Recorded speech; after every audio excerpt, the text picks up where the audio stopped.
Glasser. Frozen Feelings.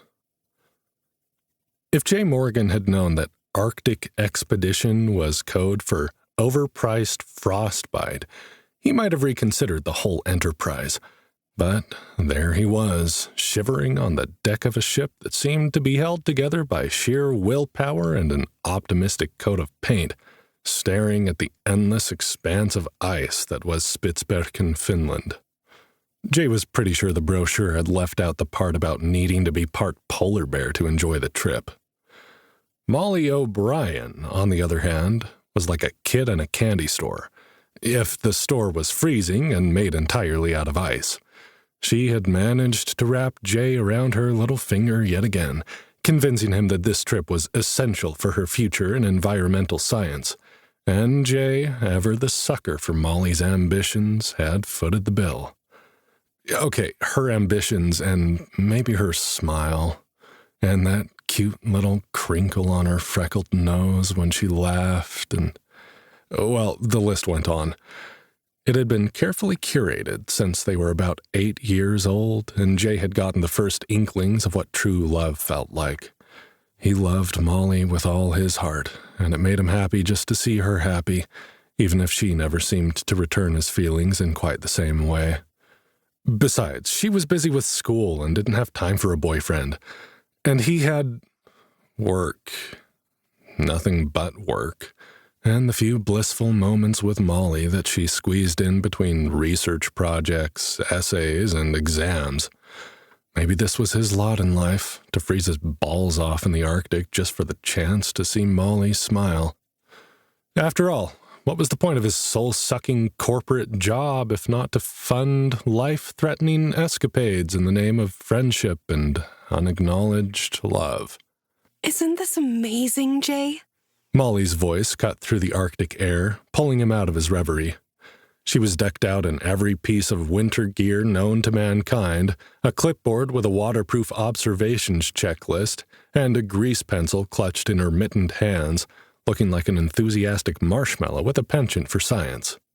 "Oh, absolutely," Jay replied, his voice dripping with sarcasm. "I always dreamed of becoming a human popsicle. Really, this is a bucket list moment for me." Molly laughed, a sound that warmed him more effectively than his 3 layers of thermal wear. Come on, Grumpy. Where's your sense of adventure? Left it back in the office, I think. It's probably hiding under a pile of spreadsheets. Molly jumped up and wrapped her arms around him, squeezing him so hard he thought his ribs might break. Or his heart might stop. Or maybe that wasn't the hug so much as being close to her and smelling the sweet, herbal scent of her organic, eco-friendly shampoo. Jay didn't know. He just knew that he didn't want it to stop. I know this isn't your idea of a good time, she said, going up on her tiptoes to kiss him on the frozen cheek.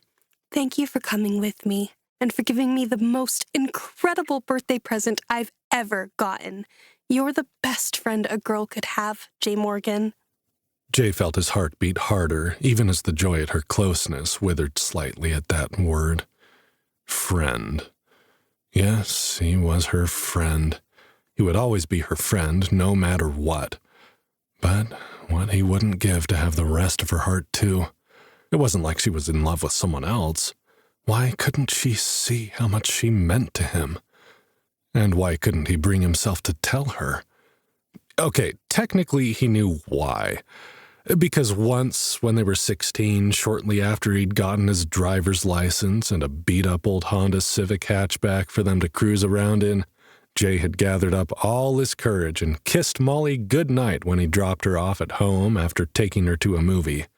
And she'd kissed him back. Passionately, and so thoroughly he'd barely been able to concentrate enough to keep his car on the road as he drove home. Even the sight of her scowling stepfather, Barry, shooting daggers at him through a crack in the front window curtains hadn't been enough to knock him off cloud 9. Jay thought it was the beginning of something new in their relationship. He thought it was true love. But the next day, Molly had acted like nothing had happened. If anything, she was a little distant. It had crushed him, but Jay knew how to take a hint. He had never tried anything like that again, even when, in college, Molly had seemed like she might feel differently. He figured she could make the first move if she did. He wasn't going to risk making a mistake and pushing her away again. She knew how he felt, didn't she?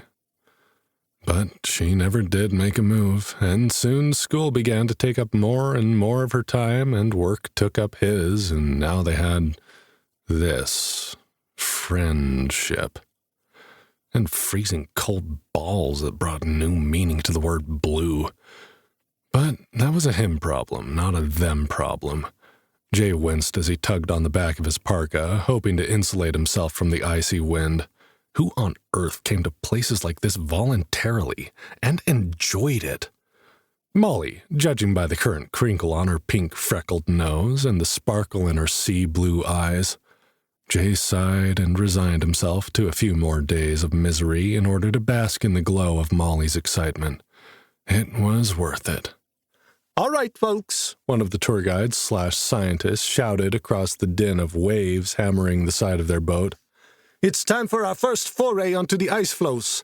Gather your charts and clipboards and see your group leader if you have any questions about the survey. We're boarding the Zodiac now."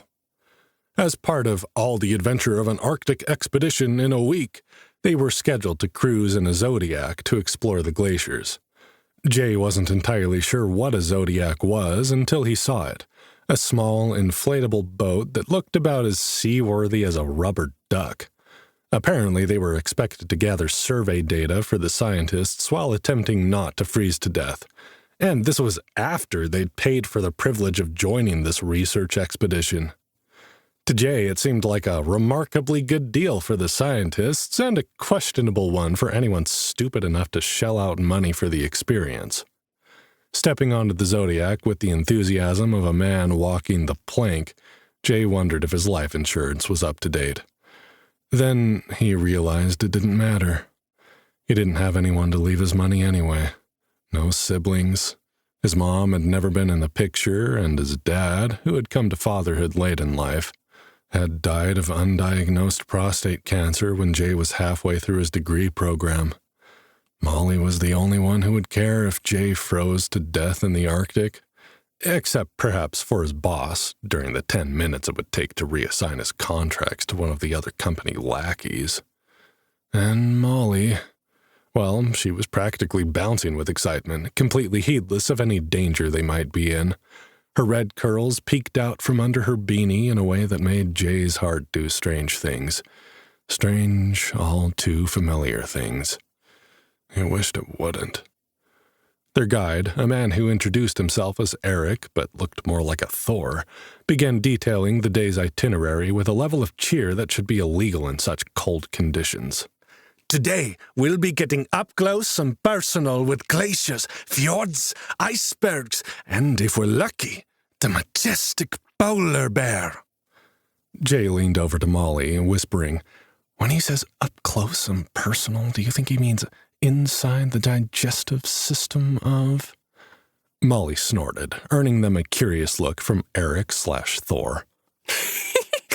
"Don't mind him," she told the guide. "He's just allergic to fun." "Fun, she calls it," Jay muttered dryly under his breath. "Whatever happened to pizza and beer and, I don't know, bowling? Next time we're going bowling." As they set off, the Zodiac bobbing alarmingly in the icy waters, Jay decided that if he survived this trip, he'd need to reassess his life choices. Maybe it was time to stop agreeing to potentially lethal adventures just because Molly's eyes sparkled a certain way when she was excited about something. Or maybe, he thought as he watched her face light up at the sight of a distant walrus, he just needed to find a more temperate way to win her over. Love might warm the cockles of the heart, but it did absolutely nothing for frostbitten toes. He had evidence to prove it, aching in his oversized winter boots.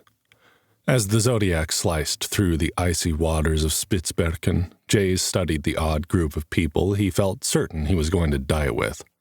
Molly was on the edge of her seat, her binoculars permanently glued to her face as she scanned the horizon for wildlife.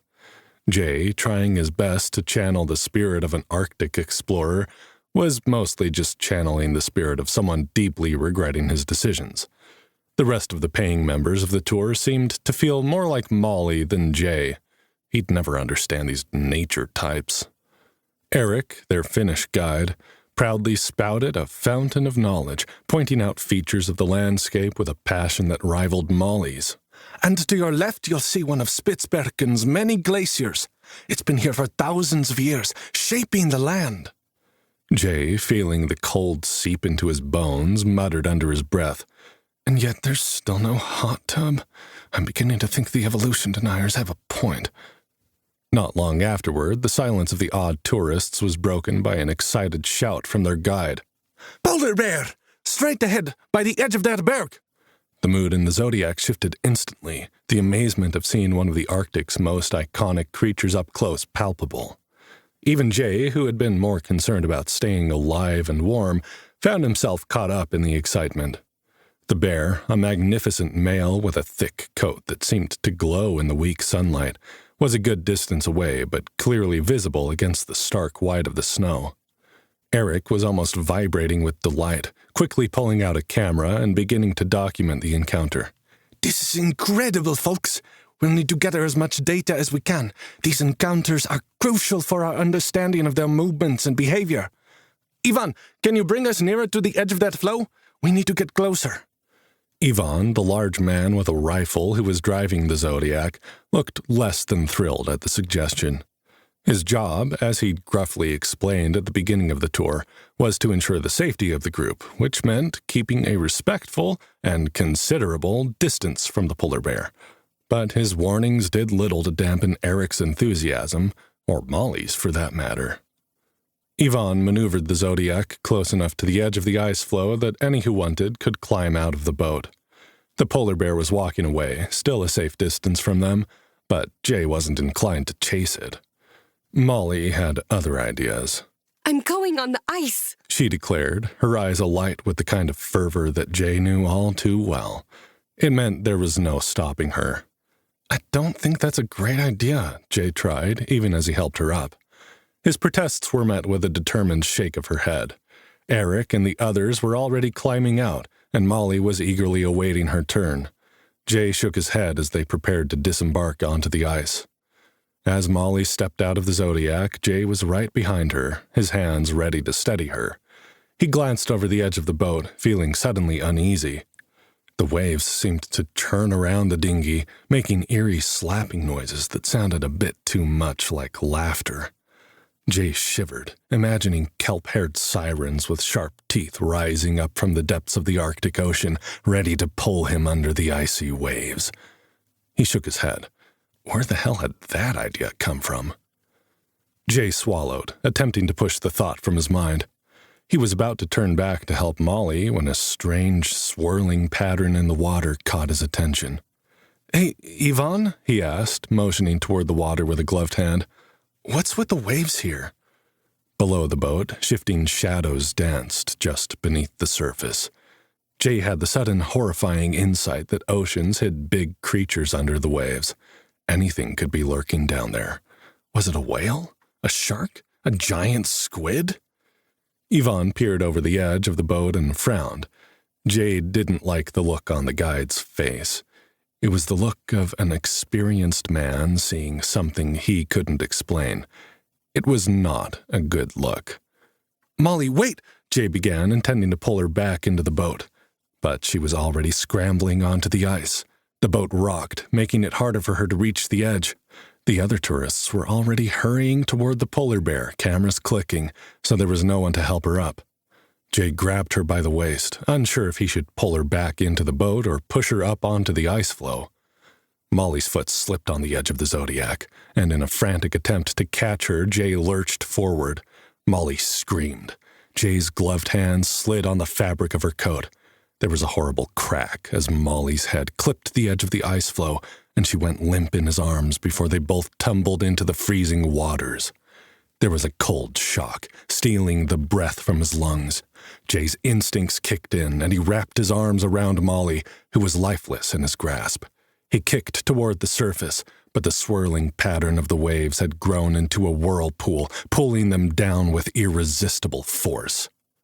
Yvonne stared stoically after them, that same stunned look still on his face. Jay could see his shape flickering through the surface of the water. Panic set in as Jay realized they weren't going to easily break free from the pull. He tightened his grip on Molly, determined not to let go, even as the cold began to numb his senses. Below them, the water darkened, and the pull grew stronger. Jay's thoughts were a blur as fear and resolve warred for control of his body. He had to save Molly. He had to get them back to the surface. But no matter how hard he fought, the icy waters continued to drag them down, down, down, into the abyss. As the light from the surface began to fade, Jay's last coherent thought was a desperate hope that this wasn't the end, that somehow they'd find a way out of this. Then darkness enveloped them, and the world above seemed like a distant memory, lost to the cold embrace of the Arctic depths. Out cold. Jay came to with a start, sitting straight up and gasping for breath before he remembered that he was underwater and was likely going to drown for his efforts. Except he didn't drown. He sucked in a lungful of icy, cold, but mercifully dry air as his eyes fought against an inky blackness that he couldn't blink away, and his brain ached with stabbing pain. What had happened? Had they been rescued? Why didn't he feel wet? Jay pressed his gloved fingers into his eyes and rubbed, trying to make them work again. He could hear nothing but the sound of his own heart hammering in his temples and the distant sounds of birds cawing. Ravens, or... No, that didn't make sense. They were in the Arctic, on the ocean. There shouldn't be any ravens around. Jay dropped his hands and blinked rapidly, relieved when the inky clouds began to fade, revealing some shapes and colors that slowly came into focus. First, he saw his oversized snow boots. Then, as his gaze traveled along his legs, he saw insulated black snow pants with reflective tape wrapped around the knees, and the bottom of his bright red parka. He wiggled his toes experimentally, and though he couldn't see the movement through his boots, everything felt okay. Cold, but not broken. Beyond his boots, an expanse of white, so flat and featureless that it looked like a video game that had failed to load properly, stretched as far as his bleary eyes could see. The cawing persisted, and Jay looked up to see he was sitting in a clearing surrounded by a few scraggly trees. The overcast sky above him was filled with black birds circling like vultures and screaming their birdie prayers that he was dead. Jay picked up a handful of snow and threw it impotently at the birds. "Fuck off, you filthy scavengers!" he shouted, mostly to make himself feel better.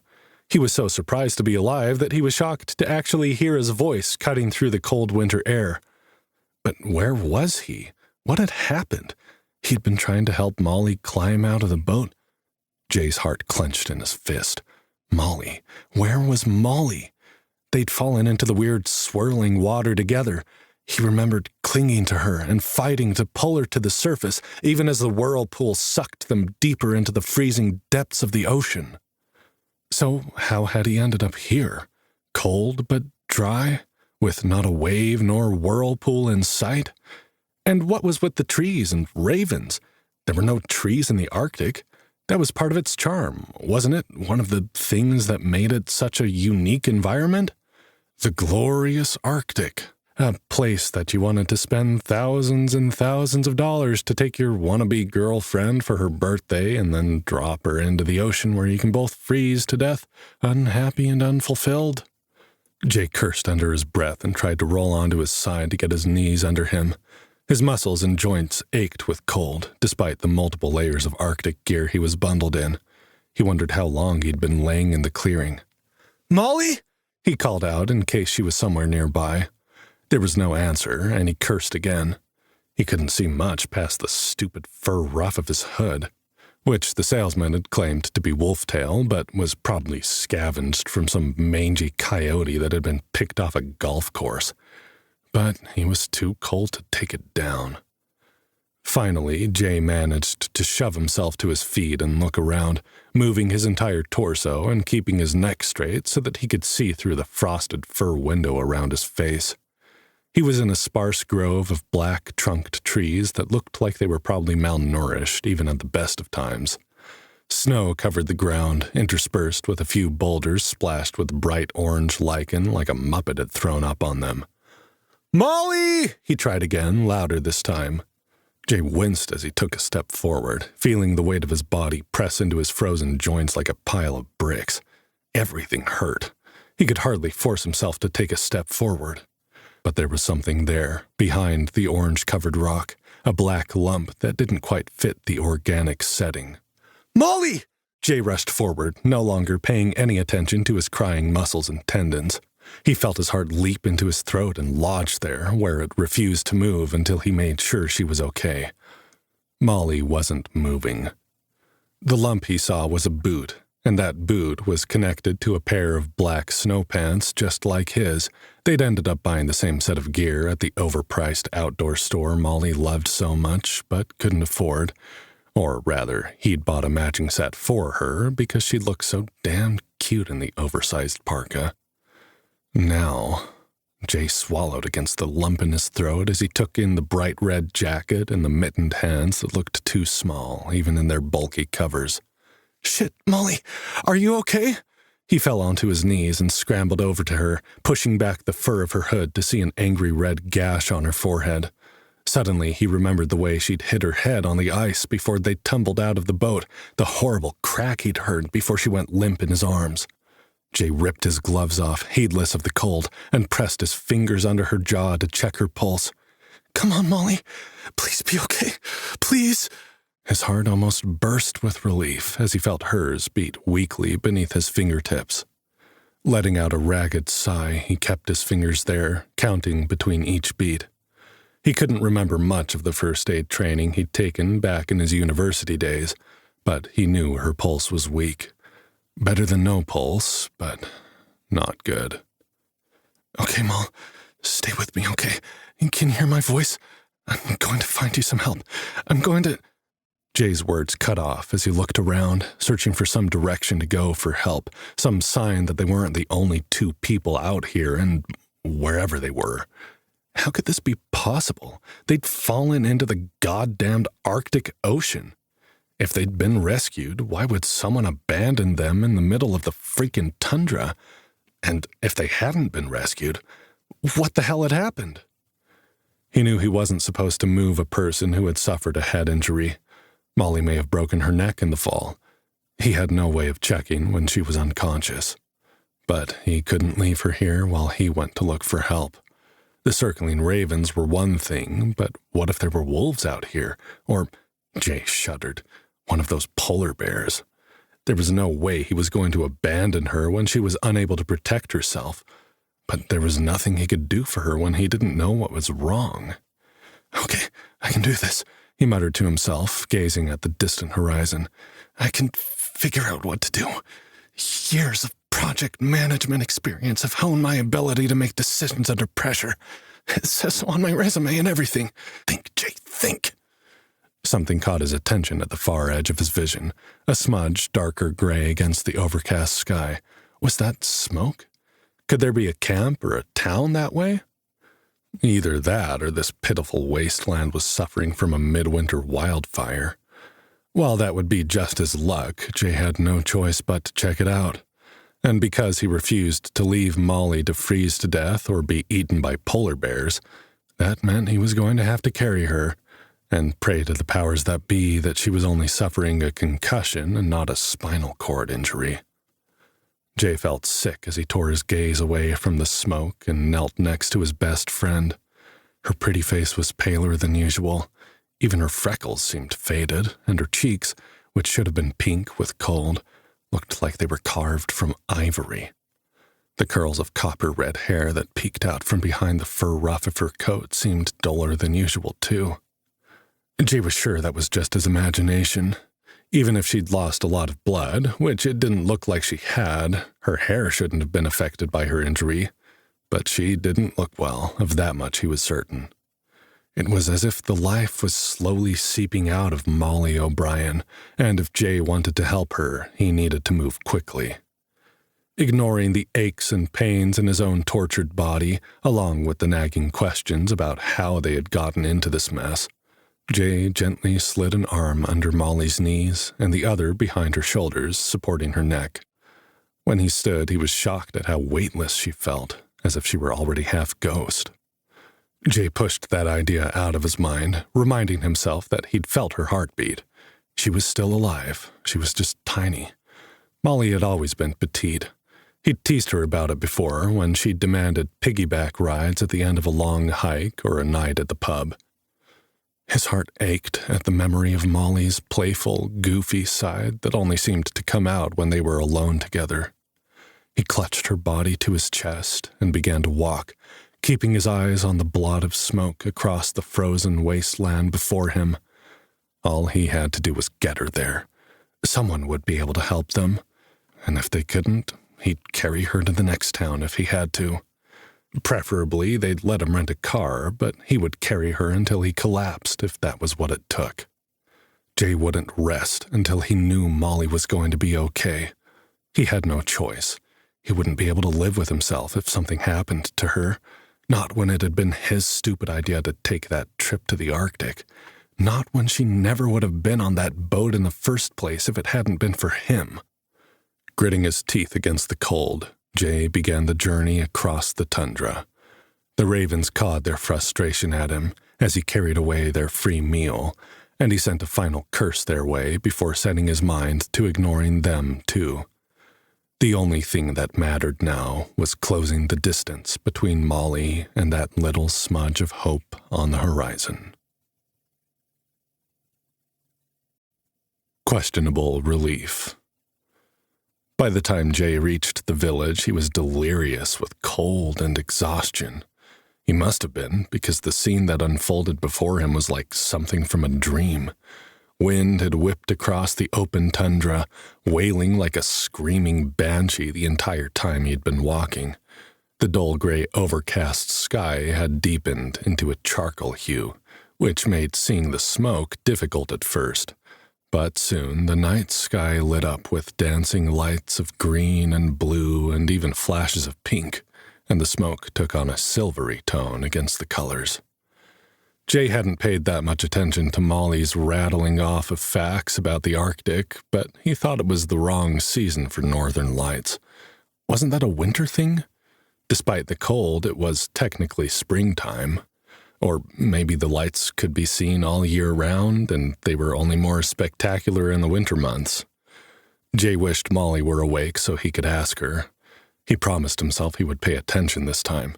He would commit every word that came out of her mouth to memory, if she'd only wake up and say something.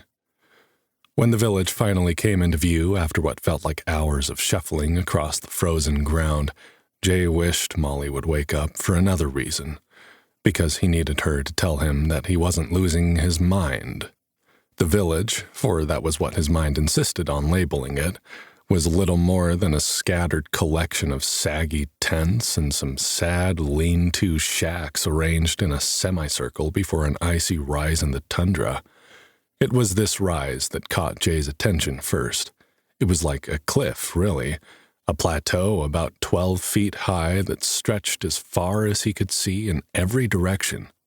If he didn't know it was impossible, Jay would have said the cliff looked like it was made from ice, crystal clear, sparkling blue ice. Stranger still, there were two massive doors carved in the icy cliff, which seemed to be engraved with some kind of pictographic language, the syllabics of an indigenous culture, maybe? Jay had no idea, except that he knew they weren't in any kind of language he recognized. The tents and huts were arranged in an arc before the doors, almost reverently, as if whatever lay beyond the cryptically marked passage was integral to their lives. It was eerie, almost a cult-like vibe as far as Jay was concerned. If he had any other option, he might have skipped this town and gone on to the next, but Molly's health was more important than his case of the heebie-jeebies. And as weird as the giant ice plateau was, and the ramshackle village cult, Neither held a candle to the people who came out of their tents and shacks to stare at Jay as he stumbled off the tundra and into their midst. People. They were people, weren't they? Not... Jay shook his head. He was definitely delirious if he was imagining being greeted by human-sized animals, or even some kind of human-beast hybrid. As far as he knew, the government wasn't doing any tests on mutant animals in the Arctic. He hadn't even heard any conspiracy theories to that effect. But maybe that explained it. Maybe the government kept people distracted with rumors about UFOs and lizard men and kept the real freaky stuff hush-hush. No, he had to stop thinking crazy. He didn't want to act crazy and scare these people off, not when he needed their help. And they were people, of course. What else would they be? They were just people with unsettling animal-like clothing that made them look like they had wolf ears and tails, or rabbits, or foxes, or snow leopards, or bears. Jay even saw a woman with a cloak made of huge white feathers and a beak-like mask on her face, like she was dressed up as a snowy owl. Maybe it was some kind of festival or something. Or some cult thing. Never mind. Jay didn't really care why they were dressed up the way they were, or why they were staring at him like he was the weird one. He only cared that they were his best chance to help Molly. Jay stumbled forward. He'd long since lost feeling in his fingers and toes. Even his arms felt numb and dull, though he managed to keep holding on to Molly despite the fact that he couldn't feel his limbs, or his face, or his brain. "Help," he rasped, surprised at how dry and hollow his voice sounded. Stumbling forward another couple of steps, he tried again, finding it difficult to push the words out through his numb lips and frozen tongue. "Need help." One of the people, an older man wearing a gray fur cloak over his stooped shoulders, stepped forward to meet Jay. He appeared to have some kind of headdress or hood with huge wolf ears on it covering the top of his skull. The man's golden eyes, contacts, Jay wondered, were narrowed with suspicion, his weathered face wrinkled with exaggerated dismay as he regarded the newcomers. Jay felt like he should be the one staring suspiciously. He wasn't the one dressed up like a werewolf, for fuck's sake. But he couldn't afford to be too picky when Molly was laying like a deadweight in his arms. "Please," he said, forcing the words out through his uncooperative mouth. His mind felt strange, as if he couldn't quite understand the words he was speaking, as if they were coming out in a language he didn't know. "My friend, she hit her head or something. I can't wake her up. She needs a doctor." The old man took another step forward, and Jay noticed the large staff he was leaning on, made of twisted gray wood and etched with runes that had been burned into its surface. His gnarled hand clenched the staff as if he was considering whether he was going to need to use it as a weapon. When he spoke, Jay startled backward in dismay. "You come across from the tundra," the wolfman said. His voice was a deep growl, far louder and more resonant than Jay would have expected, given his ancient appearance. "Why do you seek aid with the Fanari and not in one of your human cities? Have you no hearthstone?" His voice, too, seemed to lag in Jay's brain, like his words were being translated before they arrived in his ears. But that was impossible. He must have hit his head, too, when they'd fallen. From where? The ocean? Nothing made sense anymore. "My human?" Jay shook his head, trying to understand the words he was hearing. "I'm sorry, but I have no idea what you're talking about. I don't know where we are or how we got here. I came to your village because I saw the smoke from your fires. I didn't know where else to go." "Ah, village," the old man said, and his growl became a cavernous, frightening laugh. Jay caught the glimpse of yellowed, fang-like teeth behind his thin lips and took a step backward, suddenly doubting his decision to approach the strange people. Others were advancing now, all looking as hostile as the gray-furred man. Jay even heard someone in the back snarl, and he felt the hairs lift on the back of his neck at the purely unhuman sound. The wolfman spoke again, scorn dripping from his words. This village, as you call it, is an outpost for nomads and outcasts. Nothing but a place for our kind to die out of the sight of yours, human. How dare you seek help from the Fenari when we have been cast aside like refuse by King Wensha, our claim for Arcanesian citizenship rewarded with nothing but mockery from nobles such as yourself. No, you shall not find help nor hearth here. Begone! Arcanesia? Jay stumbled over the unfamiliar word, his teeth beginning to chatter. Is that in Finland? Are we still in the Arctic Circle? The wolfman's eyes narrowed to slits, and his lips pulled back from his teeth to expose long, dagger-like canines. Jay was certain now that he was hallucinating, but his mind wasn't quite ready to give in to it. He kept trying to rationalize the situation. I don't know who this Wencher guy is, but he sounds like an ass. I mean, I didn't think there were many kingdoms around anymore. I don't really follow world politics, I guess. Even if you don't want to help me, could someone please help her? I'll pay. I have money. Cash, credit. Do you take Amex? The man swung the staff at Jay, the gnarled wooden head sweeping in an expansive arc before him. Jay flinched, but breathed a sigh of relief when he noticed the wolfman was too far away to hit him. Or he should have been. A concussive wave slammed into Jay a fraction of a second after he decided he was safe, knocking the wind out of him and forcing him to his knees. Somehow he managed to keep hold of Molly, clutching her against his chest. Jay's mouth opened and closed as he fought to draw breath into his emptied lungs, his eyes watering. With a wheezing gasp, his throat opened and sucked in an icy breath of air. As he glanced down at Molly's pale face, checking to see if she'd been hurt by the mysterious blast, his attempts at diplomacy evaporated in a storm of rage. "What the fuck, man?" he shouted, still fighting an invisible pressure that kept him on his knees. Jay didn't know what was going on, but he wasn't going to let some cosplaying nutjob hurt Molly. "Enough with the shamanic cult bullshit, asshole! If you hurt her, I swear to God I will take that stick and beat you to death with it!" Even as the words left his mouth, he realized he had no reasonable expectation of being able to follow through on his threat. But he was pissed, and that didn't leave a bunch of room in his tired, cold-fogged brain for rational thoughts. Jay struggled to get to his feet, feeling the continued pressure of invisible hands holding him down.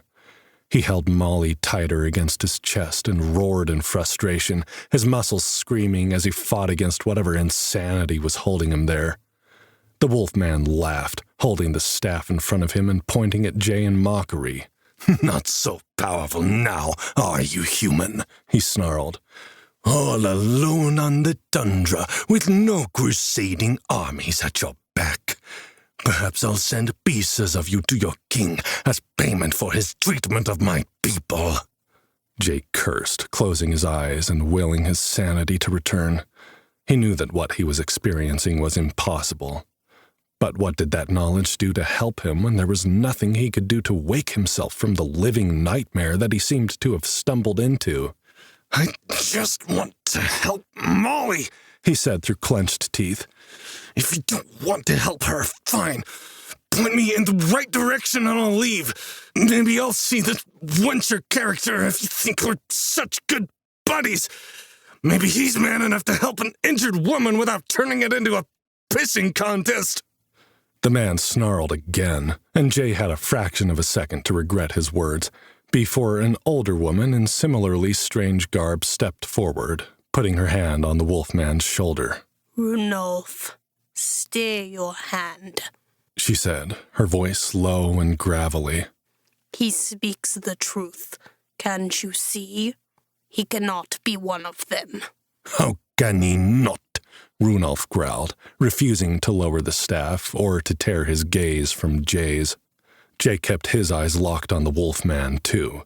It was the only thing he could do to demonstrate his refusal to submit to the bully. "No power has awakened in him," the woman said. She, too, gazed at Jay, though her pale yellow eyes were kinder. Jay wondered if he should be insulted by her words, but he couldn't muster the energy. She smiled at him. What child has not set foot inside the dungeon and been awakened, even in these cursed parts? I know you can see for yourself that I am right. Heed me, Runolf. They are not from this land. Not from Arcanesia? The old man's wolf ears seemed to twitch, giving Jay a start. You cannot believe the stories, Reina. They are old wives' tales at best. And yet, those old wives' tales have given us the roots of our magic and our medicine, Runolf, she said, turning her gaze back to the wolfman.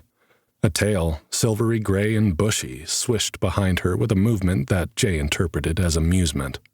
He couldn't believe what he was seeing. The woman continued. Just because a story is old does not make it untrue. There are others who claim to have come through the portal, remember? Runolf scoffed. Ah, yes, Bruno the Ursari barbarian, and Skadi the winged giantess, and all the other heroes of old. If you haven't noticed, there is nothing heroic about the Fanari people now, Reina. Our dungeon is as cursed as our people, and those stories are only proof of how far we've fallen, that there was ever a time we believed in heroes. Jay listened to his words, barely understanding any of them. His mind was fixed on something the old woman had said. Portal, he repeated, his mind whirling with images of the strange waves and the sucking sensation as he and Molly were swallowed by the cyclonic waters. Yes, a portal. We fell into the ocean. I thought we'd drowned, but we woke up in a clearing of trees, completely dry and in the middle of nowhere. Has this happened before? Reina's pale yellow eyes widened, and she flashed a toothy grin at Runolf. You see? She turned to Jay. Tell us of this stand of trees, young man. Jay shook his head. They were thin and scraggly, he said. Not much to look at. Like a circle of burned sticks more than trees. There were some boulders there, too, with bright orange lichen. Runolf growled. The fallow lands. There were ravens flying overhead, like they were waiting to decide if we were dead enough to eat, Jay said, knowing he was rambling, but his mind was suddenly adrift with the strangeness of what had happened. I was afraid bigger scavengers might follow their cawing. I couldn't leave her. He glanced down at Molly, whose pale face was nearly the color of the surrounding snow. His heart ached. He turned to the woman, his earlier animosity dissolving as he realized how desperate Molly's situation was. Please, I'm sorry for what I said before. I meant no disrespect to you or your people. I need someone to help her. I'll do anything. Please. The wolf-woman growled, and for a moment Jay thought he'd made a mistake. Then he realized it wasn't him she was angry with. Runolf, she said. Lower your staff. I am the medicine woman of this tribe, and I accept the call of these wanderers. You insult me with your continued hostility to our guests. Guests? Runolf spat the word like it tasted of something awful. You insult me by calling them so. Have it your way, Reina, but do not ask for my help when this son of Wencher double-crosses you for your kindness. Do not ask for my mercy when your bleeding heart betrays you. Behind the pair of wolf people, others in the crowd began to murmur, casting wary glances at one another. Runolf and Reina appeared to be two very powerful figures in the village, and it made the others uncomfortable that they were in disagreement. Jay could see them silently taking sides with one or the other of the elder wolf people. Please, he begged again, loudly enough that all present could hear him. I will make it up to you, to all of you. I will be indebted to your people.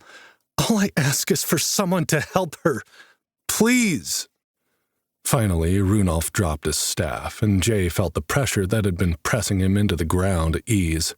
He gasped with relief, realizing suddenly how much harder it had been to breathe with that invisible weight attempting to crush him. His muscles screamed with relief and trembled in exhaustion.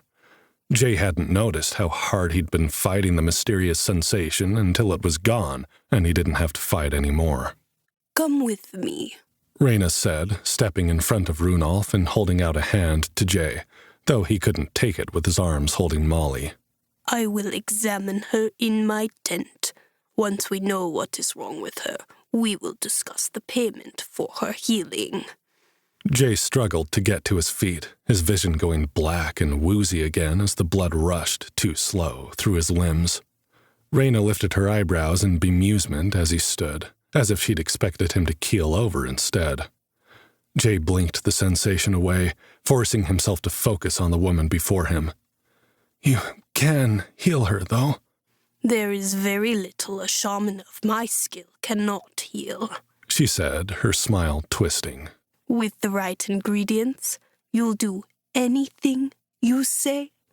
"Anything," he said, hope flooding through him for the first time since he'd awakened in this world. "Anything in my power to do, it's yours." Reyna grinned at him, flashing canines as long, yellowed, and knife-like as Runolf's were, and the hope he'd been feeling faltered.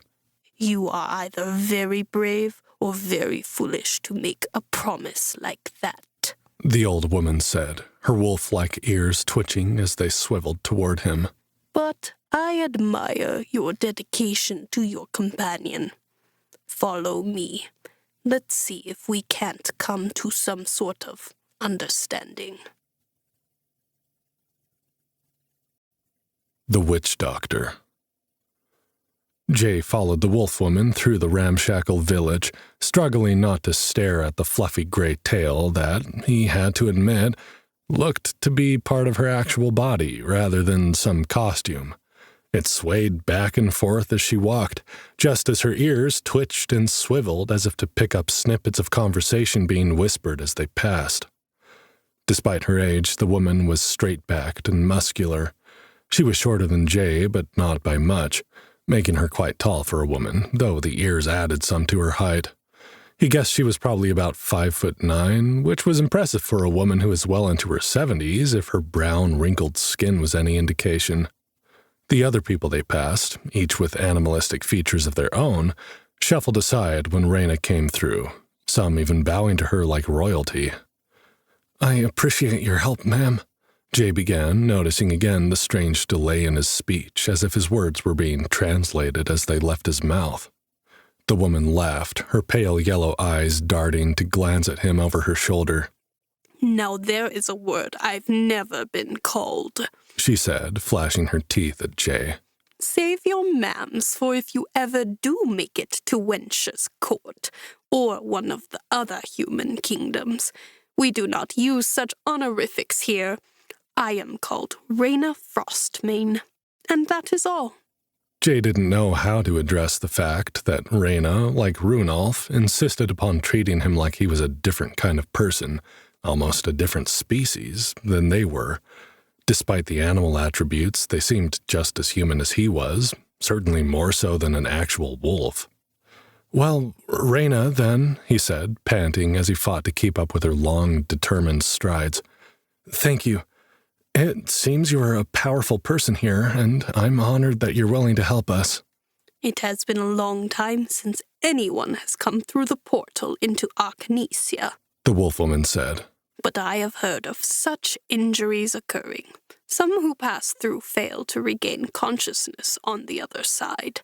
Healing your friend will be a miracle in the eyes of many around here, and I would be lying if I said my reputation would not benefit from the rumors of my success." You can heal her, though." "If any can do it, it is I." "If you can heal Molly," Jay searched his mind for some phrase that would highlight the depth of his feeling on the matter, "I'll owe you my life." Reyna snorted, and her yellow eyes returned forward. "So easily you say such a thing? I am a shamanic priestess, wanderer, a witch doctor who has delved farther into the cursed dungeon than almost any other on the tundra. If I wish to take your life as payment for this healing, I can, and I will." Jay swallowed hard. The words were being translated, if that was what was happening in his mind, so he could understand the woman, but while he understood the words, they didn't make sense. Dungeons, witch doctors, miracles? But he hadn't meant it lightly. Nothing about this place made sense, but he knew that he would do anything to save Molly. "Even so," he said, "it is a price I will pay." He noticed the wolf woman's gaze dart back to him appraisingly before she turned down a narrow passage between two large tents made of rough hides painted in blue runes. Jay followed as best he could, though he didn't know how it was possible that his arm muscles were still holding on. He thought perhaps his joints had seized, and that was the only thing keeping Molly in his grasp. "In here," Raina said, standing next to one of the painted walls. She reached across and pulled open a flap, revealing the warm, herbal-scented interior of one of the tents. Jay ducked his head and stepped inside, grateful that he'd soon be able to share the burden of Molly's well-being with someone more knowledgeable than he was. He couldn't shake the guilty feeling that it was his fault she'd been hurt. "Where should I put her?" he asked as Raina followed him inside the tent, letting the scrap of hide fall closed behind her. "Over there," she said, indicating a slim cot next to a fire pit where orange embers flickered in the cold air that had swept inside the tent alongside them. "Undress her, if you will." Jay flushed. "I don't think she'd want me to—" "She does not have to be naked, young man," the old wolf woman said, chuckling with her low, gravelly voice. "But down to a single thin layer, if you can. Hurry now." Jay crouched next to the cot and groaned as his arms finally gave out, allowing Molly to roll gently onto the narrow mattress. His wrists and elbows cried out in anguish as he straightened his limbs for the first time in hours. But he didn't pause to massage feeling back into them before he hurried to do the witch doctor's bidding. It took longer than it should have to pull her winter boots off, to unzip the parka and slip her arms out of it, and to tug the snow pants down over her feet. He folded the outerwear as best he could before tackling the multiple layers of sweaters and pants she had on, until finally she was in nothing but a set of merino wool long underwear, baby blue and snug-fitting enough that Jay's flushed cheeks felt like they were burning bright red by the time he was done. Raina didn't say anything about his obvious discomfort, however. She had her nose buried in an ancient-looking book with ragged pages and bits and pieces of fabric, paper, and dried leaves poking out like makeshift bookmarks. Now that he was inside and the biting wind of the tundra was safely locked outside the tent, Jay found himself sweating. Hurriedly, he removed his own outerwear and folded it haphazardly next to Molly's. The bulky jackets didn't want to cooperate, and he was fighting with them when Raina slammed the book shut with a crack. Jay's heart leapt in his chest, and he looked at the wolf woman, whose wrinkled face was a mask of irritation. "What is it?" Jay asked, afraid to hear the answer, but knowing there was no sense in putting off the inevitable. "Can't you heal her?" "I can," Raina Frostmane snapped, dropping the book on a cluttered desk with another loud noise. "I believe the ritual is quite simple, actually." Jay stared at her, waiting for the rest. The witch doctor's pale yellow eyes met his, and she grimaced ruefully. "Let me look at her. Move, human. Let me in there. I am not going to bite her." Jay shuffled aside, surprised at how wary he felt of the wolf woman now that Molly was lying there, so pale and vulnerable. He cleared his throat. "Jay," he said. "My name is Jay, not human. I'm Jay Morgan, and this is Molly O'Brien." Raina snorted as she bent over the cot, tilting Molly's head to inspect the wound on her forehead. The scarlet gash, about 2 inches long, was surrounded by deep purple bruises. To Jay it looked bad, but he knew head wounds often looked more serious than they were because the skin was so thin. He hoped this was the case with Molly, Yet the fact that she remained unconscious indicated that it was worse than it looked. "She hit her head on some ice," he began to explain, "before we fell into the whirlpool and—" "That is not what is causing her to sleep," the wolf woman stated matter-of-factly. Jay shook his head. "She's not sleeping," he protested. "She's unconscious. She probably has a concussion. I felt her go limp in my arms the moment she cracked her head, trust me." Raina lifted an eyebrow at him. "Who is the witch doctor here?" she asked, lifting a necklace from her chest which seemed to be made from bone beads. She twisted them in her fingers as she gazed upon him with her unsettlingly wolf-like eyes.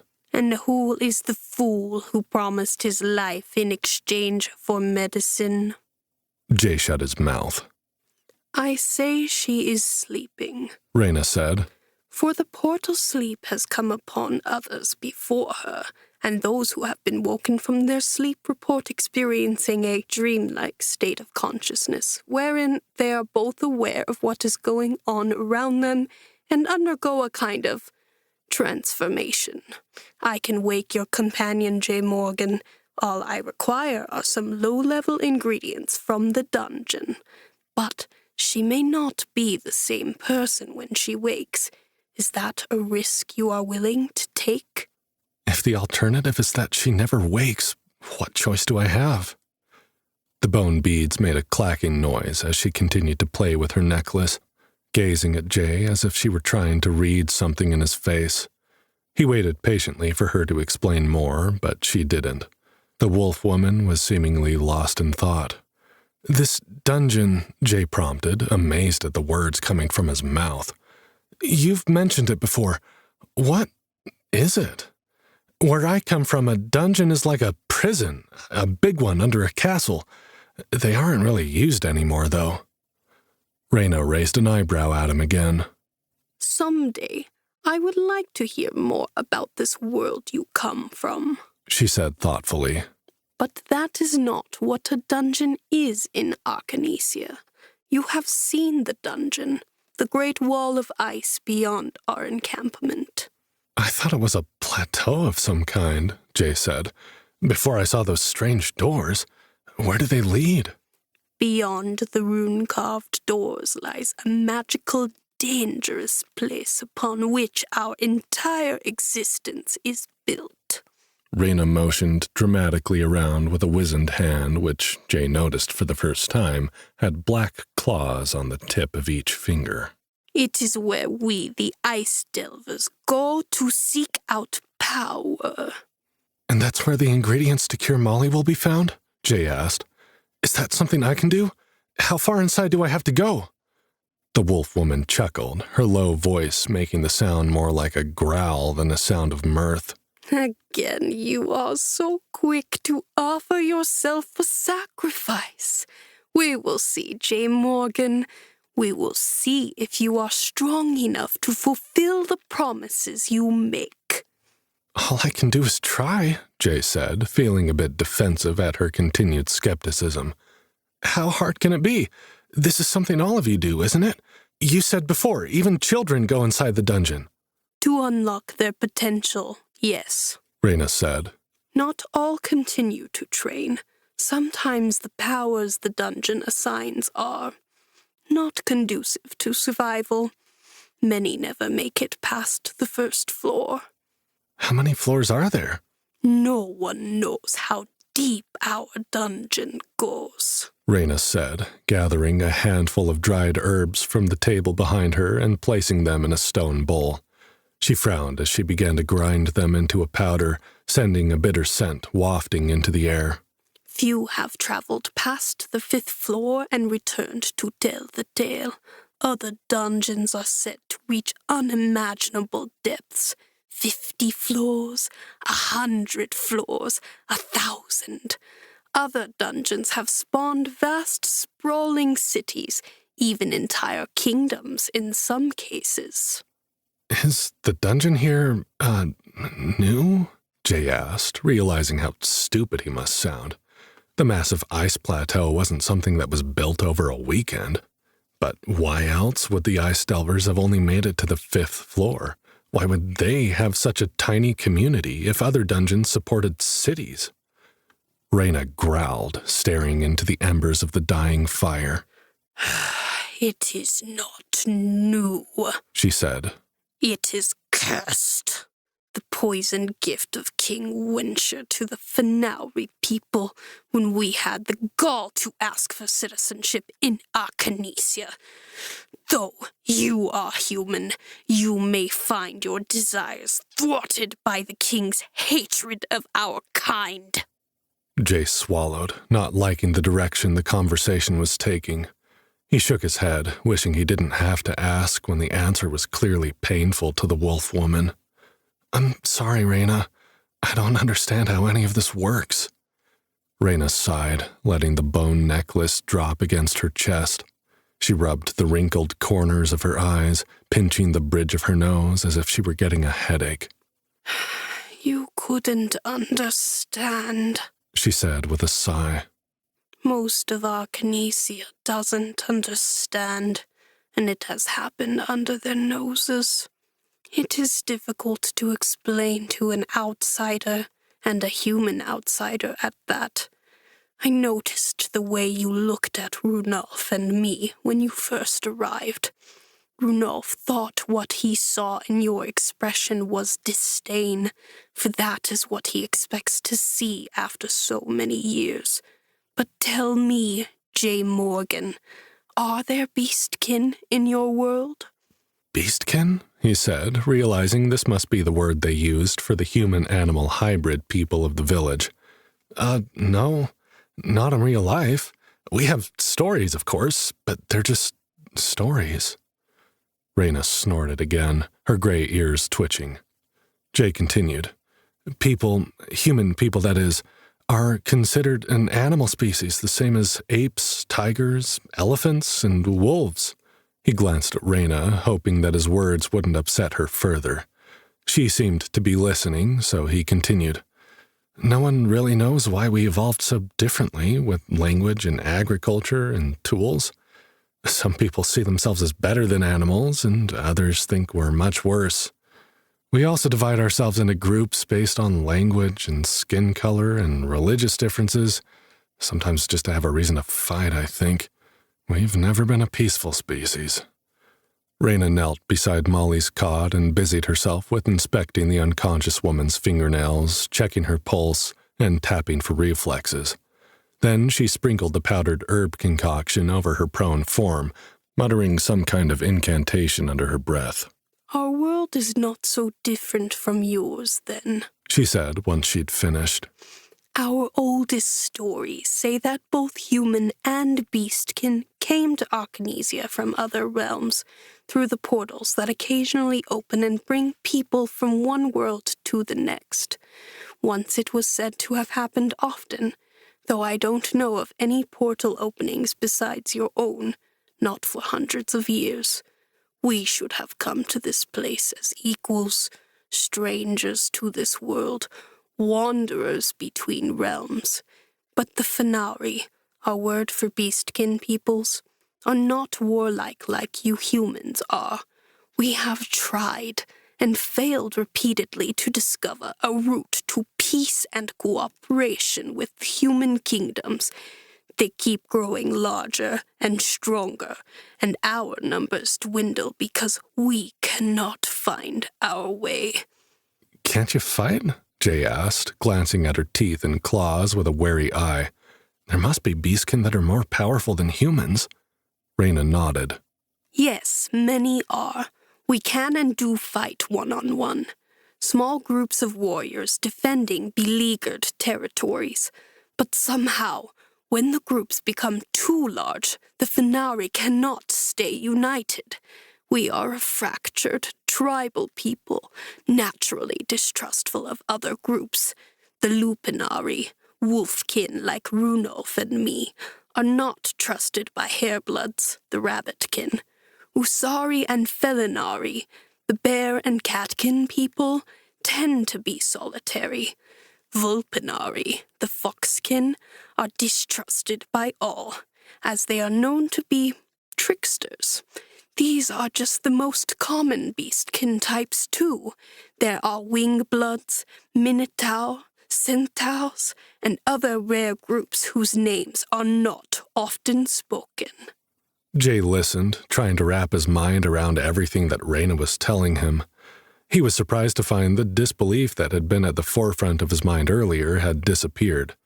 It was impossible, but what choice did he have but to believe what was happening to him? At least this version of reality held some possibility that Molly might be saved. Winterhaven.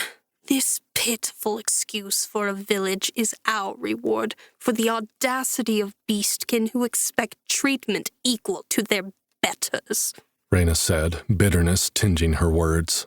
To the outside eye, it appears we have been given equal opportunity to those human settlements that flourish under their own dungeons.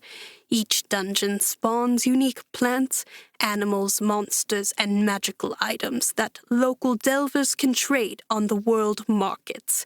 Each settlement receives a list of commodities which are legal for it to sell, the cheapest of which are supposed to be readily available on the upper levels, with the more valuable items harvested on the lower levels, and they trade with other settlements for the commodities produced in other dungeons.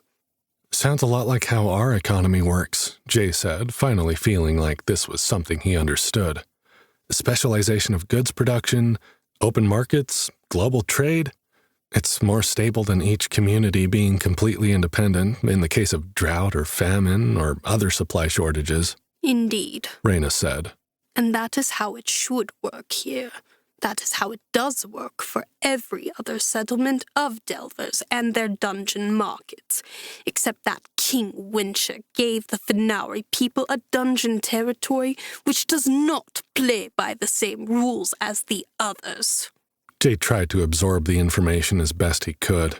The only analog he had for the kind of magical system she was describing came from movies and video games, which he suspected were not an ideal frame of reference.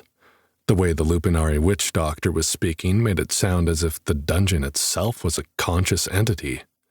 He had many questions, but he did not want to interrupt now that he was finally starting to get an idea of what he was going to have to do. The ice dungeon does not provide us with the commodities that Winterhaven is legally allowed to sell in the dungeon market, she continued. We are able to use what we harvest for ourselves, but we are unable to earn the coin necessary to buy the goods we need to expand our settlement. We were given the same contract as all other free citizens of Arcanesia, so our failure to thrive looks like the failure of our people, strengthening the impression humans have that beastkin are inferior. We do not believe this was an accident. Jay frowned. And this low-level ingredient you need, he said, beginning to understand why Raina had seemed so frustrated when she had closed her spellbook earlier. I suppose it's one of these registered commodities that the dungeon is supposed to make for you, but doesn't? You have the gist of it, yes. Raina stood, stretching her back with an audible pop. She sighed, turning to face the door they had come through, and put her hands on her hips. Well, are you coming or going, Lyra? Jay blinked in confusion, not seeing any evidence of the person the wolf woman was speaking to. But as he turned to face the same direction as Raina was now glaring, he saw the hide curtain move. A stunningly beautiful girl stepped inside the tent, silver white hair flowing over her shoulders and small pointed white ears with black tips swiveling excitedly atop her head. She didn't look at Raina, though. One blue eye and one golden shot directly to meet Jay, who was staring open-mouthed at the newcomer. Jay Morgan, Raina said with an air of defeat in her tone. Meet Lyra Goldeneye. If I had to hazard a guess, she's lurking outside my tent because I want to take you into the dungeon. Lyra interrupted, a wide, sharp-toothed grin flashing brightly in the low light of the medicine tent. Can I? Raina, please? Raina made a non-committal sound in the back of her throat. Jay said, "When?" Lyra's mismatched eyes glinted with excitement. Now! Golden Eye. Jay took in the bow and quiver on the girl's back and the dagger at her waist. She was petite but lithely built, which was easy to see through the tight leather armor she wore. He had to force himself not to stare at the taut muscles of her exposed midriff and the curve of her small but shapely breasts. He felt a bit stupid for walking around like a goose-down stuffed Michelin man when she was waltzing around half-naked through the tundra. "Don't you get cold?" he said, unable to stop himself. "Dressed like that?" Lyra cackled delightedly and clapped her hands. He really hasn't been in the dungeon. I knew you were right, Reyna. I could see it too, even if Runolf couldn't. Imagine a novice at his age. "As I have told you," Reyna Frostmane said, turned back to Jay with her arms crossed. "Delvers seek power in the dungeon. Most who enter the ice dungeon receive magical resistances to the environmental factors of our territory. It is one of the aspects of our cursed dungeon that isn't broken."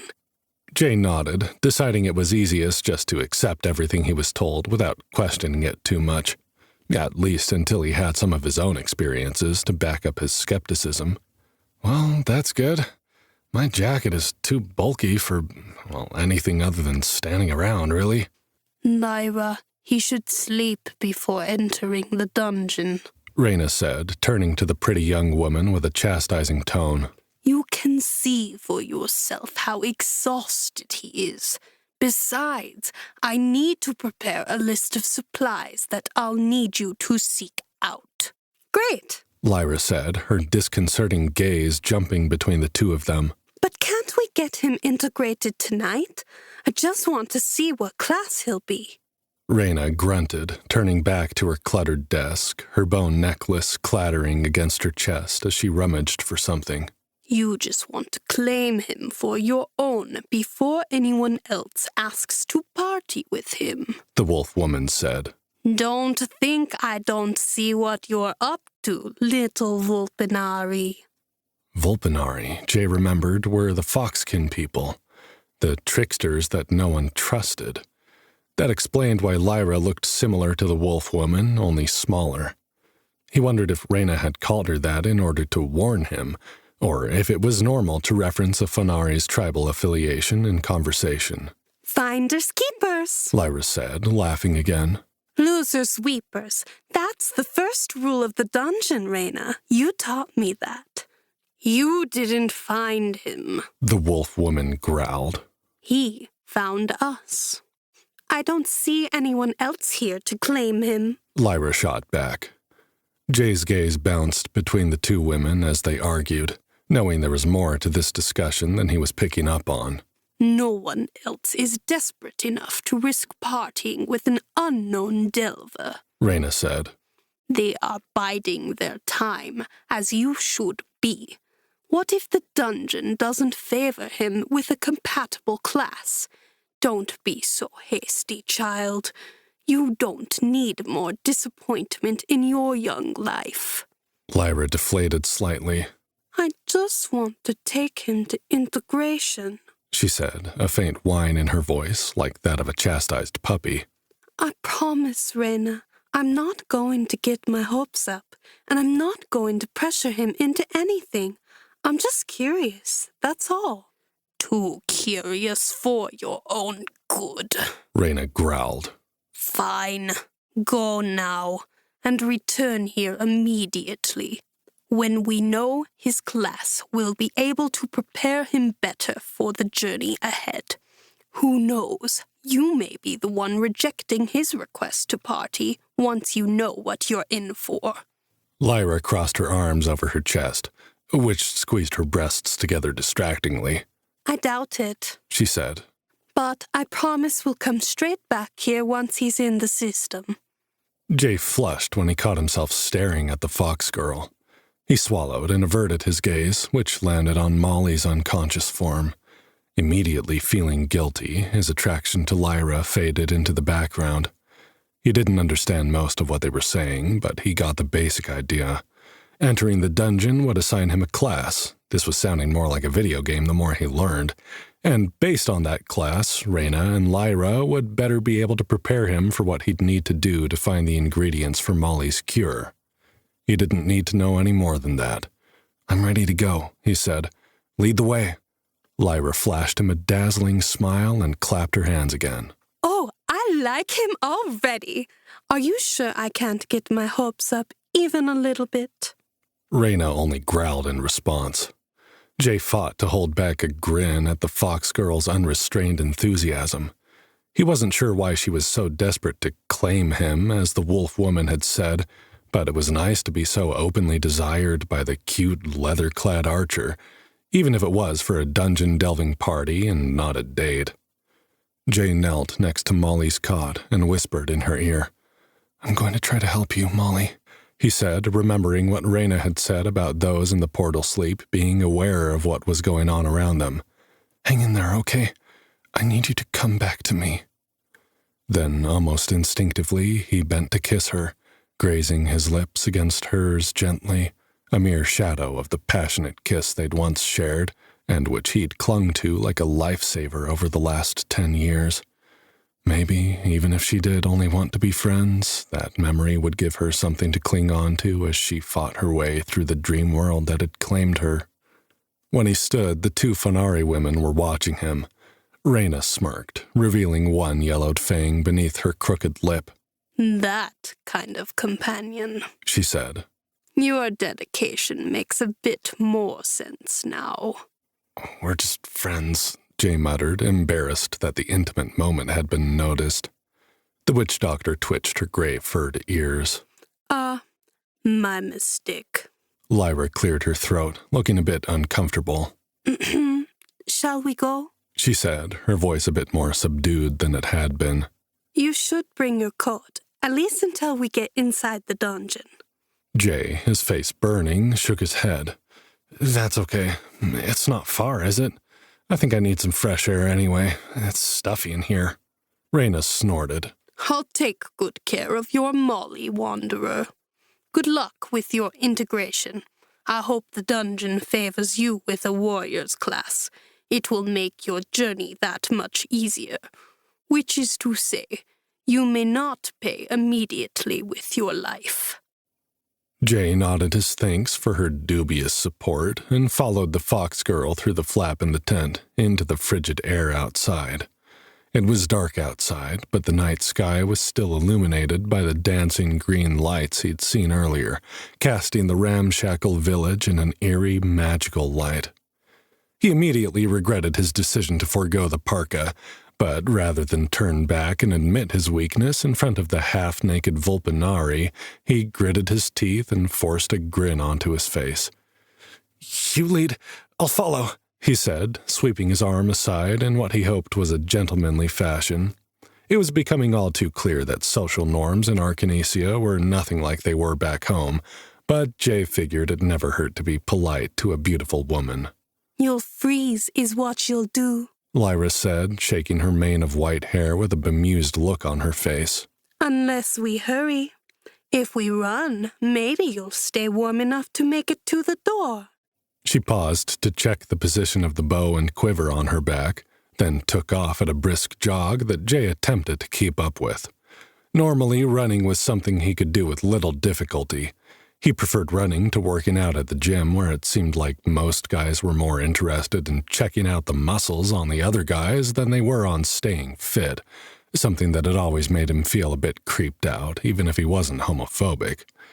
But after the long, freezing march across the tundra, carrying Molly's unconscious form, and who knew how long spent unconscious after his unexpected journey to this new world, Jay felt more sluggish and sleepy than he'd have liked, given that he wanted to make a good impression on the fox girl who had kindly offered to introduce him to the dungeon.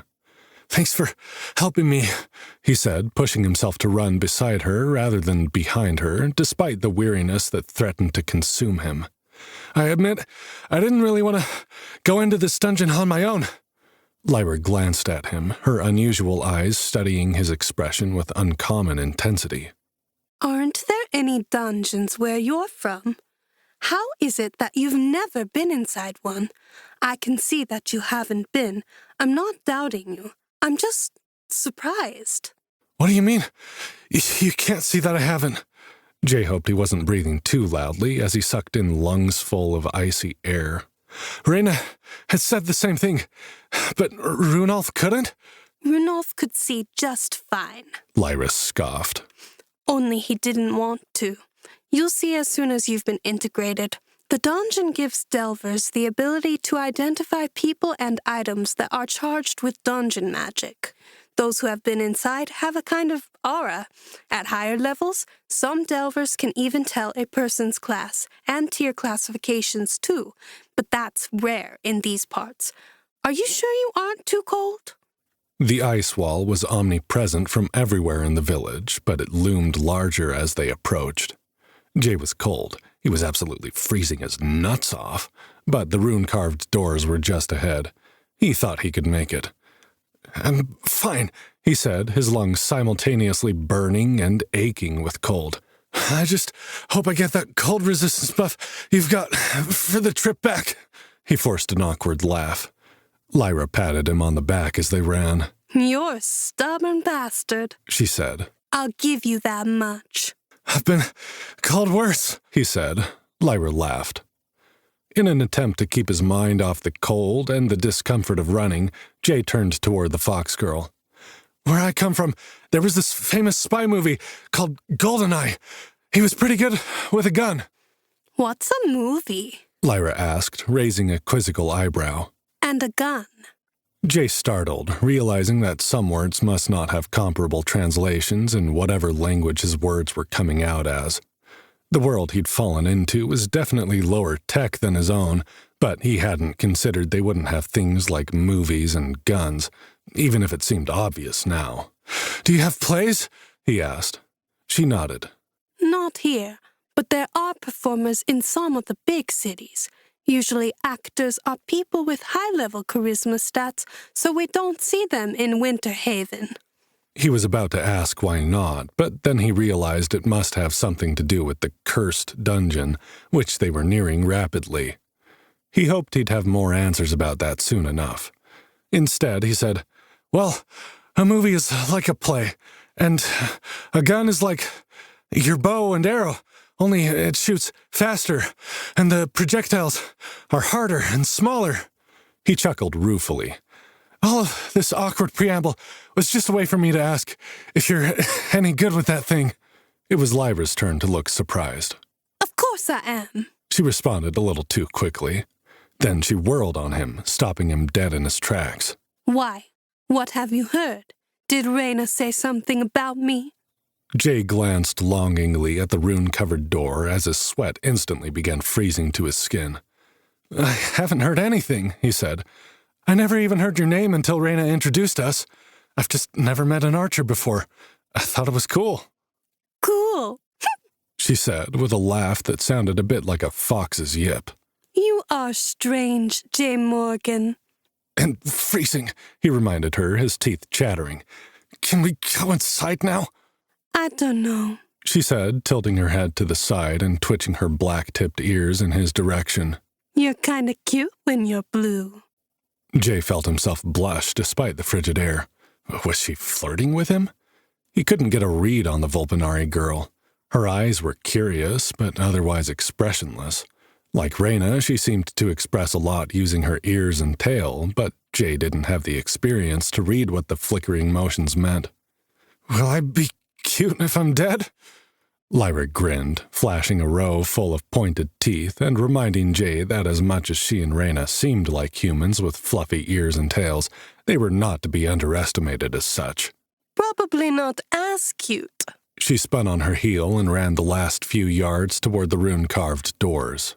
Come on, J. Morgan. Your future as a delver awaits. With that, she placed both hands on a carved circle at the center of the door, and the runes lit up with icy blue light that mirrored the dancing lights in the sky. If Jay had had any doubts that he was in another world, They vanished at the sight of the magical display. He took a deep breath of frigid air and stepped toward his destiny. Integration.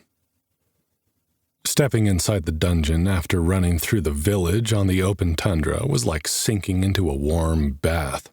As the doors closed behind them, powered by something Jay couldn't see, his muscles seemed to thaw and his skin tingled as the blood began to flow beneath it once more. Rubbing his hands over his arms rapidly, Jay shivered. "Glad you keep the heat on in this place." "The integration chamber is this way," Lyra said, ignoring his lame attempt at a joke, or perhaps not understanding it, since it wasn't like anyone in Winterhaven had electric heat. He followed her, but he couldn't stop his gaze from roaming over the strange entryway they had entered. The room looked a bit like the tombs from Indiana Jones and the Temple of Doom or The Mummy, artificially smooth stone walls with perfectly rectangular doorways on the center of each, revealing nothing but darkness beyond. Except the stone was a pale icy gray rather than warm sandstone. More runes had been carved into the surface of the stone blocks that made up the walls, but without the ability to read them, they might as well have been Egyptian hieroglyphics to Jay. Lyra went through the door on the left, disappearing into the inky black beyond. Alone, Jay stood in the middle of the entryway, feeling an unsettling weight press against him from all sides, as if he were being watched by an omniscient presence. He shivered, imagining that this might be what it felt like to know God was watching you. Rather than a positive, revelatory feeling, however, Jay felt the being's cold, calculating neutrality, like he was a caged animal in a laboratory being observed for scientific data. He was immediately reminded of the clipboards he and Molly had been asked to carry on their expedition and wondered if whoever was watching him would be taking notes on his behavior. Was this how the dungeon decided what powers to give to its delvers? Jay wished he could ask. He was growing worried about what the dungeon might choose for him. Remembering what Raina had said about easing his passage on the journey ahead, he whispered a little prayer in hopes that someone or something was listening as well as watching. "I need a warrior class," he said, closing his eyes and mentally sending the prayer out to the dungeon. "I need to be strong enough to save Molly. Please help me be strong." Jay had never been a spiritual man, though his father had brought him up with a strong sense of faith. It was something he'd not exactly abandoned over the years, but rather let slide. There had seemed to be little room for faith in the black and white, cut and dry, winners and losers world of the corporate culture that had slowly consumed his life as he'd failed to fill it with anything more meaningful. It was only in this moment, standing in the entrance of a magical dungeon with his best friend and his first love's life in his hands, that Jay felt the return of his faith. He might not even be in the same world as the God he'd known and believed in as a child, but his belief came rushing back to him as powerful as it had ever been. If there was a God, and he'd never truly doubted there was, he felt them here. "Jay Morgan!" Lyra popped her head around the edge of the doorway, her white ears twitching and the tip of her tail swishing behind her. "Are you still frozen? It's this way." "Coming." Jay broke out of his reverie with an uncomfortable feeling that he'd just had some kind of epiphany, only he couldn't quite see what it meant yet. He jogged through the doorway after Lyra. "And you can just call me Jay." "All right." "Jay," she said, letting out a yip-like laugh. "over here. You just have to get inside the chamber, and the dungeon does all the work. I'll wait here." The chamber she had indicated was a tall tube-shaped structure that appeared to be made out of glass, or given that this was the ice dungeon, perhaps it was cut from crystal-clear ice. He couldn't see the top of the tube, where it disappeared into the shadows above them, but there were wires running from the base of the chamber into the wall on the far side of the small room. Jay wasn't sure what he was expecting exactly, but this wasn't it. For all the talk of magic, he supposed he'd imagined something more magical. This looked more like the movie set of a slick science fiction production, which, given the low-tech way the Fenari lived, was almost more shocking than if he'd been presented with a talking witch's hat and a magic wand. Go on, Lyra encouraged him. It's very quick and mostly painless. I'll be right here waiting for you when your integration is complete. Mostly painless, Jay repeated as he stood before the tube. There was a shushing sound as an invisible door opened in the glass chamber, allowing him passage inside. He still felt the presence watching him, though it felt different now, excited almost, rather than cold and neutral. There's a bit of a pinch in the beginning, Lyra clarified. Nothing really, especially after I saw you stand up to Runolf. That Alpha's command power is no joke. Most fully trained Delvers couldn't defy him like that, and you haven't even unlocked your power yet. Jay glanced over his shoulder at the fox girl, who was regarding him with that same curious blue and gold gaze. You did say I was a stubborn bastard. Is that what it was called? Alpha's command? He'd felt an invisible pressure attempting to force him to yield to the old wolfman's dominance, but he hadn't realized that it was a power given by the dungeon. Runolf had forced Jay to his knees, but he had fought against it nonetheless, maintaining eye contact with the ancient Fonari leader. Lyra nodded, and her cheeks flushed slightly. I didn't realize you didn't know, she said. That's why I wanted to be the one to bring you to the dungeon, Jay. I have a feeling you will become a powerful delver. Jay remembered what Reyna had said. And you want me to party with you? Does that mean delving the dungeon together? I promised Reyna I wouldn't pressure you, Lyra answered quickly, raising her hands and backing away slightly. Her fluffy white tail twitched back and forth nervously. And I don't mean to, but it would mean a lot to me if you would. I don't have a party, and this is a difficult dungeon to delve alone. Don't say anything now. You don't have to, but you deserve to know that much. Jay nodded, turning back to the chamber. He felt conflicted about entering it now, as if he knew there would be no going back once he'd stepped inside. Can you tell me what to expect in there? He said. I don't really understand how this works. There's nothing like delving in my world. Not in real life, anyway. Lyra cocked her head to the side, her ears twitching. Jay almost wished she had whiskers because her intensely curious look reminded him of the adorable Arctic foxes he and Molly had seen when they first arrived in Finland. They had been the best part of the trip as far as Jay was concerned. Much better than polar bears. I keep forgetting you don't know anything. She sighed and stared into the shadows above them as if looking for the simplest way to explain what was surely a complex system. When you enter the chamber, the dungeon gains access to your mind. It assesses your strengths and weaknesses and determines the most suitable path for your potential. There are 3 main types of classes for novice delvers: warrior, caster, and stealth, with different roles for specific classes. A caster may be a healer or a damage dealer, for example. A warrior might be a ranged or melee fighter. Depending on the makeup of the delver's party, some classes have flexible roles. Jay listened, realizing that the dungeon system was a lot more like video games he'd played as a kid than he'd been willing to admit to at first. Once your class is assigned, she continued, you'll be integrated into the dungeon system. At level 1, you are given 10 predetermined stat points based on your class, which are allocated across 5 main attributes: strength, agility, intelligence, constitution, and willpower.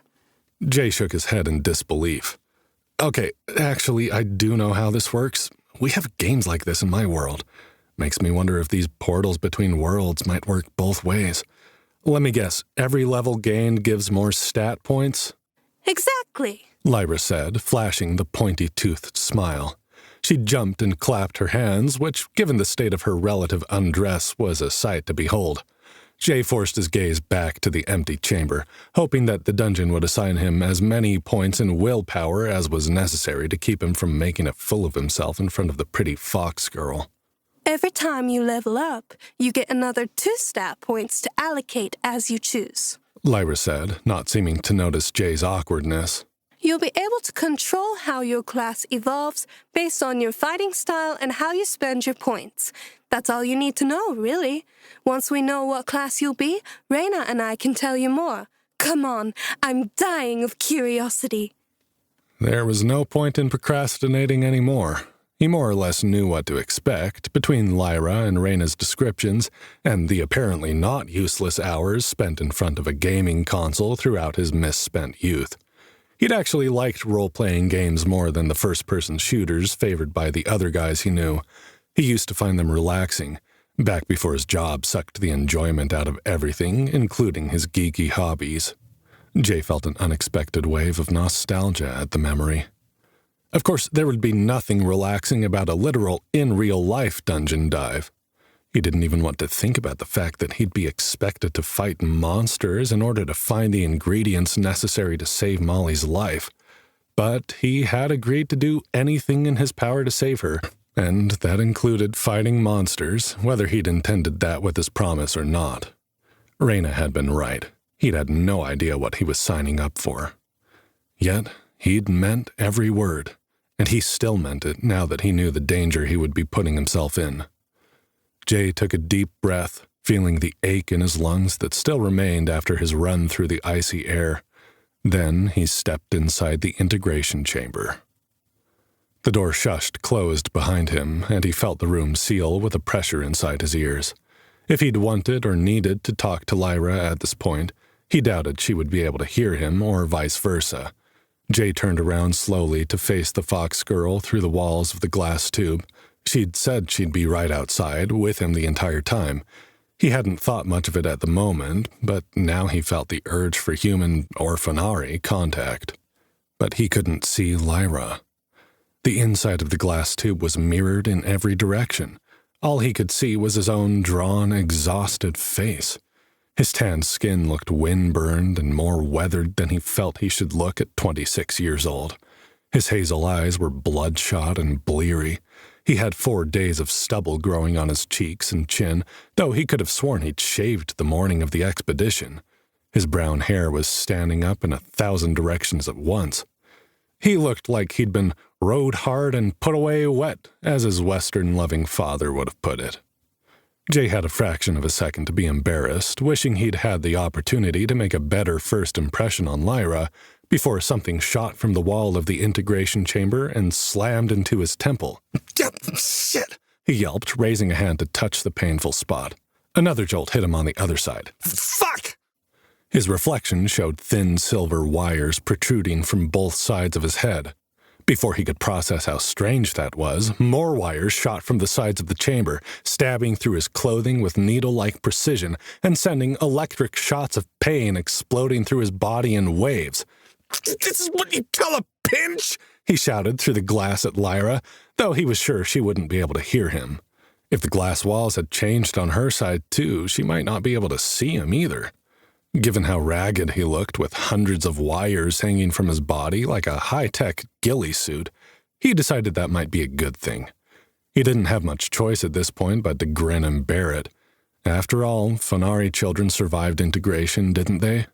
Jay figured the least he could do was get through the process without swearing too much. "All right, Dungeon, do your worst." He regretted the challenge immediately. The current that fizzed through his body grew in intensity until it felt like liquid fire was being poured through his veins. Jay squeezed his eyes shut tight and gritted his teeth, determined to withstand the pain. Cold waves of sweat poured from his skin, droplets trickling down his back like icy rivers. His muscles felt like they were fusing to his bones. His bones felt like they were shattering under pressure. Seconds stretched into minutes. Minutes bled into hours. His body shook like he was being electrocuted, and Jay felt as if he was frozen in time and endless cycles of torturous agony that he would never escape. Just when his mind was beginning to scream that he could take no more, and he worried that he might break his teeth from clenching them so hard, the pain stopped, and a voice spoke inside his head. Greetings, Delver J. Morgan. Your integration into the Ice Dungeon system is complete. Apologies for any discomfort you may have experienced. Jay could only laugh, gasping for breath. He was so relieved to be free of the torment he almost felt giddy with it. Discomfort. It is unusual for a Delver to be integrated at such a late stage of mental and physical development. Most adult humans would not have survived the process. However, you are not dead. Congratulations. Your fortitude has been noted. You've got to be kidding me, he said, opening his eyes to stare at his own reflection. I almost died? Almost, but not quite. An impressive display, by all accounts. The voice did not sound impressed. Its inflection did not change at all. It remained cool and mechanical, just as the invisible gaze had felt, pressing on him the moment he'd entered the dungeon. With the integration complete, we may proceed with your assimilation into the dungeon system. Begin tutorial mode. Please open your class menu. His class. Finally. This was what he'd gone through all that suffering for. Jay took a deep breath and waited for further instructions. Dungeon S. Begin tutorial mode. Please open your class menu. The mechanical dungeon voice repeated itself without any sign of irritation, but it didn't give him any more information about how he was actually supposed to do what it was asking. Sighing in frustration, he said, "Okay, class menu?" A holographic screen burst open directly in front of Jay's eyes. He yelped and stumbled backward, waving his hands in front of his face to push the image away, but his fingers moved through it ineffectually. It was like the VR headset Molly had convinced him to try on at the mall last Christmas, only he wasn't wearing a headset. The menu seemed to be projected directly onto his retinas. But now that he knew what he was looking at, he found he could focus on the holograph or the real world beyond. Besides giving him a mild headache, it wasn't too difficult to accomplish. "Close menu?" he said experimentally. The menu closed. He said, "Class menu," and the menu opened again. This time he was ready for it, letting his eyes unfocus slightly so that the holograph didn't jump up and scare him again. Well done, Delver. Your innate control of the system's menu system is quite remarkable, given your advanced age. He saw a list of the attributes Lyra had mentioned, along with some other skills and stats they hadn't talked about, with a column of numbers next to each. But the numbers were jumping all over the place, refusing to settle. Jay released an indignant scoff as he waited for the numbers to stop, like a gambler at a slot machine. "I'm not even 30 yet." Indeed, more than 2 decades past the prime integration window, yet, once again, you have survived against incalculable odds. You are truly a unique specimen.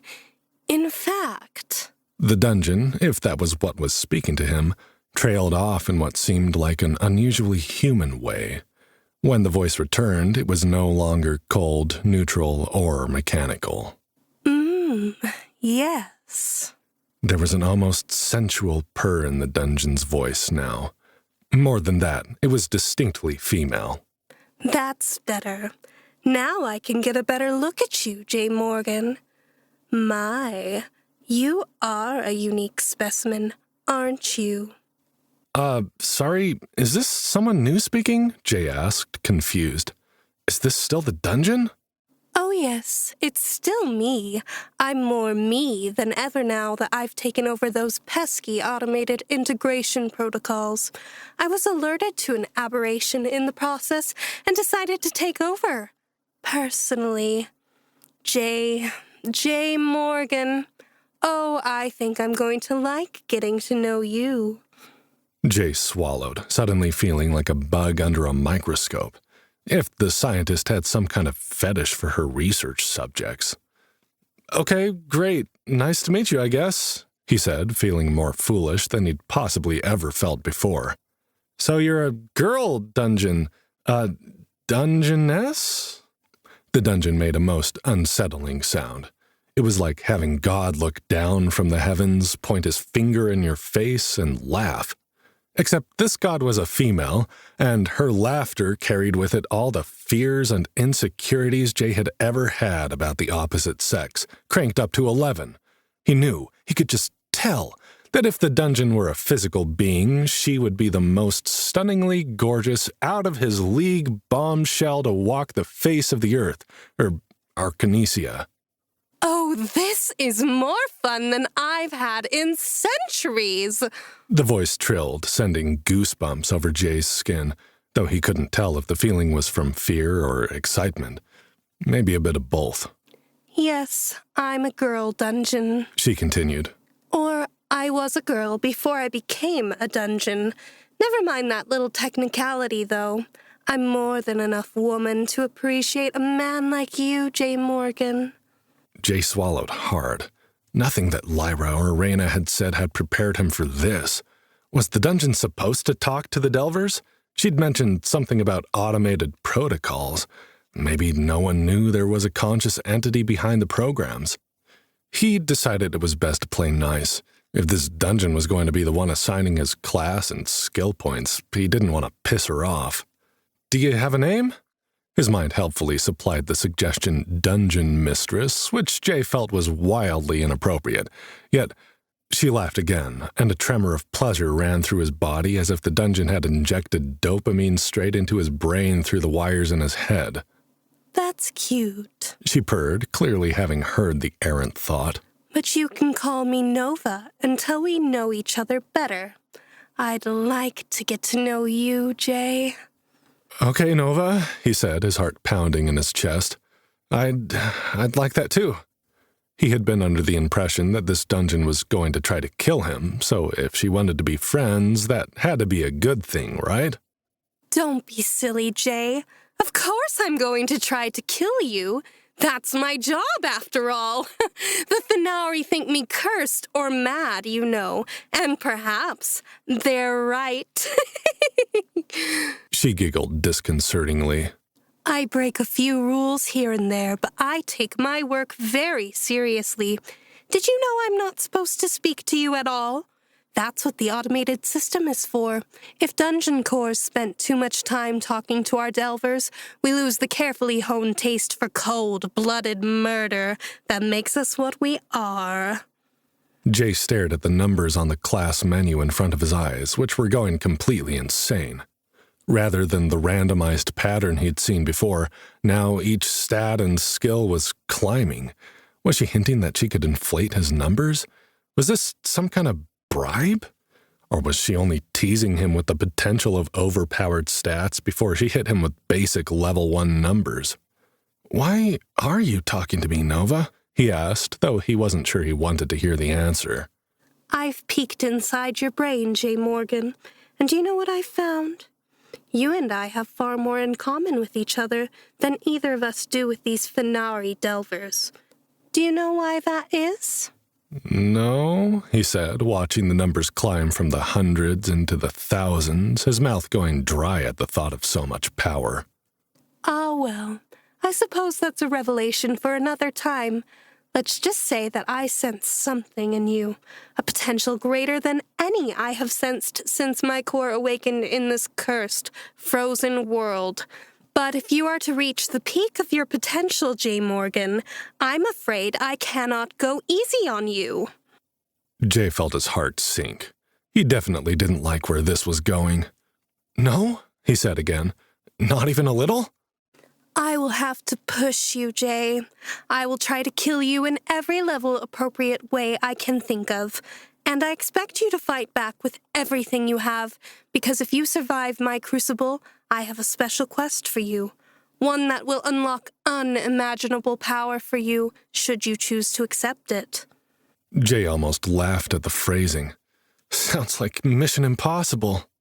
An impossible mission for any, except perhaps you, she said, apparently not getting his joke. And why would she, when they didn't have movies on Arcanesia, let alone Hollywood movies? Only time will tell. "So what is this quest, Nova?" he asked. "What do you need me to do? Because there are some things I need from you, too."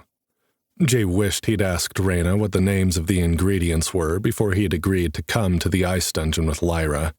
He hoped Nova's quest would be enough of a necessity that she could be persuaded to help him in return when the time came. Ah, yes.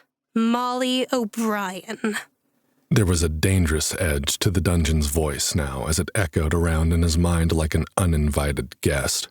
The chills he got from this tone held none of the pleasurable thrill as before. I've seen her in here, in your dreams, your deepest desires. Tread carefully, J. Morgan.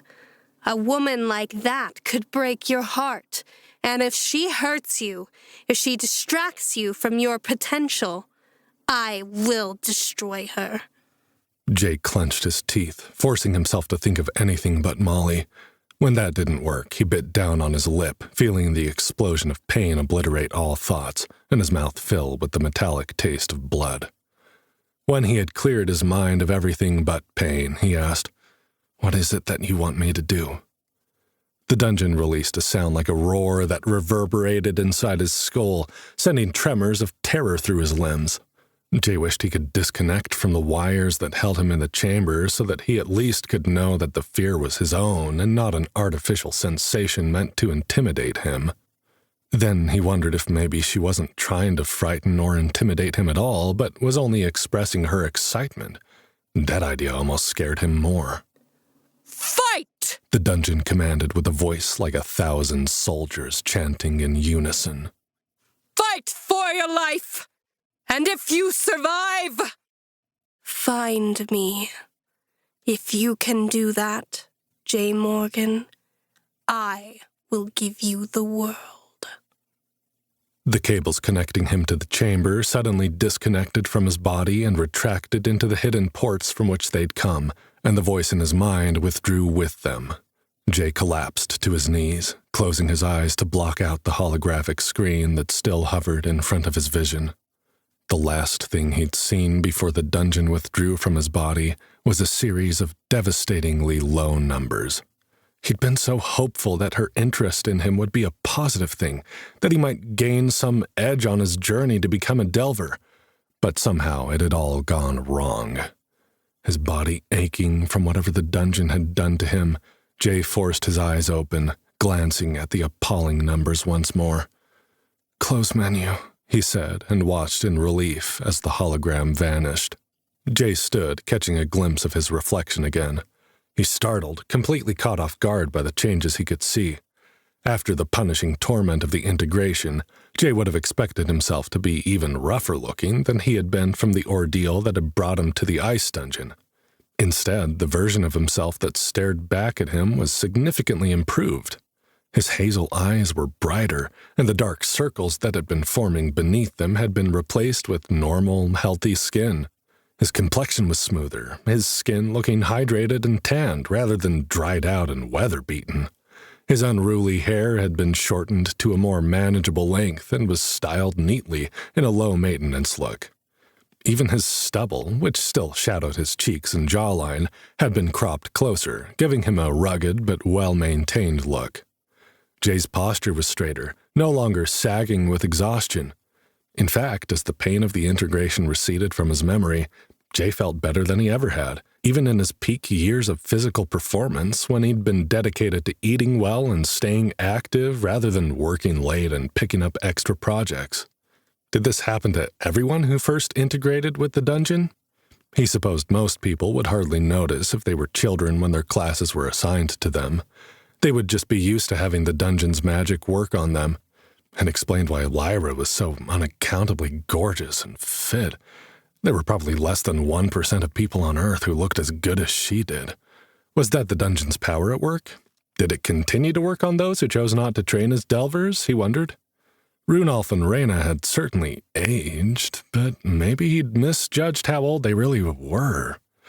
Jay sighed, feeling conflicted about the experience. The class he'd been assigned was not one he knew. His stats, as far as he could tell, were garbage. He was really not looking forward to exiting the integration chamber and having to break the news to Lyra. She'd been so hopeful that he'd get some great class and that they could party and level together. Now he was certain he'd be holding her back. What had gone wrong?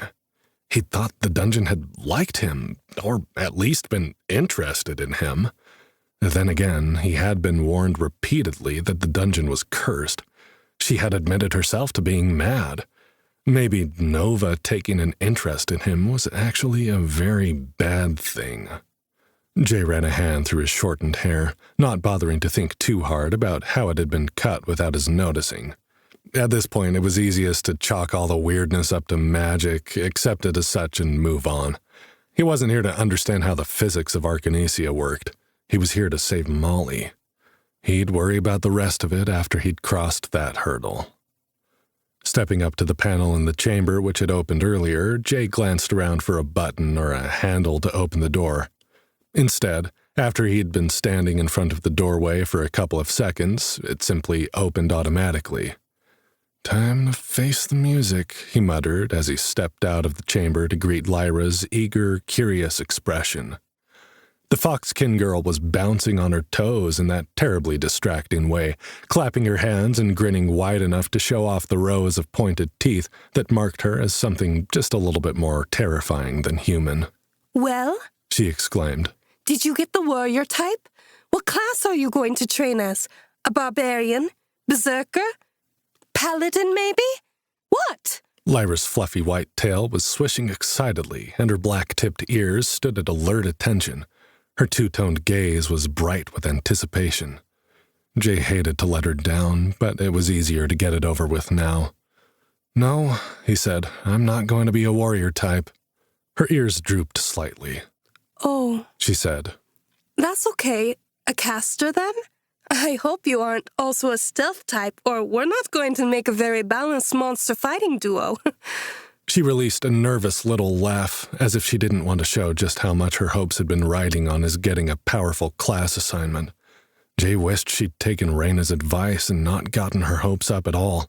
Whatever the reason was that she didn't have a party, he was sure she didn't deserve the level of disappointment he was about to dish out. "No, not a caster," he said. Her shoulders slumped and her ears lowered to the sides. He added, "And not a stealth type either." Lyra blinked, and one ear perked back up in confusion. "What? You can't just not be any of them. Show me your class menu." She quickly described how to share his menu screen so she could see it too. Jay hated how cute she looked in that moment before she realized how bad it actually was. "Sorry," he said. "It's bad, I know." Stunned, Lyra stared at his menu, then back at him, then at the menu again. "It's not just bad, Jay," she said, her ears flattening into her silver-white hair as if she were afraid rather than disappointed. "This is impossible." Broken Basics. Jay, Lyra, and Reyna sat around the fire in the witch doctor's medicine tent, all staring at the screen Jay had shared with them. Molly continued her unnatural sleep on the couch, but Jay was glad they were discussing his integration issues where she might be able to hear and hopefully understand why he may not be able to save her after all. Reyna Frostmane sat cross-legged on the floor, rubbing her wrinkled forehead with the back of her hand, her gray wolf ears half lowered in a look of distress. "I don't understand this at all," she was saying for the 100th time. "I've never seen anything like it before." Jay looked at the chart in his class menu one more time, trying to make sense of it himself. Delver, J. Morgan. Class type, not available. Class, not available. Level, 1. XP, 0. Next level, 100. Health, 100 minus 30. Stamina, 100 minus 30. Mana, 100 minus 30. Unassigned attribute points, 0. Strength, 1. Agility, 1. Intelligence, 1. Constitution, 1. Willpower, 1. Charisma, 5. Active skills, not available. Passive abilities, environmental resistance, 1. Arctic. Dungeon site, 1. Startup costs, 1. Jay sighed once more. Maybe it has something to do with the fact that I didn't integrate as a kid like most people do. The system did say that I almost died during the process. "I don't think so." Reyna shook her head and fingered the bone necklace around her throat.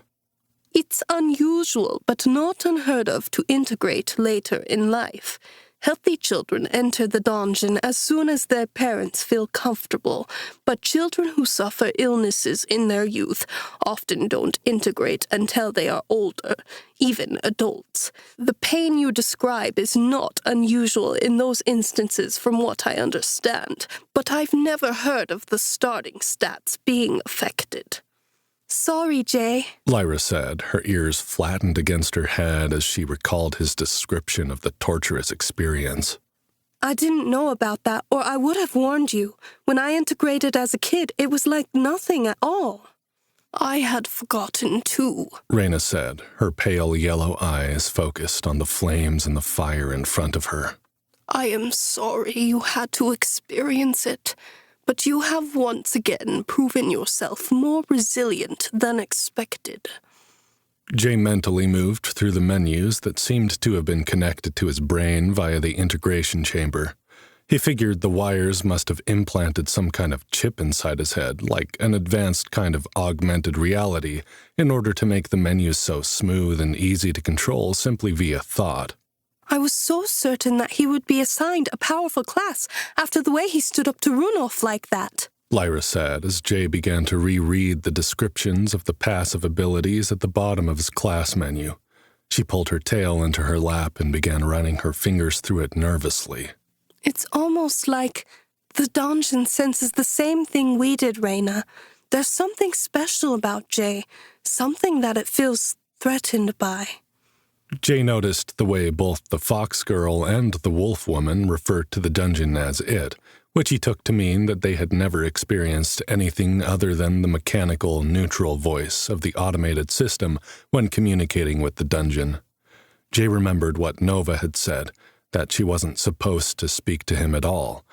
She hadn't told him not to talk about his experience, but he felt inclined to keep the full extent of the strange interaction to himself.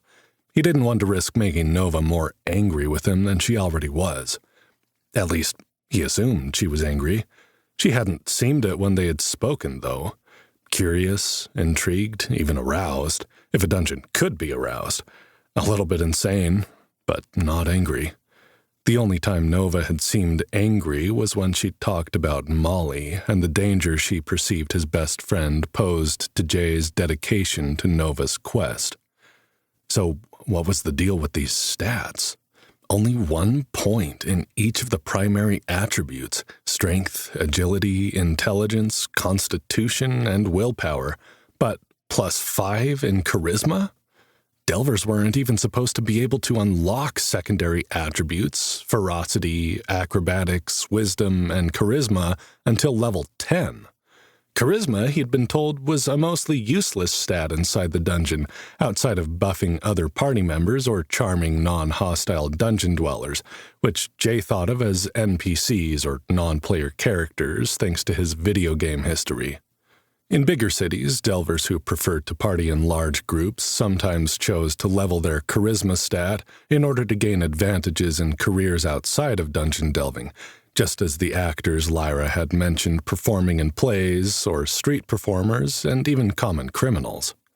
2 of the 3 abilities Jay had received were pretty self-explanatory, but he read through their descriptions anyway. Environmental Resistance 1 Arctic. This passive ability is bestowed upon Arcanesia's delvers who integrate with the ice dungeon, Winterhaven, as a reward for braving the harsh and unforgiving conditions of this unique dungeon location. With this ability, the delver becomes attuned to the extreme cold. The skill ensures that natural Arctic weather conditions from bone-chilling winds to the treacherous ice underfoot no longer deplete the delver's health or stamina. Dungeon Sight 1. A nascent ability awakened within delvers as they step into the mystic and perilous confines of their first dungeon. This passive ability grants the bearer the unique capability to perceive the unseen, a faint but discernible aura that emanates from individuals and items imbued with the ancient and enigmatic energies of dungeon magic. At its initial level, the skill allows the delver to sense a subtle glow surrounding objects of magical origin or beings who have been touched by dungeon magic, distinguishing them from their mundane counterparts. Jay had noticed the effects of both passive abilities immediately upon leaving the ice dungeon with Lyra. The cold, which had been nearly debilitating before, felt like little more than a cool spring breeze on his magically fortified skin. He could also see the faint glow around Lyra and Reyna, but nothing around Molly, as well as most of the clothing, jewelry, and armor the Fenari women were wearing, and the witch doctor's collection of herbs and items used for her healing practice. So far, he had not noticed any effects of the third passive ability, startup costs. Jay immediately recognized the term from college, where he'd gotten a bachelor's degree in business and majored in economics. From college, he'd gone on to work his way up to middle management at a big investment firm. His job had been identifying promising startup companies for enterprising venture capitalists to invest in. He'd been good at it, but he'd often felt disillusioned, not just by the soulless corporate environment, but by the process of making more money for the startups and investors than he did for himself. The description of the skill confirmed that the recognizable term from Jay's job was not a coincidence. When he expanded the option, he could even hear Nova's voice, her real voice, speaking in his mind. Startup costs, permanent debuff. Welcome to the big, scary world of dungeon delving. It may seem like you're out of your element here, new world, new rules, but it's not so different here than in the big, scary world of business, is it? You may find the experience gained in your old life isn't completely useless in the ice dungeon. You've been assigned a completely unique class type, designed to evolve with you based on your own unique life experience. It has a potential to make you more powerful than any delver in recent history, but we wouldn't want to be accused of favoritism now, would we? So you've been given your own unique debuff as well. Whether or not you can play these unusual cards to your advantage will be up to you. Will you be one of the success stories, or will your startup go bust instead of boom? Your class will remain hidden until you expand your services. But here's a lesson that might ring true to you. The odds are stacked against the new guy in town. Until you find someone willing to invest in your company. That's you, by the way. You're flying solo. Solo delvers are at a disadvantage compared to their competitors, just like in the real world.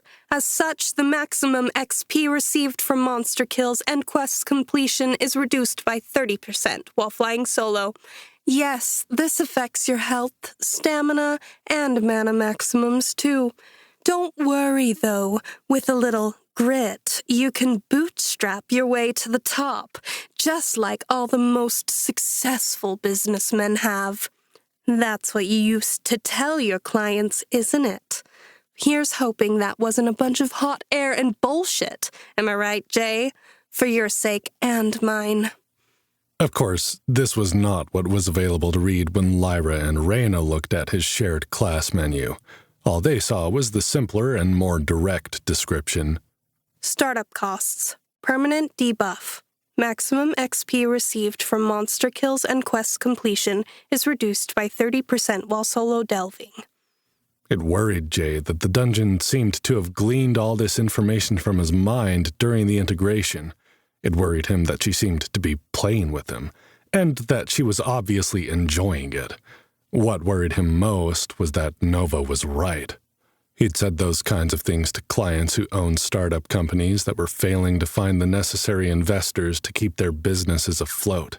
And 9 times out of 10, it had been a bunch of hot air and bullshit. He cringed inwardly, thinking of all the times he'd given false hope to clients who were clearly and obviously floundering. The dungeon was mocking him. When she said the word grit and bootstrap, there was a different inflection there, like it meant something. In the text version of the description, they were in a slightly different font. What did it mean? Were these skills he could gain? He couldn't ask without revealing the fact that there was more to his class assignment than Lyra and Reyna could see. He'd just have to wait and find out. Nova had said she wanted him to succeed. She needed him to perform some sort of task for her once he was high enough level. So maybe there was another hidden message in the description. Could he be the 1 in 10? or realistically more like 1 in 100 or 1 in 1,000, who took their disadvantages and turned them into opportunities. Jay had become a cynic in his years suckling at the teat of corporate America. He'd seen far more failures than successes over the years, but the ones who succeeded, they didn't just do okay, they shot into the stratosphere. And he'd been pretty good at picking winners. Was there some way he could use the senses he'd honed in his career to guide his development in the dungeon? Jay was lost in thought when he had the feeling that someone had asked him a question. He closed the skill description and glanced up to see both Lyra and Raina staring at him. "Sorry, what did you say? I was thinking about something." Jay, are you okay? Lyra asked, her ears still lowered. I know you really hope to be able to get the ingredients Raina needs to help your friend, but with these stats, I don't see how you're going to be able to do that. Raina frowned, shaking her head. Lyra's right, Jay. This cursed dungeon is difficult enough to level in with a normal class and standard base stats. What you've got here is useless. You didn't even get a basic combat ability. Usually a class will let you choose between 2 or 3 starting weapons and give you a proficiency perk on one of them. You've got nothing. Jay took a deep breath, choosing to believe there was more to this situation than met the eye. It didn't make sense for the dungeon to sabotage him right out of the gate if she truly needed his help. But Jay got the feeling that someone or something was monitoring her performance, and that she could get in trouble for showing preferential treatment to any one of the Delvers. Nova had said she wouldn't make it easy on him. In fact, she was making it harder than it needed to be, which meant, maybe possibly, there was some hidden advantage to his stats that she was trying to hide. Either that, or she was trying to kill him as quickly and efficiently as possible. Jay glanced at Molly's sleeping face. Her coppery red curls fell in loose rings around her pale, freckled cheeks. Some of her color had returned in the time he and Lyra had been gone, as if whatever magical state had taken over her had settled now. Raina had assured him that, according to her research, Molly would remain in stasis without any need for food, drink, or other bodily functions, as long as the portal sleep held her. That meant he had time on his side. He had all the time he needed to figure out how to level his impossible stats and master the unique mystery class Nova had created especially for him. He had to try. "I have to try," he said, repeating the thought out loud. His Fonari companions looked at him in surprise. Jay slapped his hands on his thighs, loud enough that Lyra jumped at the sound. "I'd like to go now, if that's okay." Now? The fox girl squeaked. You barely survived integration. You need to rest, Jay. He shook his head. "No, I feel fine. Actually, after the process was finished, I felt completely refreshed. I'm good to go, really. Just point me in the direction of the lowest level monsters and I'll get started." What? Lyra looked horrified. You can't go in there alone with stats like that. Jay, you'll be killed immediately. There's only 1 or 2 rooms on the entire first floor with enemies weak enough that you have even a chance of surviving. "Sorry, but I'm going," Jay said. "I promised to get those ingredients for Molly, and I have to try. That's all there is to it." The pretty fox girl glowered at the sleeping woman, crossing her arms over her chest. You'll die, she said firmly. And you aren't going to be any good to her if you're dead, are you? I'll get the stupid ingredients for you. I might not be the best delver in Winterhaven, but at least I have a chance of coming back alive. "I can't ask you to do that, Lyra." She turned her glower on Jay. You're not. I'm telling you. "I'm going with you then." No, you'll only slow me down, the fox girl said with a huff. Then she spun to face the witch doctor. Give me the list, Raina. The wolf woman was watching the pair with a bemused expression on her face. Jay felt frustration rising in his chest. He stood abruptly and moved to block Lyra's demanding gaze from reaching the witch doctor. "Raina, please," he said, ignoring the affronted huff that came from the fox girl behind him. "I made a promise, and I intend to keep it. I don't care if the two of you think I can't handle it. I'll find a way. If there are rooms with enemies I can fight, I'll start there. The dungeon must respawn them after a certain time, doesn't it?" For someone who knows nothing of the dungeon system, that's a remarkable observation. The gray-eared woman leaned back on her heels, where she crouched next to the flames, her arms crossed over her beaded chest. With her furs, the bone jewelry, wolf features, and weather-worn, wrinkled skin, she looked every inch the witch doctor she claimed to be. She gazed up at him with her pale yellow eyes narrowed in keen examination. "It makes sense," he said, wondering what she saw when she looked at him with what was likely a much higher rank of dungeon sight than he had. "Otherwise, it would be empty after the first round of Delvers went through. I'll just hang out there, kill them as they respawn, and start again. I can do this. I am going to do this. I don't need your permission, either of you. But I do want a list of the ingredients you need to help Molly and the locations that they should be located." "Don't, Raina," Lyra pleaded. Jay couldn't understand why she sounded so scared. Even if she thought he was going to get slaughtered by cockroaches or something, she'd only known him for the span of a few hours. What was it to the fox girl if he lived or died? But Raina didn't seem to register the girl's protests.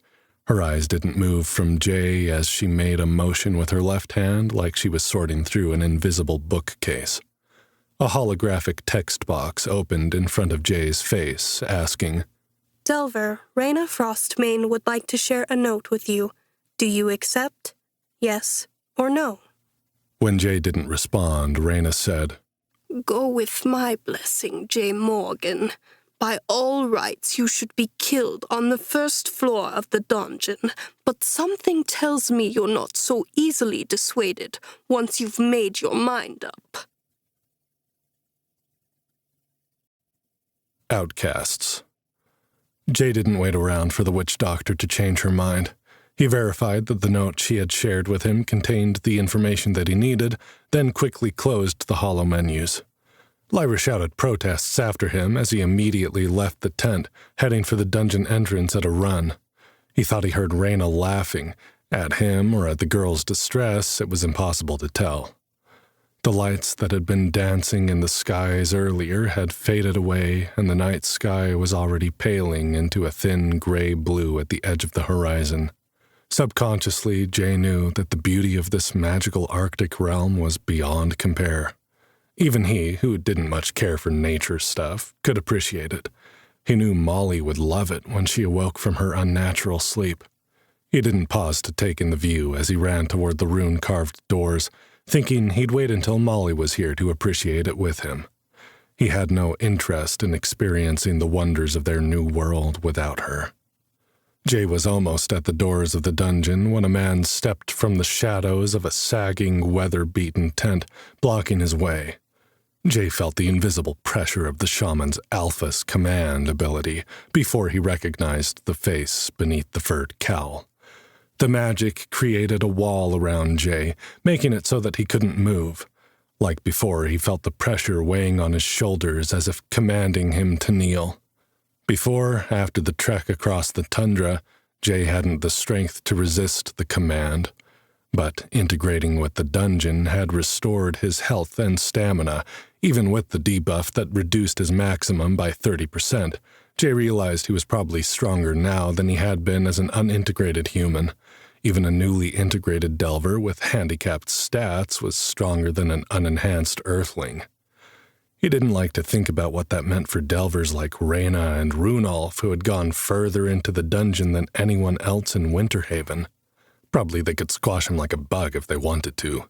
Yet Jay had no interest in wasting time being pushed around by this arrogant bastard when his best friend's life was on the line. Runolf managed to hide the look of surprise that crossed his face when the command spell failed to push Jay down, but not before Jay noticed it and acknowledged it with a bitter smile. "What do you want, Runolf?" he said, pushing back against the magical attack with everything he had. He didn't know how magic or combat skills worked yet, and he didn't have any of his own, but Jay felt an instinctive ability to resist the subtle attack the shaman was using against him. "I don't have time for this right now." "I heard the dungeon favored you, an outsider, with integration," the wolfman said with a sneer of disgust. Something about his golden eyes changed, and Jay knew he was being analyzed with a higher-level dungeon-side ability. Runolf scoffed, his sneer widening. "I see I had nothing to worry about. You have not been invited to delve. You've been invited to die. A fitting end for a human in the ice dungeon." Judging by his reaction, Runolf could probably see some of Jay's base stats, or at least his reduced health, stamina, and mana bars, and the blank fields where his type and class should have been. Jay knew he would look weak beyond compare in the eyes of an experienced delver. Yet he was resisting the shaman's ability somehow, which Jay's stats couldn't explain, furthering his sense that there was more to his connection to the dungeon than was immediately apparent. "Then what are you waiting for?" Jay asked, returning the shaman's sneer with equal disdain. "Get out of my way and let me meet my fate." Jay felt a presence behind him, but he didn't dare break his concentration on the man to look at who had joined them. He had a feeling he knew in any case. Lyra hadn't been far behind when he'd run from the medicine tent. Runolf's gaze flicked over Jay's shoulder to the newcomer, and his grimace grew more pronounced. "Two outcasts," he said, a low growl in his resonating voice. "Fitting that you should find one another. Perhaps you'll do our village a favor and meet your fates together. Die quickly, human, and take this Volpinari bitch with you. When you're gone, I'll deal with your friend. Reyna doesn't know the trouble she started for herself by aligning with vagrants and exiles like the two of you." Jay gritted his teeth, fighting against the pressure that surrounded him, wishing he could clock the old man in the face. But while he'd been able to resist being brought to his knees by the command spell, it still had him frozen in place. Runolf seemed to realize the danger he was in, however, because he took a few steps back before releasing the spell and stalking away from them. Resisting the urge to run after the man and start a fight he likely couldn't finish, instead Jay turned to Lyra. He was surprised to find the fox girl had tears in her blue and gold eyes. "I'm sorry, Lyra. That guy's an asshole. He shouldn't have brought you into this. You really don't have to get involved with me if it's going to cause problems for you." Lyra's bottom lip quivered as if she was about to cry, but she bit down on it hard and winced. "Let's go," she said, her voice husky with barely restrained emotion. She stepped past him, her shoulder brushing against his roughly as she moved toward the dungeon entrance. The bow and quiver bounced on her shoulder as she stomped toward the rune-covered doors. Jay had heard the angry edge to her voice, and though he was fairly certain he hadn't done anything to deserve it, he couldn't help feeling like some of her frustration was aimed at him. Over her shoulder, she called out, "Come on, Jay Morgan. I thought you were in a hurry." Not knowing what else to do, he followed her. This time, entering the ice dungeon didn't bring the palpable relief from cold he'd experienced the first time, because now that he was benefiting from Environmental Resistance 1, the cold didn't bother him anymore. But he did feel the deadened hush surround him as the rune-carved doors closed at his back. Again, he was struck with the tomb-like quality of the entryway. He wondered if the entire dungeon was like that, if he'd agreed to explore a literal tomb.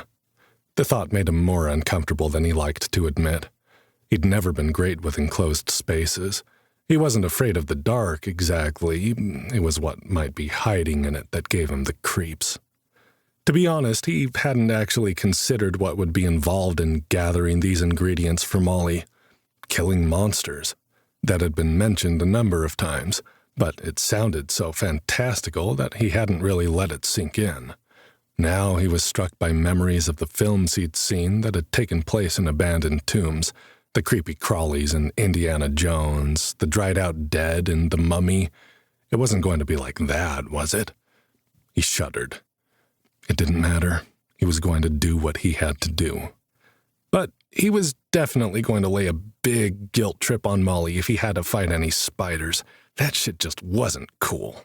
Are you coming or not? Lyra snapped impatiently, jerking him out of his personal nightmare. It's not too late to back out, you know. I said I would gather your ingredients, and I will. You don't have to go in there. Lyra was standing in the doorway to the right of the entrance, the one opposite the room that held the integration chamber. She had her arms crossed over her chest, squeezing her breasts together in that enticing way. Jay knew it wasn't appropriate to stare, but he couldn't help noticing, even with everything else that was going on in his head. Long live the power of boobs, he thought to himself. A salve for any wound. He gave her a winning smile and crossed the entryway to stand with her. I do have to go in there, he said, and you can't stop me. But thank you. I could stop you, actually. Lyra still seemed annoyed, but she no longer looked like she wanted to cry, so he was grateful for that. I've seen your stats. I could pin you to the wall with an arrow, tweak your nose, and be back with the ingredients before you were done crying for your mommy. Jay glanced at the quiver and scrunched up his face in imagined pain. Please don't. I said I could, she replied, turning to stalk into the next room. But I won't. If it's so important to you to do this yourself, I'll support you. Besides, after watching that standoff with Runolf and seeing the changes in you after your integration, I'm not entirely sure that you're not hiding something behind that abnormal workup. The room they entered was not what Jay had expected. Rather than the inside of a tomb, they'd come into what looked like a gym locker or a high school hallway. Rows upon rows of rune-marked cubbies lined each wall, with a row in the middle of the room with additional cubbies on both sides. Lyra stalked over to one of the cubbies in the middle, opened it, and began pulling items out and dumping them on the floor. Jay didn't understand why he'd been able to resist Runolf's command either, but he was hiding something about his integration with the dungeon. For now, he figured it was safest to keep that to himself. Delving supplies? Jay guessed, choosing not to add to her suspicions about his stats. Yes, she said. Which you will need if you're serious about this expedition, which you would know if you'd stayed to talk to Reyna and me about your plans instead of just storming off like that. But whatever. Lyra, I'm sorry, he began. I appreciate your concern and everything you've done for me, but it's really important to me that I know, she said, cutting him off without looking at him. She picked up a leather satchel and threw it at him, hitting him in the chest. I get it. Here, you need a sleeping roll, tent, at least 10 days of ration, a starter weapon, and some basic armor. I have extras of everything here. You can use it until you get your own and pay me for anything you lose or destroy once you've earned some coin. Jay looked at all the items she was tossing at his feet, then at the leather satchel. There's no way this is going to fit in here. It's too small. Lyra snorted, pulling an identical satchel out of the cubby and then slamming the door. It might be tight, she said, giving him an unreadable expression. But you might be surprised what you can fit in there if you push hard enough. Jay's mind immediately took that phrase to the gutter, and he blushed, feeling his immediate physical response to the fox girl's unintentional innuendo. Then he noticed the corner of her lip quirking up and her eyes flashed. Did you just, he stammered. Was that a joke? She finished for him. Yes, you do have jokes in your world, don't you, porter boy? Jay stared at her in disbelief as she arranged the satchel like a belt around her waist, securing it to the opposite side of her body from the dagger.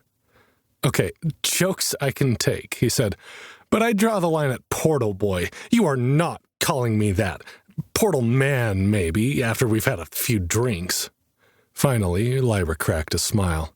She laughed, the funny high-pitched yipping sound that Jay had heard before and found incredibly adorable. He found himself relaxing, finally, after whatever had gone wrong between them. I'll take you for those drinks, she said. If you survive the first floor of the dungeon. How's that sound, porter boy? I can live with that, he said. Then, realizing what he'd said, he added, At least I hope I will. This earned him another snort from the fox girl, who seemed like she was in remarkably better spirits than she had been. He really didn't want to ruin the moment, but there was still something he needed to ask. "Lyra," he said, "there's still something we need to talk about first, before we go into the dungeon together." The smile drooped on her face. I know, she said, her voice quiet. "It's Molly, isn't it?" "Molly?" Jay startled. "What? No, what do you mean?"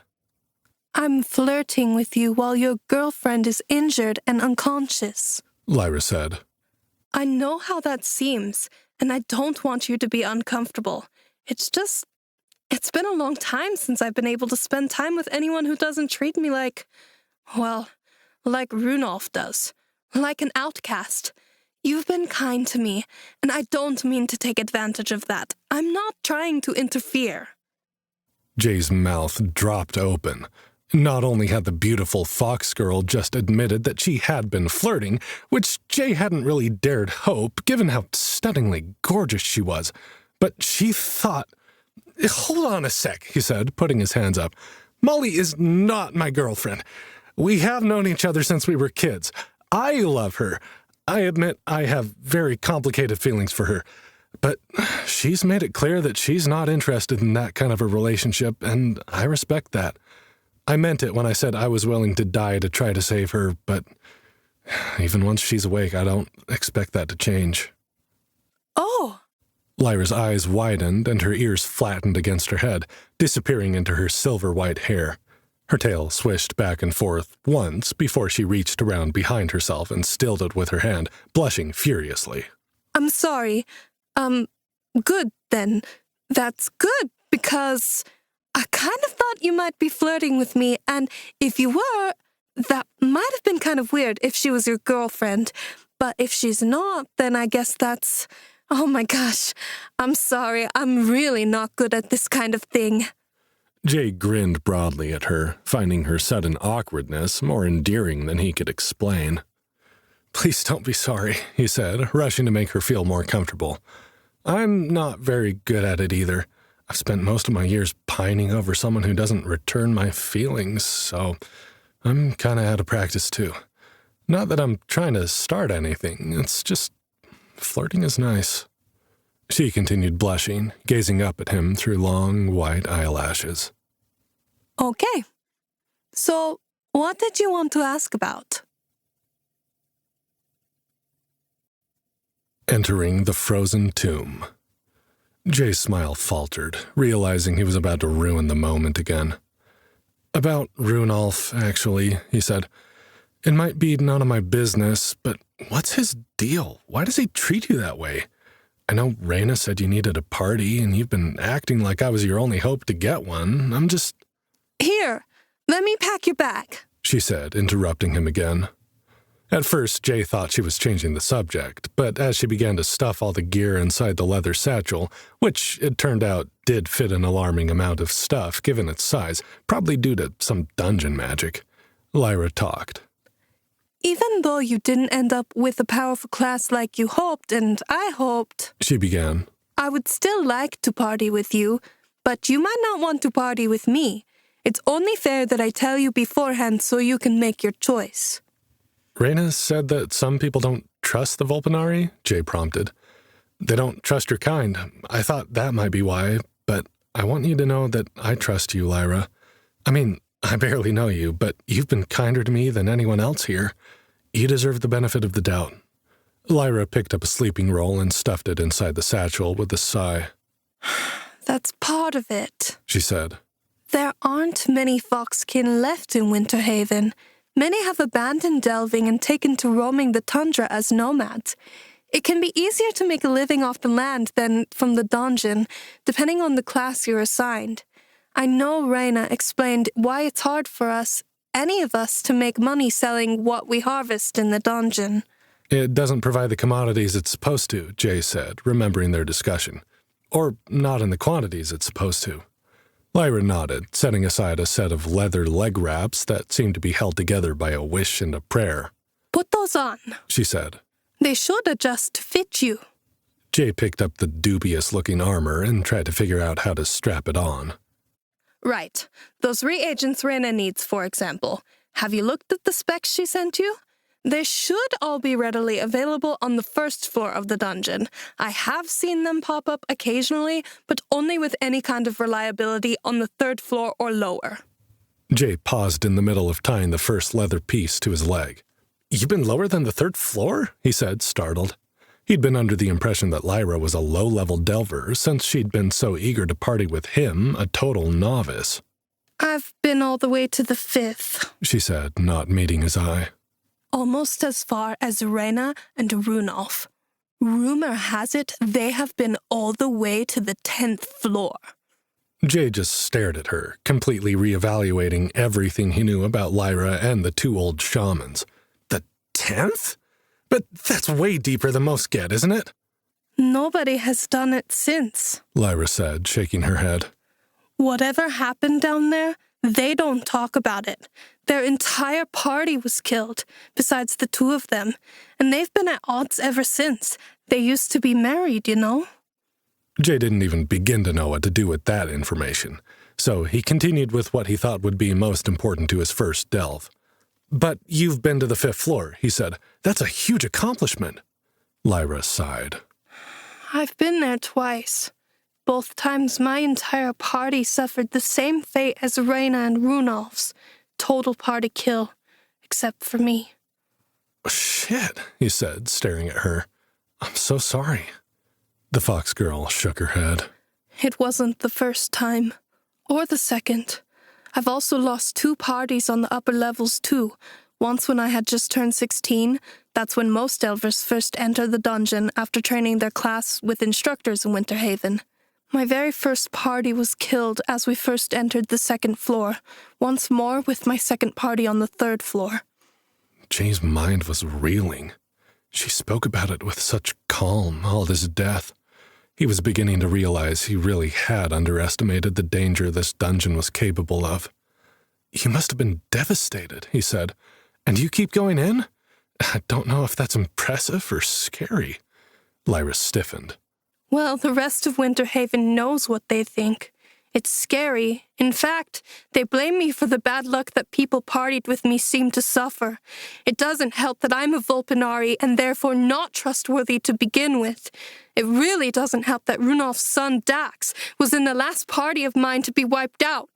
The village had largely overlooked the rumors that were spreading about me before that, but Runolf wouldn't let it go.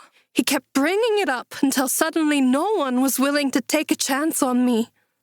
"So, why do you keep going back?" Jay asked. "I don't know if I could do it if I didn't have to do it for someone else." I'm meant to be a delver, Jay, Lyra said, standing now that she'd finished packing everything he wasn't supposed to wear. She helped him finish attaching his leather leg covers, then passed him bracers and a chest piece, neither of which looked to be in much better condition than the leg armor. She continued to speak. So I delve, even if that means going it alone. I don't think it's my fault all my parties have had such bad luck. This dungeon has a higher delver death rate than any in Arcanesia. Out of dozens of dungeons, ours is the worst. It's cursed. I mean, Reyna and Runolf should know that. They had the same thing happen to them, but I've had worse luck than most. Jay finished securing the last of his armor and secured the satchel to his waist. Then he took Lyra by the shoulders and held her in front of him, looking into her two-toned eyes. Her ears flattened as he gazed at her, as if he might yell at her. "It sounds to me like they're looking for a scapegoat," he said. "Lyra, I'd be happy to party with you. I'm not going to be much help at first, so I understand if you don't want to party with me, but I'm not going to turn down your help if you're still offering it." Her fluffy white tail began to swish back and forth, and her ears perked up. Really? You mean it? She bounced on the balls of her feet, forcing Jay to look away awkwardly. "Of course," he said. "I need all the help I can get. I just don't want to be told I can't do it, that's all." I admit I was scared what with your stats and all, she said, her ears drooping again. I've seen a lot of people I care about get hurt and killed. I'm worried about you, and I like you, Jay. It's been a long time since anyone has been nice to me like you are. I don't want to see you get hurt, but the best way for me to make sure you don't get hurt is if you let me stay with you. "So, let me get this straight," Jay said, pretending that he wasn't following just to ease the sadness that he had seen growing in her eyes. You do want to party with me, or? Yes, I'll party with you. She let out a wild yip that made Jay burst into laughter. She rambled happily, practically dragging him out of the locker room. We'll level you together, even if you're starting with a disadvantage. I still think there's something about you that... Never mind. It doesn't matter. Even if you're just a normal Delver, I'm so happy not to have to go in alone anymore. Thank you, Jay. Lyra led him into the main entryway and then toward the middle door, the one directly across from the big rune-covered entrance. She stopped, facing him. Her eyes got a distant look, which Jay was beginning to recognize as the look people got when they were sorting through the holographic status screens. She frowned. That's weird, she said. I can see you in the party menu as an available Delver, but your name is grayed out. Maybe you can do it? Jay followed her instructions to open his party menu. Her name was there, and it wasn't grayed out like she had described. Hopeful, he mentally clicked on her icon to add her to his party. But an error message popped up. Lyra Goldeneye, level 6. Type, stealth. Class, arcane archer. Error. This Delver cannot be added to your party while your health, stamina, and mana are below 100 points. Jay cursed. It's because of that debuff. Looks like I'm going to have to get my baseline stats up to normal for level 1 before I can add anyone to my party. Lyra frowned. That's weird, she said. It's not like you can't join a party when your HP is lowered due to an attack or something. Jay shrugged. I guess I'll have to grind for a while until I'm cool enough to play with the big kids. Lyra smiled, stood on her tiptoes, and reached up to ruffle his hair. That's okay, portal boy, she said. I know just the place to take you. Have you read up on those reagents you need? I'll keep my eyes open for them, but you might catch things I miss. Jay quickly opened the notes menu and reviewed the information Reyna had shared with him. The message included 2 selectable rectangles that looked a bit like collectible cards. One was labeled Frostleaf Clover, and the other was Tundra Berry. As he selected them, each card revealed a botanical sketch of the plant, as well as a description of its properties and locations they should be found. Both said they could be found on the first floor of the dungeon, which was labeled F1, the Frozen Tomb. Other than that, there wasn't much to go by. I think I've got it, he said. Ready when you are. Lyra flashed him a grin, pulling her bow off her shoulder and nocking an arrow. The tip burst into flame once it was ready to fire, causing Jay's eyes to widen. I was born ready, porter boy, she said. The question is, were you? The fox girl let out a series of excited yips and ran through the door, disappearing into the darkness. Jay took a deep breath, not sure he was making the wisest decision by following the Vulpinari archer into the dungeon. But it was the only thing he could do, so he followed. Welcome, Delver. You have arrived at F1, the Frozen Tomb. To complete this floor, you must locate the staircase leading to F2. But if you want to be able to open the gate at the top of the staircase, you'll need a copper key. Defeat the F1 floor boss to receive one copper key. Each Delver must have their own copper key to proceed. Jay received the first message from the dungeon as he stepped through the doorway. It popped up as a readable text menu, as well as reciting in his mind in the dungeon's mechanical, gender-neutral voice. Copper key? He asked, looking around curiously at the first official floor of the ice dungeon. Lyra's eyebrows shot up. Oh, the floor message. You only get that the first time you enter a floor. If you prefer, you can turn off the text pop-ups in your settings and just receive the audio information. The text will remain in your settings if you ever need to look back to reference it. It's in the system log menu. Jay went through his settings and turned off most of the pop-up notifications. He really didn't want to be battling holographic menus while he was in the midst of actual combat. Jay had half expected Nova to greet him personally when he entered the dungeon, and it unnerved him to think that she had perhaps already switched into trying to kill him mode. Had she even noticed he was here? Or was it just the automated system greeting him? Jay took a moment to look at his class menu again. Delver, J. Morgan. Class type, not available. Class, not available. Level, 1. XP, 0. Next level, 100. Health, 105, minus 30. Stamina, 100, minus 30. Mana, 100, minus 30. Unassigned attribute points, 0. Strength, 1. Agility, 1. Intelligence, 1. Constitution, 2. Ragged leather armor. Set bonus constitution, plus 1. HP, plus 5. Willpower, 1. Charisma, 5. Active skills, not available. Passive abilities. Environmental resistance, 1. Arctic. Dungeon site, 1. Startup costs, 1. Well, as dilapidated as the armor looked, it apparently did help a little bit. He'd gotten a +1 bonus to his Constitution attribute, which had added 5 HP to his max. It wasn't much, but it was something. He wasn't sure how powerful attacks from low-level animals and monsters would be, but every little bit extra would help once he started dungeon combat in earnest. And speaking of combat, Jay needed a few pointers on that, too. He opened his satchel and removed a long, fat-bladed sword that shouldn't have fit inside it. This was the weapon Lyra had given him. It looked more like a machete than a sword, but Jay didn't know much about anything. Not martial arts, not medieval weapons. He barely even remembered the specifics of the video games he used to play.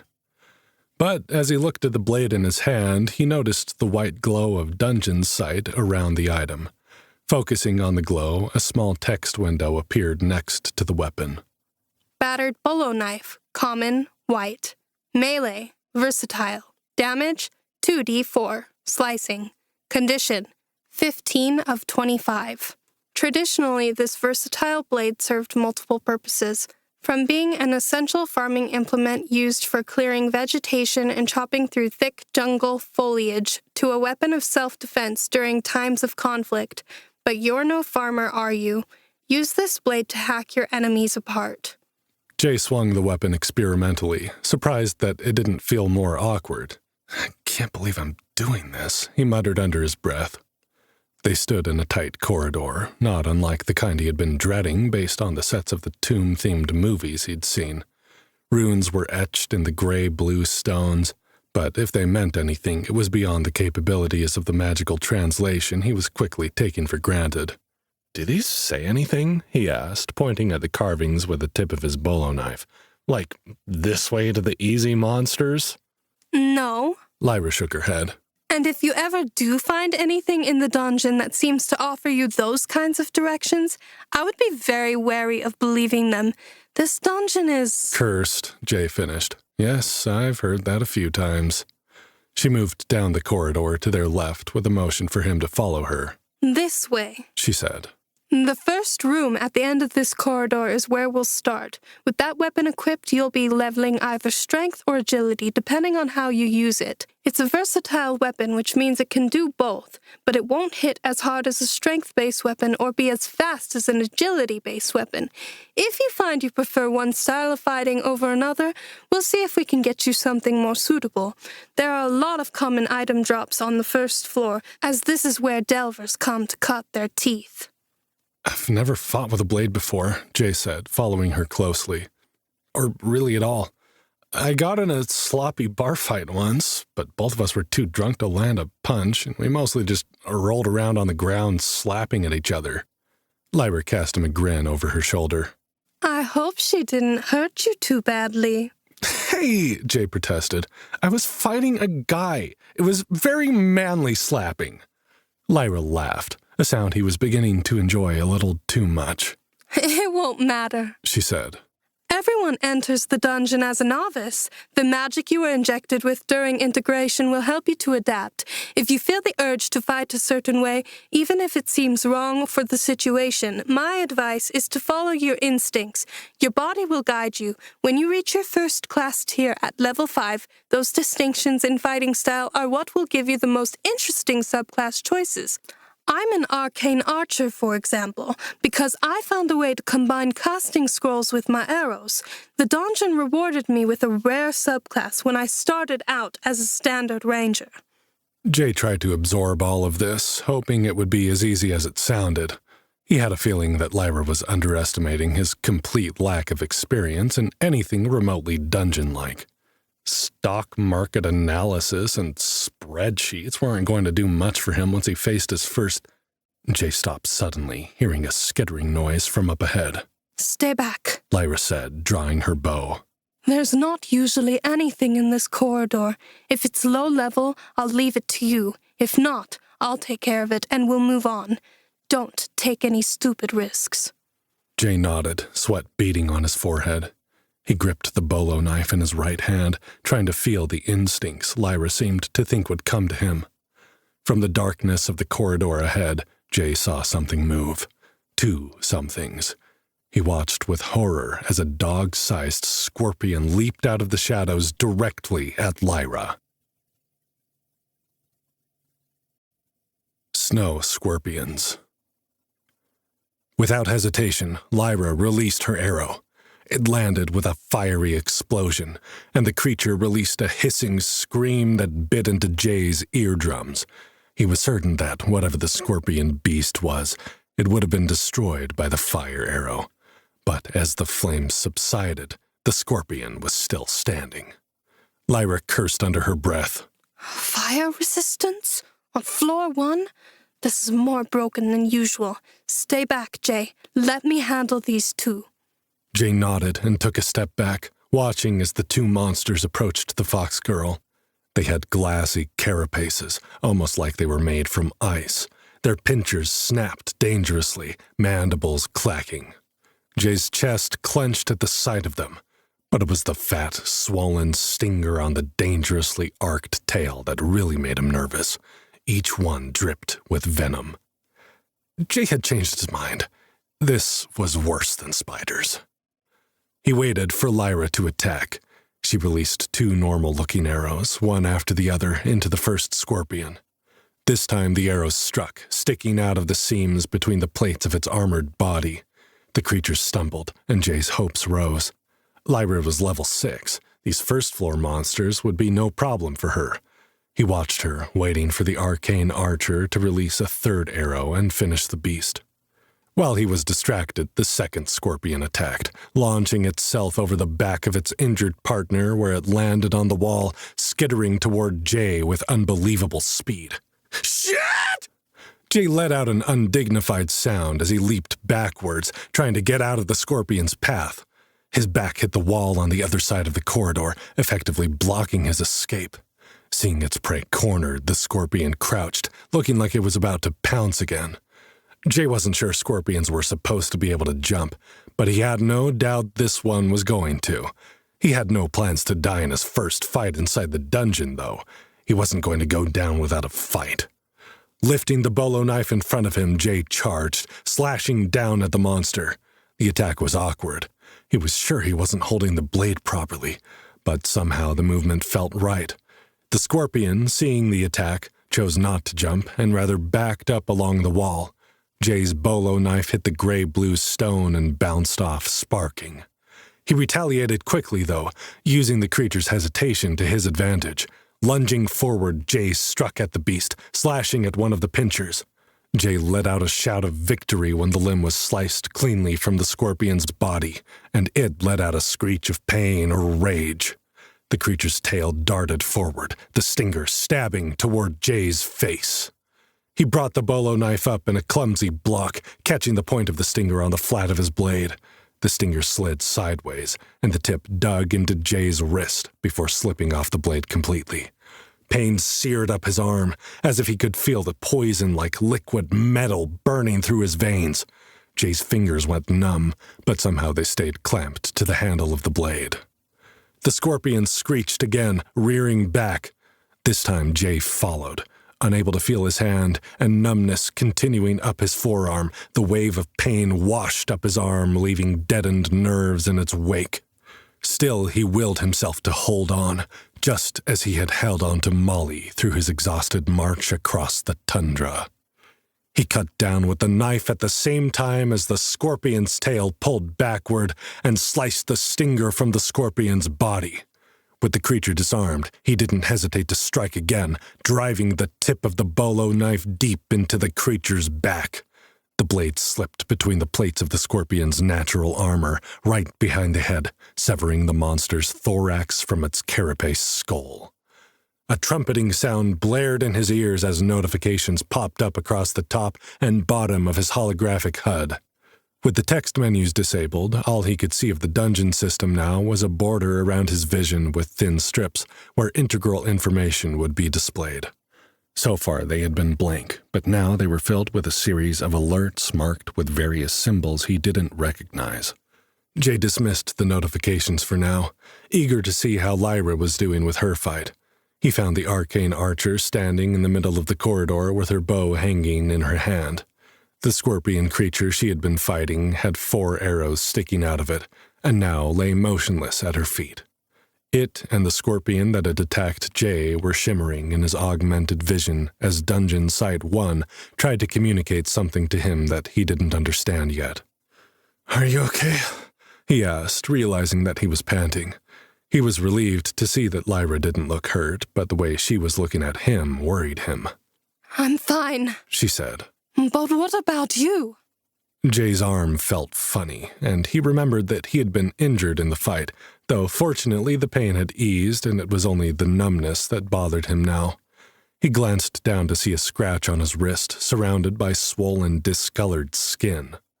"I think I'm okay," he said, but when he tried to move his fingers to release their hold on the bolo knife, pain screamed through his limb again. "Nope, I lied. It hurts like a bastard." Lyra continued to stare, her eyes doing that funny thing they did when she was using the dungeon menus. Or maybe she was analyzing him with Dungeon Sight. He couldn't tell. "Okay, first thing you need to do after a fight," she said as she swung her bow back onto her shoulder to free up her hands, "is to check your base stats. Stamina and mana will recover automatically when you're not using abilities that drain those bars, but your HP can be affected by a lot of things." Jay followed her instructions and opened his class menu to see the damage. Delver, J. Morgan. Class type, not available. Class, not available. Level, 1. XP, 17. Next level, 100. Health, 55 minus 30. Stamina, 70 minus 30. Mana, 100 minus 30. "My health is down to 25, he said, deflating slightly. "And stamina is at 40. Stamina is recovering quickly, though. It's at 45 now. Health is moving more slowly, 26. Stamina at 50. I can't do back-to-back fights if my health regenerates that slowly." He felt his heart rate and muscles coming back to normal as his stamina recharged, like a high-speed version of a workout recovery. But his arm didn't really feel like it was improving. That's because you got stung by a snow scorpion. Their venom usually carries a health regeneration debuff. You'll be able to see it in your notifications, if not your class menu. She walked him through checking the notifications, and Jay was inundated with a series of notifications read in the dungeon's dull mechanical voice. Success. You have killed Snow Scorpion level 2. XP, 25, minus 30%. Jay listened to the announcement in a state of shock. His first kill, and he'd defeated a monster a level above him? He'd expected to grind on level 1 monsters for a while before taking on anything higher level than himself. If he'd realized that Scorpion was more powerful than he was, he might not have been so quick to jump into battle. Then again, what else could he have done? Run away to let Lyra fend for herself? He'd probably have been rewarded for his cowardice with another pair of snow scorpions coming up behind him. Jay wondered how closely Nova was watching these battles, and if she would be deciding what kind of monsters to be throwing at him based on how he reacted in each situation. Achievement unlocked. You're a killer now.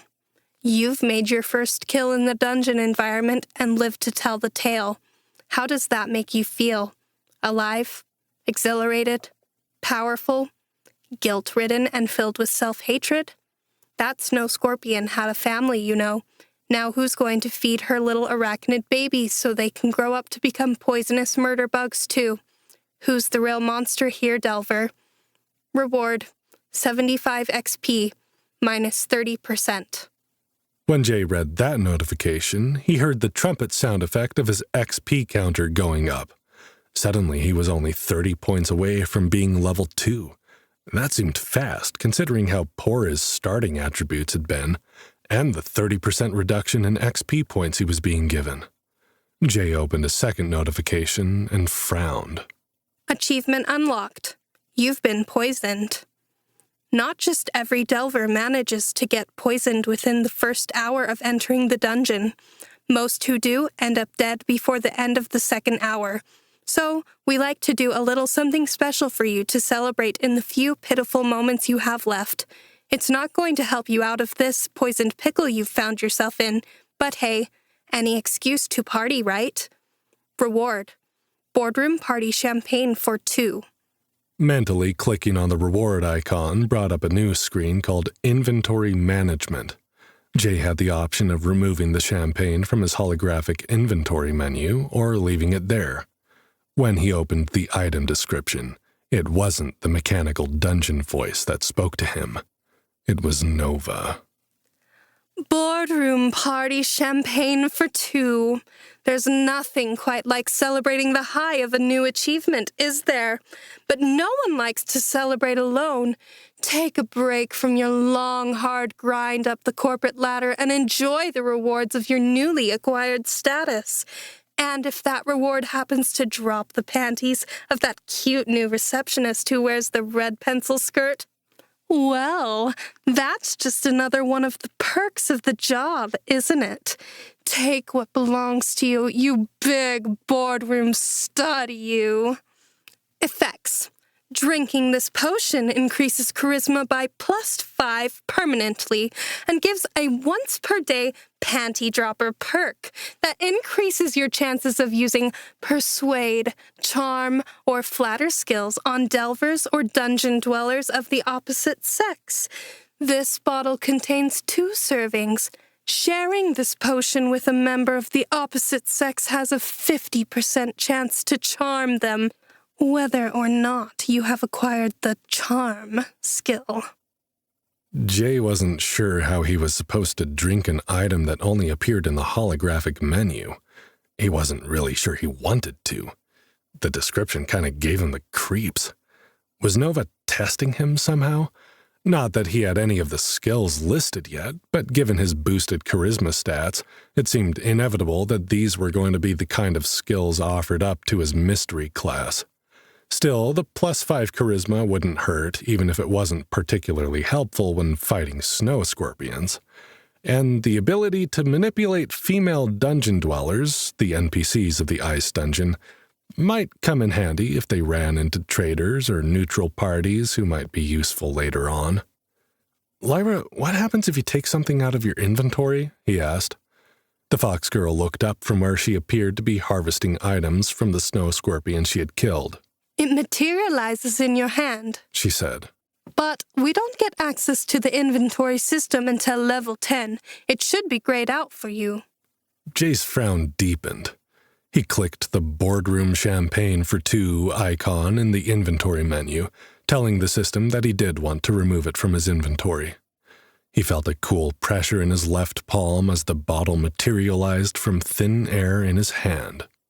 Lyra let out a yelp and jumped backward, lowering her ears. How did you do that?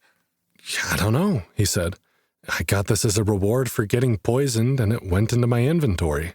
For getting poisoned? She said, staring at him in disbelief. Usually the reward for getting poisoned is getting dead. "Yeah, I got a message saying as much," Jay laughed nervously. "I think it's supposed to be a consolation prize because the dungeon thinks I'm not going to survive more than another hour in here." Lyra frowned. That would be unusual. But nothing about this dungeon is normal, so who am I to judge? What's the potion do? "Increases my charisma and gives me a creepy perk that I don't really want to use," Jay said. "It might be useful if we encounter any female dungeon dwellers we need to negotiate with, though." Lyra shrugged. I don't know anything about charisma skills or perks. Sorry. I've heard some of them can be a little creepy, but it's all in how you use them, right? A lot of people are nervous around Delvers who choose charisma-based builds. Then again, a lot of people feel the same way about Volpinari. You trust me and I'll trust you, okay? Jay nodded. Deal. I don't have any charisma skills yet, but when I do, I promise not to use them on you. Unless I ask you to. Unless, Jay was about to agree, then he stopped. Wait, what? Why would you ask me to? Lyra bit her lip and turned away, lifting her shoulder uncertainly. I don't know, she said. I've heard there are some charisma skills that aren't so creepy. Never say never, right? Jay didn't really know how to respond to that. Okay, he said.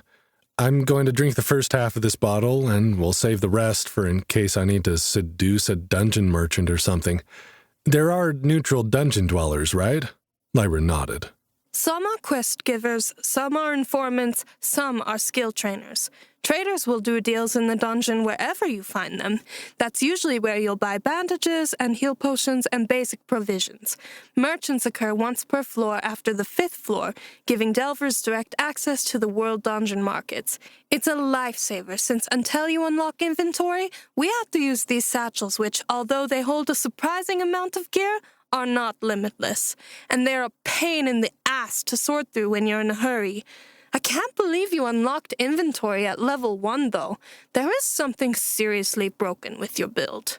I'm starting to get that impression, Jay said. He managed to uncork the bottle by levering it against the blade of his bolo knife. Even though his knife hand was still numb, it was regaining enough function that he could move it around a bit. A quick glance at his health bar showed him that he was back up to 40 HP. His stamina was fully recovered, though still at 70 points, thanks to the startup costs debuff.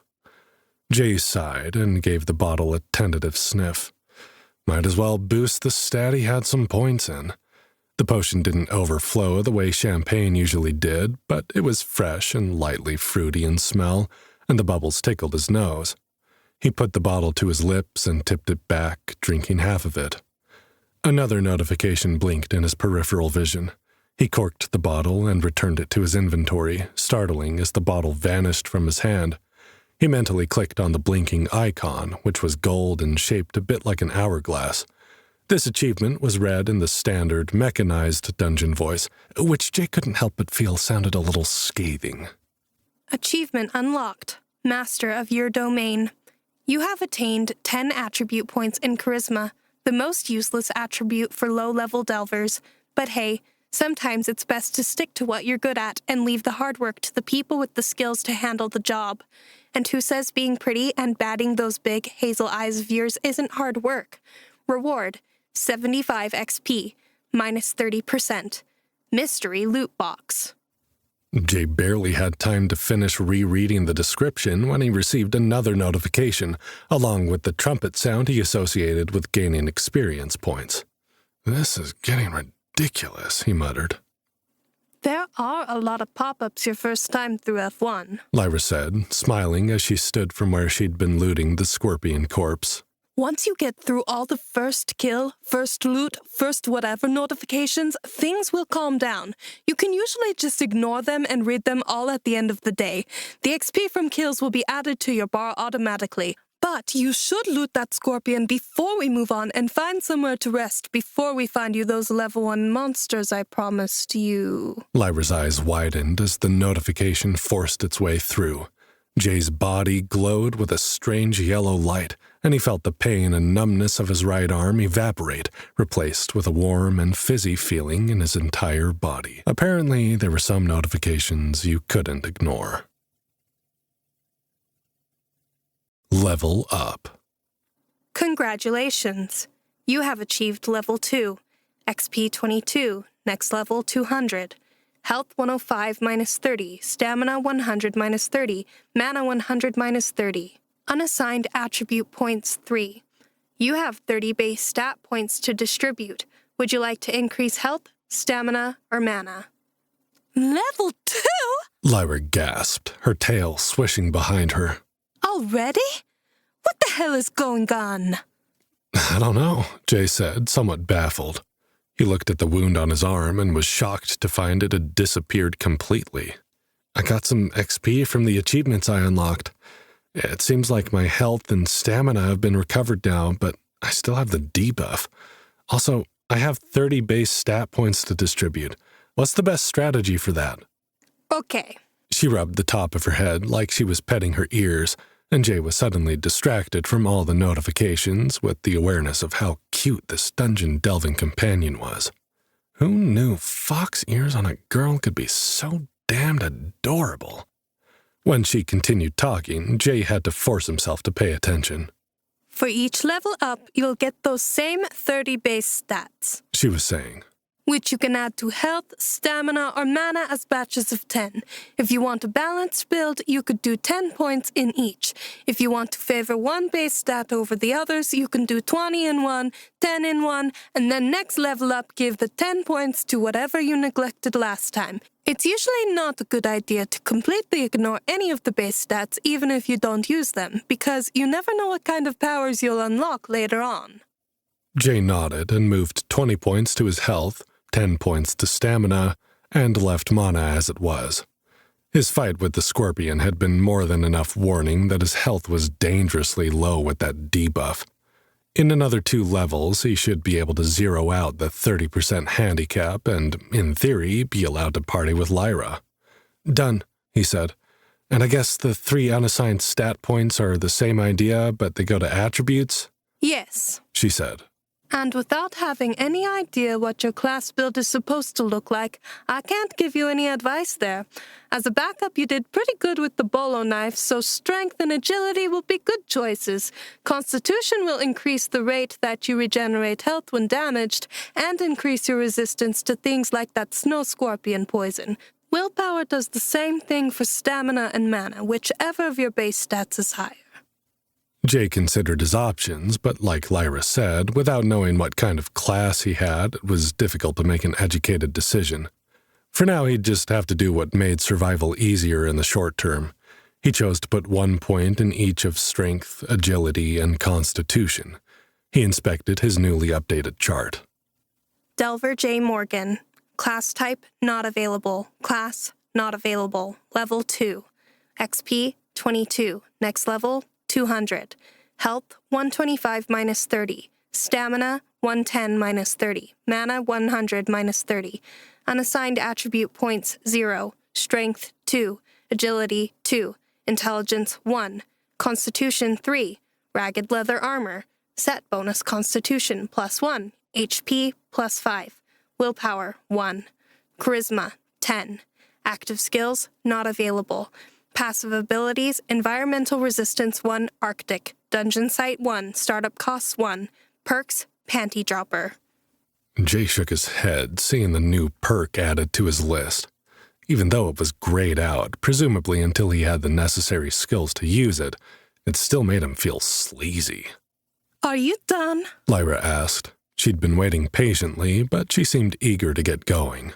You still need to loot your snow scorpion corpse. It's always a good idea to loot the corpses of anything you kill in the dungeon, even once they are too low level to be useful to you. Many of the animals drop useful crafting supplies, monsters drop reagents and magical weapons, and humanoid dungeon creatures often have treasures and other things. Plus, there are random loot drops that often make no sense. They aren't common, but it's still best to check. We aren't partied together, so you won't be able to loot the monsters I kill, and I won't be able to loot the ones you kill. But you can tell which are your kills with Dungeon Sight. They should shimmer if they are lootable. Jay approached the scorpion he had killed and followed Lyra's instructions for how to loot it. Using Dungeon Sight, he selected the snow scorpion corpse, which opened a window with a number of items listed. Snow Scorpion, Level 2. Frozen Carapace, Snow Scorpion Stinger, Snow Scorpion Eye. Jay removed the items, inspecting them briefly before adding them to his inventory. All 3 were white items, indicating they were common.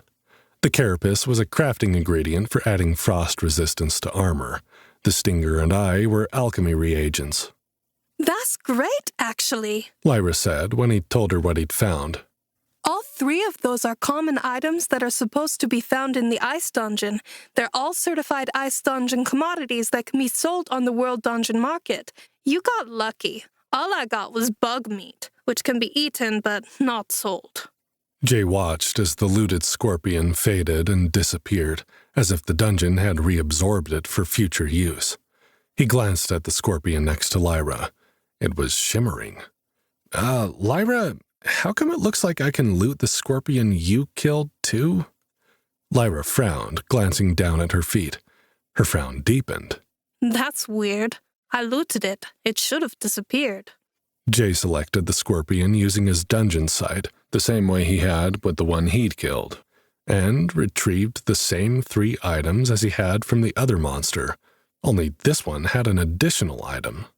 Frostbite Antidote. This potion cures damage inflicted by poisonous creatures on F1 and F2 of the ice dungeon. Contains 5 doses.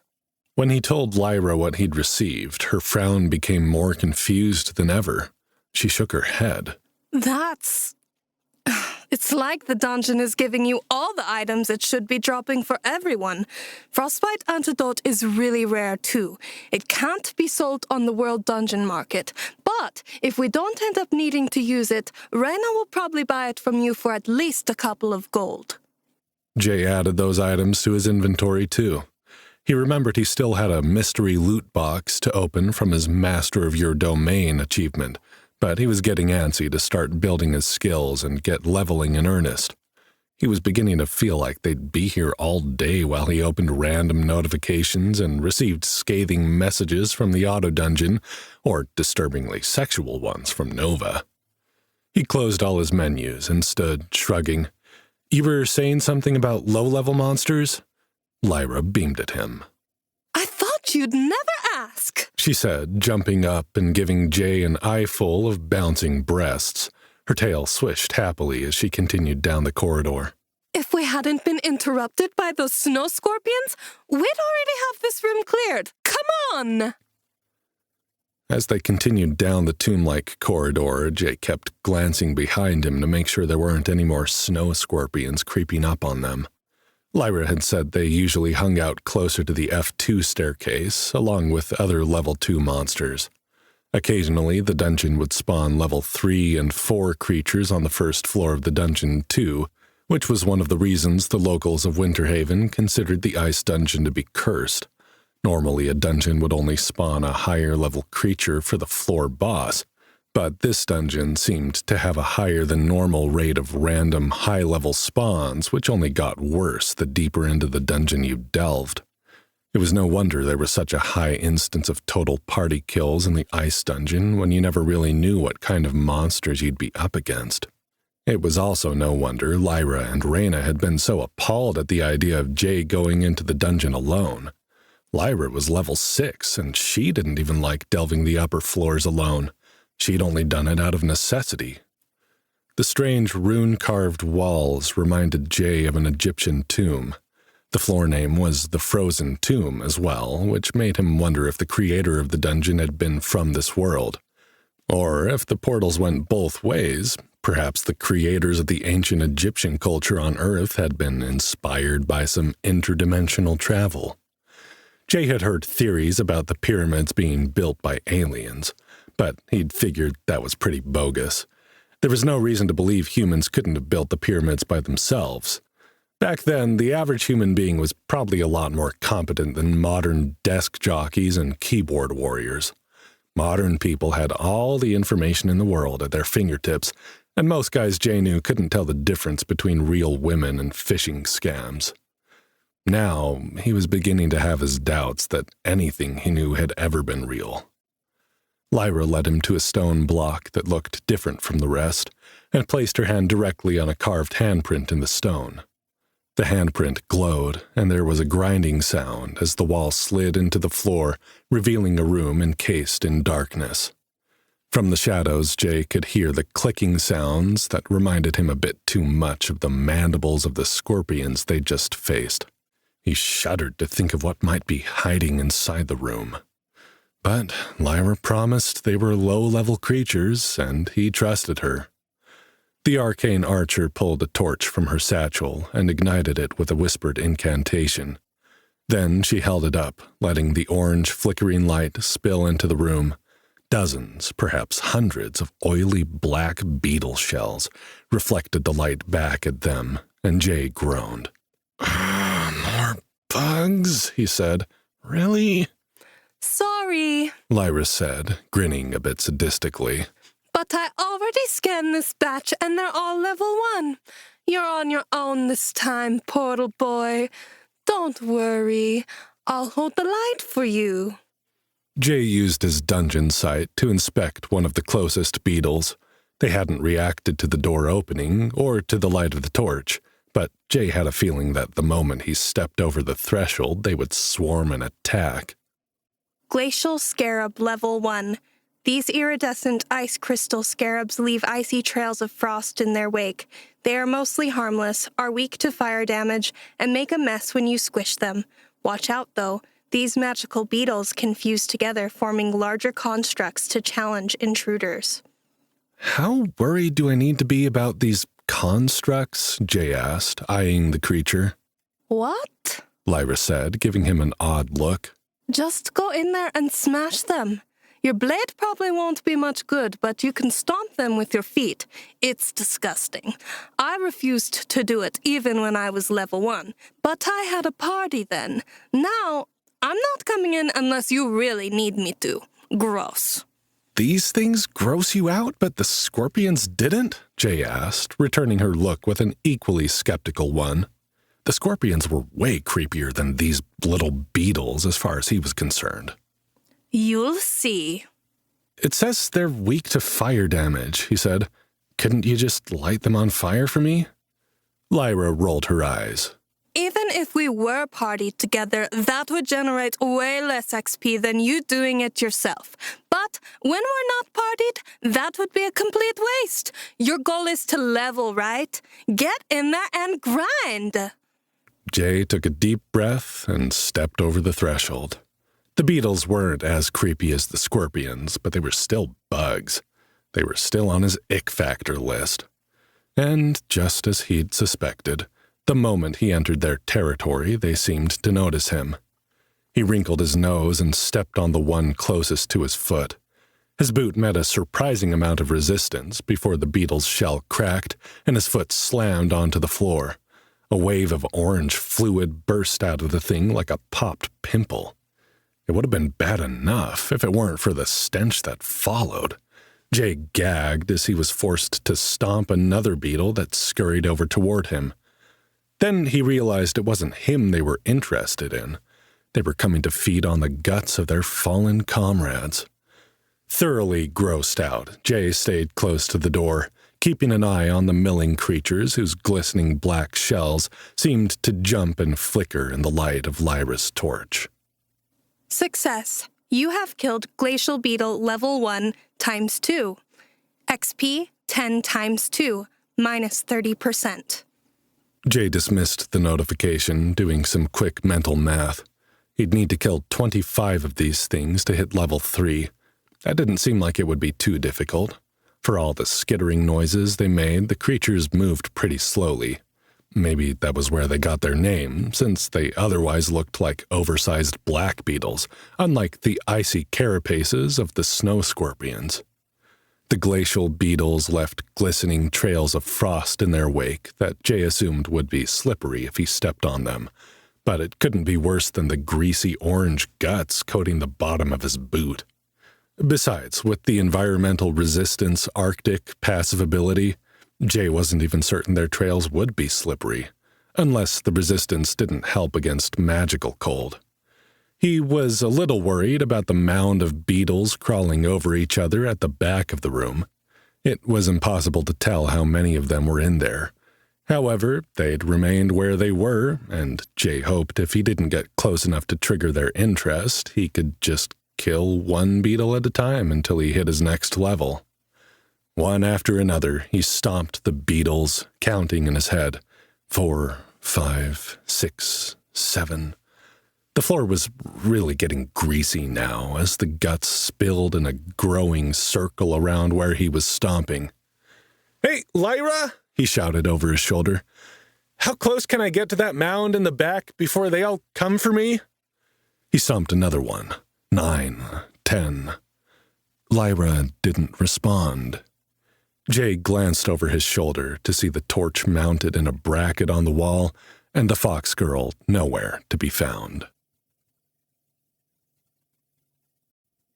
Beetle guts. Jay cursed under his breath. Where had Lyra gone?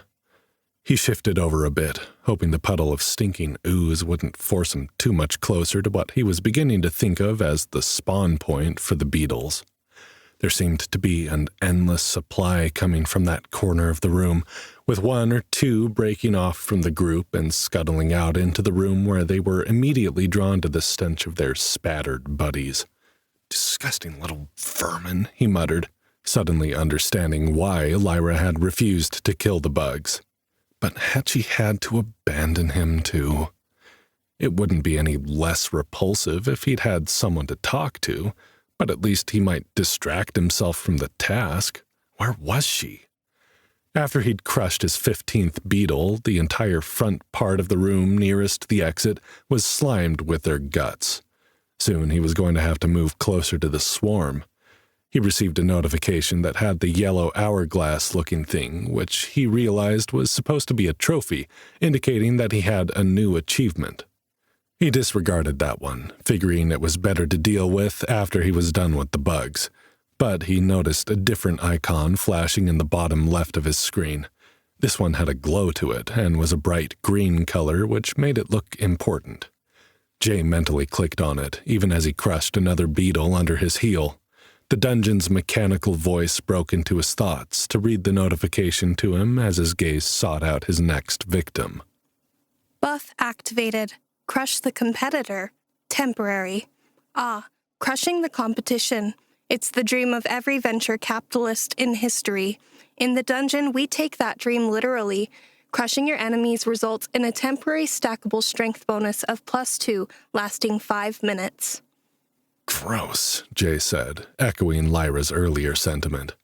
He wondered if all Delvers got a similar buff from crushing these bugs, or if this one was special because Nova was messing with him by bringing up all the old corporate phrases common in his old life. He closed the menu and kept stepping on glacial beetles, having lost count of where he was. He felt like he should be getting a level up soon. Surely he'd killed almost 20 of the things by now. Jay inched closer into the room, glancing over his shoulder again to see if the fox girl had returned. "Lyra!" he called when he didn't see her. "Hey, you okay out there?" If she didn't answer soon, he was going to have to duck out and check on her. Jay didn't think she'd have abandoned him. Maybe another group of higher-level monsters had spawned and she was fighting them off? He eyed the spreading pool of orange goo and wondered if he could make it out of the room without falling on his ass. He took another look at his notifications, double-checking to see if there were any that needed immediate attention. One glowed a dull red color, looking ominous. He clicked it, dreading what he would find. Debuff activated. Uncompetitive advantage. Temporary. Hey, come on. Pick on somebody your own size.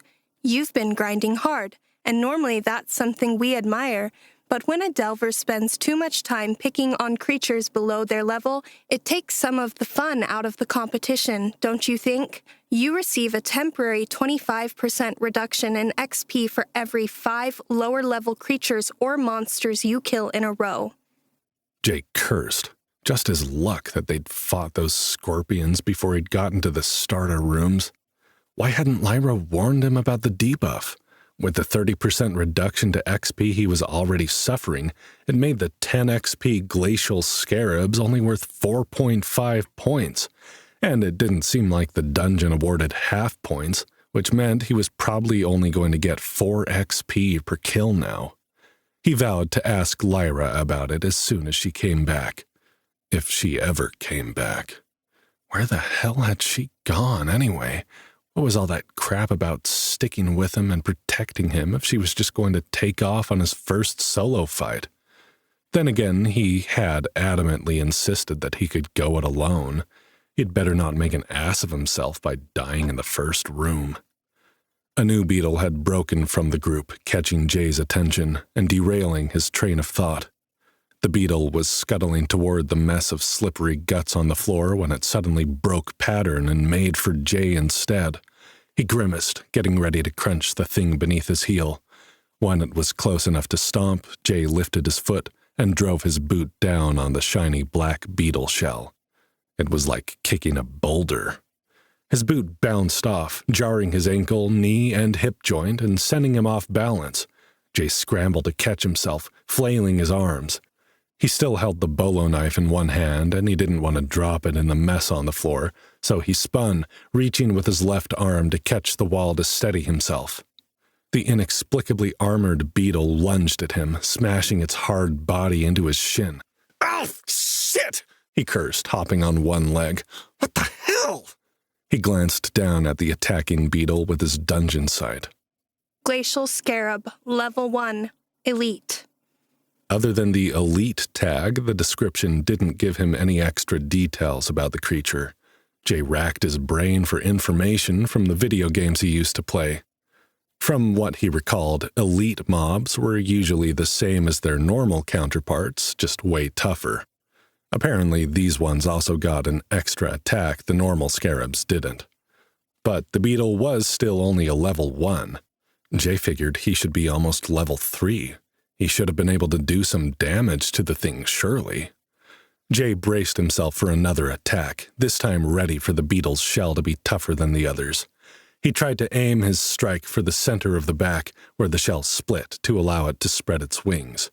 "Oh, crap, they have wings," he realized. "I hope these things don't start flying."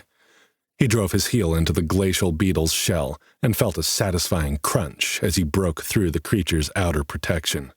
The beetle let out a hiss, but didn't die. Its shell was cracked, and it scuttled sideways like a crab, moving faster than it had before. Jay jumped forward, using all his strength to launch himself high into the air and his agility to direct both heels onto the creepy little monster. At least, that's what he assumed was happening, because he'd never in his life been able to jump so high or land with such precision. The beetle splattered beneath him like a watermelon dropped from a balcony onto a sidewalk. But the move hadn't gone unnoticed.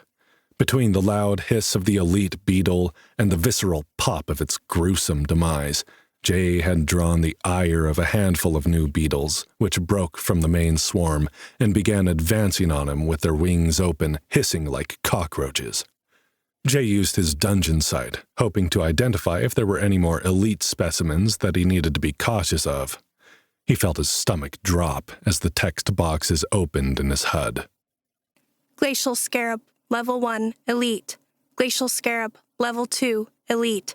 Glacial Scarab, Level 1, Elite. Glacial Scarab, Level 3, Elite. Glacial Scarab, Level 3, Elite. "Shit! Lyra! I need help!" he shouted as loudly as he could. The clattering of the beetle's wings was making a sound like a dozen approaching helicopters. Jay stepped backward, trying to keep some distance between himself and the advancing bugs. His heels hit the orange ooze a second before he realized where he was. His foot shot out from underneath him, and Jay went down hard on his tailbone. "Oh, fuck!" he cursed, scrambling in the slippery, stinking mess as he fought to get back on his feet. The nearest elite glacial scarab, a level 2, flapped its wings, lunging for him. It dropped like a stone from above, slamming into Jay's thigh like a cannonball. Pain exploded through his leg as he slapped the thing away with his bolo knife. The blade caught the beetle between the underbelly and the shell, slicing it in half in a twitching pile at the center of the goo.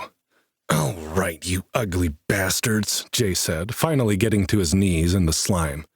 "Now I know you've got another weakness. This is going to be interesting." 2 level 1 scarabs lunged at him at the same time. Jay felt his body move as if he was no longer in control. He swept the bolo knife up at the first beetle, hitting it in the soft part of its abdomen, leaving a spray of orange guts in its wake. Its dead, twitching body landed with a splat in the stinking puddle. The second beetle hit him in the shoulder with a painful crack, But Jay gritted his teeth and turned toward the insectile monster, where it had bounced off to him to land upside down in the puddle, its black twitching legs kicking uselessly in the air. He drove his blade into the beetle's belly and immediately received notification of the kill. But why hadn't he leveled up yet? There were 2 level 3 elite scarabs left now, and Jay realized he was in trouble. He wished he could flip through his menus and check those notifications now, in hopes that one of his achievements might have come with a reward he could use, but he didn't dare take his attention from the bugs. They made clacking sounds with their wings as they advanced, and Jay felt his heart hammering in his chest, anticipating the moment that they would both fly at him, probably strong enough to break his bones instead of just leaving painful bruises. He gripped his knife, readying himself for the attack. Hopefully, he could hit one of them at least. With any luck, he could kill one and even the odds, but he wouldn't be able to do so without taking damage. He didn't want to look at his blinking health bar, visible even with the menus minimized at the bottom of his screen. It only made the anxiety worse. Clutching the bolo knife, he made a couple of experimental slashes in front of his body, amazed that, despite the obvious damage he'd taken, his increased strength and agility were still palpable as he wielded the blade. "Okay," he thought, "you can do this. Just stay focused. If you die now, who will protect Molly from that jackass Runolf? Stay focused," and one scarab lunged before the other, and Jay was ready. He struck instantly with the knife, stabbing the blade into the bottom of the creature's abdomen. The strike bounced off the armor plate in the center of its body. Jay leaned into the failed attack. It was as if his body was instinctively changing tactics faster than his mind could keep up. His knuckles drove into the scarab's underbelly, sending it flying across the room, where it smashed into the wall like a balloon filled with orange paint. "What the fuck? That was a level 3 elite?" he thought in shock. "How did I hit it so hard?" Jay didn't have time to ponder, as the final elite scarab clacked its wings and launched into the air. Still on his knees in the ooze, Jay struggled to move quickly enough to block the attack. He punched up, awkwardly, hoping to drive the thing away from his face. He clipped the back half of the beetle's body, sending it spinning like a top and launching it high in the air. He tried to aim his next strike as the creature came careening down at him, completely out of control. Thwack! An arrow shot past Jay's face, connecting perfectly with the scarab's underbelly, piercing it through its body and out the other side. It landed with a dull splat in the orange puddle of goo. An entire orchestra of trumpet sounds blared inside his skull as he turned to face Lyra, who stood in the doorway, looking completely shocked. She looked like she wanted to speak, but the mechanical dungeon voice took over, blocking out everything else. Success. You have killed Glacial Scarab level 1 times 48. XP 10 times 48, minus 25%, minus 30%. Success. You have killed Glacial Scarab level 1 elite times 3. XP 25 times 3, minus 25%, minus 30%. Success. You have killed Glacial Scarab level 2 elite times 2. XP 75 times 2, minus 30%. Success. You have killed Glacial Scarab level 3 elite times 2. XP 125 times 2, minus 30%. Congratulations. You have achieved level 3. XP 330, next level 400. Health 125 minus 30, stamina 110 minus 30, mana 100 minus 30. Unassigned attribute points 3. You have 30 base stat points to distribute. Would you like to increase health, stamina, or mana? Jay stared in stunned silence at the stat screen. Lyra? I think I'm almost at level 4. Lyra didn't say anything. Jay's gaze shot up, expecting to find her gone again.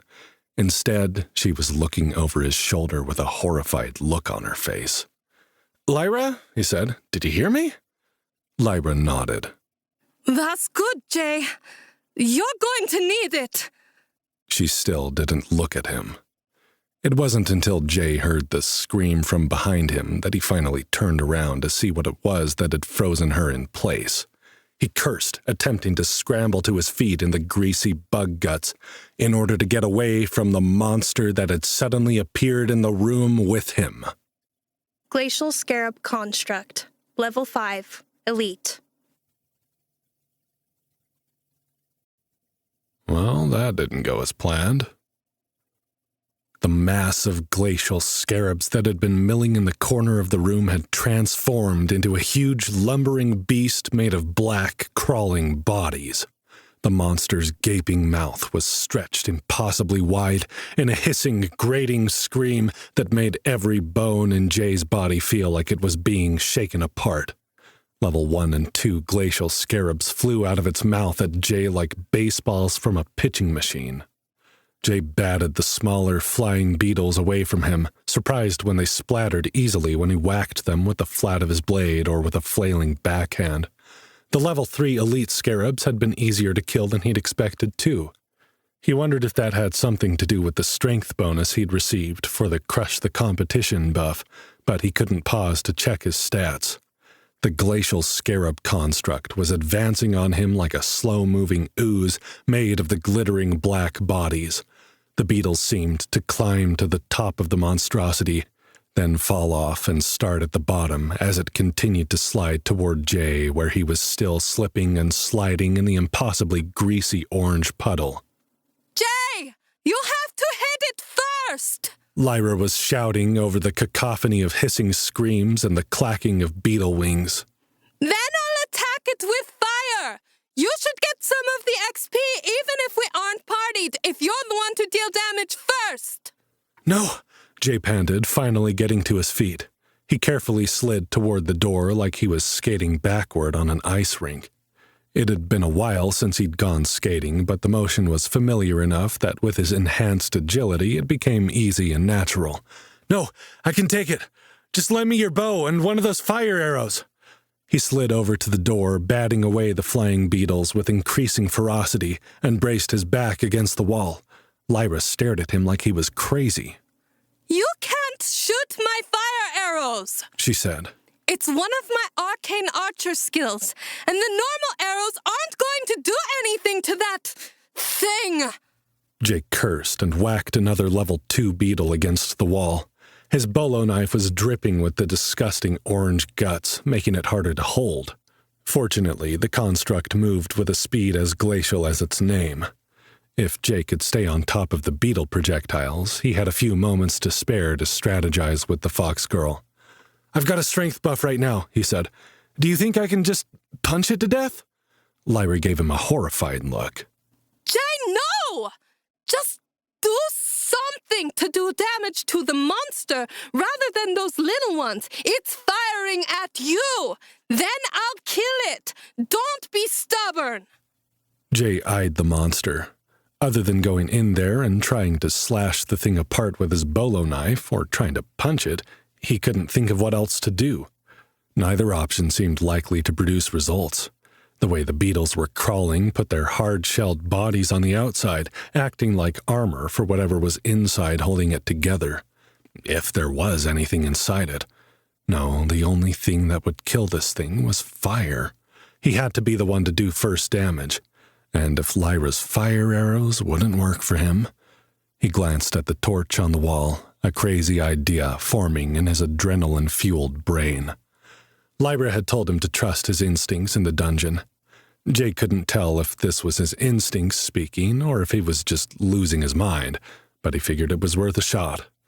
Give me your bow, he said, batting 2 more flying beetles from the air. I've got an idea. Jay, it won't work. The fire arrows are related to my class. He shouted, interrupting her. Just the bow, hurry! The roaring monster was getting closer, so close that Jay could see the horrible, writhing mass of beetle bodies inside its mouth, stuck together with something that looked a lot like the orange goop that came out of them when they burst. Lyra stopped protesting and shoved an arm through the doorway, handing him the bow. Jay grabbed it from her and pulled the flaming torch off the wall, muttering a prayer under his breath as he attempted to line it up like an arrow. It was far too thick and heavy to go far, but Jay was hoping that his additional strength, plus the short range of the attack, would push the impulsive plan just over the edge into the realm of possibility. A level 1 beetle slammed into his left leg as he drew the bow, standing in front of the doorway just inside the room. The impact ached, but not nearly as much as the first time one had attacked him. His strength bonus must be helping him deal with the pain. Either that or his body was too focused on the fight to bother sending those annoying signals to his brain. Jay didn't care which it was. He was just grateful for the fact that he could still concentrate through the onslaught brought on by the raging construct. He took a deep, steadying breath, his gaze locked on the monster just beyond the tip of his torch.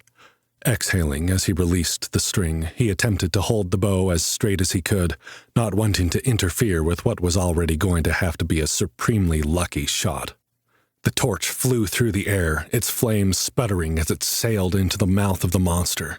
Jay's heart leapt into his throat. It wasn't going to work. He hadn't accounted for the fact that the flame might go out as it was flying through the air. Wasn't it a magic torch? Shouldn't it just stay lit? Damn it! He shoved the bow back at Lyra. Okay, your turn. My idea failed. Jay, get down! Lyra grabbed him by the shoulder and wrenched him backward, sending his feet skidding in the ooze. As he fell, Jay saw flames erupting from inside the beetle monster's mouth, as if there was a fire burning in its belly. Jay seemed to fall in slow motion, his gaze locked on his enemy, as the flames billowed out, blooming like a violent red flower from the construct's face. A percussive wave of heat slammed into Jay as he landed on the floor in the doorway. Lyra was still pulling on him, trying to get him away from something. The burning wall hit him before he could figure it out, tossing his body like a rag doll through the air as a series of chimes and trumpets sounded inside his head as the dungeon awarded him a series of achievements and notifications. Just before he hit the wall, one of the intrusive notifications burst into his head. Congratulations! You have achieved level 4. XP 105. Next level 900. Health 125 minus 30. Stamina 110 minus 30. Mana 100 minus 30. Unassigned attribute points 6. You have 60 base stat points to distribute. Would you like to increase health, stamina, or mana? It was a good thing the level up happened when it did, because his health bar had just enough time to replenish itself before he slammed into the gray-blue stone at what felt like Mach 10, and his entire HUD began flashing red. An alarm sound rang in his ears, or his mind, he couldn't really tell, but there was nothing he could do to stop it. He tried to focus on the parts of his notification screens that he could see, but it was as if his interface with the dungeon was glitching. Jay closed his eye, attempting to ignore the excruciating pain that tore through every cell of his body. A voice called from him from somewhere very far away, sounding like it was coming from underwater. Or maybe it was that his ears were filled with blood. "Molly," he tried to say, hoping it was her. He really wanted to be able to say goodbye. "I'm sorry, Molly." Slowly, the voice became clearer until he could tell it wasn't Molly. Jay! Jay, wake up! The voice sounded scared. Panicked, actually. Which was funny because he was pretty sure he was the one who was dying. Jay, please! Please, you can't die on me! I can't lose another friend in here! I'll go mad! Jay! Something twinged in the back of Jay's mind, somewhere behind the pain and confusion and the fact that he couldn't seem to move his body. He knew the voice now, remembered the adorable two-toned eyes that flashed with emotion, the long silver-white hair, the silky ears and fluffy foxtail. He took a breath and felt the bubble of fluid in his chest, then forced the words, "Lyra, not dead." Hot splashes of liquid hit his face as he heard the fox girl burst into tears. He wished he could move so that he could put his arms around her and comfort her. He didn't know what had happened, but he knew it must be bad. His HUD was still flashing red when he tried to open his eyes, and there was an endless stream of notifications to go through. He'd leveled up, though, so that must mean he'd killed the construct with his crazy plan. It had just worked a little better than he'd expected and caused a massive explosion, that was all. He must have been healing slowly. With the extra point he'd put in Constitution, plus the point he got from the ragged leather armor, his HP should be climbing. He just needed to wait. His body, enhanced with the dungeon's magic, would heal, and he'd be all right. Lyra would stop crying. He could still save Molly. He just needed to distribute his base stat points. Jay had gotten 2 levels. That must mean he had points to distribute. If he could focus enough to get through his menus, he could increase the speed he was healing at immensely. He forced his eyes open and winced at the blinking red around the edge of his vision. At least it didn't look broken and pixelated anymore.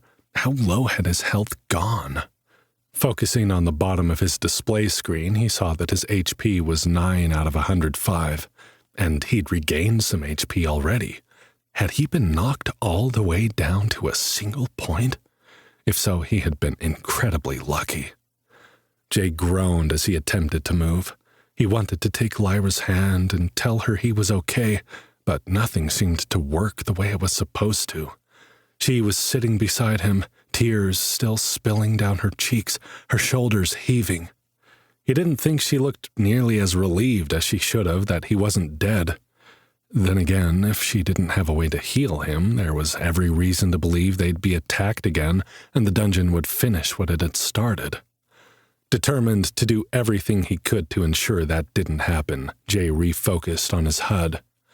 He had 60 stats to distribute to his 3 base stats, plus 6 attribute points. If he wanted to rid himself of the startup costs debuff, there was only one way he could spend those points.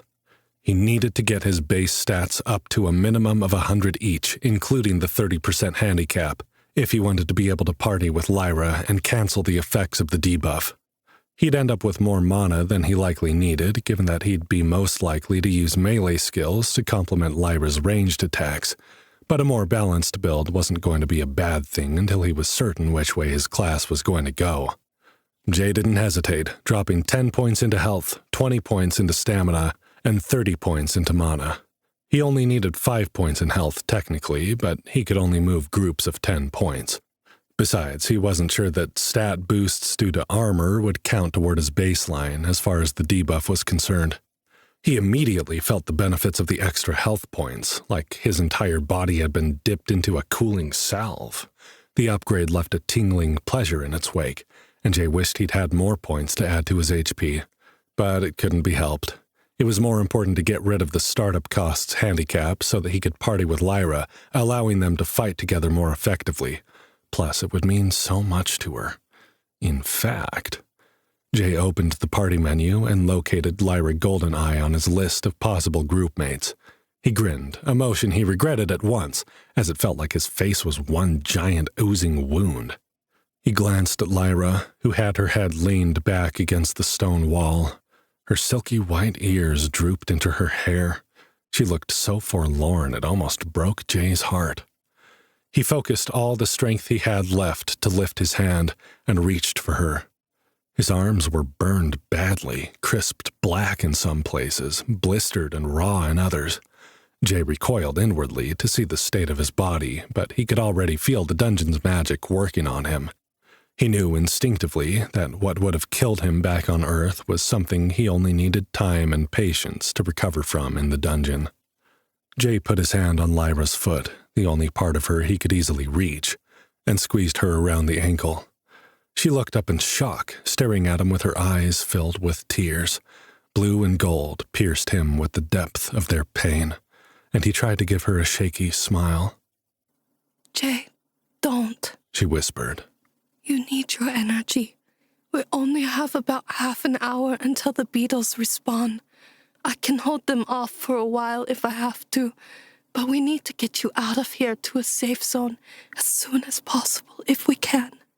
Jay took a deep breath, noticing the bubbling sound was a little less. You don't think I'll make it, do you? Don't say that! She shouted, fresh tears pouring down her face. You're going to be fine. I just have to keep you safe until you're healed enough to... Her gaze traveled over his disfigured form, and she burst into tears again. If you believed that, you wouldn't be so sad, he said, giving her ankle a squeeze again. His voice came out dry and raspy, but it was stronger than before. "Please don't cry, Lyra. Here, I have something for you." She blinked, rubbing at her eyes, and stared at him in confusion. No, you don't. Just get better, Jay. That's all you need to do. Just get better and everything will be all right. Jay mentally selected Lyra's name from the party menu. A text bubble popped up. Do you wish to add Lyra Goldeneye to your party? Yes or no? Jay hit yes immediately.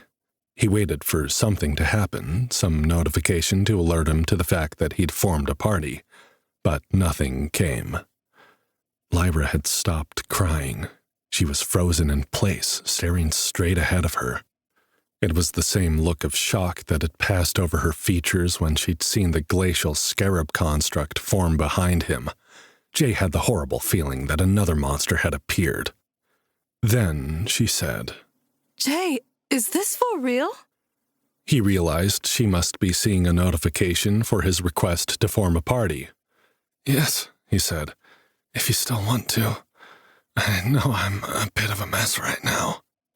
Lyra scrambled to her feet, shouting, Yes! Yes! Yes! Yes! Yes! Thank you, Jay! Thank you for believing in me! I won't let you down! Jay watched her happy dance, fully allowing himself to appreciate the way her lithe muscles stretched and moved, and her barely covered breasts jiggled and bounced. Hey, he'd almost died. He figured he was allowed this one moment. Her tail twitched back and forth with her as she danced, and from his angle on the floor, Jay enjoyed a brief glimpse beneath her leather skirt. He felt his body respond even through the pain of his injuries. Good to know that's not broken, he thought to himself. But when he still didn't get the party notification he was expecting, he had to interrupt her dance. Lyra, he whispered, trying to get her attention, but unable to get any force behind his words. Lyra! Finally, she heard him. Yes, Jay? What do you need? Can I help you? Do you want some water? Actually, water sounded life-saving at the moment, but that wasn't what he was after. Yes, he said, but first, I need you to accept my party request. Oh! The fox girl's face flushed so pink she could have been a red fox instead of an Arctic fox. I'm so sorry. Of course! I just got really excited. That's okay, he said, smiling through the pain of his cracked cheeks. It was fun to watch. She blushed deeper, covering her face with her hands, and sank to the floor beside him. As she busied herself with getting a water bottle out of her satchel, Jay got the notification he'd been waiting for. Congratulations. You are the leader of a delving party. Party members include Lyra Goldeneye, Level 6, Arcane Archer. Congratulations. You have successfully removed the startup costs debuff. Your maximum XP gained from kills and quests in the dungeon has been restored to its normal baseline. All stat handicaps have been removed. It's complicated. Relief flooded through Jay's body as the debuff was removed. His HP was still way down, only at 20 out of 125 now. But it was as if the 30% handicap had been physically pressing on him, and now a weight had been lifted. He didn't hesitate to distribute his attribute points either, knowing that anything he could add to Constitution would help with his healing rate. And given how shitty he felt right now, having a higher Constitution was definitely something he wanted to prioritize, no matter what his build ended up looking like. He had 6 points to spend. He didn't know much about what his class was going to require, but he knew his survivability right now required him to be physically tough. For now, he figured it was best to forego wasting points in intelligence, though he had to admit having only a 1 in intelligence made him feel a bit, well, stupid for lack of a better word, since he wasn't using any magic at this point in time. So he dropped 1 point each in strength, agility, and willpower, then dumped the last 3 points into Constitution. If he wasn't going to be smart, at least he could be tough, and it would be nice to be able to recover from damage more quickly. He felt the immediate effects of his choice as his health bar surged forward, visibly climbing faster than it had been before. Delver J. Morgan.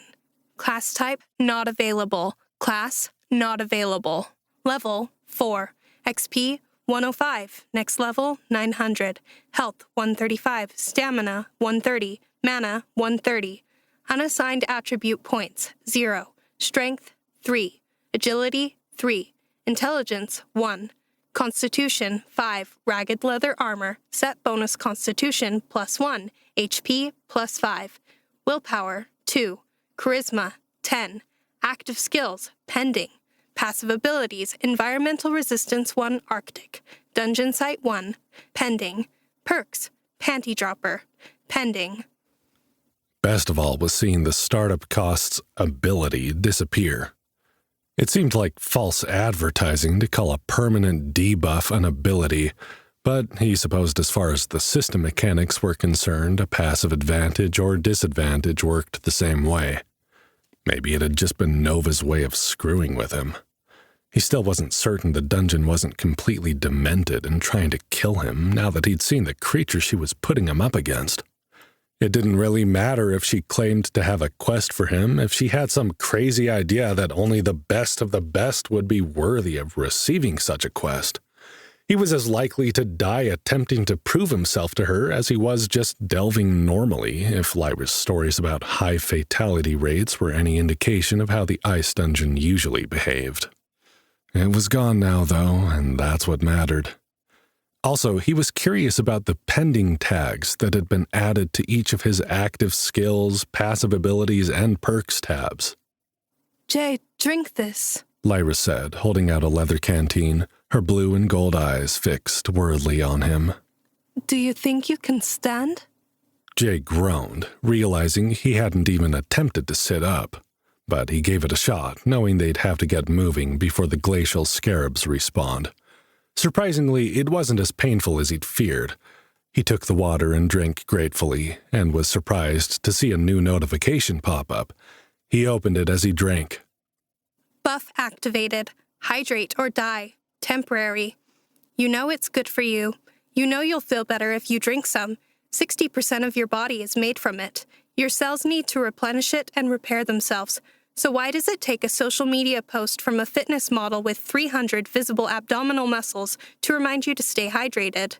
You're not a corporate suit anymore, with time to kill reading inane blog posts about how to hack your body and brain and unlock your true potential. Really? You thought green smoothies would do that?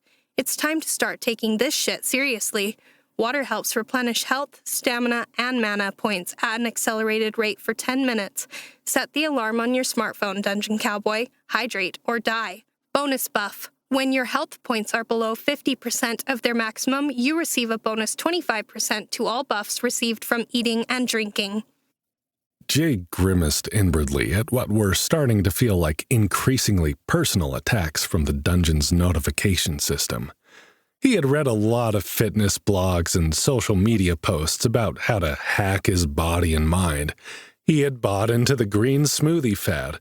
He'd even banged a receptionist in a red pencil skirt like had been mentioned in the boardroom champagne for two description now that he thought about it. Just because his heart belonged to Molly didn't mean other body parts didn't need attention sometimes too. But he drank the water, grateful for the buff, even if it felt like the dungeon was mocking him. Then, handing the canteen back to Lyra, he attempted to push himself to his feet. The pretty fox girl was at his side immediately. Here, She said, slipping an arm gingerly around his waist. lean on me. Let me help. Jay tried not to put too much weight on the tiny Vulpinari, but he found her very sturdy beneath his arm as she propped him up. Careful, he said, wincing as his clothing pinched at the burned skin. I'm heavy. I don't want to squish you if I fall. My strength stats are decent. She said, holding him tighter. I'm tougher than I look, I promise. Lyra gazed up at him with those beautiful blue and gold eyes, and Jay felt his heart melt a little bit. It had been a long time since any woman had looked at him with such tenderness. Molly was his best friend, and they loved each other in their own way, but they were both cautious about letting their other, more secret feelings show. Lyra seemed to have no such qualms, and it made Jay wish he was in better condition so he could squeeze her tightly and feel her firm body give beneath his embrace.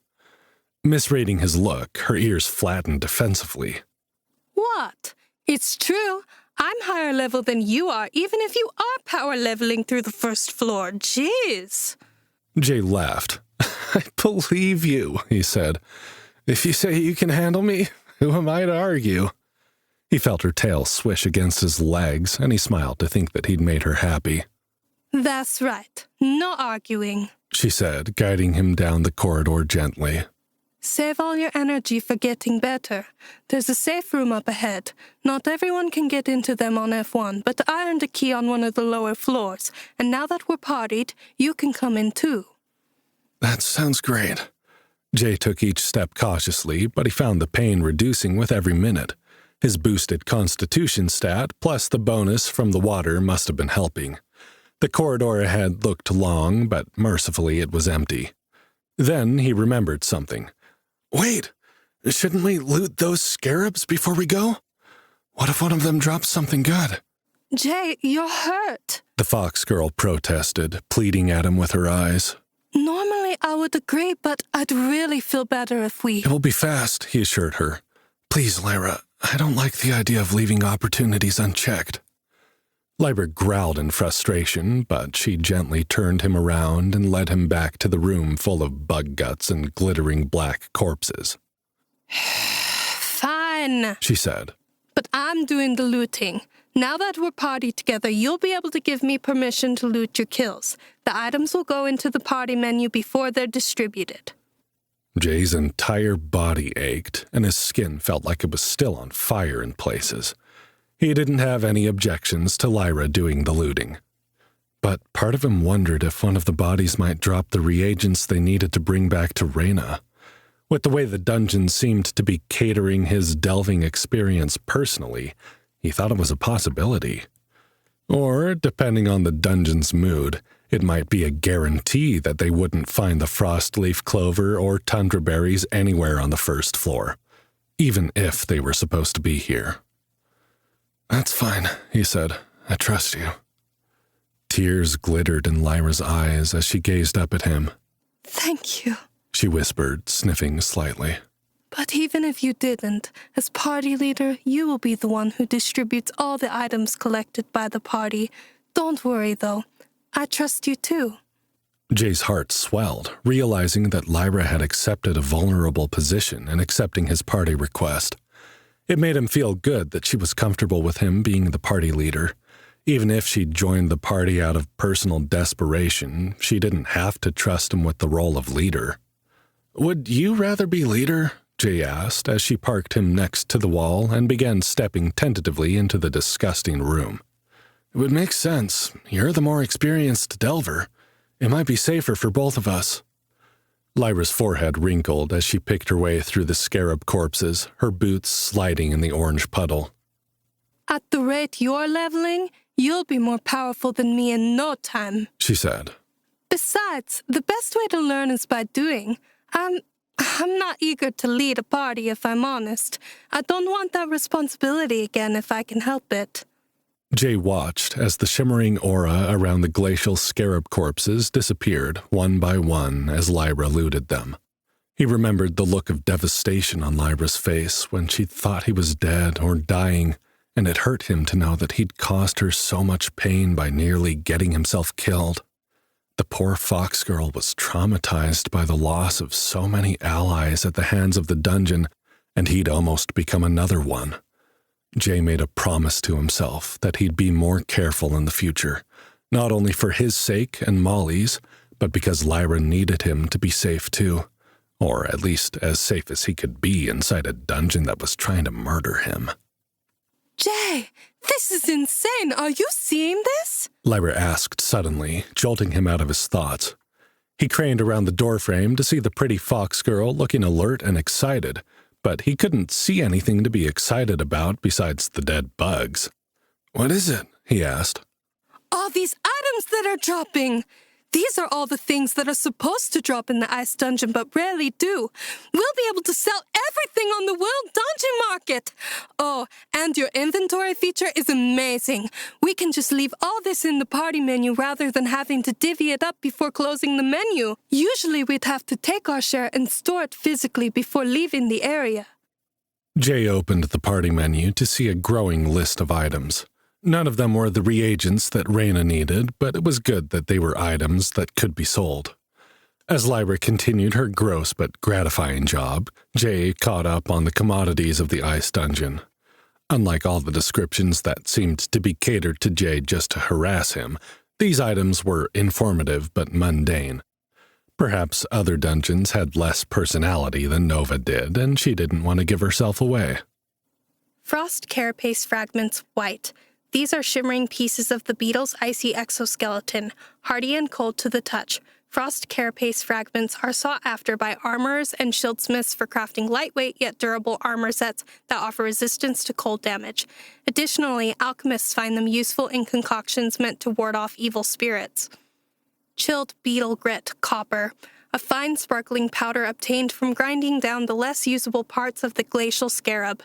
This grit is a versatile component in the crafting of potions and elixirs, particularly those that enhance cold resistance or boost mana regeneration in frigid environments. Enchanters use this grit to imbue weapons with minor ice damage or frost effects. Icy antenna silver. The antennae of glacial scarabs are infused with natural magic that helps them navigate and survive in icy terrains. When harvested, these icy antennae serve as potent reagents for creating magical items that assist in locating hidden objects or paths in snow-covered or icy areas. They are also used in crafting accessories that slightly increase the wearer's perception and resistance to magical cold. Out of curiosity, Jay opened the complete descriptions of the 3 items that had been taken from the snow scorpion as well. Frozen carapace scorpion white. This sturdy shell piece, harvested from the resilient exoskeleton of an Arctic creature, glimmers with a subtle blue hue. Slightly cold to the touch, the frozen carapace is a favored material among armorsmiths and leatherworkers for its inherent frost resistance. When incorporated into armor or clothing, it grants the wearer protection against the biting chill of icy environments, making it an essential component for adventurers planning to brave the frost-bitten depths of the coldest dungeon levels. Snow scorpion stinger white. A long, slender appendage tipped with a hardened barb, the snow scorpion stinger is coated in a thin layer of frost. Alchemists prize this stinger for the unique properties of its venom, which, when properly distilled, can be used to concoct potions with a variety of effects. These range from enhancing the imbuer's resistance to cold to temporarily boosting their agility or sharpening their senses. Its versatility makes it a valuable commodity in the alchemical market, where the demand for such reagents is always high. Snow scorpion eye white. Extracted carefully from the apex predator of icy realms, the snow scorpion eye is a crystalline organ that seems to hold a miniature snowstorm within its depths. Alchemists and potion makers seek out this eye for its potent magical essence, which can be harnessed to create elixirs that improve night vision or potions that grant a brief insight into the ethereal plane. Some even use it to brew decoctions that help in detecting hidden traps and doorways by revealing the slight magical auras they emit, making it an indispensable tool for treasure hunters and dungeon delvers alike. There are a lot of cold resistance effects on these items, Jay observed, closing the menu. Isn't that kind of redundant when we already have environmental resistance? Lyra was muttering something under her breath as she looted yet another low-level beetle corpse. But rather than looking disgusted, as Jay expected, the fox girl seemed to be in a mystified daze. No, She said, looking thoughtful. I mean, yes, but it's complicated. I'll explain once we're in the safe zone, okay?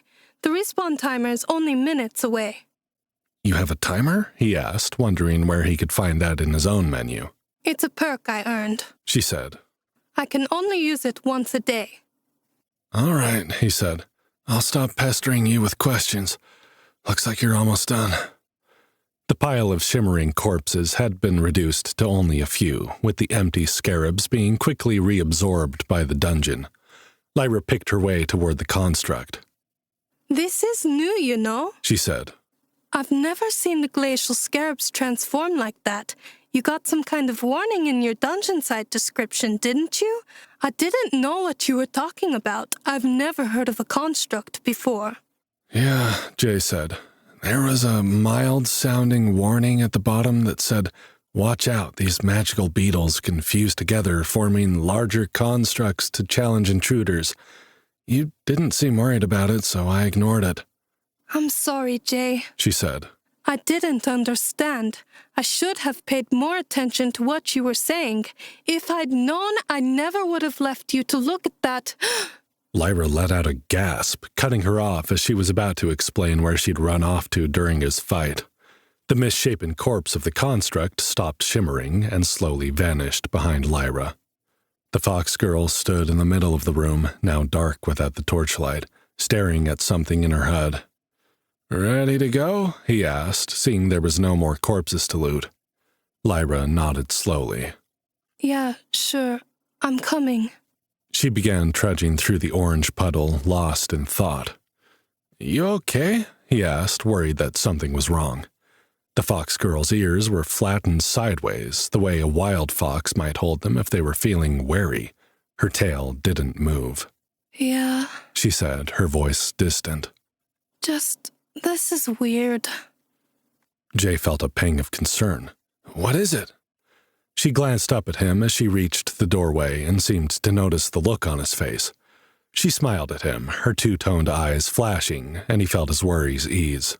It's fine, she said. We'll talk about it in the safe zone. Ready to go? Ready when you are. Lyra wrapped her arm around his waist, and they began walking back the way they'd come, though this time Jay noticed each step was considerably easier than it had been before. He glanced at his health bar and saw it was almost 3/4 full. With any luck, he'd be healed and they'd be rested soon, and they could take another stab at what the dungeon had in store for them. Despite his near-death experience, now that he was starting to feel better, Jay realized he was ready to fight again. Not just ready, but eager. You know, Lyra said, her voice as quiet as their footfalls along the tomb corridor. I'm going to enjoy looking after you tonight. I have a feeling it will be the last time you'll need me half as much as I need you. Surprised, Jay glanced down at the fox girl. He had expected her to look sad. The tone of her voice had seemed wistful, but the expression in her eyes was far more complex than that. Lyra looked happy and excited and, unless Jay was very much mistaken, aroused. Suddenly, he felt they couldn't get to the safe zone fast enough. Safe. Jay wasn't sure what he was expecting from the safe zone, but the place Lyra brought him was not it. They had turned a corner of the Egyptian tomb-like corridors, and rather than finding more labyrinthine passages, the corridor opened into a wide tundra-like plain. Low grasses, dusted with snow, moved in a breeze that Jay couldn't explain, given that they were still inside the dungeon. Above them, where there should have been a ceiling 12 feet above their heads, there was only pitch black and a scattering of stars, or some magic that looked like stars. Something moved in the distance, and Jay's muscles tensed, ready for a fight. All he could see in the night-like ambience were pale white shadows, like lumbering, shuffling spirits. Sensing his discomfort, Lyra squeezed her arm around him. It's only the ghost bison, she said. They aren't aggressive unless you attack first. They aren't monsters, but animals that have evolved to live inside the dungeon. They do drop some of the commodities we can sell on the world dungeon market, or so I've heard. But the dungeon is dangerous enough without pissing off the ghost bison. They're huge, Jay marveled, pausing to watch the creatures as they grazed at the edge of his vision, barely visible in the artificial starlight. And powerful, she said. Many of the animals that live in the dungeon will attack on sight, and some have evolved magical attacks after integrating with the dungeon the same way humans and Fenari do. It's best to leave the neutral creatures alone, in my experience, and save our energy for the aggressive ones. Jay nodded. Is this the safe zone? Over there, Lyra said, pointing to a faintly glowing dome to their left. See the hex dome there? I have a key. The igloo-like structure appeared to be made from transparent hexagonal panels that glowed ice blue at the edges. It appeared like a latticework of fine, glowing lines, completely out of place in the tomb-like section they had been in before and the tundra-like section they were in now. Jay wondered if there was ever any rhyme or reason to the dungeon's layout, or if it was always a patchwork of themes. Lyra led him toward the hex dome with slow, steady steps. Their footsteps crunched in the snowy grass, and Jay kept his gaze lowered, scanning with dungeon sight to ensure he didn't miss anything in the new environment. In the tomb, each step had echoed eerily. Now, in the vast open space, the crunch of their footfalls was met with dead silence, which Jay found eerie in a different way. "Are there bison outside the dungeon?" Jay asked as his gaze wandered back toward the creatures on the horizon. "Or bisonkin fonari?" Lyra glanced at him, as if surprised by the question. No, they aren't real creatures. Jay frowned. "They are where I come from," he said. "There's not many of them left, but they used to roam free across much of our world. They weren't white like these ones, though. More dark brown and black, I think. I've never seen one up close." That's strange, Lyra said, sounding thoughtful. What about the scorpions and scarabs? Are those real in your world too? Jay let out a laugh. "Well, not exactly. There are tiny versions of those creatures that live in some places, but most are smaller than the palm of your hand. Some scorpions can get bigger, but nowhere close to the size of the ones we fought. If there were, no one would leave their houses. And none of them turn into those construct monsters either." Lyra was silent for a while, considering something. Jay was content to listen to the crunching of their footsteps, watch the stars and the ghost bison, and keep his eyes peeled for shimmers in the frozen grass. There are stories. She began suddenly. Superstitions, I guess. That the dungeon changes with every person who dies inside it. The dungeon absorbs the bodies of all who die within. No one gets to take the body of a fallen friend or a loved one home if they fall inside. The dungeon consumes the body as the price for the gifts we receive from it. Some say the dungeon takes a person's memories as well as their flesh, and this is why the dungeon is always changing. Perhaps long ago, someone from your world died in this dungeon, someone who knew of bison, scorpions, and scarabs. Jay felt a chill run down his spine as he thought of the possibility that he recognized bits and pieces of the dungeon because they'd literally been torn from people's dying minds. Maybe these elements were like the ghosts of people from his world who had lost their lives here, each one representing a person's greatest fear or something they admired. Maybe dying in the dungeon wasn't like death at all, and you were doomed to live on as part of some massive hive mind of all the beings that had died here. He shuddered. If he died here, Jay wondered what parts of him would be left behind. If the dungeon's teasing was any indication, it'd probably add a frozen boardroom and a boss fight where you had to defeat a big guy in a suit yelling that he needed you to find 5 more high-profile clients by the end of the week. Or receptionists in red pencil skirts. He pushed the thought from his mind as they approached the hex dome, as Lyra had called it. Are you okay to stand? She asked. "I'll be fine," he said. "I actually feel great, all things considered." Well, you look like shit, she said, her two-toned gaze roving over him as if taking stock of all the injuries he was ignoring. But if you can hold yourself up for a few seconds, I'll get us inside the safe zone, and we can heal you up properly. "Yes, boss," he said, grinning at her to show that he didn't take her comment to heart. She smiled back and busied herself with a keypad on one of the hexagonal panes, entering a complex code of some kind. What he'd said was true, though.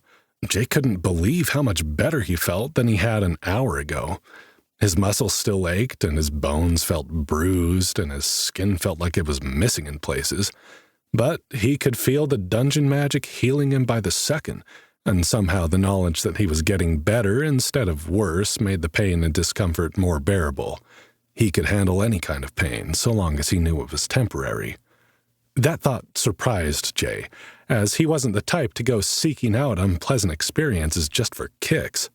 He wasn't much of an outdoor enthusiast. He didn't like extreme sports. He didn't even like scary movies.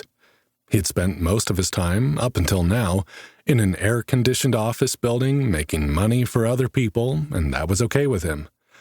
But he'd been willing to charge into the Arctic with Molly just because she was excited about it. He'd carried her across a frozen tundra while his body was slowly giving up on him because he needed to find her help. He had been willing, even eager, to enter the dungeon despite not knowing a thing about fighting because Molly needed him. And he'd come back from the brink of death, willing to take on even more because he now had Lyra and Molly relying on him. It was amazing what the right kind of motivation could do to a man. As much better as he felt now than immediately after he blew up the construct, that relief couldn't hold a candle to how good he felt the moment he stepped inside the safe zone. He sighed as he stepped over the threshold, feeling a wash of healing, warming tingles over his entire body. Lyra smiled and closed the door behind him. It's nice, isn't it? She said. All your stats will recover faster inside the safe zone, and if we stay here for 8 hours, there's an additional rested bonus. Given how fast you've leveled, we might want to make sure we stay long enough to get that, as it gives you 50% more XP from kills and quests. We're a high enough level now that most low-level creatures aren't going to give us much XP. Unless the dungeon decides to spawn a bunch of elites and random high-level monsters just to mess with us. Jay looked around the room. The decorations were all done in a soft, sterile white. The rounded walls of the outer dome shape didn't seem to affect the inside of the safe room. It appeared as a plain, white-walled room with 5 empty cots along one wall and a ring of blue fire in the center of the room with 2 big, overstuffed armchairs next to it. To his left, a rectangle of glass that looked like a shower or steam room called to him invitingly. 2 white squares were stacked next to the shower with little port windows on the front. He wondered if those were washing machines. Lyra confirmed as much as she walked him through the basics of the safe room. Beds, shower. If you put your soiled clothing and armor in one of those boxes, they will be cleaned by the time the long rest is over. The fire is more for cooking than warmth. Jay could feel the orange bug guts drying on his body, and he itched to take them off. You don't have to do anything? He asked. Just put them in the box and they come out clean? Lyra nodded, glancing down at her own slightly less soiled but still pretty grimy outfit. Yes, she said.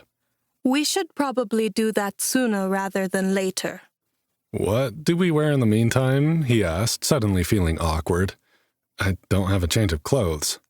Lyra shrugged as if it didn't matter all that much. There are blankets if you get cold, towels next to the shower. I still have to bind your wounds, though, so you can't bundle up immediately. Jay tried not to show his discomfort if this wasn't something that bothered the Fenari people. So, nudity isn't going to offend you? Lyra's eyebrows shot into her silver-white hair. Offend me? She asked with an innocent smile. I've been looking forward to it since you first agreed to delve with me, Jay Morgan. Hurry up and get naked. Jay felt his cheeks burning as he feigned nonchalance, moving toward the shower. He began to strip, slowly, not because he was trying to be sexy, but his entire body felt beaten and bruised. He managed to get the ragged leather leg pieces off without too much struggle, and the arm bracers, but he winced as he tried to undo the chest piece, unable to reach the ties under his arms. Here, let me help, the fox girl said, appearing at his side. Jay held out his arms so that she could work on the laces. When she was finished, she gently lifted the chest piece over his head and set it aside. Then she tugged on the bottom of the long-sleeved shirt he'd been wearing underneath, untucking it from his pants. Jay tried to control his breathing as her cool fingers touched his stomach, sliding up his sides, as he lifted his arms and let her pull it up over his head. When the shirt fell to the ground, Jay could see how damaged it was, and he wondered if the magical laundry machines also did repairs. Glancing back at Lyra, he was surprised to find her staring back at him with unabashed admiration, her blue and gold eyes roving over his body despite the bruises and burns. The fox girl bit her lip as she gazed up at him and blushed when he met her eyes. "Well?" he asked, his voice suddenly low and husky. "Do I pass muster?" "You're not going to win any beauty pageants with all those scars," she said, her tail flicking behind her. "But I think you'll do." She reached for his belt and pulled him closer until she had to crane her neck to look up at him. Her ears lowered as he looked into her eyes, and a small, eager whine escaped her throat. Jay couldn't believe how beautiful she was. He could have spent hours staring down into her perfect face, admiring the fullness of her parted lips, the way her silver-white hair coiled around her slender neck, her petite but muscular shoulders. Jay hadn't had feelings, besides lust, for any girl but Molly since he was a teenager. He knew that wasn't healthy, but there had seemed to be nothing he could do to jolt himself from the longing of his first love. Here, for the first time, with this enchanting woman from a completely different world, Jay was feeling the beginning of something more than just physical need. There was something about the contrast between Lyra's emotional vulnerability and her physical strength. She was a warrior, badly in need of love and friendship. And the way she had cried next to him when he was injured had torn Jay's heart. A need had lodged in his chest to ensure he never had to see her cry again. And when she looked up at him with something similar reflecting in her two-toned gaze, Jay's stomach flip-flopped. She'd been flirting with him since they'd met, but did she really want? Lyra startled him from his wandering thoughts by undoing his belt and opening his pants. Jay let out a groan, partly of pain, because his skin was still tender, and partly due to the intense desire to see where this road would lead. If he didn't stop her, how far would she go? Cold shower. Lyra slipped her hands inside his pants and slid her palms down over his hips. Mercifully, she kept them on top of his boxers. She paused with her hands halfway down, his pants stuck on the sudden lump of his erection. "Is this okay?" she asked. Wordlessly, he nodded. The fox girl bit her lip and gently moved her hands down his thighs, pulling the fabric away from his skin so that it didn't chafe any of the raw places that hadn't healed yet. As she worked her way down, she crouched lower and lower. Kneeling, she helped him get the pants over his feet. Jay swallowed hard, seeing her on her knees before him. He could see straight down the open top of her leather armor, the smooth arc of her cleavage. He wanted to run his fingers through her hair, to feel the silky softness of her pure white ears, to guide her open mouth gently toward his throbbing cock. Then he remembered he was still covered in scarab slime and had open wounds on a significant percentage of his body. That kind of thing might have to wait until he was feeling a little better.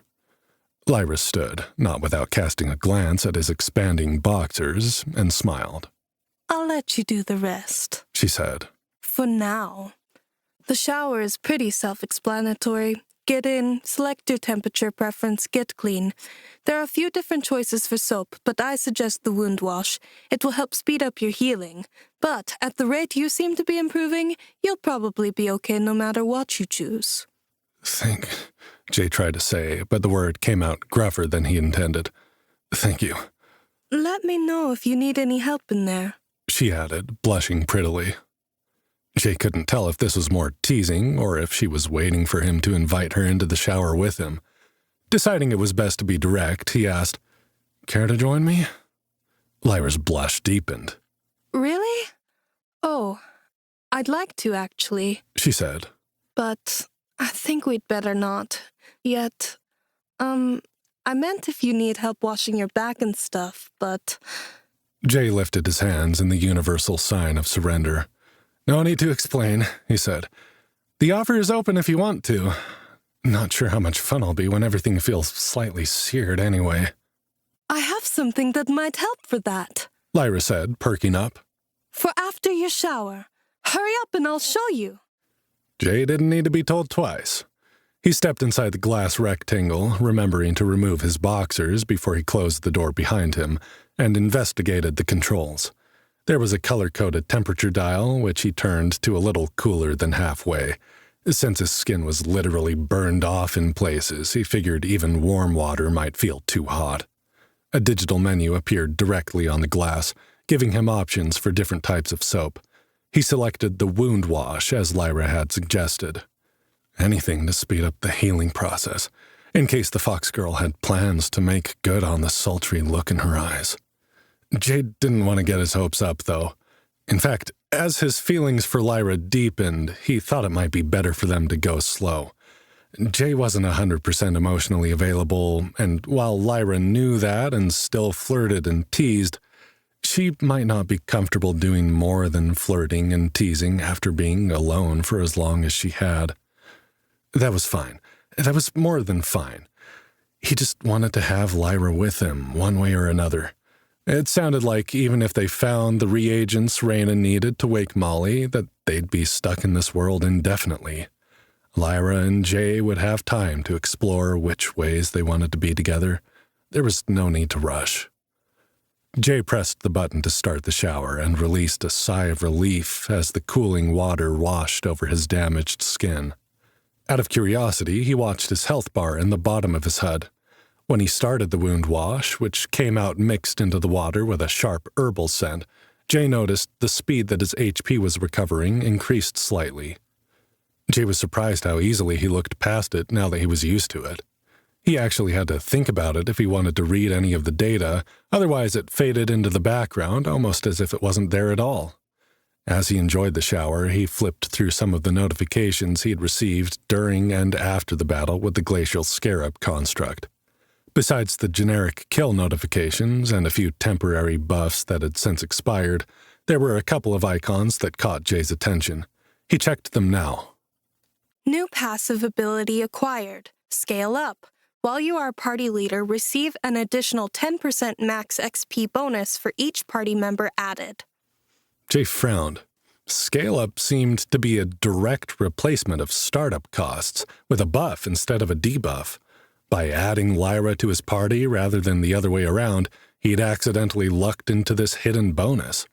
Jay was beginning to wonder if his mystery class was some kind of management-inspired role, given all the entrepreneurial and corporate lingo the dungeon was using.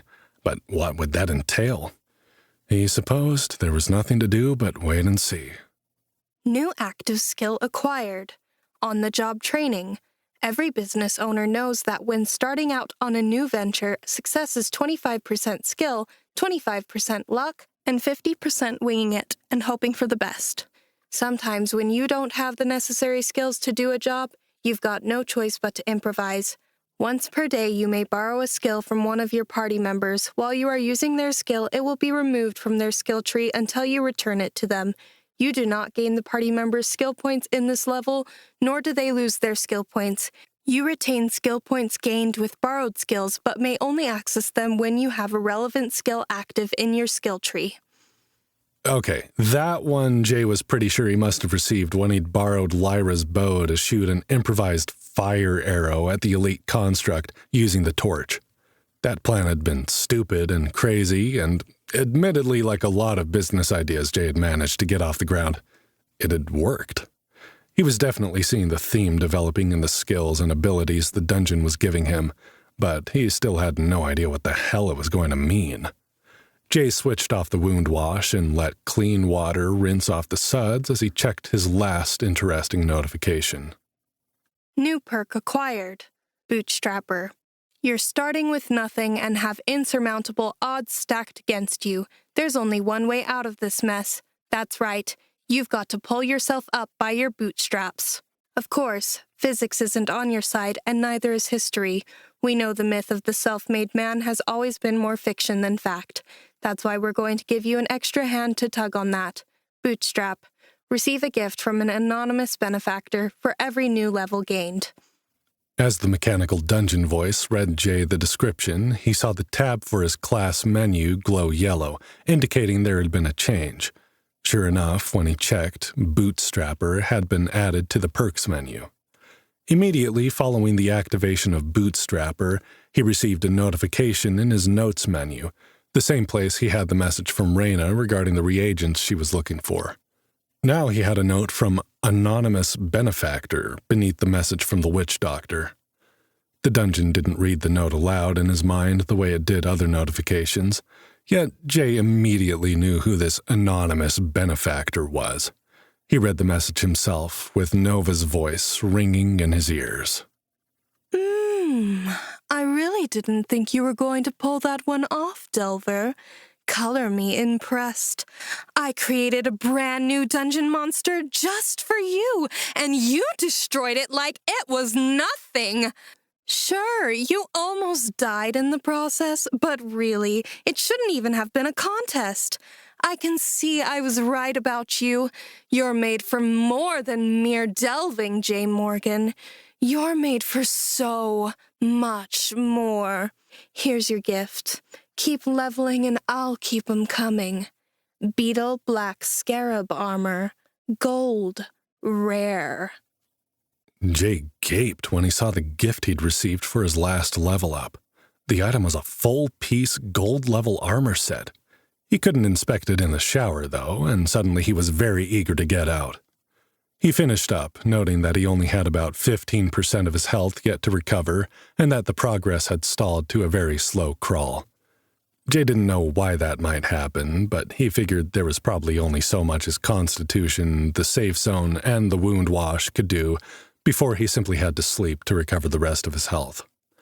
Jay turned off the water and opened the shower door, realizing too late that he didn't have a towel. Standing there in the nude, only partially hidden by the water droplets on the glass door, he poked his head out. You said there were towels?" Lyra tossed a fluffy white towel through the crack in the door, and he stepped back inside the shower to wrap up in it. Then, feeling a bit less exposed, he stepped out of the shower.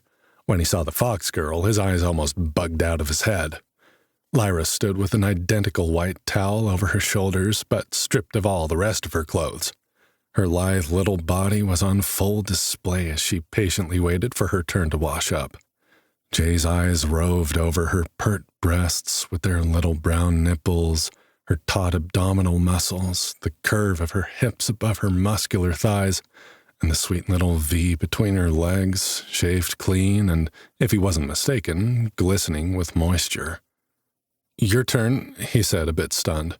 He'd gotten the feeling that the fox girl was shy, but it seemed that was only about getting physical rather than about being seen naked. Jay realized he didn't really know what Fonari customs were around clothing, and that maybe it was totally normal for adults who weren't intimate with each other to be seen naked. Unfortunately for Jay, he couldn't hide the fact that her presence triggered a response in him. Lyra glanced at his towel, which was no longer hanging as smoothly as it had been, and bit her lip. She lingered for a moment, as if she wanted to say something, but in the end she just nodded. Thanks. As she turned to get into the shower, Jay got an eyeful of her round, firm buttocks and muscular legs, but his eyes were drawn to the fluffy foxtail that obscured part of his view. He was struck by a sudden urge to bend Lyra over and lift that tail to see the rest of the show. When the shower door closed behind her, Jay breathed a sigh of relief. Now was not the time to be getting hot and heavy with a new girl anyway. Even if his near-death experience seemed to have opened the door on all the subconscious human desires to procreate before death, to pass on his seed before the next, potentially more fatal, encounter with one of Nova's monsters. The thought of the dungeon sobered his wandering imagination. She had admitted to trying to kill him. She had gone so far as to create bigger, more difficult monsters for him to fight on the first floor of the dungeon. What would they find when they left the safe zone? Jay let out a sigh and sank into one of the overstuffed white armchairs, staring into the blue ring of flames at the center of the room. It gave him something to focus on, so his gaze didn't wander to the transparent walls of the shower where Lyra was soaping that perfect, gorgeous body of hers. Guilt flooded through Jay that he was even capable of thinking about another woman when Molly was hurt. Although besides the scratch on her head, Raina seemed to think she was well enough, just in some kind of dream state. Jay didn't know if that made it any better that he was having feelings for someone else. He and Molly were just friends. He'd dated before, or attempted to, and Molly had encouraged him. And it wasn't like he was ignoring Molly. He was here with Lyra because they were both trying to save her.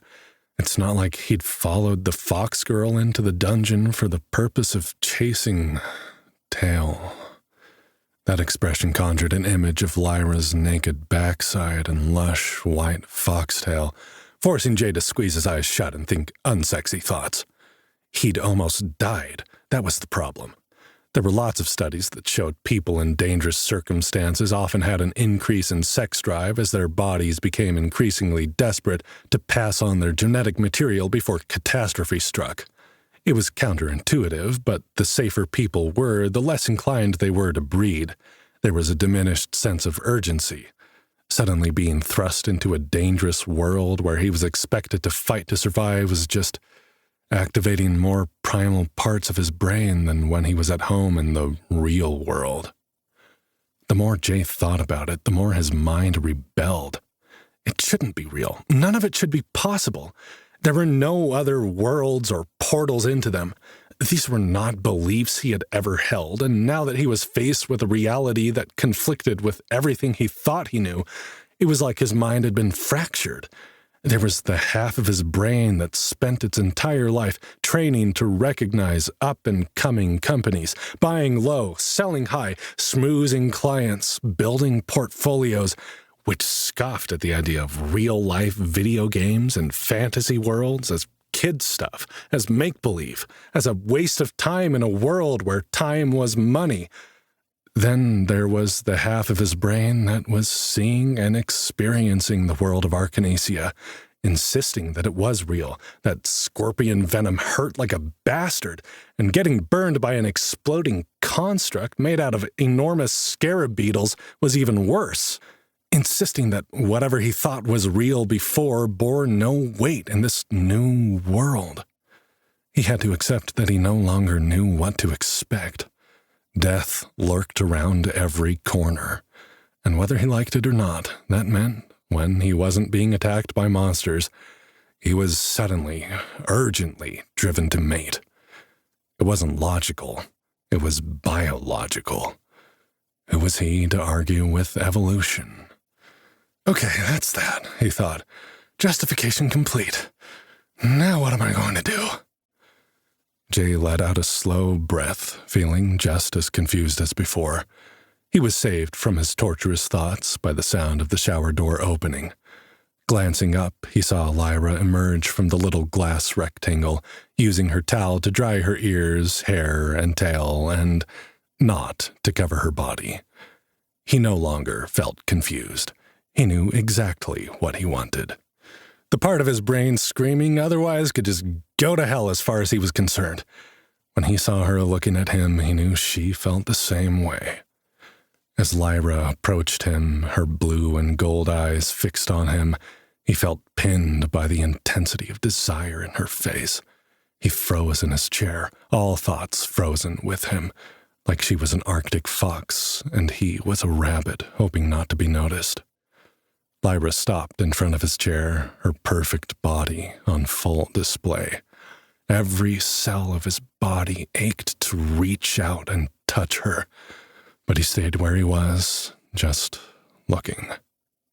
Jay, she said, her voice lower than it usually was, with a hint of a growl in her tone.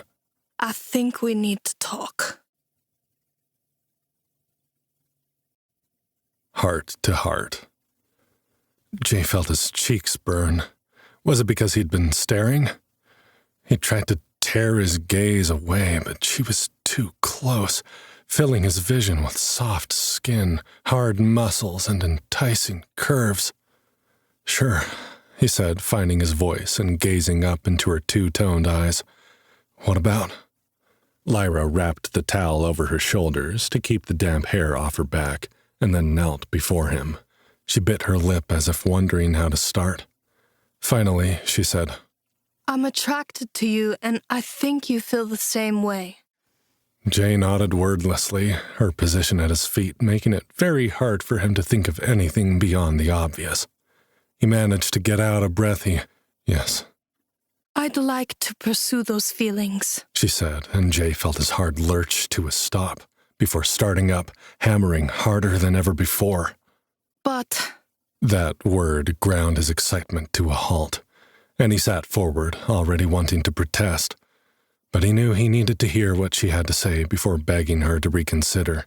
It was only polite. But what? But I think you need to address the feelings you have for your friend. For Molly. First. Jay's chest tightened at her words. I know what it seems like, he said, but there's really nothing between us. There could have been if she'd wanted it, but she doesn't. I can't wait for her to change her mind forever, Lyra. It was the Fox girl's turn to sigh. She pressed her lips together and glanced up at the ceiling. Jay traced the slender line of her neck down to the hollow between her breasts. The towel covered her just enough to make him want to tear it away, but he was still frozen in place. He didn't want to scare her away, and her concerns were valid. Jay, I don't see how that can be true. I don't see how she can't have feelings for you. Have you two ever talked about it? Or are you just assuming you know what's in her heart? Because I will be the first to tell you, a girl isn't always obvious about what she feels, especially if she's worried about getting hurt. I lost someone once. Someone I cared very much about, but who I never expressed my feelings for. That's why I'm telling you how I feel now. I'm scared of getting hurt again, too, but nothing hurts worse than losing the chance to have something more. So... Jay swallowed, not knowing what to say.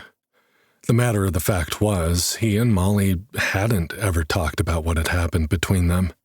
She'd pulled away, and he'd assumed it was because she didn't want that kind of relationship with him. And when she'd seemed more interested later on, he'd waited for her to tell him she was ready. She hadn't, and again he'd assumed that was because she didn't want him that way. Molly was his best friend. He knew her better than he knew anyone. Her favorite color, her favorite restaurant, movies, music, the things that made her laugh and cry and jump up and down with excitement. But when it came to the two of them, he'd always been confused. So you want me to talk to her first? Jay asked. She's unconscious, Lyra. What if we can't bring her— We can, Lyra insisted, leaning forward earnestly so that he could feel the heat of her skin against his bare legs. Don't think like that. We can bring her back, Jay. Look. She grabbed her satchel, which was sitting on the floor next to the blue-flamed fireplace, and began rummaging inside it. She withdrew a small burlap bag with a plant growing from the top of it. Jay recognized it immediately, and his mouth went dry as he leaned forward to take it from her hands. Frostleaf clover? He asked, shaking his head. How long have you had this? Since you were fighting the glacial scarabs, she said, letting out a yip-like laugh. Tears brimmed in her eyes, and she began to speak very quickly, the words tumbling over each other in a hurry to be heard. I should never have left you, even for a moment, and I wouldn't have, not for anything else. But I saw a shimmer at the end of the corridor, and my dungeon site identified it for me. I didn't think it would take me so long to collect it, and I thought you'd be so happy that you wouldn't mind being alone for a minute or two. That room should have just been level 1 and 2 scarabs. You should have been able to handle them. But when I picked the clover, I was hit with a time freeze trap. I've never encountered one outside of the lower floors. There aren't supposed to be traps on the first floor at all. Jay released the breath he'd been holding. Just like there are supposed to be level 5 elite constructs in the scarab room. He wondered if the dungeon had led Lyra away on purpose, so that he would be forced to fight the construct alone. But that didn't make sense, as she'd been there for the final battle. It was his own overconfidence that had been his downfall in that fight. Had he let her help, he probably wouldn't have almost died. I was able to break free before the trap's time limit, she was saying. I have a passive ability that reduces the effect of some kinds of traps, but by the time I got to you, the construct was already forming. I should have just killed it, Jay. I should never have insisted that you get in the first strike. It was too dangerous. When you hit it with the torch and all the bug guts detonated, I thought I'd killed you. Lyra was crying now, tears streaming down her face. Her shoulders shook and her ears flattened into her damp hair. Jay wanted to comfort her, but wasn't sure what to do with the precious frostleaf clover. Quickly and clumsily, he added it to his inventory, then scrambled to his feet. Bending to take Lyra's hands, he pulled her up too, then wrapped his arms around her shoulders and held her as she cried. It no longer mattered that they were both nearly naked. There was nothing sexy about a girl with a broken heart. "Hey," he said, whispering into the top of her head between the silken white ears. "Hey, stop that. I wasn't dead. You didn't kill me. That whole torch arrow thing was my idea, remember? And as crazy as it was, it worked. So, no more tears." Lyra sniffed and pressed herself against Jay's chest, allowing him to comfort her as if she needed to be close to him as much as he wanted to be close to her. When she spoke again, her voice was small and shaky. "I know," she said. "I know that now, but I didn't. And it made me realize that I don't want to mess this up. I have feelings for you that I didn't expect to feel again, and I promised myself I wouldn't keep feelings like that to myself if I was ever lucky enough to meet someone who—" She stopped, taking a deep, shuddering breath. "I don't know what this is, Jay. I just know I don't want to mess it up, okay? And that means I don't want to start anything until you've had a chance to set the record straight with Molly. I don't know any woman in her right mind who wouldn't be moved to know that a man had sacrificed so much for her. If she doesn't love you, she's crazy." Jay chuckled. "Well, you don't know Molly. She's passionate about a lot of things. The environment, animals, taking excruciatingly long hikes in the middle of nowhere." He laughed, thinking about all the things he'd seen his friend get excited about over the years. Tears stung his eyes as he remembered that she was laying motionless on a cot in Raina's tent, not getting to do any of the things she loved doing. And he, who would have much rather been sitting in a climate-controlled office than having adventures, was here, recovering from an acute case of too much excitement. Jay sighed and continued. "She's passionate, but she often seems to forget that other people exist. She's always been like that. I know it's not a personal thing. I should know better than to assume I know what's going on in her head. But I admit that you're right. We've never really talked about our non-relationship." "I think it would do you both a lot of good to clear the air," Lyra said. "What are you, my therapist?" Lyra squeezed him, and he felt her small, shapely breasts squish against his chest. "No, just a woman who wants a shot at your heart, and who wants to make sure there's no invisible obstacles in front of the target." Jay reached up to stroke the fox girl's hair, tentatively rubbing at the base of her ears. Lyra moaned and laid her head against his chest, encouraging the touch. The sound made him not want to ask his next question. But she was being frank with him, and he owed her the same. "Lyra, what have I been wrong about Molly all this time? What if she does feel the same way about me as I do about her?" "That's up to you." Lyra said, sensing his unease. "And her, of course. She's your first love, and I respect that. But if you have room for two in your heart, I would not be ashamed to share you." Jay took a deep breath. "Share?" "Yes," she said. "Many Fenari males have multiple wives. As our numbers have dwindled, this has become more normal. Fenari women can also have more than one husband, if they choose, but this is rarer. Fenari men don't get along together all that well." Jay considered this, somewhat shocked by her proposition. Where Molly and I are from, that's very unusual. We tend to only be with one partner at a time. You would not want 2 lovers? Lyra pulled back, and the towel slipped from her shoulder, exposing a small, perfect breast. Jay forced himself to look into her beautiful, two-toned eyes. I think I would like that very much, but I don't know how Molly would feel about it. Lyra shrugged. Then you can ask her when she wakes up, she said. It shouldn't be long now. Jay swallowed. You're really sure about that? We already have one of the 2 reagents we need, she said, smiling up at him. The dungeon seems to favor you, though it has a rather aggressive way of showing it. Your starting stats made you look doomed, but never have I heard of anyone leveling as quickly as you have.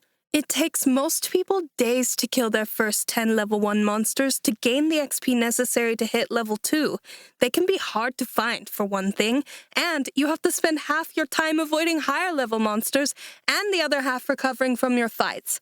You've just been thrown straight into the deep end. How many level 1 glacial scarabs did you kill in that room? Jay checked his notifications again. 48 normal ones and 2 elites. Plus 2 level 2 elites and 2 level 3 elites, plus the construct. It looks like all the little ones that shot at me were included in my experience for killing the construct, though. I didn't get any extra once that battle started. It's unheard of, she said, nodding. And the fact that you're getting access to all the commodities that have been so difficult for the rest of us to find is, well, I don't know what else to think. Was all this part of Nova's test for him? Jay wondered if the dungeon was somehow influencing Lyra's feelings for him, too. The fact that the fox girl had been lured away from him at a pivotal moment, only to discover one of the items he coveted was... he didn't know what. It felt purposeful, but Jay couldn't fathom to what end the dungeon was working. I hope you're right, Jay said, pulling Lyra against his chest again. Because I don't want to see what would happen to someone the dungeon wanted to destroy. Suddenly, Lyra jumped up and away from him, completely dropping her towel. Jay, I almost forgot. There's something else I meant to tell you. Jay stared at her naked body and blinked slowly. All right, Lyra, he said, readjusting his own towel. But would you mind wearing your towel while we talk? I'm finding it very hard to think about anything useful with you prancing around in all your glory like that. The fox girl blushed and picked her towel up off the floor, quickly wrapping it around her chest and tucking the tail between her breasts so that it looked like a fluffy white mini dress. Sorry, she said with a nervous laugh. Fenari also aren't very private people. I've heard humans are more modest, but I've never actually met a human before. I didn't mean to make you uncomfortable. I'm not uncomfortable, he said, readjusting his towel. Just easily distracted by impure thoughts. Please tell me what you wanted to tell me. Lyra came to sit on the overstuffed chair opposite the fire from where he'd been sitting, and Jay mirrored her, glad of the blue flames keeping them apart. It gave the conversation a more formal feel, which allowed him to push the other thoughts and feelings away, like he'd had to do at work. When I looted the construct, I found something I've never seen before, she said, leaning forward and putting her hands on her knees. The blue light cast her in an ethereal glow that did nothing to dim Jay's desire for her, but he forced himself to pay attention. Her heterochromatic eyes danced with excitement. The hairs on Jay's arms lifted like he'd felt a chill. He got the sense that this was another one of the dungeon, Nova's, surprises for him. But would it be good or bad? It was anyone's guess. By the look on Lyra's face, she seemed to think it was good. She bit her lip, squirming excitedly in her chair, her ears twitching with anticipation. A silver key! Keys and Heroes. Jay shook his head, remembering the message he'd received upon entering the first floor of the dungeon. I thought we wanted a copper key. The bosses drop copper keys, Lyra confirmed. which allow delvers to unlock the gates to the staircases that go down to the next floor in the dungeon. I have never heard of a silver key before. I don't know if it's for the gate at the staircase or if it's for something else entirely, but it's in the party inventory menu if you want to look at it. Jay did so, having to scroll past a surprisingly long list of crafting supplies and reagents dropped by the glacial scarab beetles. He wondered how they sold things on the global dungeon market, and if his access to all these precious commodities would make him more or less popular in Winterhaven. He doubted he could get less popular with Runolf and his followers, but Reyna and hers might be able to give him some advice on how to deal with the inevitable fallout. He vowed to discuss trading with her before doing anything. When he found the item Lyra was so excited about, he was a bit surprised that it looked so banal.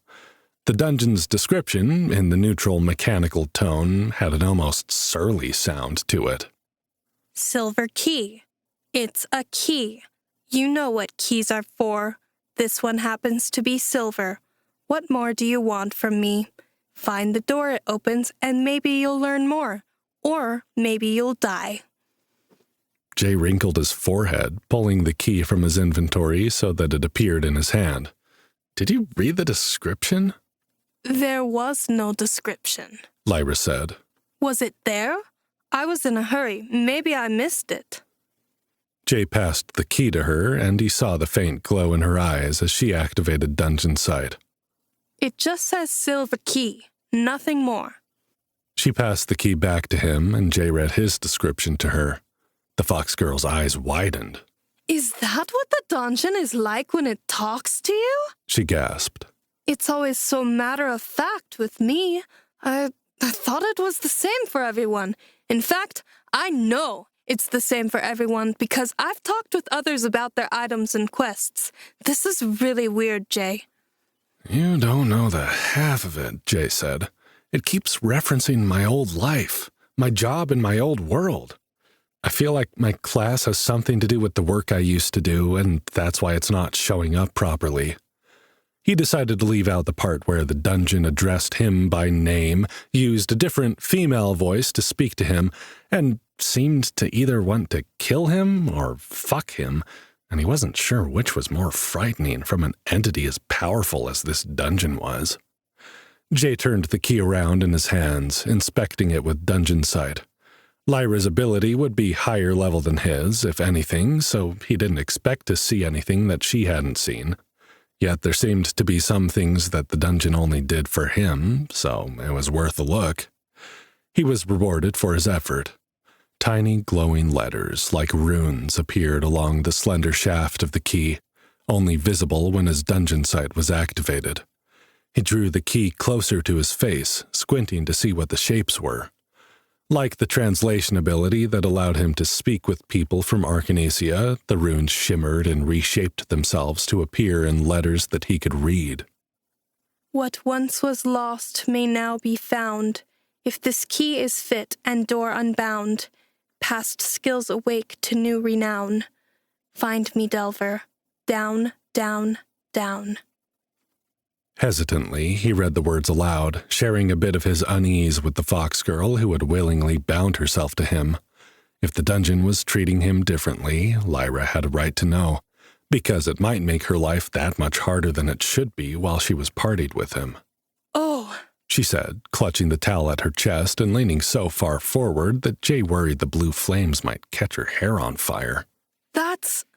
I don't know what that means, but Jay, I was right about you. You're different, and even the dungeon knows it. What should we do? He asked, still staring at the glowing key in his hands. Are you sure you want to keep delving with me? What if I keep attracting too many monsters, or too high-level monsters? Lyra's eyes almost bugged out of her head. Are you kidding? I'm not leaving you. This is the most exciting thing to ever happen in the ice dungeon. It's like you're reminding me of what it's supposed to be. Jay, maybe you can save Winterhaven. Maybe you can help us join the Arcanesian economy like all the other dungeon communities. Jay shook his head, unsure of the key's significance to the world economy. I don't know if the attention the dungeon is giving me is a good thing, Lyra. Listen to me, Jay. The fox girl said, her blue and gold eyes glittering with excitement. The ice dungeon has always been tough. The monsters are always higher level than they're supposed to be. One of the reasons most people never come back past the 5th floor is that the monsters scale at a higher rate than delvers do. It doesn't give us the rewards it's supposed to give. I used to think it was cursed, like everyone always says. Or mad. If a dungeon can be mad. I think it can be, Jay said, thinking of the conversations he'd had with Nova, who certainly seemed a little unhinged. Lyra shook her head. I think it's been testing us. I think it's looking for something. Looking for someone who can rise to the challenge. For whatever reason, it didn't find what it was looking for in the finale, and we've paid the price. But maybe it's been waiting for a delver like you. Human? Jay asked. Haven't there been any human delvers to visit the ice dungeon? It's rare, Lyra said. But it does happen, especially early on when King Wensher first awarded us the dungeon and people complained that there was something wrong with it. Human delvers from all around Arcanesia came to see if the rumors were true. They all left eventually and repeated what King Wensher said, that there was nothing wrong with the dungeon and that the finale were just inferior delvers. Jay scoffed. That's bullshit. There's obviously something wrong with the ice dungeon. Even I can see that. But you're entering as a novice delver. All the delvers who came to investigate our claims were high level, and the dungeon never threw anything really crazy at them. They left thinking we were complaining about nothing, other than agreeing that the ice dungeon's loot was subpar, which they believed was to be expected when it was meant to cater to inferior delvers such as us. King Wensher probably paid them off, Jay said. Happens all the time in my old line of work. Someone makes inconvenient complaints about a product or service you offer. The quickest way to silence the complaints is to hire an expert to back you up. Even better if you can do it under the table so that no one knows the expert is on the take. The blank white room, which had felt so clean and welcoming when they'd first arrived, was starting to make Jay feel uncomfortable. He hadn't known what he was getting into when he decided to go into the dungeon to look for the ingredients Molly needed. The situation was even more complicated than he'd realized, but as he'd learned more about it, he was beginning to wonder if Lyra wasn't right. Maybe he did bring something unique to the table. If nothing else, he had some knowledge of world history, back on Earth, and how early economic systems evolved into the ones he learned to manipulate in the modern world.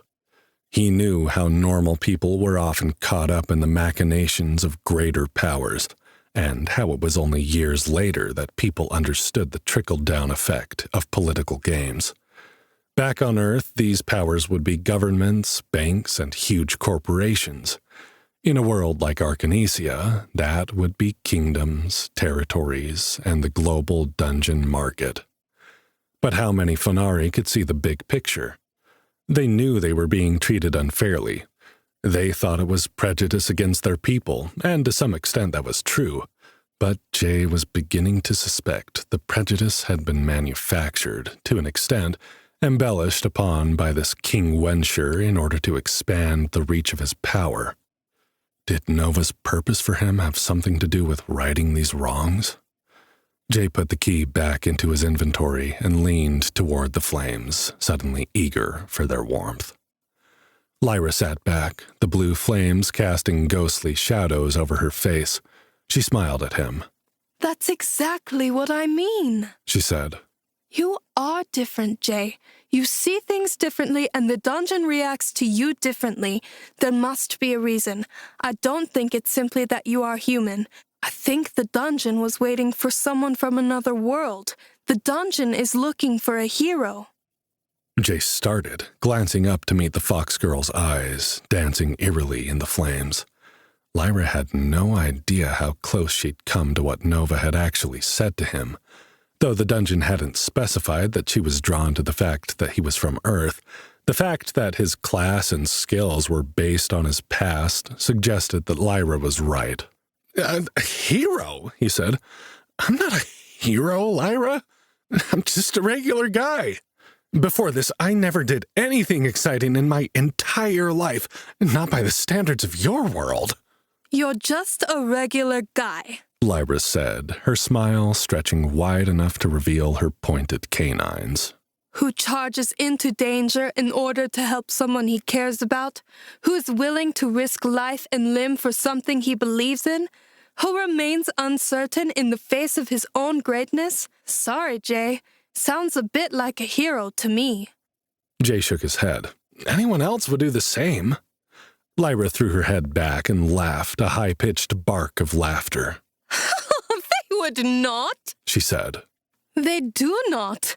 I won't remind you how many times I've seen my entire party wiped out, nor how many other parties have suffered the same fate. But do you know why most parties fail in this dungeon, Jay? Because most people remain loyal only to themselves. If the choice is to run into danger to save an ally or to flee to safety and save themselves, they will save themselves. Would you abandon me if I was in danger, Jay? Jay sat up straight in his chair, despite the protests of his aching body. Never, he said. Even if you thought saving me would put your ability to help Molly in jeopardy? Still, Jay shook his head. No, he said. You offered to help me when I was alone and had nothing. No training, no class, no useful stats or skills. I would never abandon you. I won't abandon Molly either. If there was a conflict between those goals, I'd just find another way. See? Lyra sat back in her chair, letting the overstuffed cushions envelop her petite frame. Total hero material. I know it, and the dungeon knows it. So no, I will not be leaving you either. I'm sticking by your side until the bitter end.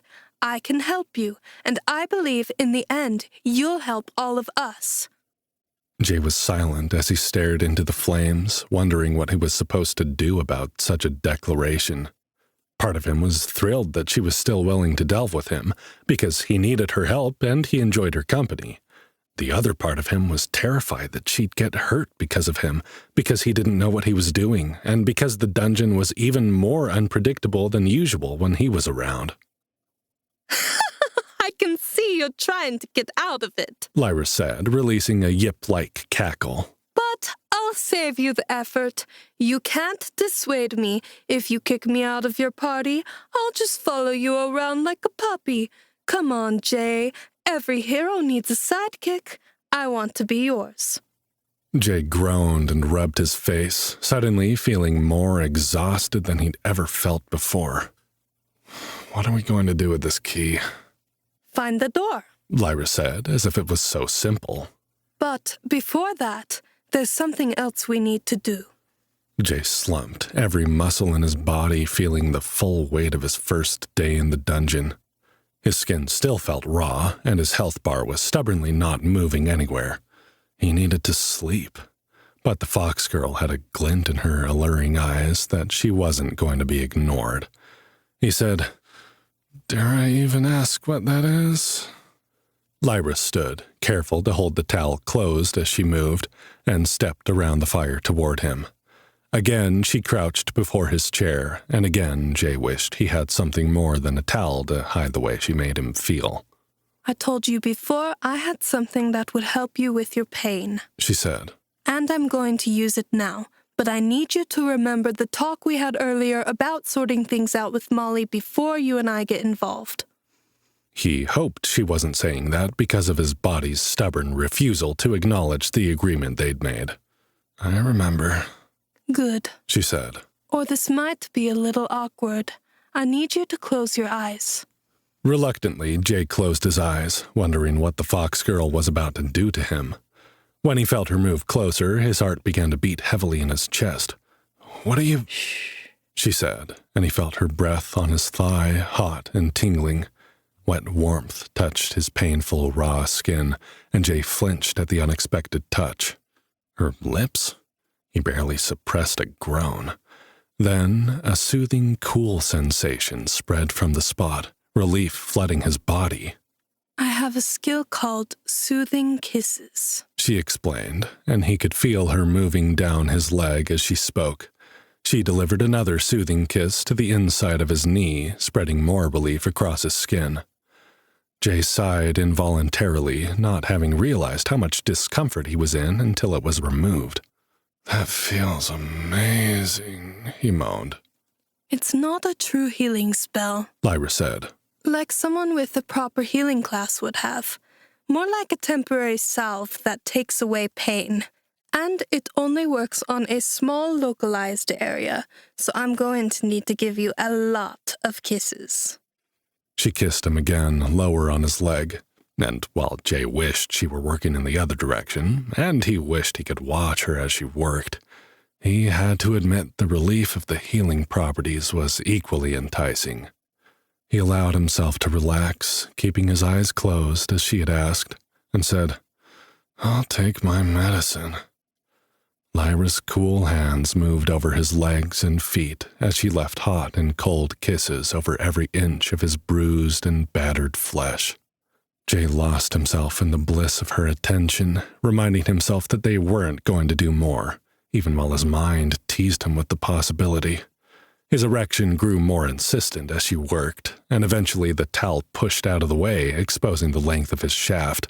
"Sorry," Jay said, scrambling blindly to cover himself, his cheeks burning with embarrassment. But Lyra's gentle fingers wrapped around his hands, stopping him. It's okay, Jay. Nakedness doesn't bother the Fenari, and I enjoy looking at you. I'd be much more worried if you didn't respond to my kisses that way. He swallowed, his eyes still closed, feeling his heartbeat throbbing in his cock, and knowing that Lyra could see it too. When she pulled the towel away and kissed the inside of his other thigh, he released a groan and clenched his fingers into the armrest.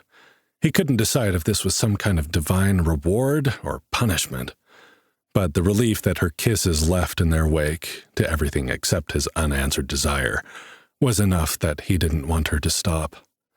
Fortunately for him, she didn't. Even after she made him stand and led him to his cot, insisting he keep his eyes closed, where he could lay on his stomach and sides as she could place her gentle, soothing kisses on all of his wounds. By the time she was finished, Jay was so relaxed and so exhausted his mind was in a stupor. He barely noticed the final kiss, hot and wet on his bottom lip, which didn't come with the cooling afterglow of the magical scale. Good night, portal boy, Lyra whispered in his ear, sending him off to sleep. Sweet dreams. Bison berries. The next morning, or what passed for morning inside the timeless environment of the dungeon, Jay awoke feeling incredible. For the first time, he could feel the full effect of his increased base stats and newly boosted attributes. He felt invincible. Of course, Jay knew he was still only level 4 and that he shouldn't get carried away. But he was beginning to see how unlocking more levels could become addicting. How powerful must the high-level delvers be? More importantly, how many high-level delvers would be backing King Wencher and his corrupt rule? If Jay was going to take this hero business seriously, Lyra's treatment last night had all but convinced him, he was going to have to increase his level aggressively, which meant they had no time to hang around the safe room. Lyra's clothes had been washed and returned. She was dressed and cooking breakfast by the time Jay finally awoke from his long rest. He wrapped himself in a towel and went to check the box where he'd stored his dirty, damaged outfit. But when he opened the cleaning unit, he was shocked to find it empty. "What the hell?" he said, crouching down to peer into the back corners. "Where are my clothes?" Lyra popped up behind him and took a look for herself. That's strange. Even if they're badly damaged, they should turn back up in the box. "Well, what am I supposed to do?" he said. "Fighting monsters wearing a towel?" Lyra shook her head, her expression serious. No, you can't do that. The safe room equipment disappears if you try to take it beyond the hex dome. "Oh, good," he said dryly. "I'll just be naked then." Lyra bit her lip and gave him a long, lingering look. Well, it wouldn't be so bad. Jay's mind went blank. For a moment, he completely forgot what it was he was complaining about. Then, an image of him running through the dungeon, fighting enormous poisonous bugs with his dick hanging out, flashed through his mind. No, he said. Not going there. I have another set of leather armor you can use, Lyra said, biting back a laugh. Her fluffy white tail twitched in amusement. It will resize to fit you, but without something underneath, it's not going to leave much to the imagination. Jay looked at her armor, which must have come with some kind of full-body buff rather than being a physical protection, since the leather crop top and miniskirt covered less than they left exposed. Not that he minded, but calling it armor was definitely a stretch. Then Jay remembered something. Oh, wait, Jay said, recalling the beetle-black scarab armor he'd received and forgotten about. I have something that might work. He removed Nova's gift from the note, where it was stored in his inventory. A shiny black rectangle of folded fabric appeared in his hand, and Lyra's eyes widened. Jay glanced down at it in surprise. The description had said armor, but this felt like fabric. Although the shiny black color was the same as the shells of the glacial scarabs, it had none of the hardness that he had expected. What is that? Lyra said, clearly analyzing the item with her dungeon sight. Jay, where did you get that? I've never even seen a gold-tier item drop before, and you've just got one hanging out in your inventory? Jay explained as best he could without revealing Nova's private messages to him as he dressed in the so-called armor. The outfit came with shapeless-looking pants and a jacket and a button-up shirt. But as he pulled them on, he could feel the glistening fabric tighten and shift as it molded itself to his body. He could tell immediately what was happening. The feel of the fit was so familiar he would have known what he was wearing even with his eyes closed. Coming to stand in front of the glass shower stall, Jay inspected his dim reflection. You've got to be kidding me. Damn, Jay. Lyra let out a low whistle. You look... Wow. I have never seen armor like that before. It's not armor, Jay said, scowling at his reflection. It's a business suit. This is the kind of thing I wore to work every day for the last 5 years. Lyra's blue and gold eyes grazed over him like she was having second thoughts about putting off their relationship. I can't fight in a suit, Dungeon! Jay shouted at the ceiling, hoping Nova was listening in. But even as he said it, he realized that this suit was different from what he was used to wearing. The beetle-black fabric was smooth and almost weightless. It certainly wouldn't get in his way any more than the outdoor gear he'd been wearing before. The cut was snug. With the black on black, he looked more like a hitman than a Wall Street executive. And hitmen managed to get the job done. At least the Hollywood actors who played them did okay, even in high-octane action scenes. Jay pulled his bolo knife from his inventory. Channeling his strength and agility attributes to guide his movements, he did an impromptu attack and defense sequence, letting the dungeon instincts flow through his limbs. He frowned. The armor moved like a second skin with his body. Given the way Lyra was looking at him, he figured he must look okay, even if he felt like an idiot. He put the knife in the scabbard that came with the pants and checked his stats. Delver J. Morgan. Class type, not available. Class, not available. Level, 4. XP, 105. Next level, 900. Health, 180. Stamina, 130. Mana, 130. Active bonus, 10% max XP. Scale up, 50% max XP. Well rested, temporary. Unassigned attribute points, 0. Strength, 3. Agility, 3. Intelligence, 1. Constitution, 10. Black Beetle Scarab Armor. Set bonus, Constitution plus 6, HP plus 50. Willpower, 2. Charisma, 10. Active skills, on-the-job training. Passive abilities, Environmental Resistance 1 Arctic. Dungeon Site 1. Scale up, well rested, temporary. Perks, Panty Dropper, Bootstrapper. Switching out the ragged leather armor for the beetle-black scarab armor had increased his constitution by an additional 5 points, While he lost the +1 the ragged leather armor had given him, he gained +6, bringing him to a total of 10 constitution points. The beetle black scarab armor had also given him +50 HP rather than +5 HP, bringing his total to 180. With the new 10% max XP bonus he was receiving from his new scale-up ability and the well-rested bonus of 50% max XP, Jay was suddenly eager to get out and fight some monsters. What's the condition of your knife at? Lyra asked, pulling something from her satchel. Jay checked and was shocked to find it almost completely depleted. It's at 5 of 25. I'll need a new one soon. I have a sharpening kit that you can use to maintain your blade, she said, passing it to him. I don't use my dagger often, so you might as well keep it. It only takes a few moments and can extend the life of lower-level weapons by a good margin. You practice using it while I make us something to eat. After a quick breakfast of some flavorless dungeon rations Lyra had packed, they left the safe zone. Even the Fox girl's lingering glances couldn't distract Jay from the anticipation of getting out there and grinding some levels. Stepping out of the Hex Dome and onto the artificial tundra was an unsettling experience. While he was inside the safe zone, Jay had almost forgotten how strange the dungeon world actually was. For one thing, the sky above them was still the perfect pitch black of midnight with its smattering of diamond-bright stars. The ghost bison had moved closer to the Hex Dome as they'd slept, and Jay was able to see the frosted shimmer of their coats in the starlight and the steam coming off their massive bodies to hang in a fog above the herd. The beasts had thick, curved horns that reminded Jay more of water buffalo than North American bison. The points of the horns looked wickedly sharp. Jay had no desire to fight one, let alone to antagonize the entire herd, but he couldn't help but wonder what items they'd dropped. When he asked Lyra, she shrugged.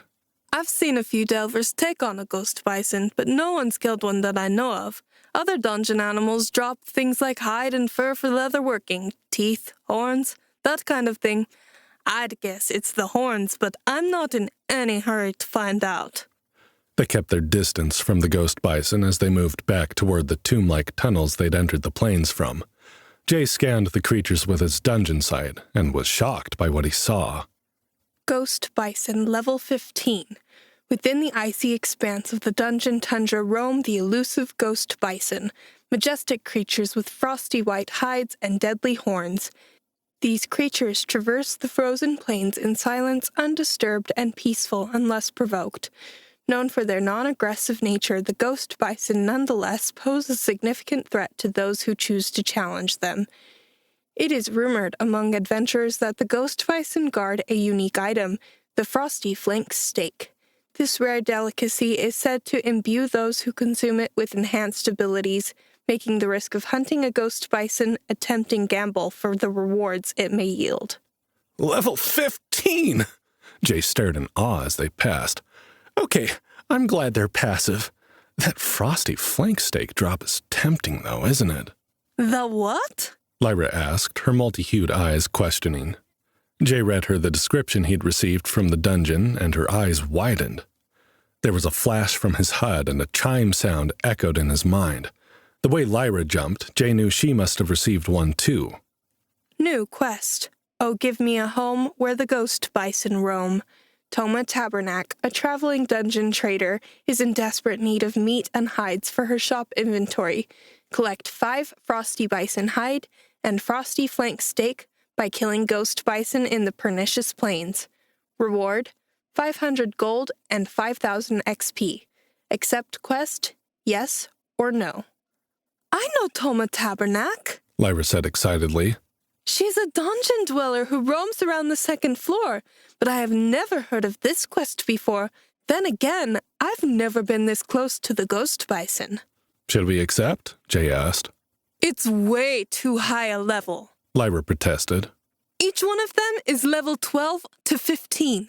We might be able to kill one together once you're level 6, but generally, you want the combined levels of your party to match or exceed the level of the creature you're going to kill. This is not a beginner quest. We could come back, though, right? Jay couldn't keep his eyes off the glittering, icy coats of the massive animals, wondering what other items they might drop. Then he noticed some of the shimmering was not actually from the ghost bison, but rather something they were clustered around. What are they eating? He used Dungeon Sight to inspect between the animals' hooves. Jay froze, staring. Tundra berry. This low ground-covering bush has white leaves and bright red berries. It is said to be a potent alchemical reagent with strength-boosting attributes, but many believe it to have hidden and sometimes unexpected properties. Eat at your own risk. Lyra, look, he hissed. Tundra berries. The fox girl activated her own Dungeon Sight and then cursed under her breath. I'm starting to feel like this quest is not optional. Jay felt his mouth go dry as he considered having to fight an entire herd of ghost bison in order to save Molly. Strength-boosting attributes. Does that mean we're going to have to kill jacked-up ghost bison on top of everything? Lyra grabbed Jay's arm and pulled him toward the tunnel entrance, as if she was worried he was just going to run in there and start slashing with his bolo knife. It doesn't matter, she said. Because we're not doing it. It's a death sentence, Jay. We'll find the berries somewhere else. Jay followed her reluctantly. It felt as if the dungeon was daring him to take on the ridiculous quest, as if it was testing just how badly he wanted to save Molly. Nova had warned him not to let his desire to help Molly interfere with his leveling, but she had also said she expected him to prove himself. Before they left the tundra, or the pernicious plains as the dungeon's description had named the area, Jay accepted the quest. New quest accepted. Oh, give me a home where the ghost bison roam has been activated. You have 7 days to complete this quest or suffer a 3,500 XP penalty for your failure. What the shit? Jay shouted. A penalty? That's not how these things are supposed to work, are they? Jay? Lyra grabbed his arm and shook him, her eyes panicked. What are you doing? I said no. If we fail, that will take me back to level 4, and I'll lose my Tier 1 class upgrade. You said not yet, he corrected, though guilt flooded through him that he hadn't asked her what the repercussions were. Shit, Lyra, I'm sorry. I didn't know there would be a time limit or a penalty. If you remove yourself from the party, will you still be affected? He'd assumed dungeon quests worked like they did in a video game, where you could accept them and then just wait until you were ready. He hadn't anticipated there could be repercussions for failing a quest, besides the damage taken by getting your ass handed to you by a higher-level mob. Lyra gritted her teeth, and Jay could see her jaw clenching as she fought with warring emotions. No, she said. I'm stuck with it. I don't even care that much about my level, Jay. I can come back from that. I did it once. I can do it again. But you don't have 3,500 XP to give up. Even at level 5, you'll only have 3,000 cumulative XP. Jay's muscles tensed. What happens if I get negative XP? You die. Lyra's voice shook. The Forbidden Crypt. The trembling of Lyra's bottom lip and the welling tears in her eyes upset Jay more than the fox girl's concerns that he would die. Hey now, stop that, he said, pulling her against his chest and kissing the top of her head. I'm not going to die. I'm sorry I accepted that quest without knowing all the details, but we'll just have to complete the quest. It's not impossible. The dungeon wants to push my limits, not destroy me. It wouldn't have given me the quest if it didn't think we could do it. He said this with more confidence than he felt, but as the words came out of his mouth, he realized that, in part, it must be true. That didn't mean he was going to rush in there and start punching Buffalo in the face, but with some strategy, they would be able to get him to level 6, by which time they should be able to handle one of the ghost bison at a time between the two of them. They'd just need to devise a way of separating one from the herd so they weren't pissing off 20 of the beasts at once and getting trampled in the process. Jay, that's crazy, she sniffed as he explained his reasoning. But if it can work, we'd better get started. There's no time to waste. Remember, we also have to get down to the second floor to hand the quest into Toma Tabernac. Jay squeezed her slender shoulders. We have 7 days. We can do it. Now, where can we go to find level 3 to 5 monsters and animals? I don't want to risk getting another uncompetitive advantage debuff by grinding too far below my level. Lyra wiped the tears from her eyes with the back of her hand. If we go back the direction where the scorpions attacked us, there are some rooms where higher-level monsters spawn in swarms. Swarms of monsters, Jay said, grinning down at her. Sounds like a date. Lyra blushed prettily, then stepped out of his arms. Follow me. The entrance to the frozen tomb section looked strange coming from the pernicious plains. The wall of blue-gray stone carved with cryptic runes seemed out of place in the middle of a frozen tundra. But Jay's mind was beginning to accept these oddities as par for the course, and as they slipped through the shadowed doorway into the tomb tunnels, he felt like he was moving into familiar territory. Jay followed Lyra through the winding tunnels, where they stopped to fight a handful of snow scorpions and glacial scarabs. With the two of them fighting together, they didn't get much XP from the battles, but they moved quickly. At the end of their second battle, Jay received a notification he'd never seen before. Proficiency acquired.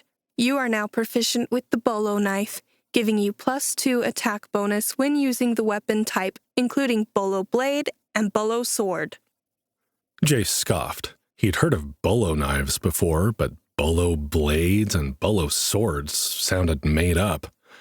Then again, he was inside a magical dungeon with a foxkin girl who shot flaming arrows, so what did he know? He inspected his weapon and was surprised that not only had the attack bonus been added, he'd improved the quality of the weapon by using Lyra's sharpening kit on it. Sturdy bolo knife, common, white. Melee, versatile, damage, 2d4, slicing, +2 attack. Condition, 30 of 30. Rather than being a battered bolo knife, it was now called sturdy, and it had an extra 5 condition points, meaning it would be harder to break. He wondered if there were other things a Delver could do to improve their weapons and armor without relying on upgraded drops to level with them through the dungeon. He asked Lyra as they slipped into a new, darker corridor. Yes, she said, keeping her voice low. She had an arrow drawn, which cast flickering orange light on the rune-carved walls. There are crafting skills and professions that can be leveled. I'll tell you more about it later. We're going to want to be quiet now. Focus on your agility attribute to sneak. Lyra, he asked, eyeing the flaming arrow dubiously. You're literally glowing. How are we going to sneak? The fox girl looked surprised for a moment, then grinned. As an arcane archer, the effects of my arrows are invisible to my enemies, so we benefit from the light of a fire arrow, even though the undead pharaohs won't be able to see it. Jay's mouth went dry. Undead pharaohs? Shh, she said. We're entering the Forbidden Crypt Zone. These will be higher-level monsters. You go in front. Keep your eyes peeled for sarcophagi. Open ones mean there's a mummy already walking around. Closed ones also may contain mummies, but can be sneaked past if we need to. They won't see us, but they will hear us if we aren't careful. Be quiet and don't let them trick you. It's best to strike first, even if you're pretty sure the dead thing you're looking at is actually dead. Jay shuddered. Scorpions and scarabs had been bad enough, but now he had to fight zombies? He gripped the handle of his bolo knife and slipped past Lyra in the tunnel. With the light of her arrow behind him, his shadow danced through the crypt ahead of him like it was trying to lead him into the darkness. He closed his eyes a moment and tried to focus on the agility attribute the way he did when he was fighting with the bolo knife. Then he took a few tentative steps forward. New active skill acquired. Sneak 1. From stealth mode startups to corporate espionage. It can pay to tiptoe around the rules. Sneak is a leveled skill that improves with use. Sneak 1 reduces the chances that enemies will hear your movement by 5%. Tread carefully. Okay, Jay thought. 5% isn't much protection, but it's better than nothing. Hopefully it'll level quickly. He glanced over his shoulder at Lyra and gave her a little salute, indicating that he had sneak activated and was moving in. She nodded in response, a small smile curling her lips. Jay had his bolo knife out and ready, relying on his agility attribute to guide his movements as he had when learning to do melee combat. As he relaxed his mind and let his body connect to the dungeon magic flowing in his veins, Jay found the sneak skill quite easy to use. He moved like a shadow in the shadows, barely able to hear his own footsteps. The orange light of Lyra's fire arrow flickered over the walls of the tomb, revealing dark cubbies filled with broken crockery or piles of bones. Not wanting to be taken by surprise, Jay nudged each pile of bones with the tip of his bolo knife. He uncovered a shimmering item called grave dust, along with a handful of copper and silver coins, which he pulled into his inventory. But none of the piles of bones came to life and attacked him.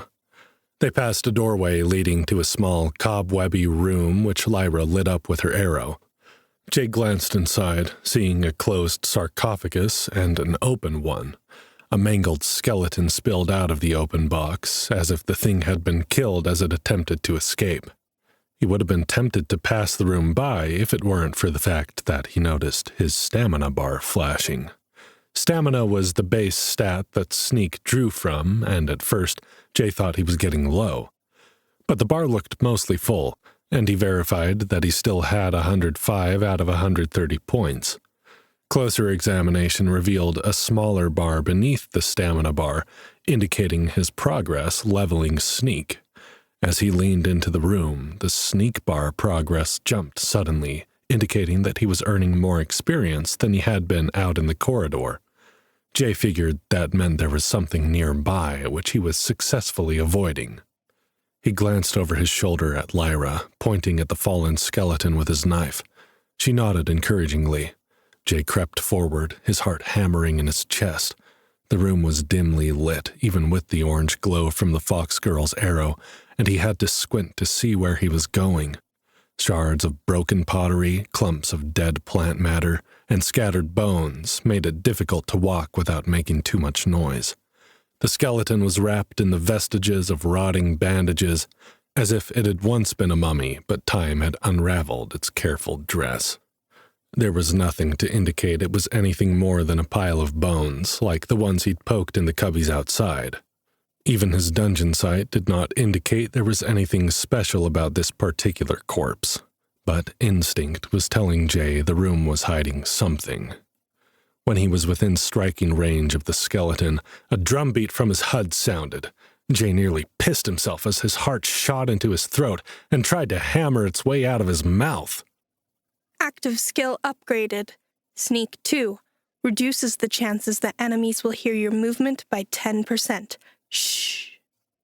Jay swallowed, managing to keep a lid on his surprise and not shout out loud, which he thought should have been good for at least another level of sneak. Not screaming like a little girl was pretty damn sneaky given the circumstances. The skill upgrade furthered his surety that the skeleton was not what it seemed. Jay gripped his knife in both hands, lifted it above his head, and drove it down, severing the skull from the tattered corpse. Bones rattled, and the skull rolled across the floor with a clatter. It came to a stop near Lyra's feet, its eye sockets staring blankly at Jay.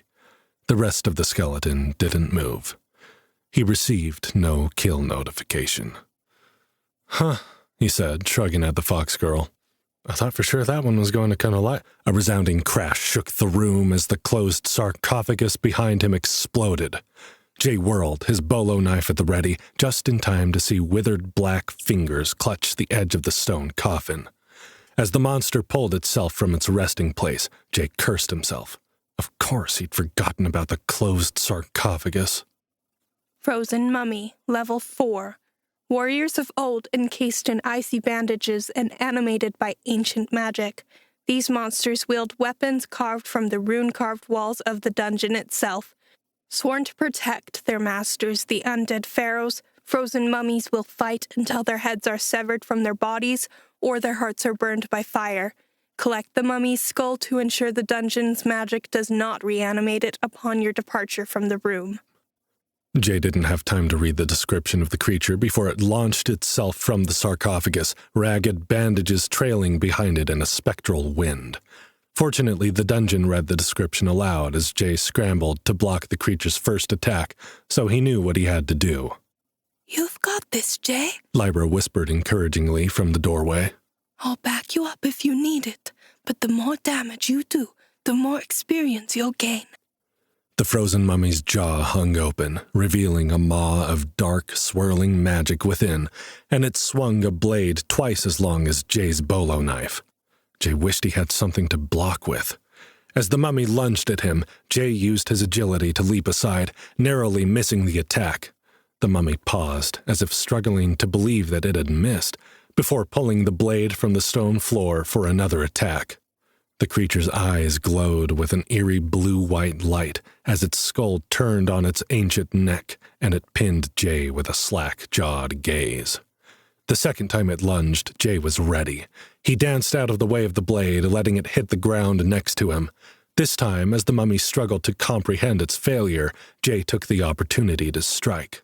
He stepped into the frozen mummy's unguarded side and sliced at the sword-wielding arm with both hands. Bones clattered to the ground as the arm separated from the body, and the monster's weapon fell to the ground. Lyra let out a restrained whoop of excitement, and Jay realized they were in danger of alerting more of the creatures if they made too much noise. He kept his own victory shout inside, darting backward in case the monster had another attack. Instead, the ragged mummy bent down to retrieve its weapon with its other hand, and it repeated the same attack. Jay danced out of the way of its strike and repeated his counterattack, slicing its other arm from its body. "Let's see how you fight now," Jay muttered, kicking the severed arm and the sword away as the frozen mummy turned to regard him with a look that bordered on the absurd. With the wide-eyed sockets and the gaping mouth, the mummy looked absolutely stunned that it had been outmaneuvered. Jay would have laughed if the thing hadn't lunged at him again. This time, the creature's gaping jaws clattered open and shut in a chomping motion, like it wanted to bite his face off. Jay kicked the monster in the chest, sending it flying into a wall of bone-filled cubbies. His strength stat wasn't as boosted as it had been when he was fighting the glacial scarab construct, but the extra points it put into the attribute were definitely showing. The frozen mummy scrabbled on the ground, attempting to regain its footing.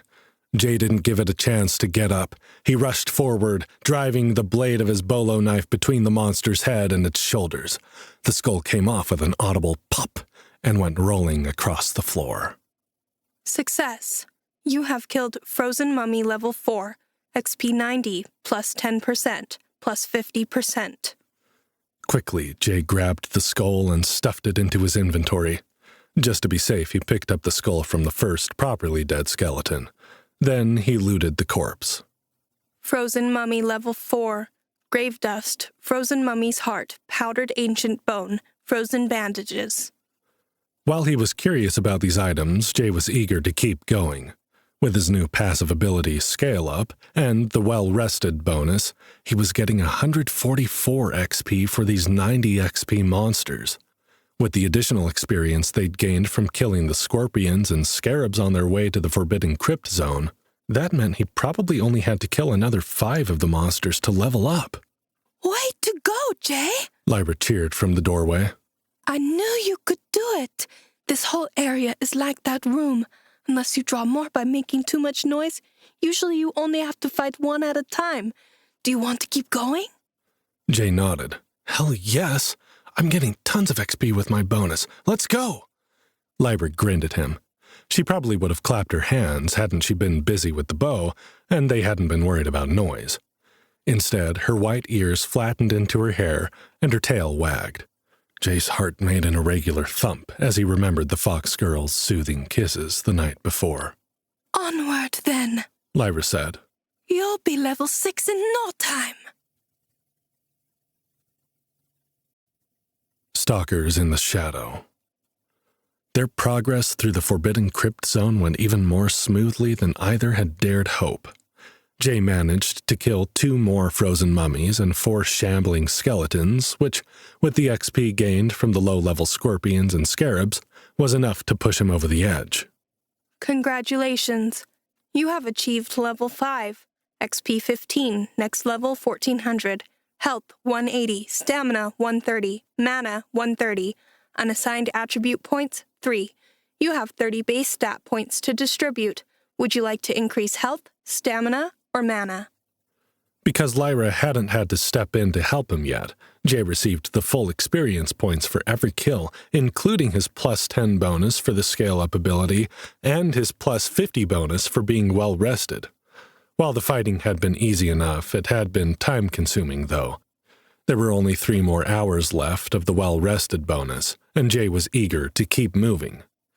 He hurriedly tossed a point each into strength, agility, and constitution, and gave all 30 base point stats to health.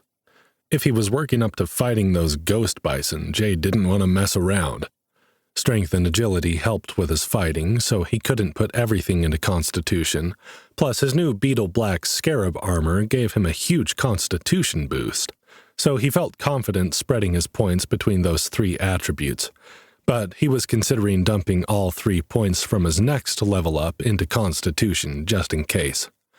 Once his stats were allocated, he received a notification that he hadn't been prepared for, though he should have been. Congratulations! Class Tier 1 unlocked. Please choose from one of the following options. Talent Agent, Unique. You specialize in finding party members with unique and valuable skill sets, which you use to your advantage. Gain a 20% XP bonus for your entire party for every member with a unique skill, ability, or perk. Middle Management, Unique. No one is really sure what you do, but somehow you keep getting paid. Your party splits experience with you 50-50, regardless of how much damage you deal during each encounter. This class tier is active only when you are the leader of your party. CEO Unique. That's Chief Expedition Officer, of course. As an incomparable strategist and leader, you focus on resource allocation, risk management, and maximizing the party's overall effectiveness through strategic decision-making.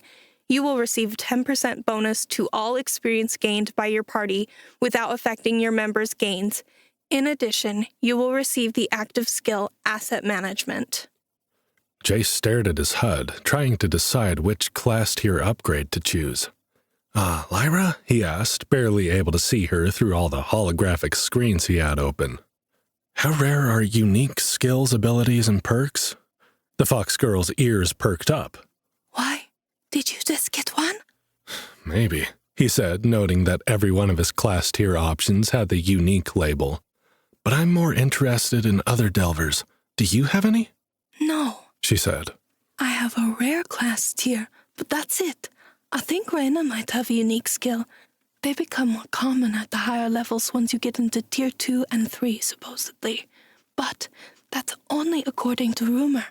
Tier 2 doesn't come up until level 15, so I don't think anyone in Winterhaven has gotten that far. And Tier 3 is at level 45.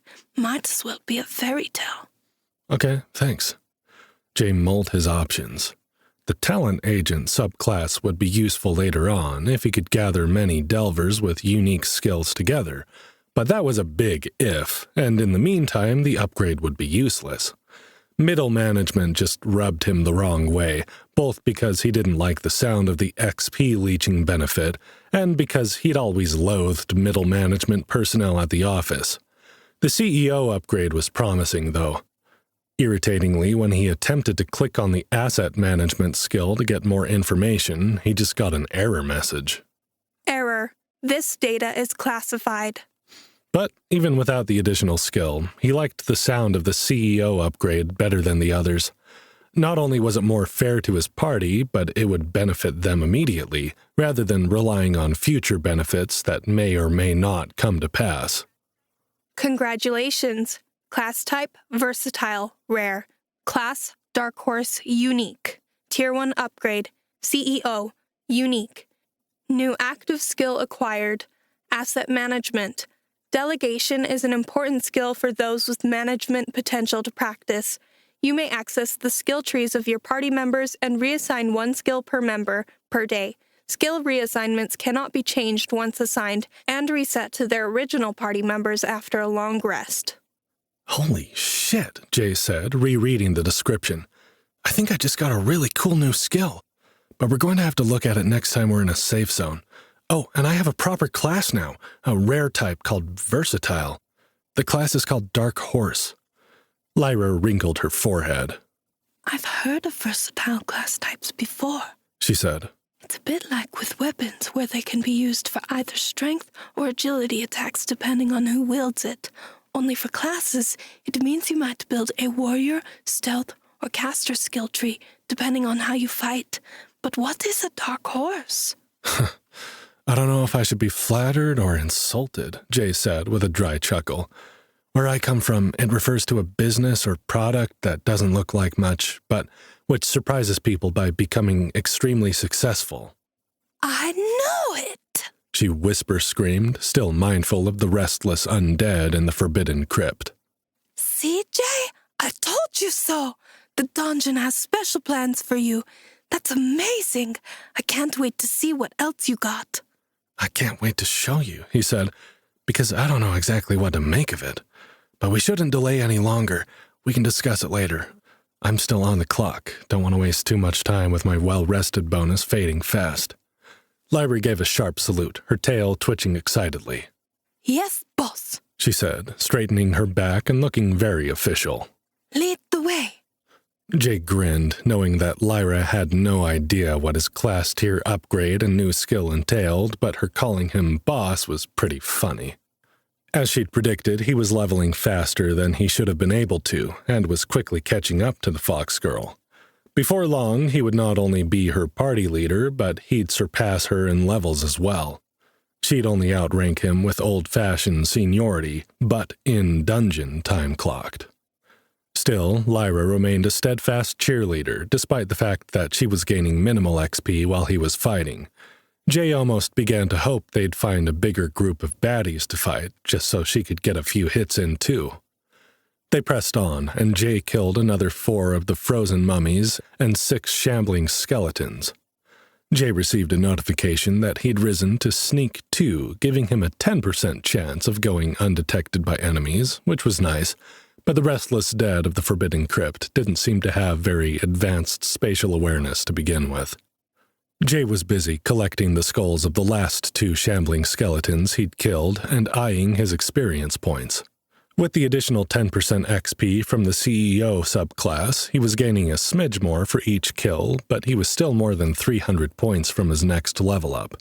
He was so busy crunching numbers, with only half his brain on the tunnels ahead, that he didn't notice the new enemy blocking his way.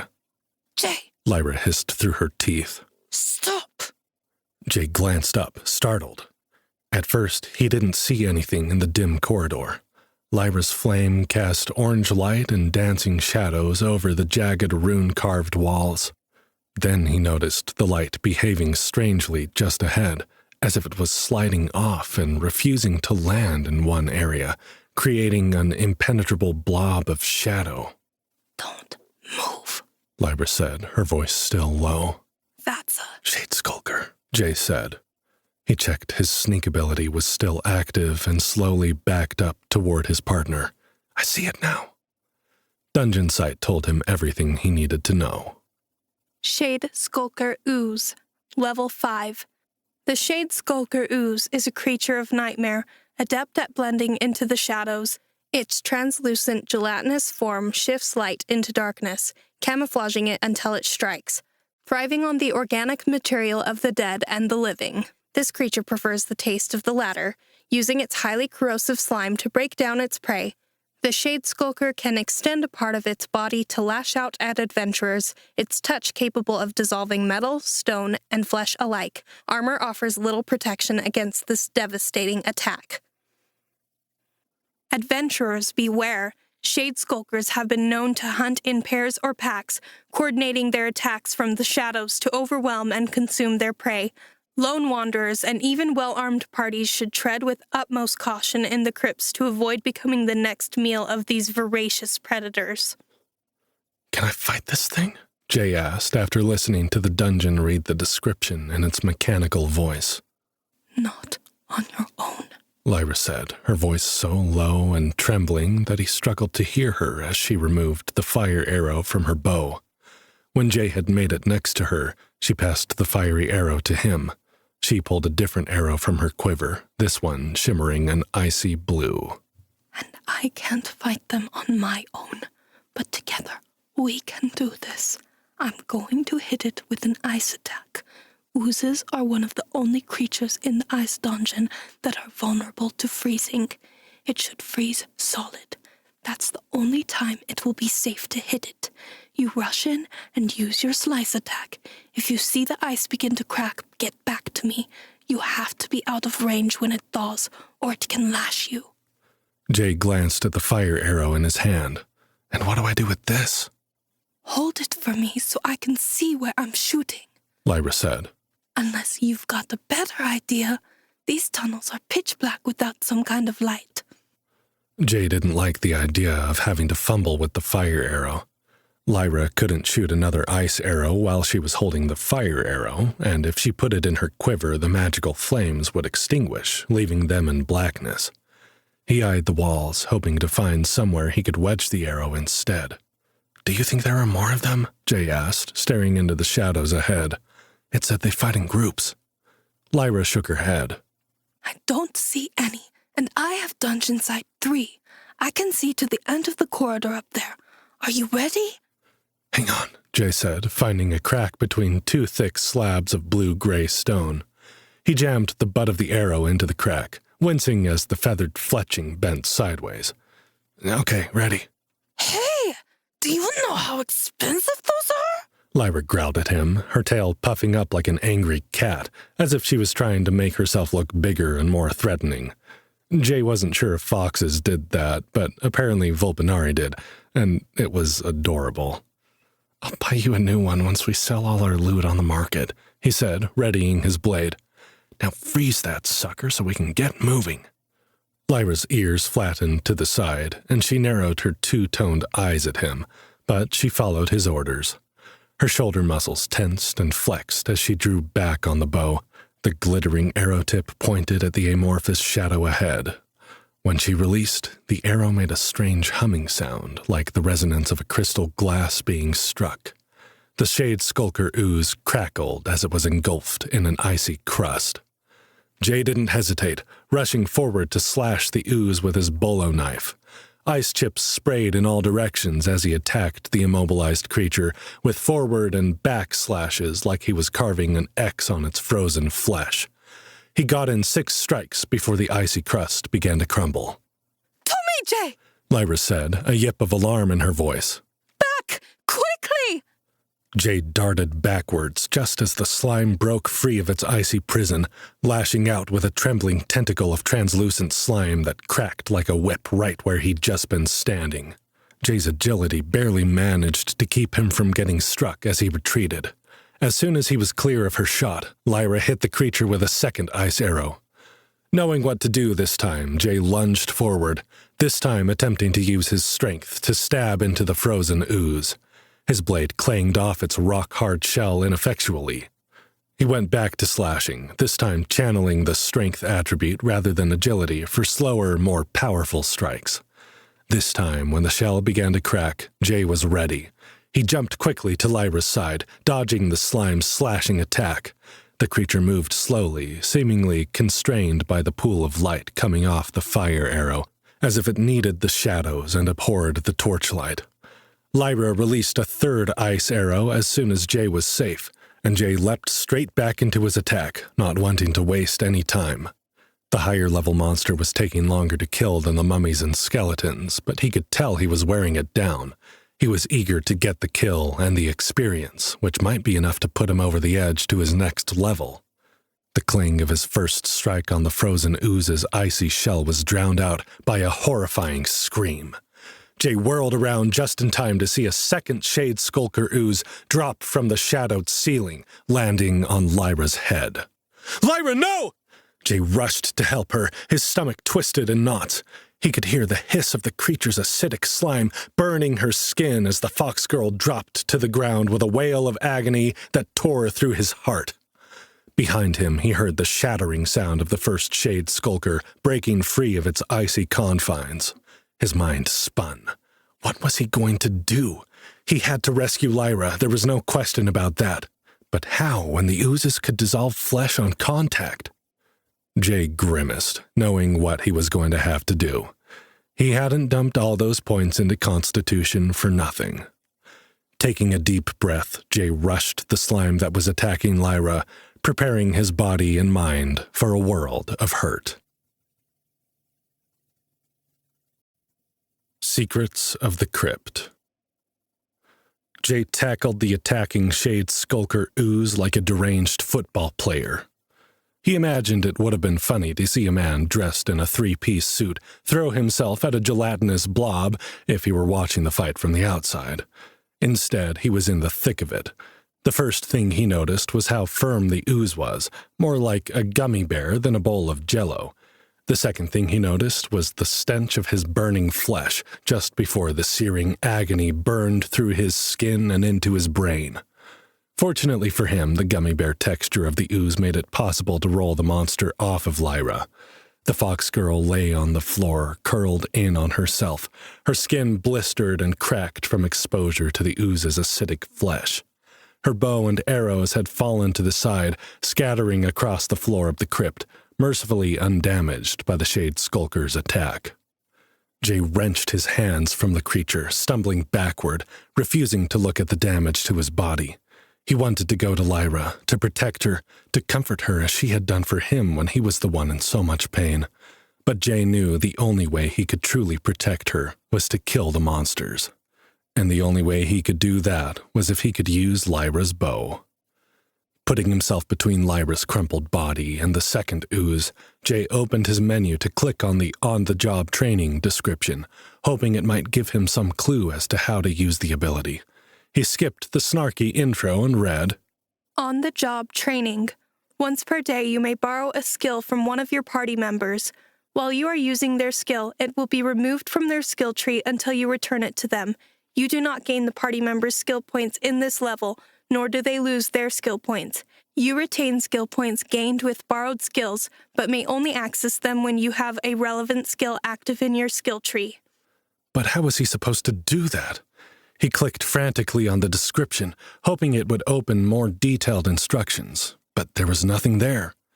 The ooze sent a tendril of slime whipping at Jay's head, and he dodged out of the way, hearing it slap the wall behind him with a crack. He opened his party menu, thinking maybe he had to select Lyra's name from that list to see her skills. This worked. He scrolled through a number of skills that he had never seen the arcane archer use and which he didn't know what to expect from, but he selected one he thought he could predict. New skill acquired. Frostbite Arrow. Enchants arrows with frost, slowing enemies and dealing ice damage over time. Monsters who are weak to frost damage may be frozen solid. Hoping that his agility attribute was high enough to use Lyra's bow, Jay scrambled for the dropped weapon. The Shade Skulker ooze lashed out at him again. This time its tendril slapped the exposed side of his neck, and Jay grunted with pain. But he managed to grab the bow and one of the frostbite arrows. The first ooze sent a flailing tentacle of slime toward Jay, but it seemed to be out of range. The creature was slowly inching its way forward, but for the moment, Jay had to focus on the ooze that was the most immediate threat to Lyra. Jay dropped his bolo knife at his feet and drew the bow, channeling his dungeon magic into the movement and attempting to open his mind to its guidance. The movement was awkward and shaky at first. The bow's draw was heavier than he'd expected given Lyra's size. She must have a higher strength attribute than he'd realized. Jay released the frostbite arrow at close range, praying that he'd be allowed to make the shot. The arrow struck the Shade Skulker center mass with the same humming crystal sound as when Lyra shot the bow. Relief flooded through Jay's body as he saw the surface of the ooze harden into an icy shell. Myriad notifications lit up the side of his HUD, but he ignored them for now. As tempting as it was to pick up his bolo knife and immediately start slashing the thing, Jay knew he had to get Lyra to safety first. He dropped next to the injured fox girl, trying not to stare at her blistered, bleeding skin and her damaged armor. As gently as he could, he lifted her into his arms and carried her over to the wall beneath the fire arrow where the light was brightest and the oozes seemed least likely to encroach. Jay, so sorry, she murmured, barely conscious. Didn't see it. Too late. Shh, Jay said. Stay still. I'll try to get us out of this. He picked up another arrow and, after a moment's deliberation, shot it at the first Shade Skulker. He left the bow next to Lyra, lunged for the bolo knife he'd left on the ground, and just barely dodged another whip-like slime tentacle from the second ooze. Rolling out of range of the healthier monster, Jay leapt to his feet and immediately began slashing at the frozen blob before him. It only took 2 more hits to shatter the first Shade Skulker into 1,000 frozen pieces. The ensuing rush of notifications made Jay's hopes surge. If he'd killed one, he could kill the second, even if he had to fight both the ranged and melee rolls. His health bar had dropped halfway, but was already creeping back up, the extra constitution points doing exactly what he hoped they would. If he could avoid getting hit too often, he could do this. Jay used his agility to dart a jagged path to Lyra, hoping to confuse the slow-moving ooze so that it didn't know where to attack. He managed to get the bow without being struck, but when he dove for a frostbite arrow, he got whipped in the thigh for his efforts, bringing his health back down below the halfway mark. Gritting his teeth through the pain, Jay forced himself to breathe slowly as he drew the arrow and released the shot. The shaft flew low, but struck true, striking the remaining Shade Skulker near its slimy base. The frostbite arrow didn't seem to mind being a little off-center. It worked its magic nonetheless. The moment the ooze was frozen, Jay dropped the bow, picked up his knife, and darted in for his first strikes. Channeling strength to power his slashing blows against the frozen monster, Jay tried to push as much of the dungeon magic as he could sense into his attack, hoping to squeeze a few extra hit points out for the effort. To his surprise, the Shade Skulker exploded on his first hit, shattering like glass at his feet. Confused, Jay checked his notifications for an explanation. Critical hit. 5 times damage. Success. You have killed Shade Skulker Ooze level 5 times 2. XP 140 times 2, plus 10%, plus 50%, plus 10%. Congratulations. You have achieved level 6. XP 111. Next level, 2100. Health, 210. Stamina, 130. Mana, 130. Unassigned attribute points, 3. You have 30 base stat points to distribute. Would you like to increase health, stamina, or mana? Jay breathed a sigh of relief as his health points were immediately restored, and the pain of the ooze's acid attacks faded from his mind. Lyra lay unconscious beneath the fire arrow. She hadn't leveled up, though she should have gotten some XP from the first ooze at least. Jay wished there was a way he could check her progress. If they didn't have any health potions, leveling the fox girl might be the only way to save her. Jay cursed. How was he going to do that? He looted the corpses of both oozes without even checking what he was getting. Then he sheathed his bolo knife and scrambled to pick up Lyra's bow and arrows. He had to get her out of the forbidden crypt immediately. From the distance, he could hear the moaning and shuffling of frozen mummies, awakened from their slumber by his fight with the oozes. His mind went to the tentative plan he'd had. He'd fought frozen mummies and shambling skeletons alone before. Though he'd had Lyra as backup, she'd not once had to step in to help him, only giving him advice when he first learned how to fight the monsters. He could fight them alone, maybe a lot of them. If his well-rested bonus was still active, he could— You are no longer well-rested. Your 50% XP bonus has been removed until you complete another long rest to restore your status. You are now rested.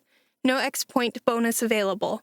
To ensure optimal performance in the dungeon, please rest again before you become tired with a minus 25% XP debuff or exhausted with a minus 50% XP debuff.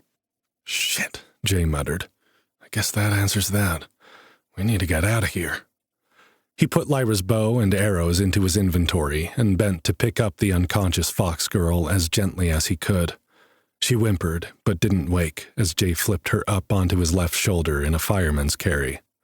He hoped that way he would still be able to reach his bolo knife if necessary. It would be awkward, but not impossible, to fight with Lyra on his back. The moaning and shuffling of the mummies was getting closer, and he really wasn't looking forward to testing that theory, though. Unfortunately, the shuffling was coming from the passage they'd already been, though, and the only way he knew out of the forbidden crypt. They must have come from a side corridor they had left unexplored, because Jay was certain he'd collected all of the monsters' heads after he'd killed them. Or maybe they'd been in these corridors long enough that the original monsters had respawned. Either way, Jay didn't like the idea of carrying Lyra out the way they'd come. He'd have to find another way out of the zone. He grabbed the fire arrow that was still stuck in the crack in the wall and pulled it down to release it, hoping to use it as a torch. But the moment the arrow was released from the crevice, Jay heard a grinding sound that set his teeth on edge. The corridor trembled, dust and bits of ice raining down from the ceiling as Jay gaped in surprise. A door was opening in the rune-carved wall, as if the arrow had acted as a lever to unlock a hidden chamber. Jay held his breath, praying that there weren't going to be new monsters inside to fight. When the rumbling stopped and the doorway was open before him, Jay waited. Nothing lunged from the darkness to attack him. The shuffling of the mummies was growing nearer, their ragged breath echoing off the walls of the crypt, somehow more disturbing at a distance than they had been when he'd been fighting them. Jay glanced toward the sound and saw dim shapes moving in the shadows at the end of the corridor. He thrust his hand with the fire arrow into the hidden doorway, hoping not to be confronted with the toothy grin of some lurking monstrosity. Instead, he found a small room filled with unusual plants that shimmered in his dungeon sight. Jay didn't hesitate. He rushed inside with Lyra over his shoulder, searching frantically for some way to close the door behind him. As soon as he crossed the threshold, however, the door rose from the floor, sealing him and his companion inside the small, lush room. Entering Secret Garden, temporary safe zone. Few delvers ever discover one of the Ice Dungeon's hidden safe zones, so few that even rumors of these secret places are hard to come by. They appear at random and are never found in the same place twice. Unlike their permanent counterparts, these temporary safe zones do not have amenities beyond providing a monster-free zone where delvers can rest. Some have been known to spawn reward chests and loot items on occasion. Jay gently laid Lyra on the mossy ground, cushioning her head with his hand. "We're safe now, Lyra," he whispered to the fox girl. "I'm going to search in your satchel for healing potions, okay?" Lyra groaned. Only water. Jay held the fire arrow in one hand while he rummaged in Lyra's bag, trying to find the leather canteen she'd given him when he was injured. She had food and an extra set of armor and some backup arrows in the satchel, but he didn't see anything that looked like a health potion. He wasn't even certain there was such a thing, or if that was another thing he'd gotten wrong from his memories of video games. He did find the water canteen, though, and he held it to Lyra's lips. Her cracked skin was oozing blood, looking even more painful than the burns he'd received at the hands of the exploding glacial scarab construct. Jay ached to see her in so much pain, and he wished there was something more he could do. If nothing else, rest should help, but it would be a long, painful recovery if he didn't find something to ease her agony. Thank you, Lyra whispered when she'd finished the water. That's better. I'm sorry, Jay.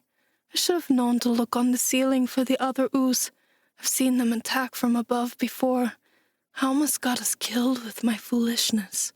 Shh, stop that, he insisted. You're the one who saved me from walking straight into the first one, remember? And you taught me how to fight them. Without you, I'd have been dead. How? She asked, turning her blistered face toward him, her two-toned eyes swollen almost shut. How did you defeat them? Something called on-the-job training, he said.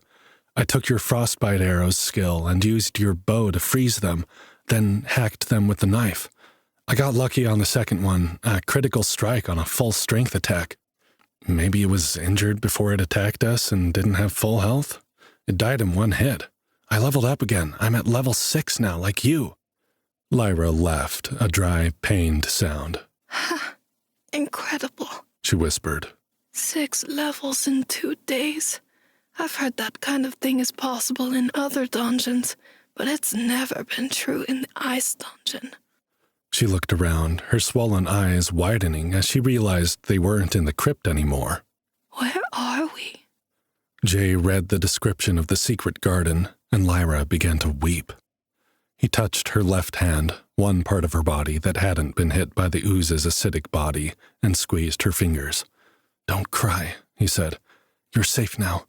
You're going to get better, even if we have to hide in here for a few days until you heal. Do you have anything else that will help you regenerate your health points faster?"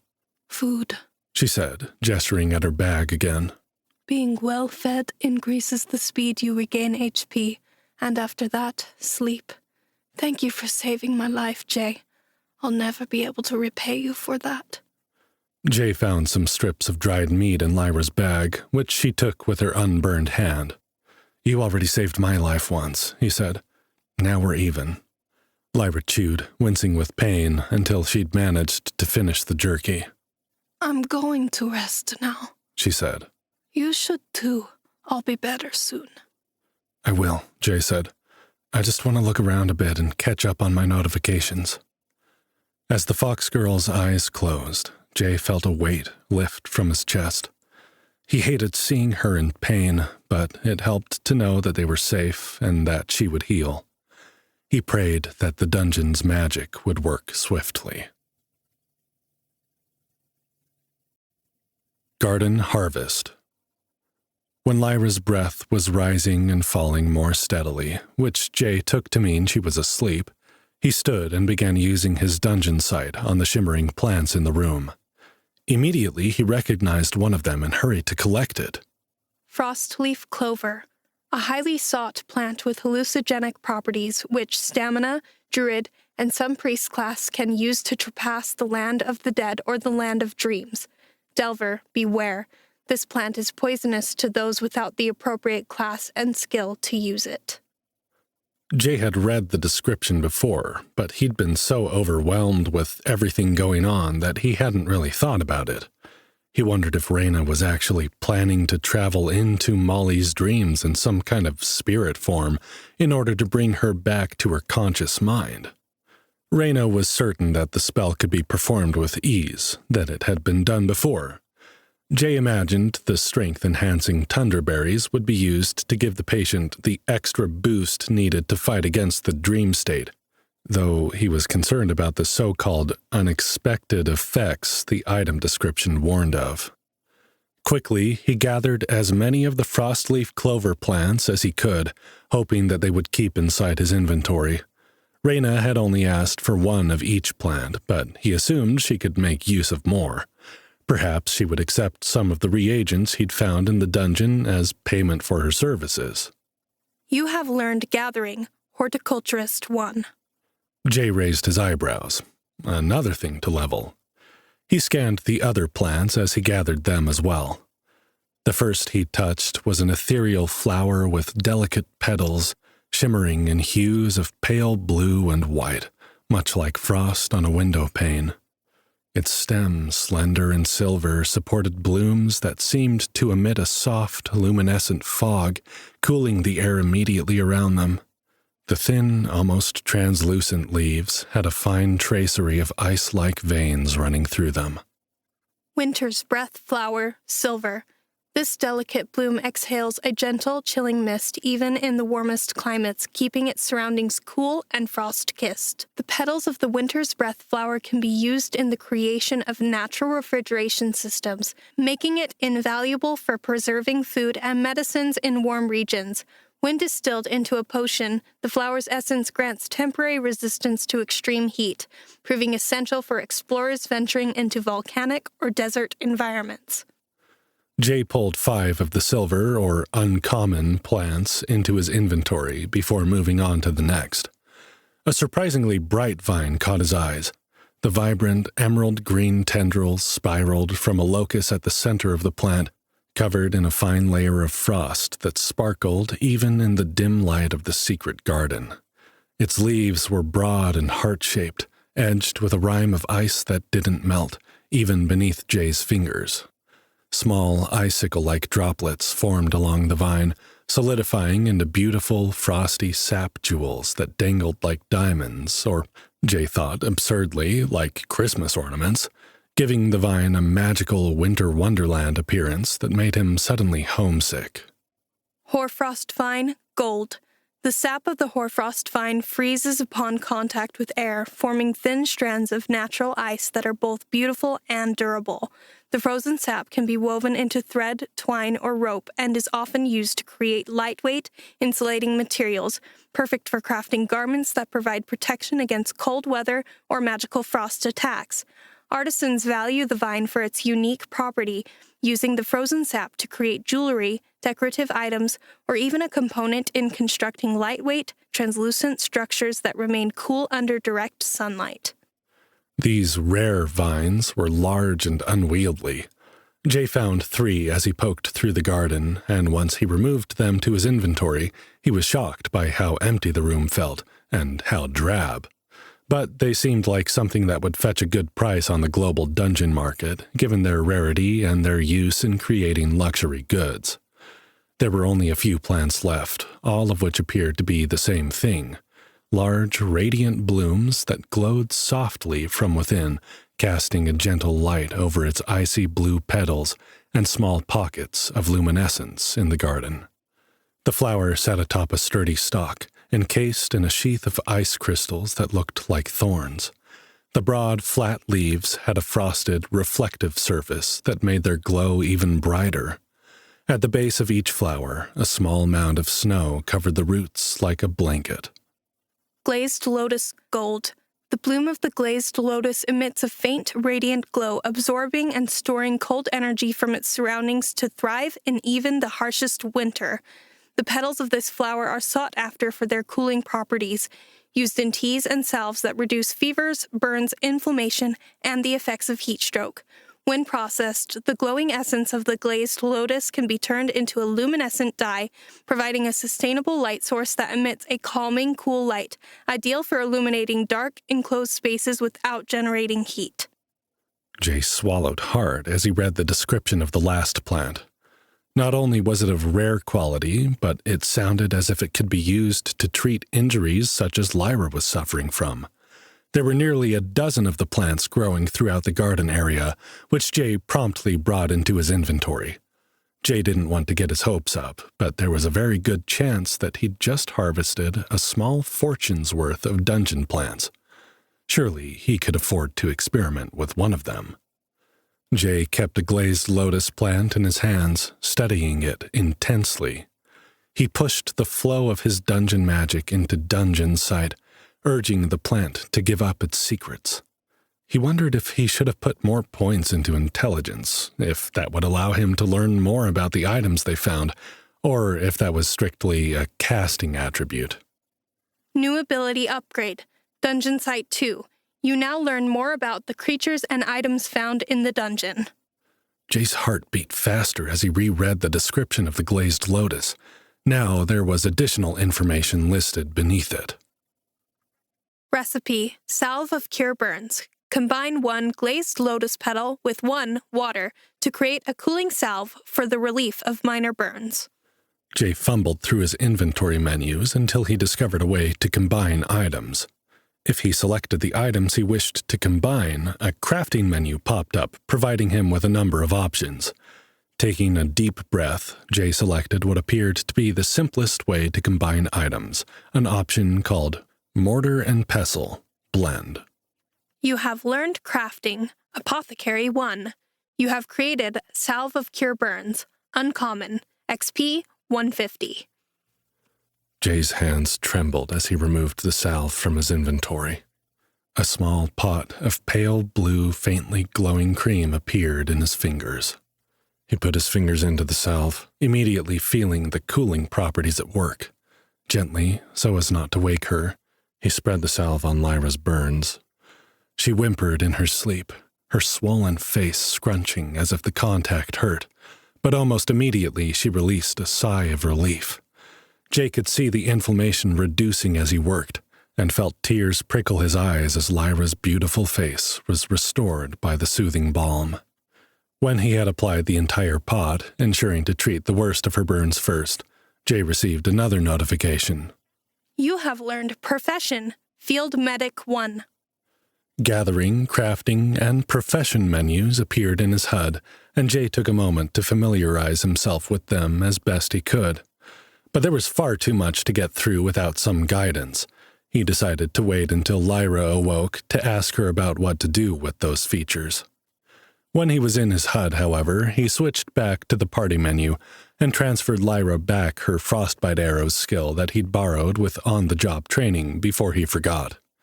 He noticed he also had the Asset Management, which appeared to be similar to on-the-job training, but which would allow him to transfer skills between other party members as well as borrowing them for himself. The difference was, on-the-job training could be moved back and forth at will, while skill transfers made using Asset Management would revert automatically after a long rest. Now that he had time to inspect the skills and reread the descriptions, he was beginning to get a sense of what the dungeon was trying to tell him about his unique, versatile-type class. The battlefield equivalent to a CEO would probably be something like War Commander or General or something. Jay was meant to gather powerful party members, using their skills for himself as necessary, and helping them to expand their versatility by combining unusual skill sets to create a powerful, dynamic, and adaptable delving party. He'd been able to use Lyra's skills to power level himself through the basic delving stages. Now that he was working toward his Tier 2 class upgrade, progress would be slower. Each level required more XP to get through, and while higher-level monsters gave more experience per kill, he could already tell that without the advantage of a well-rested bonus, it would likely take Lyra and him a couple of hard days grinding to get to level 7. Now that he and Lyra were the same level, it no longer made sense for her to let him do all the fighting. They would be better off fighting as a team, like they had against the Shadeskulker oozes until disaster struck, sharing experience and leveling together. With his bonuses, plus 10 for the scale-up ability and plus 10 for the CEO subclass, he would still gain levels at a faster rate than she would. But that meant he had to do everything he could to help her keep pace. Strategies would become more and more important as the gulf between them grew. Jay flipped through the rest of his combat notifications and read the descriptions of the items he'd harvested from the oozes. Corrosive Slime, Silver, an essence extracted from a defeated Shadeskulker. This vial contains a dark, vicious liquid that seems to pulsate with a life of its own. Holding it close, one can feel a faint warmth, as if the slime is eagerly waiting to unleash its destructive power. When applied, this reagent can eat through the toughest materials with alarming ease, making it a prized possession for alchemists and crafters alike. In the right hands, it serves as a potent ingredient in the creation of powerful acids or dissolving agents, capable of weakening enemy armor or clearing obstacles that block one's path. Shade Agent, Platinum. A rare find indeed. This shimmering translucent gel is collected from the remnants of a Shadeskulker after its demise. When spread thinly over the surface of an object or individual, the gel hardens into an almost invisible film that reflects the surrounding light and scenery. This remarkable camouflage agent allows adventurers to blend seamlessly into their environment, rendering them nearly invisible to the naked eye. Ideal for stealth missions or evading detection in hostile territories. The gel's properties make it an invaluable asset for spies, thieves, and hunters seeking the element of surprise. Interesting, Jay thought as he closed the inventory menu to open the 2 new notes he'd received from his anonymous benefactor, thanks to the bootstrapper ability. The first was rather terse, once again read in Nova's sultry, almost petulant tone. Already? Well, all right, if you insist. Here is your gift. Use it well. Etched Bolo Sword, Gold. This rare sword has been etched with runes of durability, making it nearly impossible to break or damage, even with the roughest use. This item will bond to its wielder and cannot be traded or sold once equipped. Jay immediately put his sturdy bolo knife into his inventory and equipped the new weapon, feeling the surge of bonding magic tickle his palm as he gripped the handle of the blade. There was no way he would insult Nova by trading or selling her gift. Jay thought he could feel the dungeon sigh with pleasure as he bonded with the item, and a tremor of pleasure rippled through his body as he inspected the item. Etched Bolo Sword Rare, Gold, bonded to Delver J. Morgan.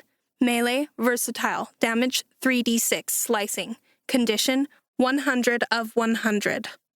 "Thank you, Nova," he whispered, knowing this blade would make the coming challenges much more manageable. The second note was different.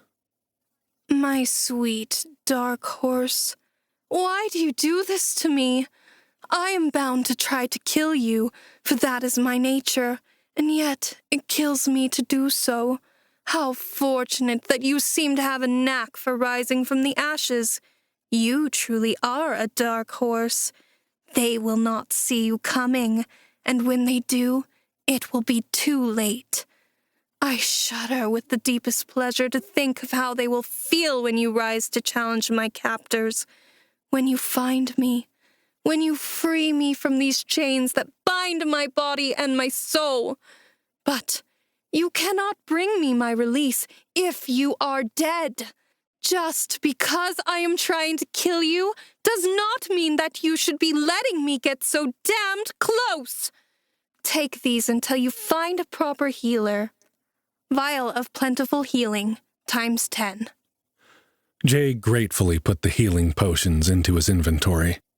He wondered if he should wake Lyra and give one to her, but she was sleeping so soundly, and the salve seemed to have cleared up the worst of her burns, so he decided to let her rest. It was time for him to do the same. He moved 10 of his new base stat points into health, and put the other 20 into stamina. With the plus 50 his beetle black scarab armor gave him, his health was pulling far ahead of his other base stats, and he wasn't sure he wanted his stamina to get too far behind. Then he gave himself an additional attribute point in each of strength, agility, and constitution. Then Jay lay down on the mossy floor of the secret garden safe zone and fell asleep next to his pretty fox girl companion. He listened to Lyra's peaceful breathing until he, too, fell asleep. Frigid Depths. When Jay woke from his long rest, Lyra was already up. She had her silver-white hair tied into a braid over one shoulder. Her pointed ears were alert, and her tail was flicking back and forth as she paced the circumference of the small space. Jay sat up, stretching and yawning, and enjoying the luscious feel of the well-rested bonus, along with his newly allocated stats. Delver J. Morgan. Class type, versatile. Class, dark horse. Level 6. XP 111. Next level, 2100. Health, 220. Stamina, 150. Mana, 130. Active bonus, 10% max XP. Scale up, 10% max XP. CEO, 50% max XP. Well rested. Temporary. Unassigned attribute points, 0. Strength, 5. Agility, 5. Intelligence, 1. Constitution, 12. Beetle Black Scarab Armor. Set bonus, Constitution plus 6. HP plus 50. Willpower, 2. Charisma, 10.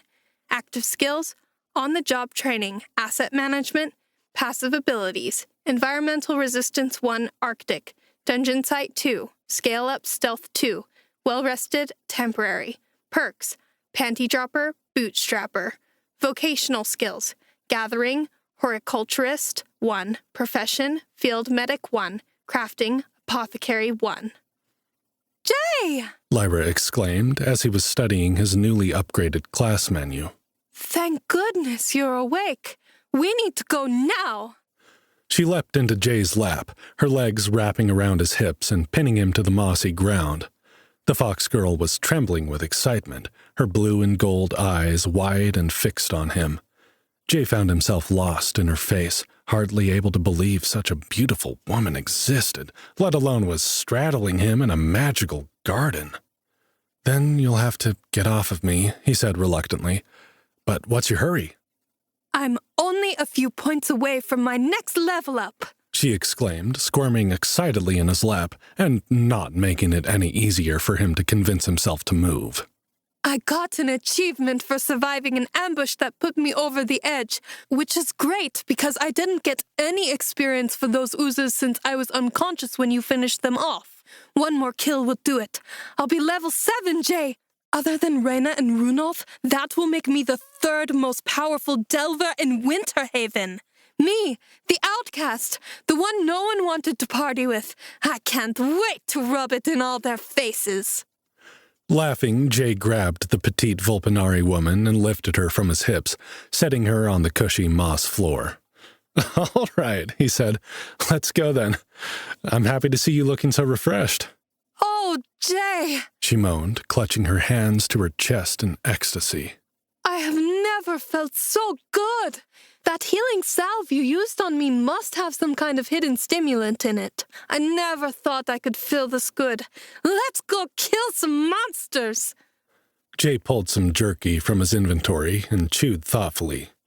I don't think there were any extra properties in it, he said. But I made it using a gold tier flower. So maybe it's just higher quality than you're used to? Stunned, Lyra shot to her feet. You made it? I thought it might have been a lucky item drop. Yeah, he said. I got a bunch of weird new vocational skills while you were resting. He read to her from his class menu as her mouth fell open in shock. But you can't unlock vocational skills before level 10, she said, her voice coming out in an excited yip. And you have to pay a trainer to get your first level in any of them. That's... Impossible? Jay raised his eyebrows. Kind of like my 10 useless points in charisma and my unique class. I'm sensing a theme here. Lyra put her hands on her hips and glowered at him. Couldn't you at least pretend to be surprised? She snapped. This is unbelievable. Field medic is a really expensive profession to unlock, too. Wow. Jay shrugged. I guess I don't have a very good sense of what's believable and what's not, he said. All of this would be impossible in my world. Maybe my access to vocational skills has something to do with my versatile class type? Or the fact that everything about my class skills has to do with the professional world back home? I don't know, Lyra said, shaking her head. Her tail wagged excitedly. Wow, this is really crazy, you know that? I can't wait to see what you get next. I'm so glad I met you, Jay Morgan. Delving has suddenly become so much more exciting. Getting attacked by monsters wasn't exciting enough for you? Oh, everyone gets attacked by monsters, she said with a little giggle. Not everyone gets to observe a hero in the making. Jay finished his jerky, explaining everything that happened after Lyra got ambushed by the ooze. She oohed and awed as he shared his new stats with her and showed off his etched bolo sword. That's it! She shouted. I can't stand it anymore! We've got to go find that undead pharaoh and lay a licking on his mummified butt. This is going to be the best day in the dungeon ever! We can go, Jay said, moving to stand in front of the secret door. But I'm not licking any mummy butts, and neither are you.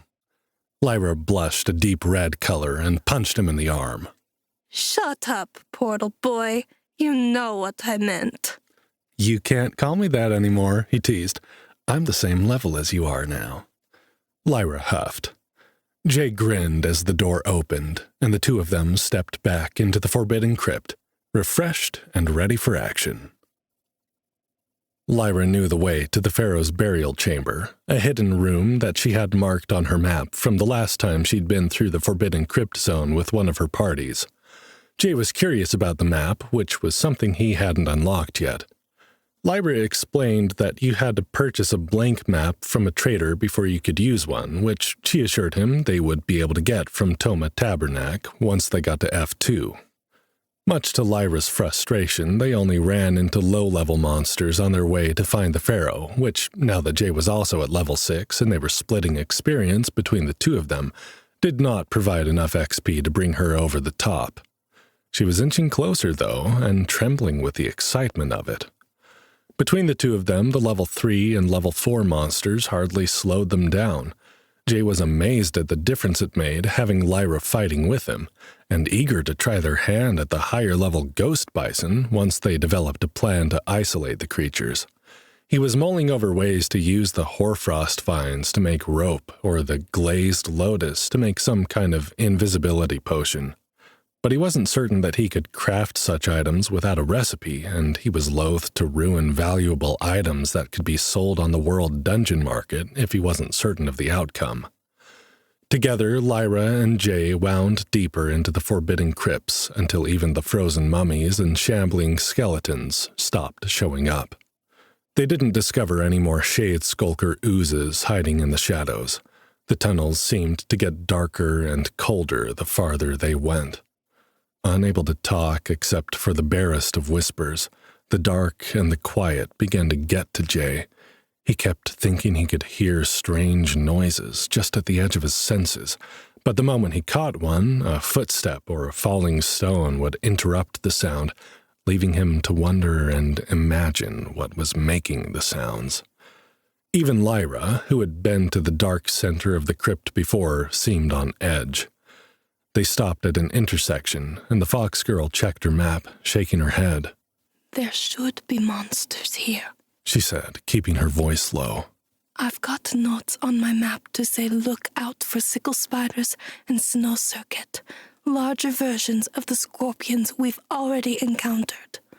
"Do I even want to know what those are?" Jay asked, shuddering at the thought of fighting more monstrous arachnids. "Sickle spiders are large with knife-like front legs," she said. "Their weakness is their abdomen, which erupts under pressure. The snow circuit are essentially the same as the snow scorpions, and you have to get between the plates of their armored carapace to deal damage. Both are vulnerable to fire. With the two of us at level 6, they likely wouldn't have proven too challenging unless the dungeon threw an elite in there. But it's concerning that there aren't any here. Usually the ice dungeon throws more enemies at delvers than it should, not the other way around." "Let's keep going," Jay said, not wanting to show that he, too, was unnerved by the quiet. "Maybe we're just supposed to fight this undead pharaoh for some reason." Lyra nodded, lifting her flame-tipped arrow to light the way farther down the corridor to their right. "It should be just up there," she said. "The tomb will have the pharaoh's sarcophagus in the middle, along with a handful of frozen mummy guardians, and possibly a shambling skeleton or two. Nothing we can't handle." Jay gave the fox girl a small salute to let her know he was ready for anything. Lyra motioned for him to go first as she lit the way with her arrows. He moved into the dark, frigid corridor with slow, silent steps, pushing his dungeon magic into the sneak skill to ensure he moved as stealthily as possible. Again, the flashing of his sneak progress bar alerted him to the fact that there were enemies nearby, and Jay held up a hand for Lyra to stop.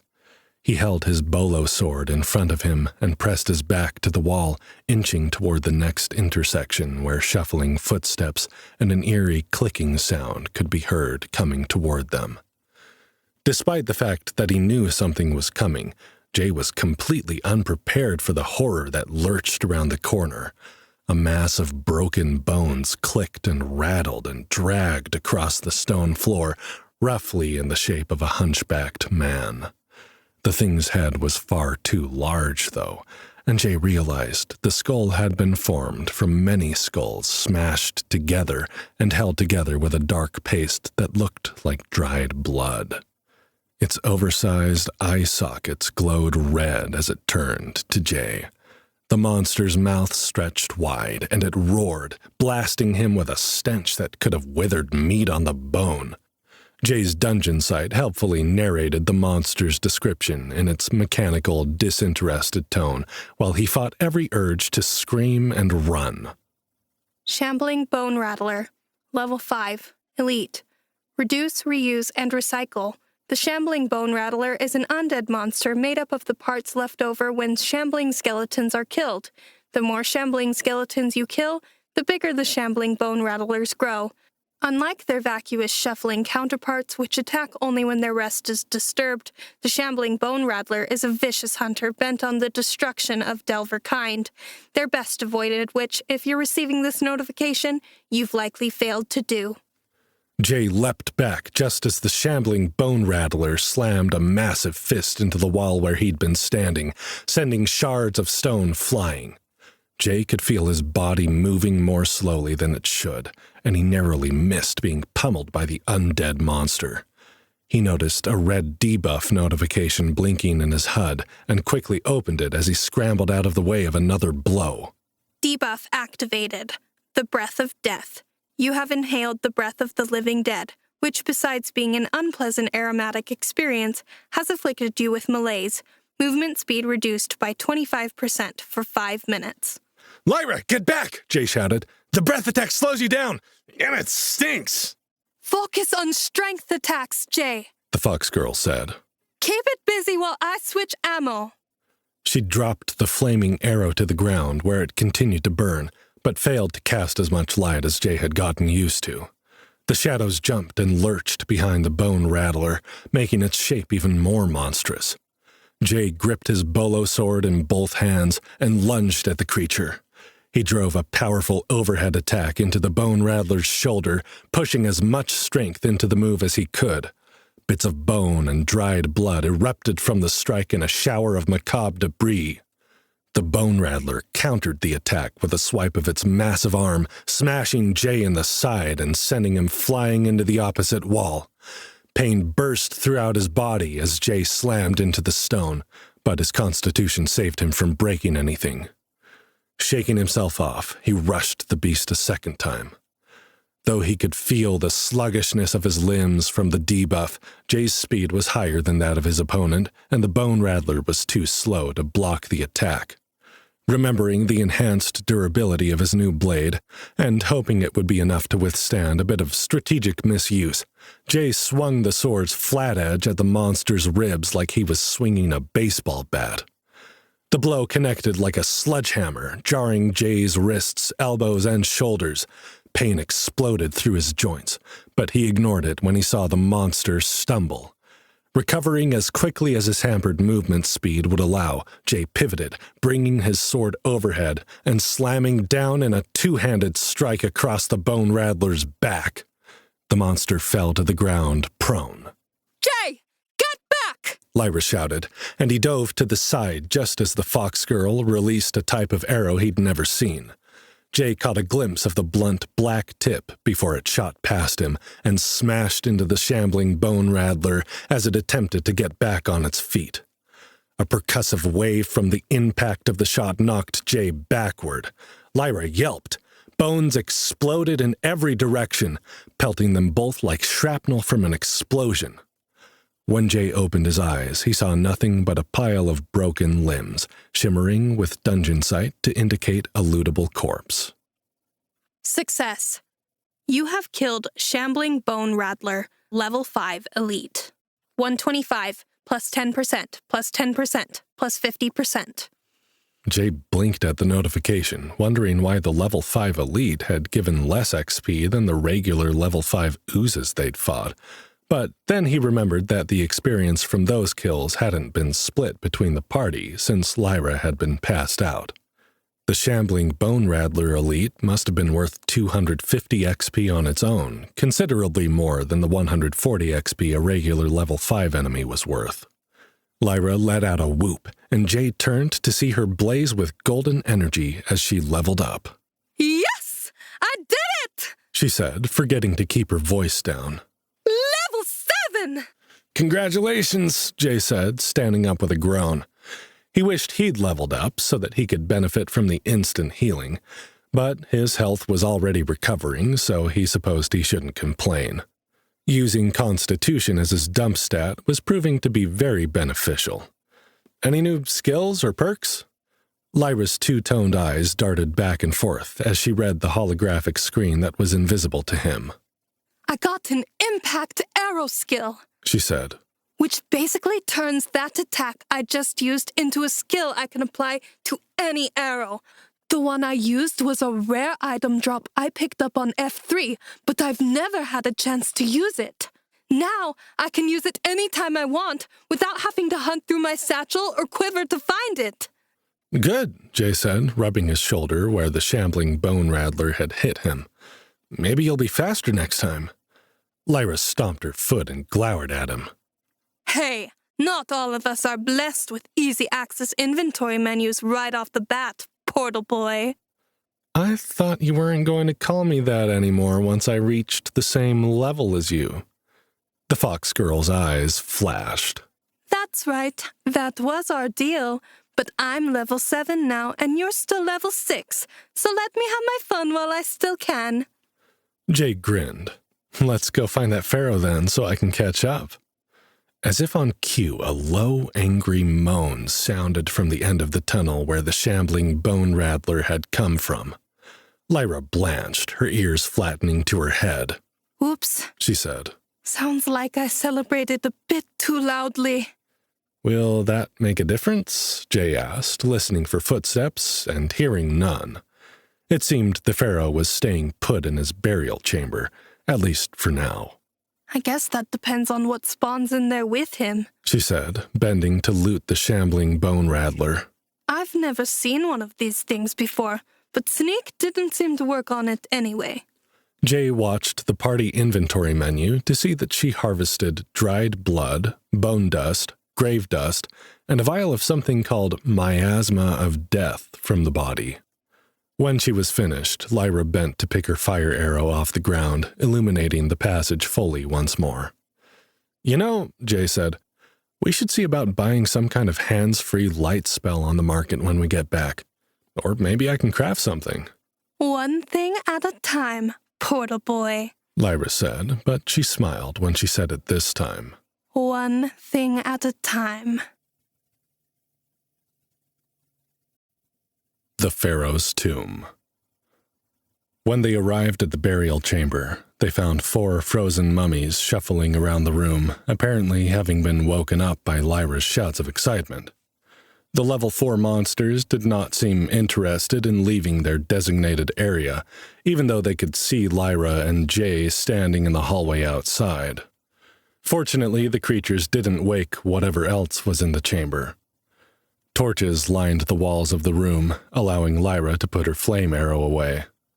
The Pharaoh's tomb room appeared to be carved from solid gold, the light from the shiny walls casting a yellow sheen into the darkened corridor where Jay and Lyra now hid.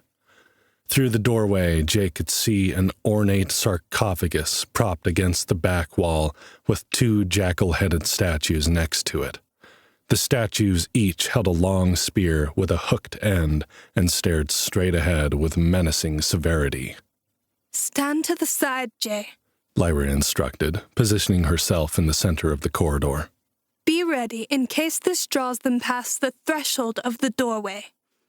Jay did as she said, keeping out of her way as she drew her bow and fired 4 rapid shots into the burial chamber. Each shot struck a mummy in the head, knocking the skull off its shoulders. The bodies dropped one by one into piles of inanimate bones. Huh, Jay said with a frown. You made that look easy. Once there's 3 or more levels between you and your enemies, they go down pretty hard. A small smile played at her lips, and her tail twitched, telling him she was pleased by the praise, even if she didn't say so. Not much good for experience, but this room can be tough enough without trying to maximize party XP. So now we sneak? Jay asked in a whisper, eyeing the now empty-looking room, trying to spot more coffins or cubbies where monsters could be hiding. Lyra nodded. You first. I've got your back. Jay didn't like not knowing what to expect. If Lyra had never seen a shambling bone rattler before, there was a good chance they'd be hit with another new type of monster. But there was no way to find out what was hiding in there without entering the burial chamber. He kept his blade at the ready and crept toward the entrance of the glowing golden room. His first step over the threshold didn't set off any alarms. Lyra waited in the doorway as he moved slowly about the room, keeping a nervous eye on the statues as he passed them. The pharaoh's sarcophagus remained closed. When he'd been all around the room without seeing anything, he turned back to Lyra and shrugged. She looked as perplexed as he was, her two-toned eyes darting over the room as she scanned everything with her dungeon sight. Jay was about to do the same when he heard a soft cracking sound, followed by a smattering of dust hitting the floor. Jay whirled around, his sword up in a defensive position. The statue to his right had a hairline crack running from its waist to its shoulder. As he stared at it, a chunk of paint flaked off and dropped to the floor. Jay took another step back, his heart hammering. Plaster exploded from the statue's chest, spraying Jay with a fine dust coating and making him sneeze. A second explosion followed the first, and when the dust cleared, Jay could see two huge jackal-headed men turning their slavering faces toward him. Each wore a white skirt, wrapped leather sandals, and was bare-chested and rippling with muscles, like an Egyptian god come to life. A Nubite Guardian Level 5 Elite. Sometimes a statue is just a statue. Sometimes it is the soul of the god of death made flesh. Few kings could afford such a guardian to watch over their tomb while they slept. This pharaoh has two. Make of that what you will. The Nubite Guardian is a creature with 3 forms. You've seen 2. If you live long enough, you may have the misfortune of meeting the third. Jay heard Lyra's bow twang a fraction of a second before an impact arrow smashed into the first statue's chest, causing the creature to bark and double over, clutching one hand to its bruised body. But the strike didn't hold it back for long. As it straightened, it twisted its hips and thrust the hook-tipped spear at Jay as if it wanted to pull his guts out through his belly button. Jay ducked, rolling to the side and putting the pharaoh's sarcophagus between himself and the monsters. The extra reach of the spear made it difficult to get in close to fight the guardians, but Jay thought if Lyra could stagger one again with her impact arrow, that he might be able to take advantage of its distraction. "Again, Lyra," he hissed, swiveling to keep both encroaching monsters in his field of vision. "The one on the left this time." Without hesitation, Lyra sent a black-tipped arrow thudding into the bare chest of the living statue. The monster doubled over, and Jay rushed in, slashing up at the arm that held the spear. Blood sprayed from the monster's wound, spattering Jay with hot red droplets. It was the first of the dungeon's monsters that bled, and the human-like body made Jay more hesitant than he liked. The Anubite Guardian howled in pain and slashed at Jay with clawed fingers. Jay narrowly escaped the blow as he darted backward. The escape would have been perfect if he hadn't backed straight into the second Guardian. The creature snapped its powerful jaws, sinking its teeth into Jay's shoulder. Jay felt an intense pressure on his flesh and bones and was certain his collarbone would snap in the monster's bite. He flipped his grip on his sword and stabbed backward with both hands, channeling all of his strength into the move. Just as he felt the Guardian's body give way beneath the blade, he heard Lyra's bowstring sing once more, felt the wind on his face as a thumper-tipped arrow hit the Guardian right between the eyes. The creature released its grip on Jay's shoulder and fell to the ground, wrenching the etched bolo sword from his hands. Jay staggered forward, terrified of losing his weapon in the middle of battle. But his path was blocked by the second Anubite Guardian, which thrust at him again with the hook-tipped spear. Not knowing what to do, Jay twisted to avoid the strike, then gripped the haft of the spear in both hands and wrenched backward. His grip was slick with blood that poured from the wound on his shoulder, and he wouldn't have had much chance against the strength of the massive jackal-headed god. But Lyra struck with another impact arrow at the same time that Jay pulled on the spear, and the Guardian dropped its weapon as the projectile staggered it again. Jay wasted no time. He flipped the spear and charged the Guardian, putting all of his strength into the attack. The hook tore through the creature's belly, opening a horrific wound in its tanned, over-muscled flesh. As the Guardian fell, ropes of purple intestine pulled from its stomach, hooked on the spear still clutched desperately in Jay's hands. Success. You have killed a Nubite Guardian Level 5 Elite ×2. XP 125 ×2 plus 10% plus 10% plus 50%. Jay dropped the spear, feeling sick to his stomach. Bug guts and rotting skeletons were one thing, but this was a bit too much like killing a person, even if that person did have the head of a jackal. He stumbled forward, pushing aside the notifications, and pulled his sword from the belly of the first guardian, trying not to look at the gaping wound. Jay, get away from those things, Lyra said, her voice sounding urgent. The monsters were obviously dead, but Jay wasn't foolish enough to ignore the warning of a seasoned delver. He eyed the golden sarcophagus warily as he staggered across the room toward the fox girl. "What's going on?" Look, Lyra said, her face pale with horror as she pointed at the corpses of the Anubite guardians.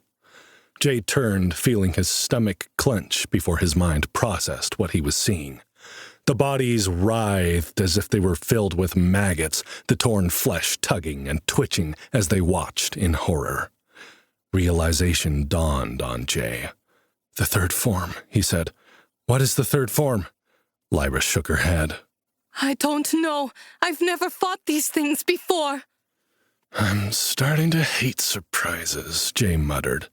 His shoulder ached where the creature had bit him, and he could tell his movement would be restricted by the stiffening muscles. He needed something to help him through this fight. Remembering the health potions Nova had given him, Jay hurried to open his inventory and pull one out. The weight of the bottle settled in his empty hand like magic. Jay popped the cork and drank the contents of the red glowing liquid without hesitation, and immediately regretted it. The potion tasted the way roadkill smelled when it had been sitting in the sun for 3 days. He felt his gorge rise as he forced himself to swallow it, already feeling the effects of the magic stitching his wound together. Where did you get that? Lyra asked, staring at the empty bottle in his hand. Is that a vial of plentiful healing? Do you know how much that thing was worth? Are you crazy? Jay tossed the empty bottle on the ground, where it shattered against the golden tiles. "What's crazy is going into battle with your arm ripped half off," he hissed. "Give me a break, little miss ranged attacks. I'm trying not to die." Lyra huffed and seemed about to say something more. She didn't get the chance. A wet, tearing sound drew their attention to the corpses of the Anubite guardians as a tumorous bulge grew from the creatures' chests. Ribs snapped, flesh ripped, blood spattered on the golden walls and floors like dyed corn syrup in a slasher flick from the 1980s.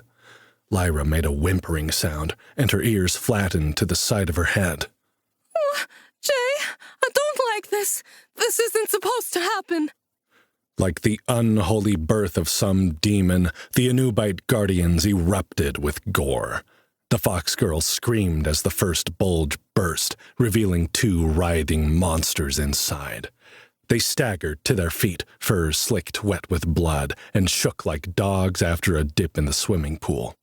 A fine mist of pink sprayed into the air around them as the beasts stumbled forward on shaky legs. Shoulders hunched, lean necks lowered, bat-like ears twitched, long tooth-filled jaws hung open with purple tongues lolling hungrily. Jay thought the animals might have been cute if they weren't 5 times bigger than they should have been, covered in open sores and dripping with the Anubite guardian's blood. The second tumorous protrusion burst, revealing 2 more. Undead Jackal, Level 4 Elite. The goodest boys of the underworld have a bone to pick with you. These happy little guys only want one thing, to fetch your soul back to Big Daddy Anubis for treats and tummy rubs. And who can say no to a face like that? Jake cursed. Moving in front of Lyra to block her from the jackal's view, he swung his sword in front of them, hoping to warn the creatures back.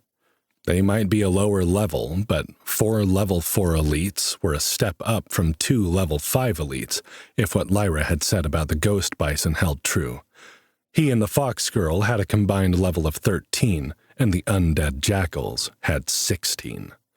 Plus, they were elite, which made it tougher, but so had the Anubite guardians been. He hoped they weren't in over their heads. The jackals growled, prowling toward Jay with their heads down and their glowing red eyes fixed on him like he was a hunk of fresh meat. Maybe that's all he was, as far as they were concerned. Jay still felt the effects of the health potion coursing through his veins. He was fairly certain his constitution would protect him from taking too much damage. He had to keep them off Lyra so she was free to shoot. He only knew one way of doing that. "Lyra, be ready with your bow," he said, keeping his voice low and his gaze fixed on the lead jackal. "I'm going to draw them to me. You pick them off while they're distracted, okay?" The fox girl nodded, though her hands shook as she nocked her first arrow. "Ready," she whispered. Jay didn't wait for doubts to settle in. He rushed the pack of jackals with his sword slashing. He hit the first one with a slice to the front haunch. The second snarled and launched at him, catching his forearm in its teeth. A third made a move to break from the group, its eyes focused behind Jay, clearly aiming to go for Lyra. Jay swung the arm the second jackal was biting, flinging it into the third animal where they crashed into one another like snarling, snapping Tasmanian devils. Lyra immediately launched 2 arrows into a mess of fur and teeth, earning a yip of pain from one and a yowl from another. His arm freed, Jay struck the first jackal again, this time thrusting his etched bolo sword into its chest. The animal staggered, falling to its knees before Lyra hit it with an arrow too, sending it spinning across the golden floor. The fourth jackal pounced as Jay spun to face it.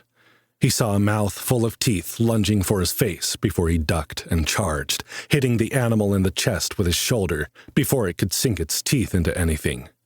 Jay slashed at the fallen creature with his etched bolo sword and was shocked when he severed the thing's body in 2. "Critical hit. 5 times damage." He pivoted, thrusting the tip of his sword into another jackal. This one had an arrow sticking out of its side and was moving slowly. It managed to rake 3 deep gashes in Jay's hand with its snapping jaws before it fell to his blade. Lyra released 2 more arrows into the remaining jackals. One collapsed immediately. The last dragged itself toward the arcane archer, snarling in defiance, even as its back legs stumbled. The arrow had severed something in its spine. Jay lunged forward, bringing a 2-handed strike down on the creature's back to finish the job. "Success. You have killed Undead Jackal level 4 elite times 4. XP 100 times 4, plus 10%, plus 10%, plus 50%. Jay, are you okay?" Lyra gasped, running toward him with a panicked look on her face. "You're bleeding." Jay's health was dropping fast, and he caught sight of another blinking red debuff in the bottom of his HUD. Gritting his teeth, he opened it, worried about what he would find. Debuff activated. Corrupt flesh. You have been bitten by an undead monster. You will lose 25 HP per minute until you are dead, at which point you will become undead. Undeath is irreversible. The only cure for corrupted flesh is holy water, or the surge of purifying dungeon magic from achieving a level up. Health potions, salves, and HP-boosting artifacts are rendered ineffective while this debuff is in effect. Yeah, you're probably screwed.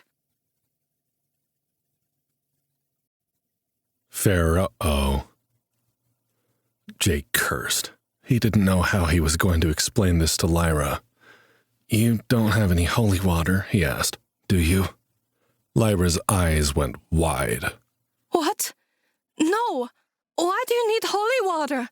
Only the worst debuffs need holy water, Jay." He was saved from answering by a huge metallic crash and the moan from the golden sarcophagus. "You've gotta be kidding me," he muttered. His eyes darted around the room until they landed on the 2 spears laying next to the brutal mess left over by the Anubite guardians. "Lyra, hit him with everything you've got. We need to end this, fast." She nodded, pulling a fire arrow from her quiver and backing toward the doorway. Jay lunged for the closest spear, his body aching, his muscles cramping in protest. He could feel the HP points draining like there was a vampire leeching his life force away with every heartbeat. If the debuff's description was accurate, he'd lost his 50 HP boost from the beetle black scarab armor along with the damage done by the undead jackals. He didn't even want to look at his health bar. He did anyway. He was at 140 HP. That gave him approximately 5 minutes before he'd be cursed with undeath, which he wasn't certain, but was probably a very, very bad thing for his prospects as a delver. Blood poured down his arm from the jackal's bite, and the haft of the spear was slick with gore. His only hope was to end this fight before his health bar drained completely, and pray that he was close enough to level 7 that killing the undead pharaoh would save him. With these desperate thoughts swirling in his mind, Jay managed to hurl the weapon at the creature that was pulling itself from the sarcophagus. The spear struck the monster in the side of the head, knocking it awkwardly from the coffin, just as the dungeon provided its description. Fair, level 7 elite. There's a reason the forbidden crypts are forbidden, you know. Many believe this ancient ruler laid a curse upon the chamber in which he was to be buried in order to ensure he was undisturbed in the afterlife. You can guess how well that's worked out for him. And he's pissed. Is it the curse of the undead pharaoh or the curse of the ice dungeon itself? You'll never know. Regardless of the cause, the important bit is this. Once every 1,500 spawns, the undead pharaoh in this golden burial chamber is replaced by the pharaoh, an elite monster with a unique skill that is sure to make him very unpopular with the delvers unfortunate enough to encounter him. Let's leave it a surprise, though. Give you something to look forward to before you die. Lyra hit the monster with a fire arrow, which exploded upon impact, lighting the dry, papery bandages aflame in a bright orange blossom of radiant light.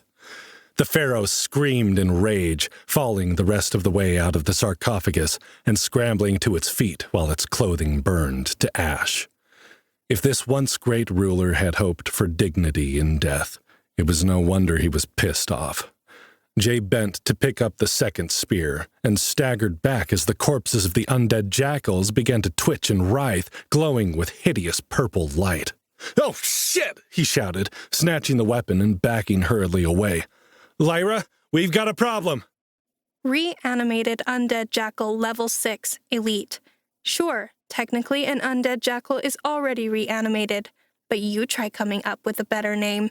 Besides, this time, it's necromancy reanimating the corpse rather than good old-fashioned zombieism. So there, it makes sense. And soon, you're going to be too dead to complain about it anyway. The pharaoh roared in exultation as its raggedy-ass minions staggered back to their feet. Focus on the pharaoh, Jay! Lyra screamed over the horrific sound. When he dies, his magic will dissipate! Jay hurled the second spear, putting every ounce of strength he could grasp into the attack.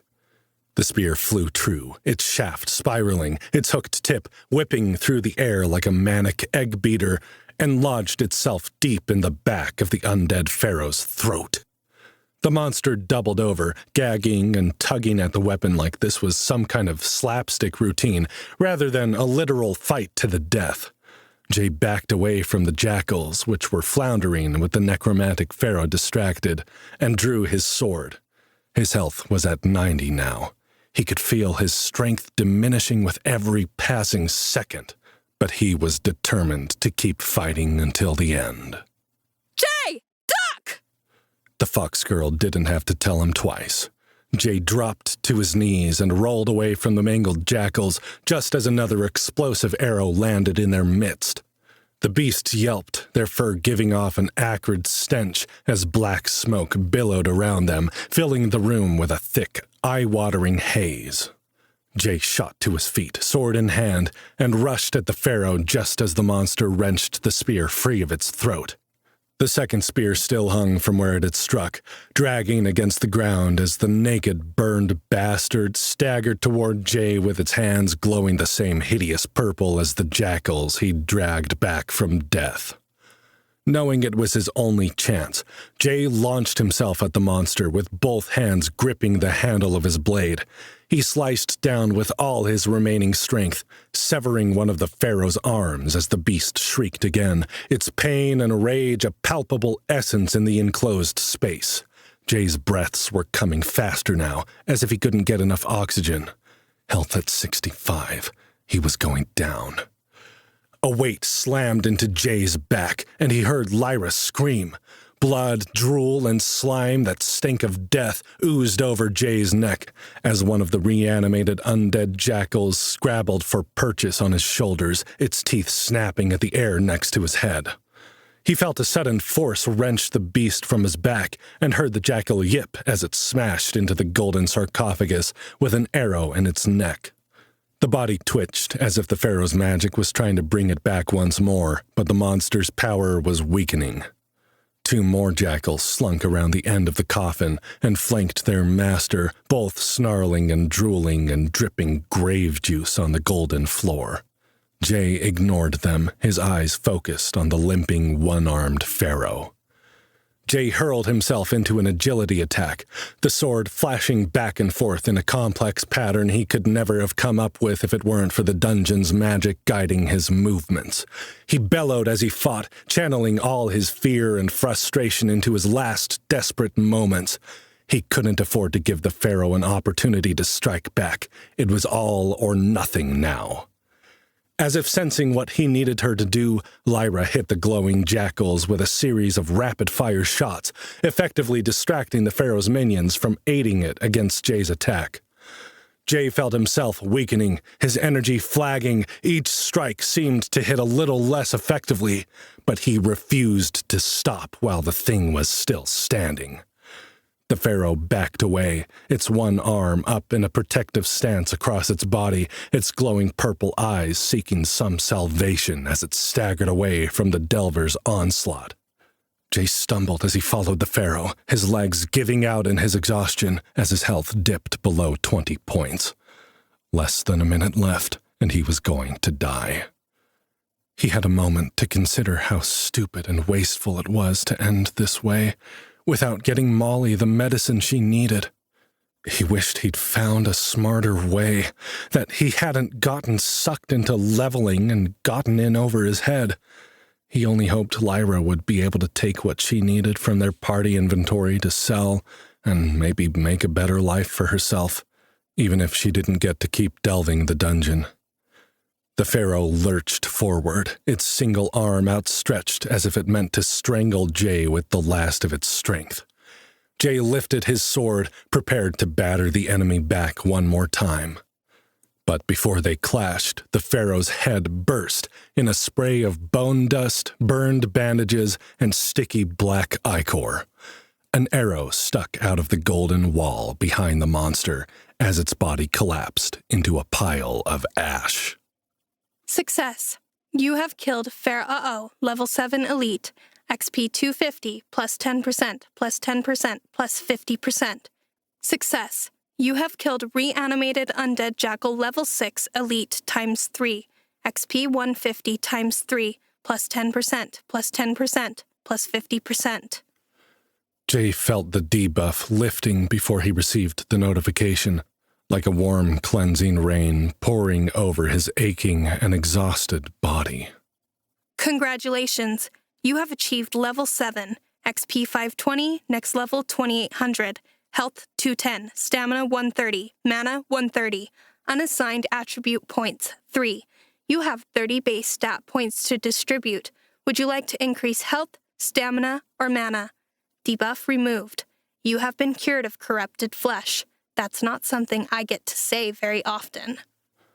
Jay collapsed on the ground, relief flooding through his every cell as the dungeon magic surged through his body, repairing his wounds and restoring his energy. "Lyra," he gasped, unable to see the fox girl as he lay, transfixed by the ceiling. "Lyra, are you okay?"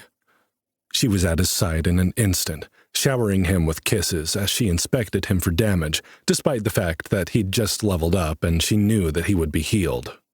Jay Morgan, don't you ever do that to me again, she scolded, her voice shaking. 1 near-death experience is enough. 2 is just too much.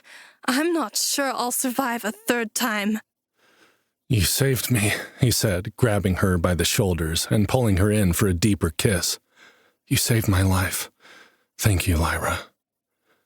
She melted into his embrace, her mouth opening to allow his tongue to press between her lips. She shivered in his arms, the shock of their battle finally sinking in. Then she pushed him back. Jay, you promised we'd wait. He broke off the kiss and squeezed her tighter. I know, I'm sorry. But I also know that Molly will understand. I'd be dead if it weren't for you. She'll understand. All the more reason to finish this job and get back to her then, Lyra said, reaching up to pinch him on the end of the nose. When you're done lazing about, we've got some ghost bison to hunt. Jay let out a sound halfway between a cough and a gasp of outrage. Lazing about? Is that what you call this? He scrambled to his feet, expecting to still feel the exhaustion that had plagued him during the fight. But as he always did after gaining a level, he felt better than ever. He stretched and grinned and reached down to pull Lyra up into his arms. You gotta give a man a few minutes to relish his own existence after a fight like that. It's only fair. All right, Lyra said, her fluffy white tail twitching with amusement. You relish. I'll collect the loot. I've never seen any of these monsters before, so I'm curious to see what we'll get. The Anubite Guardians and the Undead Jackals each dropped something called a Jackal Jaw Trap. The 3 undead jackals who had come back as reanimated undead jackals also dropped vials of holy water, which almost caused Lyra to go into an apoplectic spasm. We're going to be rich, Jay! She screamed, dancing around the room like a maniac. Rich! Jay decided it would be better to wait before he told her they should probably keep the holy water in case of future encounters with biting undead creatures. But he couldn't quite bring himself to kill the manic enthusiasm that made her shake her butt and whip her tail in circles as she bounced around the room. Reality could wait a little longer. The undead pharaoh dropped a bag of mummy teeth, which actually appeared to be dried mushrooms that reeked like death warmed over, as Jay supposed one should probably expect when harvesting items from reanimated corpses. Their descriptions intrigued him. Mummy teeth, gold, rare. These delightful little toadstools get their name because they are small and white and stink like that particular halitosis of the undead. They can be ground into a powder to create a noxious hallucinatory effect in poisons, or you can string them up around your campsite to ward off predators. Most animals are repulsed by the smell of mummy teeth and will quickly move downwind of the fungi in any form, fresh, dried, or powdered. It was almost as intriguing as the jackal jaw traps. Jackal jaw traps. Gold. Rare. These one-time use animal traps can be used for hunting animals or monsters level 1 to 20. Once fixed to the ground, the traps will not move. The jackal jaws snap closed on anything that steps upon them and will hold the creature in an inescapable grasp, rendering it incapacitated for 30 minutes. After 30 minutes, the trap will deactivate and disappear. Between the hoarfrost vine, the mummy teeth, and the jackal jaw traps, an idea was beginning to form in Jay's mind about how they could deal with the ghost bison without having to battle the entire herd. The rest of the items, which were repeats of what they'd gotten from the frozen mummies and shambling skeletons, simply went into the party inventory to await Reyna's judgment for what was best sold and what kept for future delves. Now that they were almost finished with the witch doctor's quest, Jay felt a quiet thrum of anxiety and anticipation flowing through his veins. They were so close. Soon he would have what he needed to save Molly. Maybe when she woke, he would learn her true feelings for him. But that seemed a far second to the victory of saving her from the dream state she was trapped in. Jay had spent most of his life pining for the red-haired girl and feeling that he knew that she was simply not interested in him. If he asked and she confirmed this, it wouldn't really be any worse than he'd ever felt. And if she wasn't interested, that left him free to pursue a relationship with the beautiful, sexy fox girl that he was growing increasingly interested in. Lyra had saved his life multiple times and had proven herself to be a sweet, loyal, and loving companion. What worried Jay most now was the possibility that Molly might admit to returning his feelings. Jay no longer felt he would be able to choose between Molly and Lyra.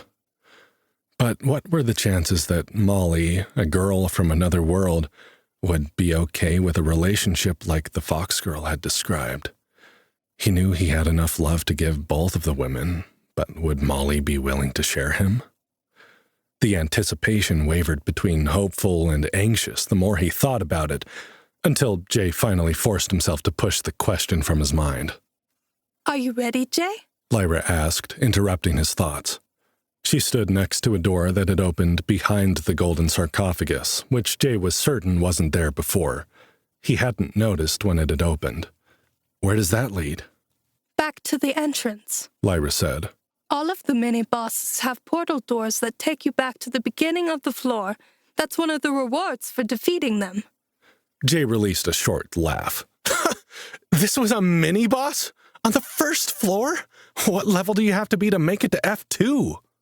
Well, usually the boss for the stairwell is only a snow circuit, the bigger scorpions, she said. Level 3 or 4 elite at most. With a party, even a group of level 1 and 2 delvers can make it to F2. Mini-bosses provide an optional challenge, drop better loot, and are often higher level than the main monsters on a given floor. But Usually probably doesn't apply for me, Jay said, moving toward the doorway with a resigned sigh. And all we got from that undead pharaoh were some rotten teeth. Lyra lit up. That's not all. Look what I got. She opened her hand and a small floating orb of glowing yellow light hovered between them. The magic light illuminated as much of the dark passage as the fox girl's arrows had. Jay grinned. Hey, that's exactly what we need. It was a bonus item for doing 25% of the damage to the undead pharaoh using a fire attack, she said, blushing faintly in the soft light.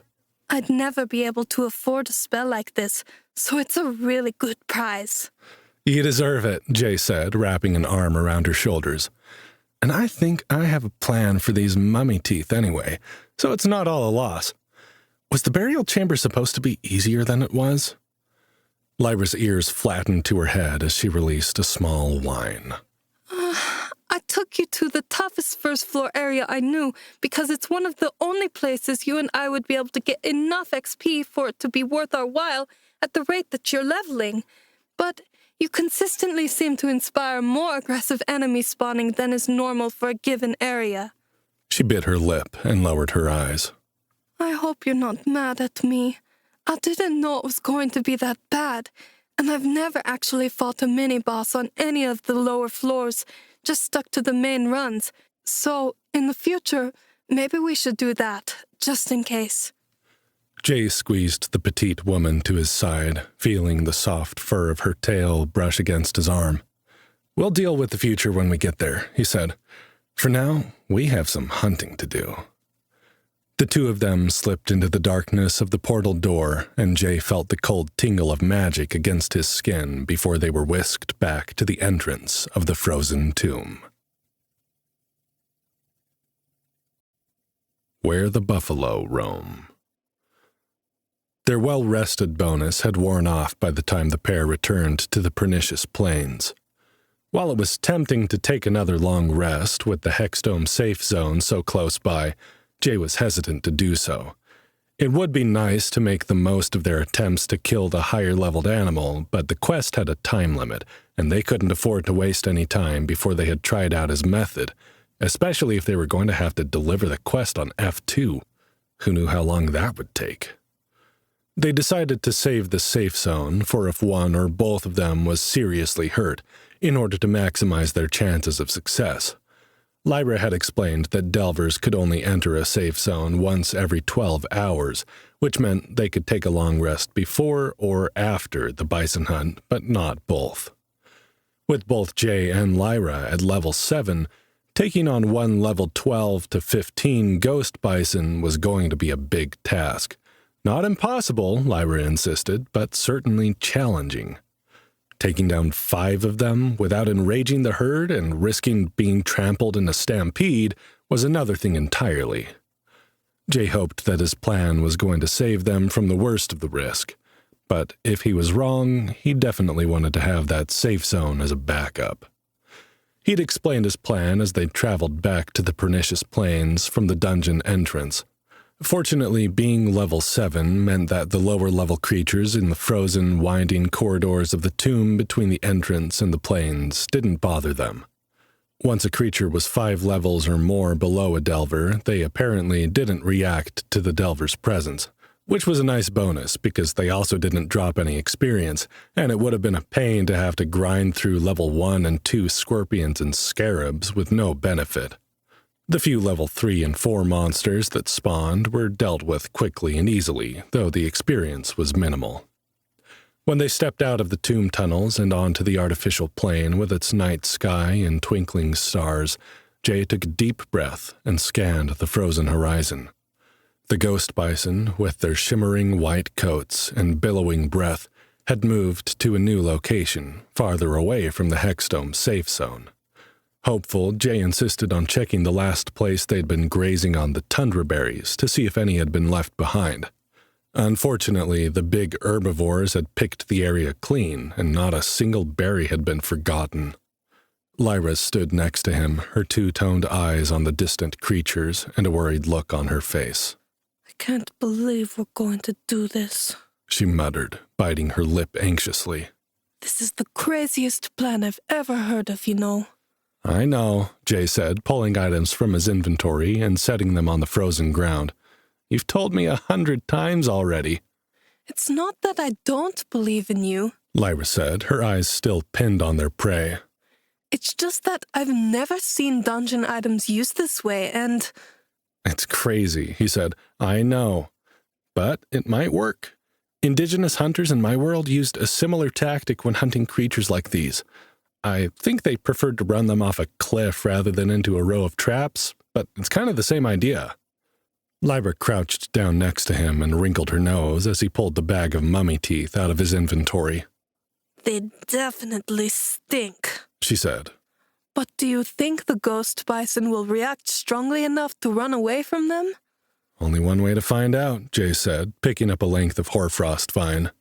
Using Dungeon Site 2 to reread the description of the plant had revealed a recipe for making rope and twine, which Jay now planned to use. Recipe: hoarfrost rope. Combine 3 hoarfrost vine to create a 50-foot length of sturdy rope. Can be cut into smaller pieces with bladed tools rated 2d4 slicing or higher. Inspecting the vine in his crafting menu, he found he could combine items by stacking their listings on top of one another. Immediately, he received another notification. You have learned Crafting, Survival 1. You have created 50 foot of hoarfrost rope, uncommon, XP 100. Pulling the freshly created rope from his inventory, he held it out to Lyra. Do you want to string mushrooms or set traps? He asked with a smirk. Lyra wrinkled her nose and quickly said, Traps. You sure you can do it without stepping in one and ruining the whole plan? The fox girl's ears lowered and she growled at him, glaring with the blue and gold eyes. Of course I can, she snapped. Then, with her tail drooping, she added, But you probably can't tie those tiny mummy's teeth to the vine with your big clumsy fingers. Maybe I'd better do that instead. Clumsy fingers? He smirked at her. What is that? A challenge? Do you want to tie the stinky mushrooms to the rope then? She asked, blushing. Maybe you should just do everything if you're so perfect. I can think of better ways to prove how deft my fingers are, he said. Lyra's blush deepened to a crimson. If I get gored by a ghost bison, it will be your fault for putting thoughts like that in my mind right before a dangerous operation. Jay grinned, handing her the rope. Distracting thoughts? Shut up, she snapped again, snatching the rope from him and picking up the bag of smelly fungi. I'm going to go work over there. Where I can't distract you. Where I don't have to look at your stupid handsome smirking face. Jay laughed as he picked up the first of the jackal jaw traps, quickly reading the description for how to set them. It seemed simple enough. He had no doubt that Lyra could have done it without issue. Her agility was probably higher than his, even after he'd dropped another point in each strength, agility, and constitution after hitting level 7. Again, he'd put all 30 base stat points into health, fearing another experience like he'd had with the corrupting flesh debuff. As far as Jay was concerned, a Delver could never have enough HP or constitution points. That said, he was really curious about the traps and how they worked, much more so than the rope and stinky white mushrooms. The plan was to use the long rope with the repellent mummy's teeth to drive the ghost bison away from the tundra berries. Jay and Lyra would each hold an end of the rope, stretched as far as it would reach, and advance upon the feeding bison, essentially creating a wall they would try to avoid. If all they needed was the berries, that would have been enough, but because they needed to kill 5 of the ghost bison for their meat and leather, that meant they also needed to predict which way the bison would run and lay the jackal jaw traps down in their path. Then they'd have 30 minutes to kill the trapped bison, hopefully without enraging those that escaped the traps. Jay had taken the 2 hook-tipped spears from the undead pharaoh's burial chamber. Neither he nor Lyra had a polearm proficiency, but he hoped they would be able to use the spears to guide the bison in the right direction if any decided to stray off the predicted path. Other than that, all they had to do was pray. He carried the traps as close to the herd as he felt comfortable before laying them down and setting them about 6 feet apart. He hoped that would be far enough that the charging bison would have the highest chance of hitting them without avoiding the trapped areas once a trap was actively holding one of the creatures. Once the traps were set and Lyra had finished with the rope, they took their stinking prize and carried it in a wide arc around the herd, not wanting to set off a premature migration if the bison caught a whiff of the mummy's teeth before they were in place. Lyra nodded to him once they were far enough back, grabbing her end of the rope and holding the spear in one hand. Good luck, Jay, she said. Don't get trampled.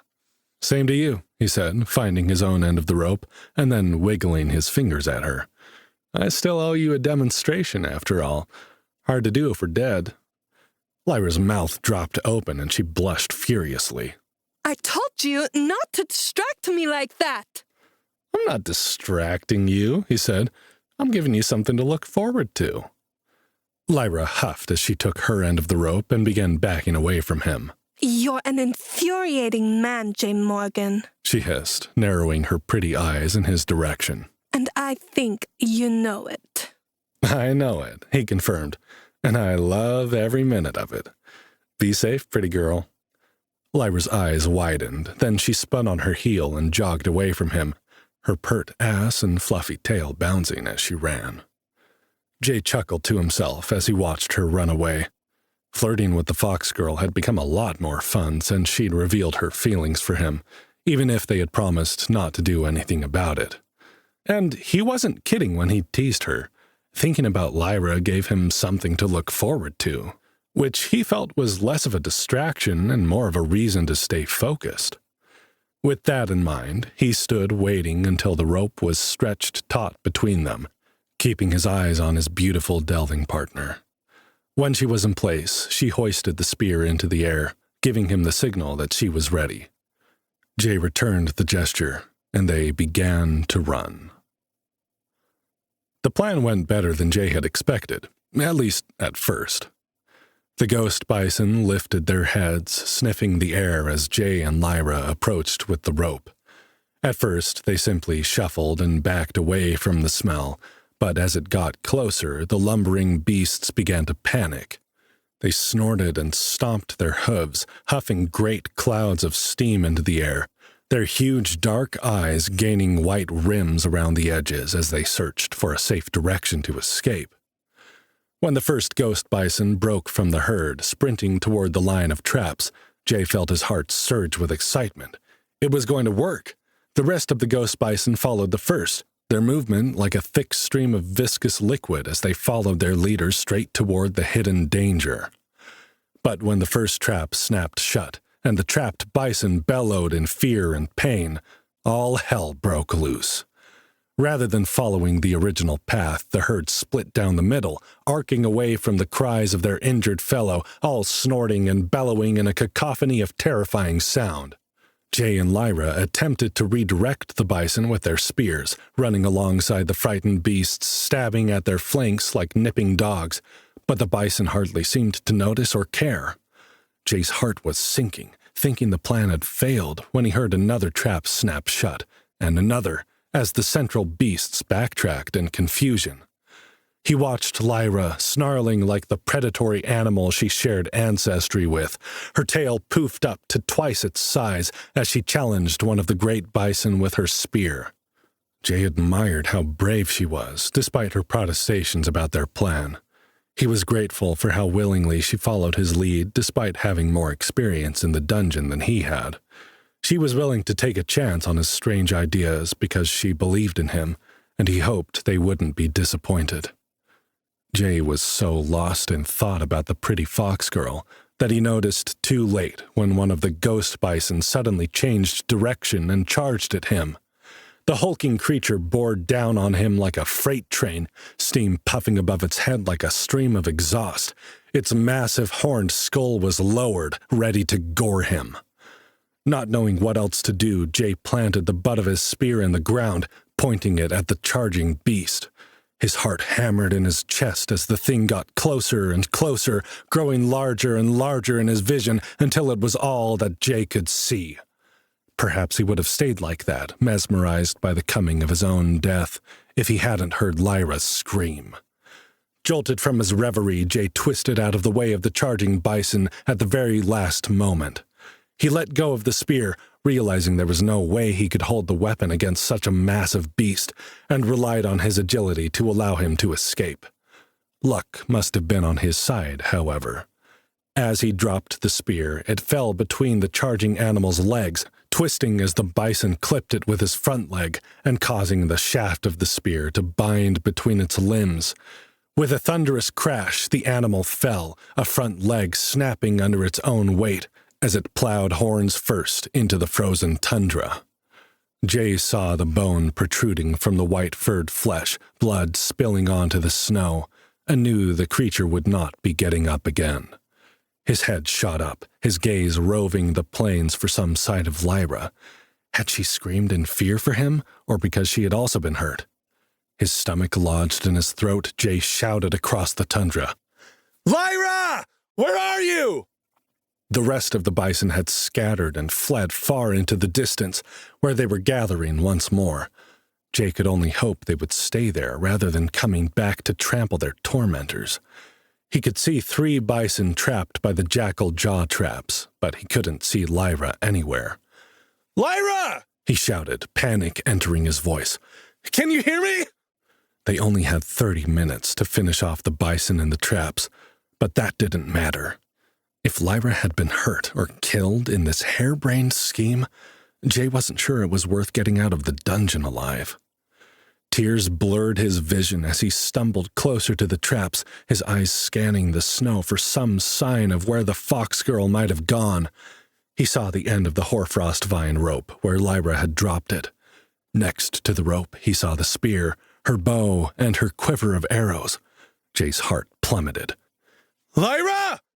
He scrambled to the place where she must have stood, sifting through the snow with his hand, hoping to find her under the churned earth. "Lyra!" A terrified voice answered him from far across the plain. "Jay! Help me!"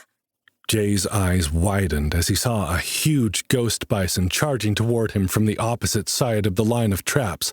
Lyra was riding it? The fox girl was on the creature's back, clutching frantically at its horns to hold herself in place as the beast tossed its head in an attempt to dislodge her. "Jay, shoot it!" she screamed. "I can't hold on!" Jay instantly jumped into action, snatching her bow and quiver from the ground.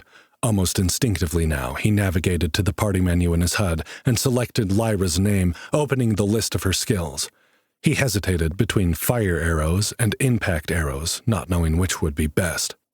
Then, on a sudden whim, he attempted to stack the fire arrow and impact arrow items on top of one another, like he had done with the hoarfrost vine to make the rope. His heart thudded like the sound of the encroaching animal's hoofbeats as the notification popped up. You have learned Profession, Fletching 1. You have created Explosive Impact Arrow. This item can be used with either the Fire Arrow skill or the Impact Arrow skill, XP 100. Jay selected Impact Arrow from the menu, his hands shaking as he stared down the charging animal with the bow in his hands. Jay, hurry! Lyra's panicked voice pierced his mind as he waited for the on-the-job training skill to kick in. New skill acquired.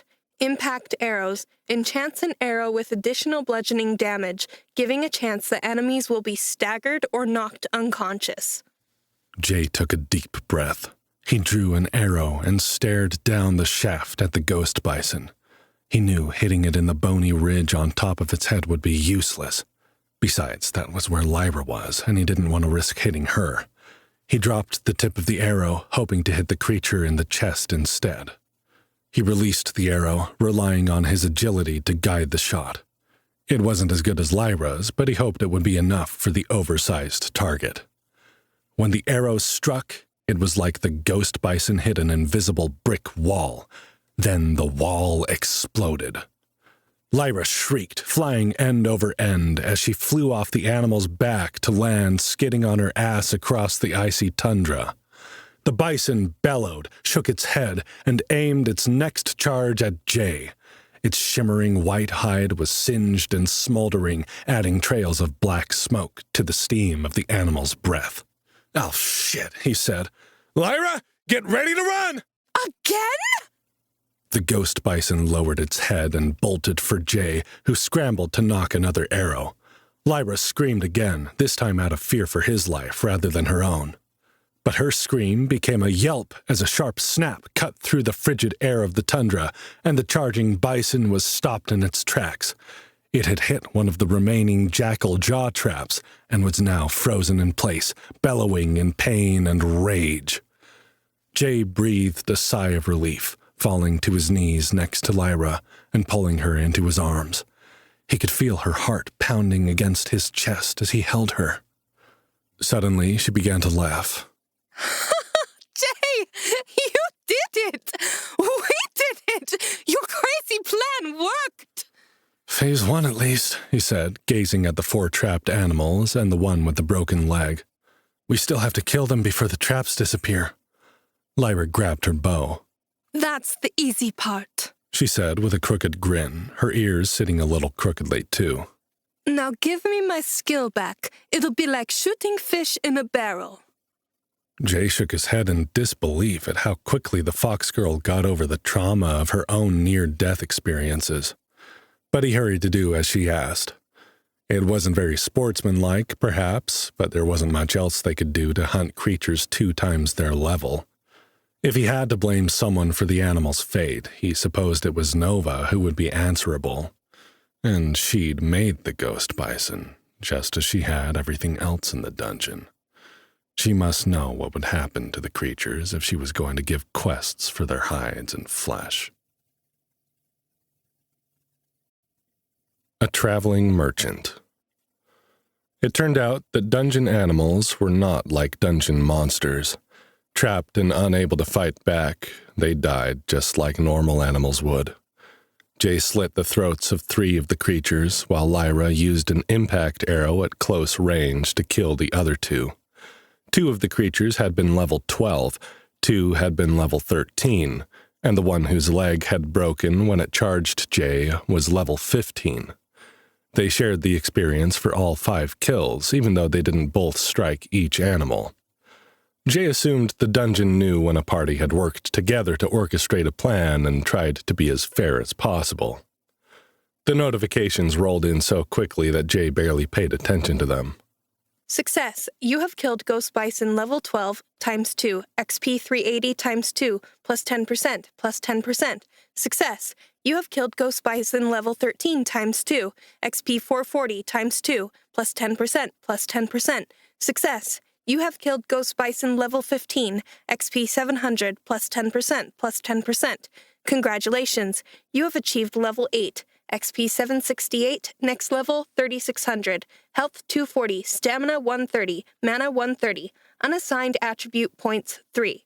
You have 30 base stat points to distribute. Would you like to increase health, stamina, or mana? Amazingly, even without the well-rested bonus, both he and Lyra hit level 8, which the Fox Girl could hardly believe. Jay quickly assigned his base stat points to health, bringing him up to 270. Once he hit 300 HP, he promised himself he would start spreading those points out to stamina and mana as well. Lyra muttered to herself as they harvested the ghost bison hides and frosty flank steak, along with the 5 sets of ghost bison horns, all of which the Fox Girl was certain would bring them a ridiculous amount of gold on the world dungeon market. Jay went to inspect the trampled patch of tundra berries and managed to gather 3 whole plants for his inventory. While he felt relief at finally having the last of the ingredients they needed, Jay was finding himself a bit numb to everything else. He'd leveled far faster than he'd expected to, and clearly faster than Lyra had expected. While they still had to find the traitor, Toma Tabernac, he no longer felt the same crushing pressure as he had since he and Molly had first come to this world. As they trudged toward the Hexdome safe zone, ready to take their long rest and sort through the myriad skills, achievements, and other notifications they'd received, neither Jay nor Lyra was much surprised to see a figure moving across the snowy tundra toward them. "Is that?" Jay began, his words failing him as he observed the strange, hunchbacked person shuffling through the snow. "It's her," Lyra said, her voice quiet and shaky. "I've never seen her outside of F2, and here she is. Just because we need her. Because you need her, I suppose." "Me?" Lyra shook her head. "I don't know anyone else who manages to get the best and the worst of this dungeon the way you do. We just survived a quest that should have killed us. At this point, it only seems natural that the dungeon would make it easy for us to turn it in." Jay was silent as they watched the hunchbacked woman make her way across the snowy plains. The massive bag upon her back should not have been possible for her to carry. She looked like a cartoon character with the freakish lump of goods wrapped in a bubble on her shoulders. The old woman grinned toothlessly at the pair as she approached. "You two look like hunters, if I ever did see them," she said, her voice as ancient-sounding as she looked. "You wouldn't happen to have come across any ghost bison hides or frosty flank steak in your travels, have you? I'm paying handsomely for them, you see. I'm Toma Tabernac, proprietress of Tabernac General Goods." Lyra glanced at Jay with a smug look on her face, as if to rub in that she was right. Then she addressed the woman. "Yes, we have some," she said. "Would you like to trade?" Jay watched as the pair conducted an invisible trading session. Lyra handed off the items necessary to complete the quest, and they received an immediate notification. "Quest complete. Oh, give me a home where the buffalo roam. Toma Tabernac is thrilled with the quality of the ghost bison hides and frosty flank steak your party has returned with. Reward, 250 gold. XP, 2,500. Jay's eyes nearly watered at all that experience racked up at once. He was shocked to see he was almost at the threshold of another level. Delver J. Morgan. Class type, versatile. Class, dark horse. Level, 8. XP, 3268. Next level, 3600. Health, 270. Stamina, 150. Mana, 130. Active bonus, 10% max XP scale up. 10% max XP CEO. Unassigned attribute points, 0. Strength, 7. Agility, 7. Intelligence, 1. Constitution, 14. Beetle black scarab armor. Set bonus Constitution, plus 6. HP, plus 50. Willpower, 2. Charisma, 10. Active skills, on-the-job training, asset management. Passive abilities. Environmental Resistance 1, Arctic. Dungeon Sight 2. Scale Up, Stealth 2. Perks, Panty Dropper, Bootstrapper. Vocational Skills. Gathering, Horticulturist 1. Profession, Field Medic 1. Profession, Fletching 1. Crafting, Apothecary 1. Crafting, Survival 1. As the old woman shuffled away across the tundra, a storm of conflicting emotions whirled in his mind. This was what he'd wanted, wasn't it? Yet it all felt so anticlimactic. But he supposed he shouldn't complain. After they'd rested, he and Lyra would head back out to Winterhaven. Raina would have the ingredients she needed to wake Molly, then what? Jay realized part of the ambivalence he was feeling was because he didn't really know what would happen next. Would Molly freak out and want to go home? What then? He couldn't bring her home, and it was going to break his heart all over again to have to be the one to explain what had happened. He barely understood it himself. How was he going to explain it? And if Molly was traumatized by being sucked into another world, he couldn't just leave her and carry on delving with Lyra. But what if delving was what he was meant to do? What if Lyra was right and the dungeon had been waiting for someone like him? What if he had a purpose in this world that he needed to fulfill? Could he just abandon that if Molly needed him? Hey. Startled from his thoughts, Jay looked down to see Lyra's blue and gold eyes gazing up at him. A small smile twitched at the corner of her lips. You have that look on your face again. What look? He asked, wrapping an arm around her shoulder. Like you're borrowing troubles, she said. Like you're dwelling on something you probably have no control over. Jay sighed. I'm not dwelling, I just want to be prepared. Yeah? Her ears flicked toward him. How come you never prepare yourself for the good stuff, then? How come I never catch you smiling at the possibility of something really wonderful happening? Jay rolled his eyes and tugged the fox girl toward the hexdome. Because it's easy to accept the good stuff. You don't have to justify your reaction to good things happening. That's not been my experience at all, Lyra said, cocking her head to the side. In my experience, it's the positive stuff that is the hardest to accept and appreciate. There's always that nagging doubt that there's a hidden catch or that the other shoe is waiting to drop. Jay wondered if that was an expression in this world, too, or if the auto-translation that had been happening in his mind was just supplying the closest idiom. For some reason, that thought made him smile. Maybe you're right, he said. Of course I'm right, she said. Look at you. You've got the items you came into the dungeon to get, don't you? We're going to bring Molly back for you, and you're worrying about what's going to happen when she wakes up. As soon as you solve one problem, you're on to the next. Worry, worry, worry. It will give you wrinkles, you know. Lyra's tail swished as she bounded ahead of him, leaving him staring after her with a bemused look on his face. He couldn't decide if he was more surprised that she'd read all that in his expression or by the fact that she was right. The fox girl certainly didn't seem to have his tendency to brood. Maybe that was what attracted him to her. She'd suffered more at the hands of the ice dungeon than almost anyone else, and yet she was still drawn to the adventure of a delver's life. She'd struggled to level because she'd been forced to dive on her own after being rejected by the delvers of Winterhaven, and yet she was eager to get back in and fight, eager to push herself as soon as she had an opportunity to advance. She'd put herself in danger and given up experience to help him out when he'd started with a handicap. And he'd managed to level faster than anyone Lyra had heard of, despite the challenges of the dungeon throwing tougher than normal monsters at him. Or more likely, because of the dungeon throwing tougher than normal monsters at him, combined with the fact that they'd chosen to push through, to fight, to challenge themselves despite what seemed to be unfair odds.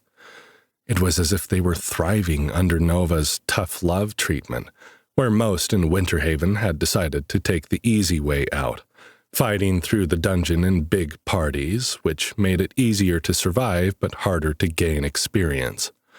This seemed to be another way that Jay's experience in the business world helped him.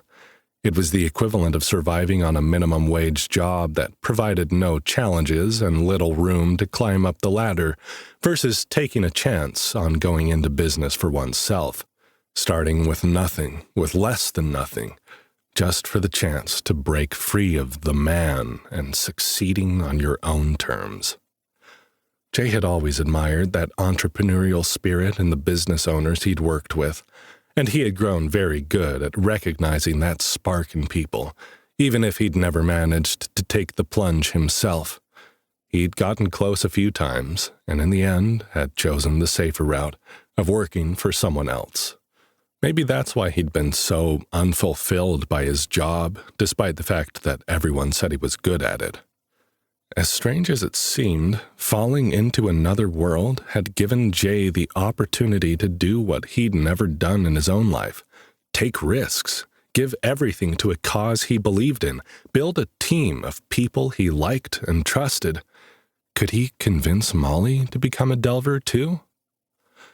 He followed Lyra to the safe zone with his mind humming with questions.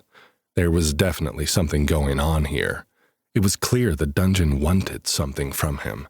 The harder it pushed him, the faster he progressed. That probably meant that if he continued to delve the ice dungeon, Nova would hit him with bigger and bigger challenges. It wasn't going to be easy. But the dungeon was also giving him everything he needed to survive and to keep his team members alive. He just had to manage their resources, make sure they always had enough healing potions or skills in the group to save them if things got really hairy. Jay wasn't averse to pain and discomfort if he knew there would be a reward at the end. Lyra didn't seem to be either. They were in it to succeed, to push themselves, to win, whatever that meant in the world of Arcanesia. Jay guessed he was about to find out. Are you coming or not? Lyra called out from the safe room door. I'm getting in the shower. She'd already stripped all her clothes off and was making a half-assed attempt at modesty with a too small towel, ostensibly for Jay's sake. Perhaps just to tease him. Either way, he liked what he saw. He grinned. "If I hurry, do I get to watch?" Jay could see her blush even at a distance. You can watch, she said, her ears flattening into her silver-white hair. Beneath her towel, he thought he saw her tail swish with pleasure. But no touching. That was all the invitation Jay needed. He jogged toward the Hexdome, determined to push his worries aside, if only for a little while. Busy work. Once they'd both showered and put their clothes and armor into the auto-washing cubes for the night, the pair sat next to the ring of blue fire, wrapped in towels and blankets, and sorted through the hundreds of notifications they'd neglected. Ooh! Lyra squealed with delight, bouncing under the cover she'd ripped off one of the cots. Her small, perfect breasts poked out of the top, despite her attempts at decorum. She grinned at Jay. I got a mystery loot box. Those are always good. I've only gotten one before, and it was my first set of fire arrows. Jay's ears perked up. Hey, I think I have one of those too. I got one when I got my charisma stat up to 10, and then forgot about it after the scarab construct tried to blow me up. Open it! Open it! Lyra chanted, clapping her hands and doing everything in her power to make Jay forget all over again. You open yours first, Jay said as he sorted through his menus to find where the item had ended up. The fox girl eagerly obeyed. Something big and fluffy and white appeared in her hands as she opened the loot box. Lyra's blue and gold eyes widened, and she let out an ear-piercing series of yips and howls so loud and sudden that Jay nearly fell out of his chair. What's the matter? He shouted. What's wrong? Nothing is wrong, Jay. She howled again. Oh, I'm so happy! Look at this! Lyra launched to her feet, standing on the seat of the chair, with the fluffy white thing wrapped around her shoulders like she was an old-fashioned actress in an expensive mink stole. Maybe a down-on-her-luck actress about to shoot the kind of movie she'd regret for the rest of her career. Jay managed to tear his eyes away from her enticingly bare sex and perky breasts to look at the thing she was wearing, only to get a second fright as he found a snarling face staring at him. "What the hell is that?" he yelped, recoiling. Fur armor made from a tundra wolf pelt! Lyra exclaimed, jumping off the chair and prancing around the room in nothing but the wolf fur. As Jay continued to stare, he realized the armor was an entire pelt, including the stuffed and ferocious face, which had been molded into a terrifying shoulder pauldron. Jay, it's enchanted with an archery bonus and additional constitution. I've never had armor with this much of a buff on it before. This is amazing! How do I look? "Naked," he answered honestly, "and very, very sexy, if it wasn't for the monster on your shoulder." Lyra blushed and ran back for the chair. Sorry, I forgot. I was just so excited. "Yeah, well, now I am too." He had wanted to see her blush, and it had worked. Her pink cheeks burned a deep crimson, and she hid her face in behind the fur, moaning in embarrassment. Jay was beginning to think being partied with the fox girl was going to cause a permanent condition. Jay was grateful for the additional blankets he'd piled around himself so Lyra couldn't see just how true his statement was. Now you, open yours, Lyra said, peeking up from behind the fur. And if it's armor, you have to parade around naked in it so I can ogle you. "No way," Jay said, clicking on the loot box. "I'll keep my modesty intact, thank you very much." No fair. "Hey," Jay said with a chuckle, "I didn't make you do it. You—" His words cut off, and his chuckle died in his throat when he saw what was in the box.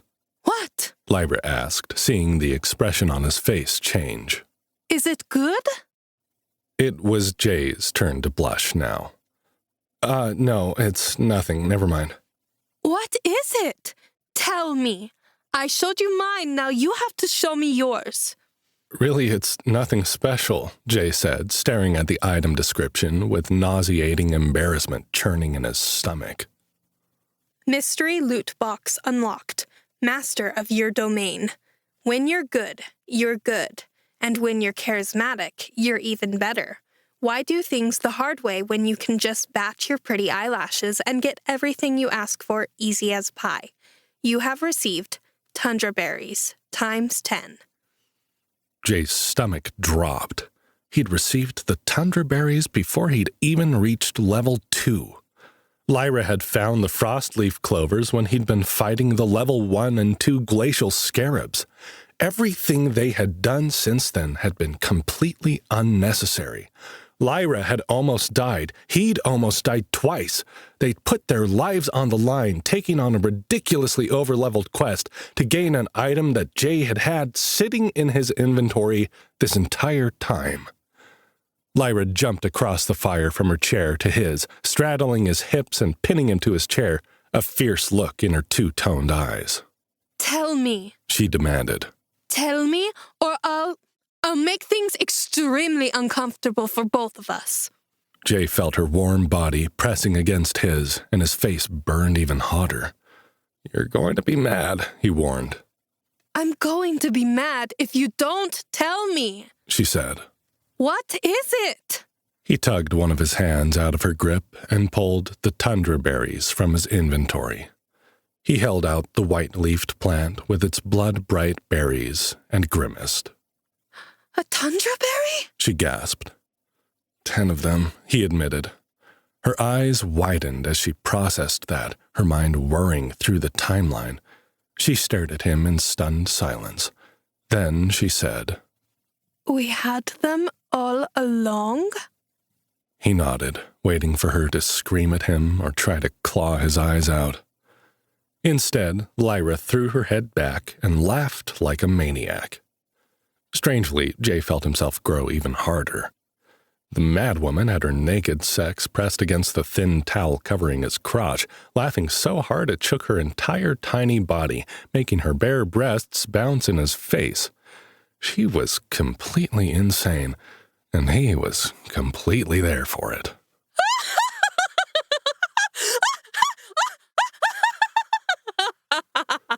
She laughed, yipping in between as she sucked in more breath.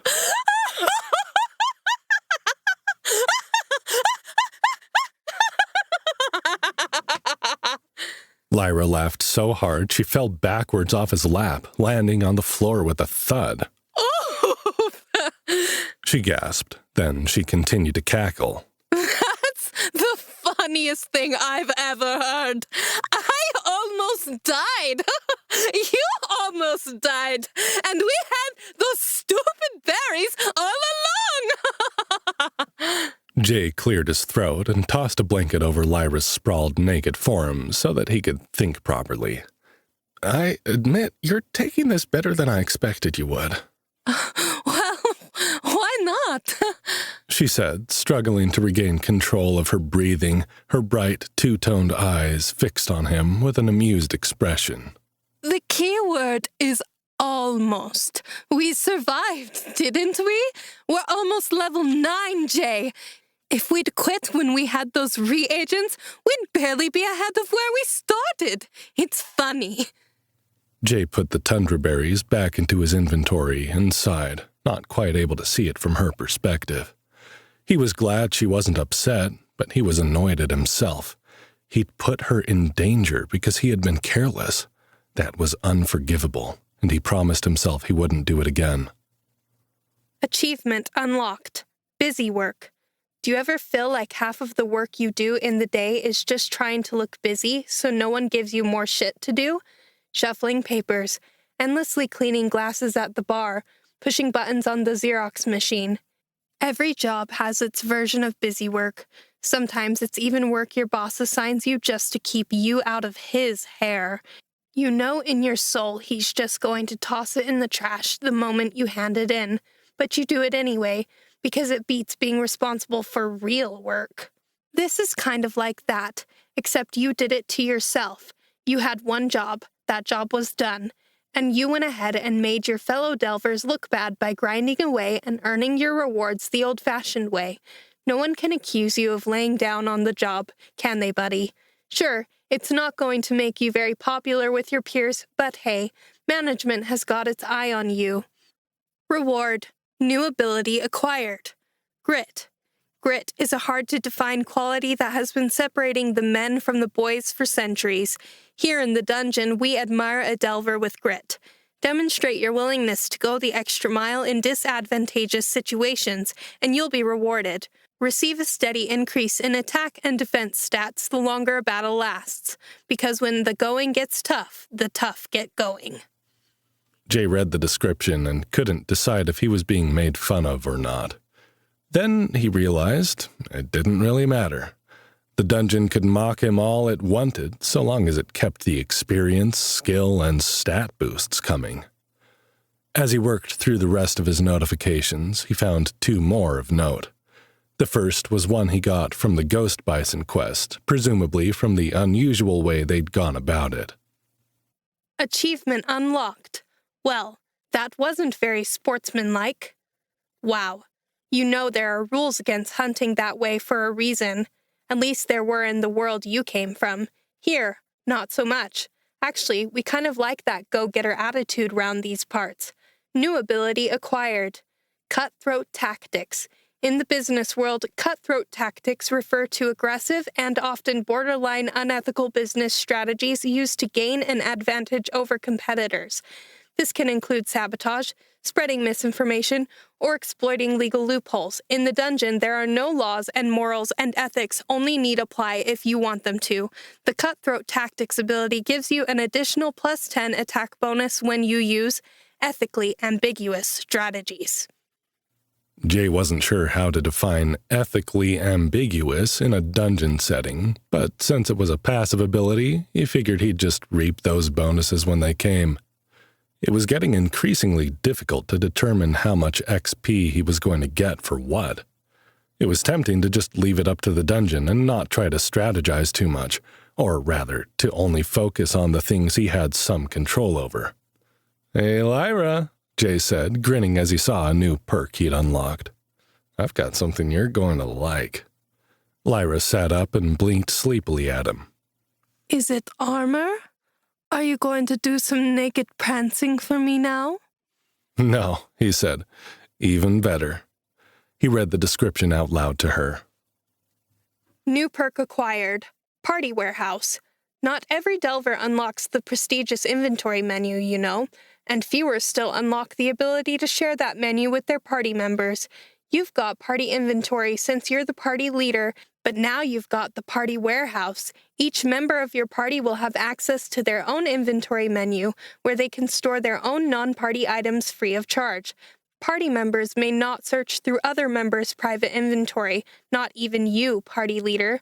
But if a member leaves your party in the event of death or disagreement, they revoke their access to their inventory menu, and all abandoned items become the property of the Party Warehouse owner." Lyra's eyes lit up as she scanned her HUD. I've never heard of this perk before, but it works! It's there! I have an inventory menu, Jay! Oh my goodness! I need to start sorting and organizing all of my things! Jay laughed at her excitement, averting his gaze when she scrambled over to her satchel, leaving her blanket behind. Her perfectly round ass was lifted enticingly in the air. The way her fluffy white tail swayed back and forth only drew attention to it, though it hid the most exciting part of the view. "Glad you like it," Jay said. "I don't want you leaving me for some other party now that you're high enough level to turn some heads after all." Lyra gasped and shot him a glare. I would never do such a thing, and how dare you suggest it? I'm staying with you, Jay. You can pluck my name from your party listing when I'm dead, and that's about it. "Okay, deal," he said, chuckling to himself. He stood up from the chair, stretched, and yawned. "Have fun organizing your stuff, Lyra. I'm beat. I'm gonna get a head start on my sleep, if you don't mind." Huh? No, of course I don't mind. You've earned it. I'll be going to bed soon, too. I'm excited for tomorrow. Jay dragged the blankets from his chair back to the cot he'd taken them from. Then he curled up under the covers, already feeling his eyelids growing heavy. "What about tomorrow?" he asked, though he felt the same anticipation in his own chest.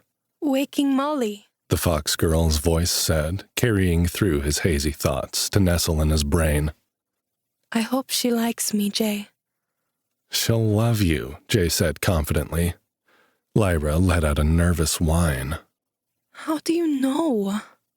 Jay yawned again, sinking deeper into the blissful rest promised by the safe room bed.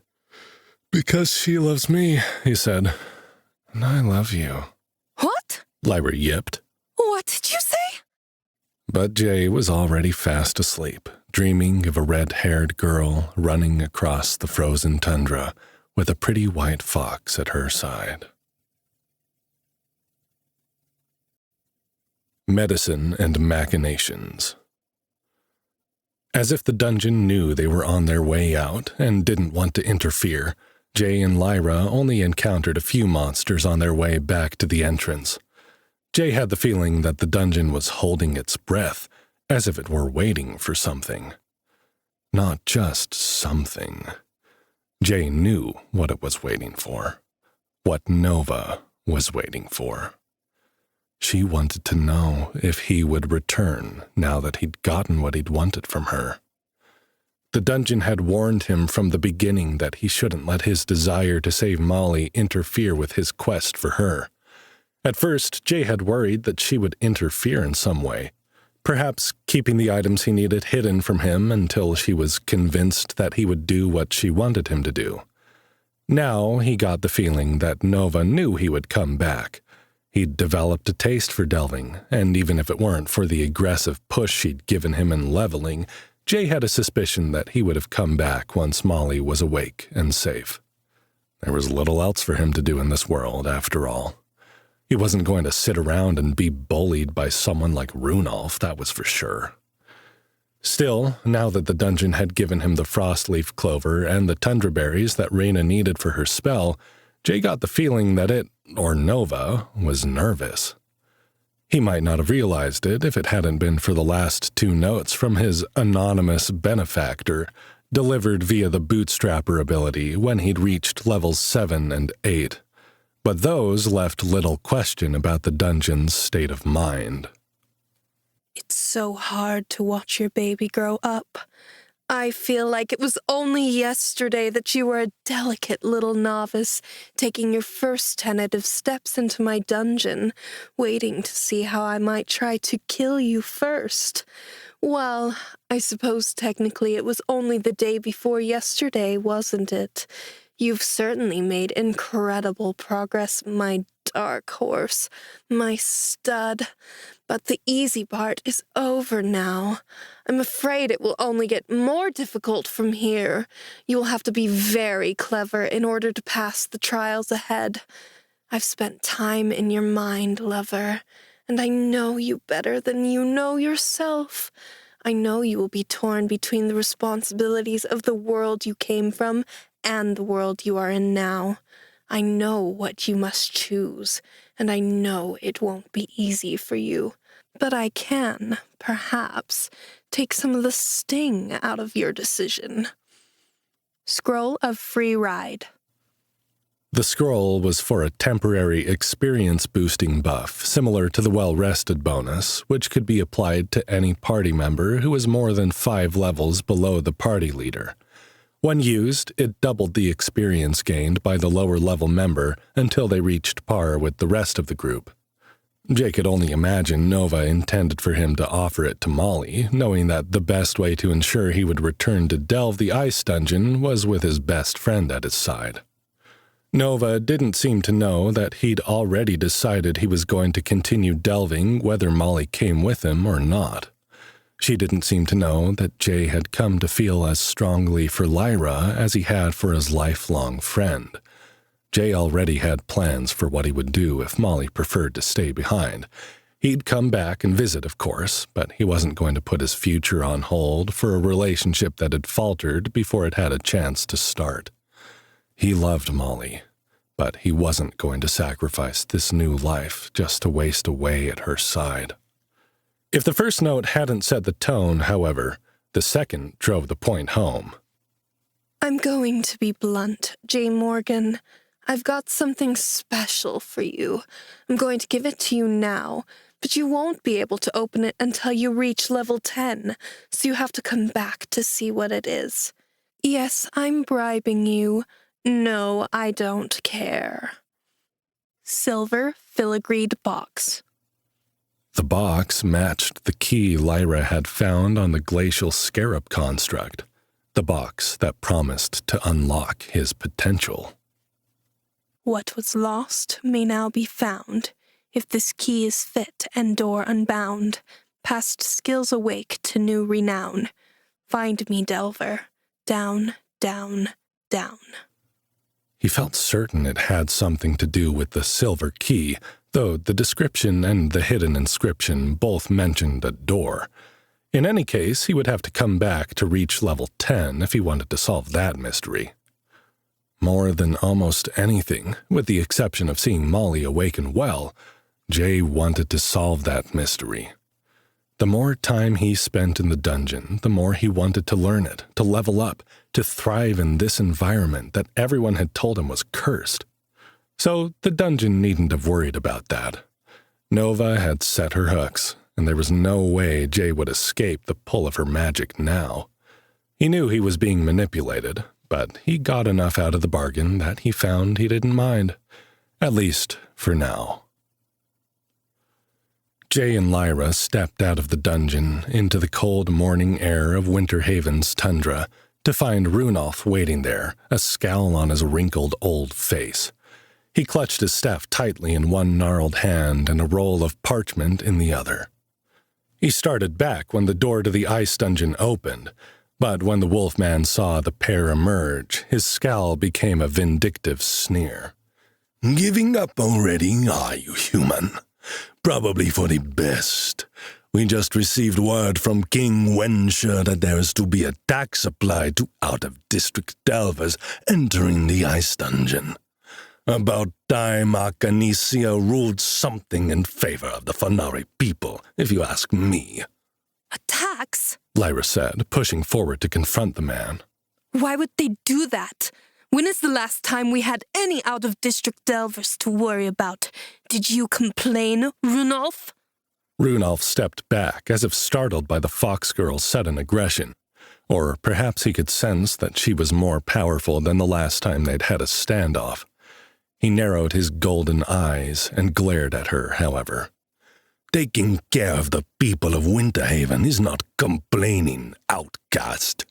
You should be pleased that I haven't also made a request to ban exiles of the Fanari clan.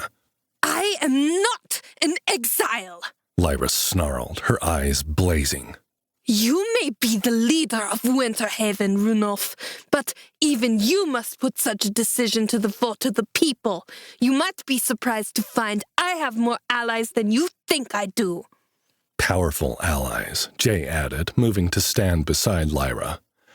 The pair advanced on the ancient wolf man, forcing him to take a step back. Jay could feel the man's alpha's command power pressing at him, but it was barely a tickle against his mind. Runolf might be a higher-level delver than Jay and Lyra were, but the two of them together were a force he couldn't deny. We'll see about that, Runolf said, baring his pointed yellow teeth. For now, it will be 500 gold apiece for any human entering the Fanari dungeon. And if I call the vote and you are exiled, Vopenari bitch, not even gold will buy your way past these doors. The man hammered his parchment onto the door, using his staff to pound the nail into the rune-carved stone. The end of the staff glowed, indicating he was using some power to do the job, which would have been impossible otherwise. Then he spun sharply and marched away from them, his hunched shoulders making the move less intimidating than it might have been. Still, Jay worried what might happen if they pissed the old man off too much. He clearly had political connections, and he wasn't shy about tugging on them. 500 gold? Lyra hissed at Jay once Runolf was out of earshot. That's a fortune! It will basically mean that once you go into the dungeon, you won't be able to come out again. And what about Molly? Don't worry about it, Jay said, thinking of all the items they had to sell on the World Dungeon Market, not to mention the cash they'd gotten from their ghost bison quest. We'll find a way around it. And if not, well, let's just say I don't think the dungeon will approve of Runolf's methods. I have an idea for settling this matter on neutral ground if it comes to that. Lyra took his arm and squeezed. I hope you're right, Jay. Come on, Jay said, taking her hand and tugging her forward. There's someone I want you to meet. Reyna did not look as surprised to see them as Jay had expected her to. She met them at the door of her medicine tent, opening the flap just as they approached, as if she'd been waiting for them. The older wolf woman stood aside, motioning for them to enter without saying a word. Jay and Lyra entered the tent to find a fire burning in the central pit, Molly laying peacefully on her cot, just where they had left her. The only difference was a shock of white hair growing at the front of her soft red curls. Jay immediately went to kneel beside her, touching her face with his fingers to turn it, looking at the white hair. What happened? There are physical effects to remaining in the dream state for extended periods of time, Reyna said in her familiar low growl. It is nothing to worry about, providing you were able to find the ingredients I requested. We found them, Lyra said. Sooner than expected, actually. She managed to suppress a laugh as Jay removed the items from his inventory and passed them to the witch doctor. Reyna raised her eyebrows at him. You are not using a satchel, she said. You have an inventory menu? I do too, Lyra practically squealed, suddenly unable to contain her excitement. And look at this. She spun to model the enchanted fur armor, which Reyna inspected with a grunt of appreciation. Impressive, the wolf woman said, collecting the frostleaf clover and tundra berries and bringing them to her workstation, a cluttered desk that looked somewhere between a scientist's laboratory and an apothecary. I had a feeling you would be able to do what others would not, however. I have been preparing your friend for your return. We may begin the ritual immediately. Jay took Molly's hand and squeezed it. What have you done to prepare her? I have spoken to her, Raina said simply. She pulled out a stone bowl and tossed a frostleaf clover into it. Then she poured something from a smoking vial into the bowl and began to stir it with what looked like a finger bone. If you recall, I told you that those in Porter sleep here and know everything that goes on around them, though they often report fighting their own challenges within the dream state. I took the opportunity to explain to Molly about our world, the Fanauri, the ice dungeon, and the troubles that have been brewing in Winter Haven ever since Runolf and I returned from the 10th floor of the dungeon. Jay glanced at Lyra, recalling their last encounter with the wolf man. Lyra's ears drooped, and she nodded, as if encouraging him to tell Raina what had happened. Jay did. Then he added, "Is it true that you were married to him once?" It is true, Raina said with a sigh. She plucked a handful of blood-red berries from the tundraberry plant and set them in a smaller bowl. Then she began plucking the white leaves, which she added to the frostleaf clover mixture. The leaves hissed and gave off a purplish smoke when they were combined with the clover. Marrying Runolf is one of my life's greatest regrets. Our encounter on the 10th floor of the dungeon revealed much about the man I thought I knew, and leaving him was the only choice I had. Our story is long and complicated. I will not bore you with it now. But you should know that it is my fault Runolf has been elected the leader of Winter Haven, and because of that, I will do what I can to aid you in thwarting this nonsense about the taxes. Runolf talks very prettily about his care for the Fanauri people and for our little community here, but I have long suspected he is playing a secret, sinister game. Jay felt his mouth run dry as he remembered the wolfman's threats against Molly. Raina glanced up, apparently recognizing his expression for what it was. You have no need to fear for her life while she remains with me, young man, she said. I know what Runolf is like, and he prefers threats and manipulation to action in most cases. I am immune to his pressure tactics, as are others with higher intelligence, willpower, and charisma stats.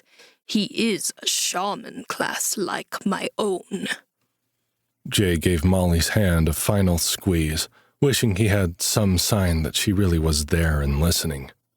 He sat with his back against the cot and motioned for Lyra to come sit next to him. She glanced at Molly, her blue and gold eyes nervous. Then, with her ears half flattened into her hair, she crept forward and sat beside him. Jay took her hand in his. "I believe you would do everything you could to protect her, Raina," Jay said. "But I wouldn't trust Runolf half as far as I could throw him." Raina grinned at him, her pale yellow eyes flashing with humor. You are right to be wary of him, she said.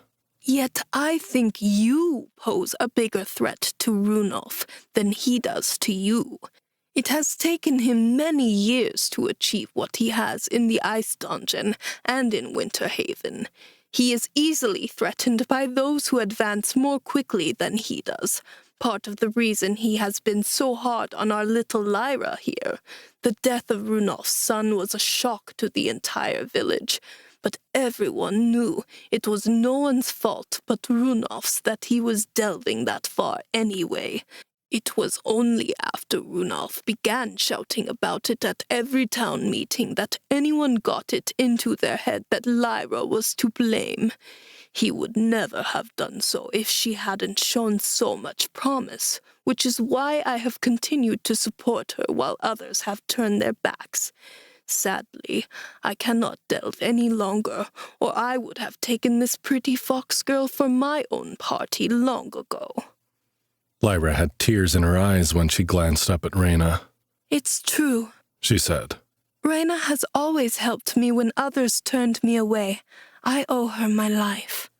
And I too owe her my life, Jay said, because without you I would have never survived my introduction to the ice dungeon. More colored smoke plumed from the table where the wolf woman worked. She rattled some vials, inspected her spell book, and peered at the potion she was concocting. I think that does it, she said. Only it needs to ferment for a few hours before we can give it to Molly. She came out from behind the table and sat down in a chair opposite the fire. Please, Reyna said. Regale me with your adventures while we wait. I'm sure Molly will be interested to hear all about it, too. Molly's confession. It was dark outside by the time Jay and Lyra had finished telling their story, each interrupting the other to add funny details or to interject commentary on the other's interpretation of the battles they'd endured. Reyna took particular pleasure in Jay's recent discovery that he'd had the tundra berries he needed in his inventory all along. The wolf woman cackled and howled, setting Lyra off again until Jay began to wonder if he'd been transported to a madhouse. But more than anything, Reyna was interested in the items they had looted from the dungeon. Make me a list, she insisted as she inspected the finished potion. Including the item quality and quantity of anything you wish to sell on the World Dungeon market. We only have one official World Dungeon merchant in Winterhaven, and I suspect he is in cahoots with Runolf. However, there are less official ways to buy and sell goods in any town. It will be best if I make the inquiries in private, I think. We do not need to draw any more attention to you than is absolutely necessary, at least not while Runolf's tail is tied in knots over this out-of-district tax. Jay and Lyra did as the witch doctor asked, double-checking their lists and making notes beside items they would prefer not to sell if possible. Reyna brought her potion to Molly, tilting the girl's head back and pouring it drop by drop into her mouth while muttering an incantation. When she was finished, she set the empty bottle down and nodded to herself. That should do it, she said. It shouldn't be long now. Jay gave the parchment with their listed items to Reyna. The old woman's pale yellow eyes widened as she read it. By the ancestors, she whispered. I knew there was something special about you, young man. But this... When you said you'd received some interesting loot, I did not think. She was interrupted by a moan from the cot. Jay whirled around so quickly he nearly knocked Lyra sideways. Watch it, lover boy. The foxkin archer chastised him, a slightly perturbed expression on her face. You still need me, remember? I'm not chopped meat just because your girlfriend is awake. I'm sorry, Lyra, Jay said. Molly moaned again and stretched her hands up over her head as if she were awaking from a long and restful sleep. Jay? She mumbled. Is that you? I had the strangest dream. Lyra shoved Jay out of the way and grabbed Molly by both shoulders. It wasn't a dream, Molly. You're really here. I'm really here. Jay's somewhere over there. Will you come delving with us? Please, please, please, pretty please, with magical cherries on top? Molly's bright sea blue eyes shot open, and she stared at the pretty fox girl, shouting excitedly into her face.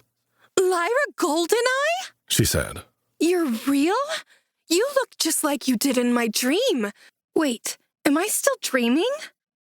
Yes, I'm real, and I really, really want you to join our party and come into the dungeon, okay?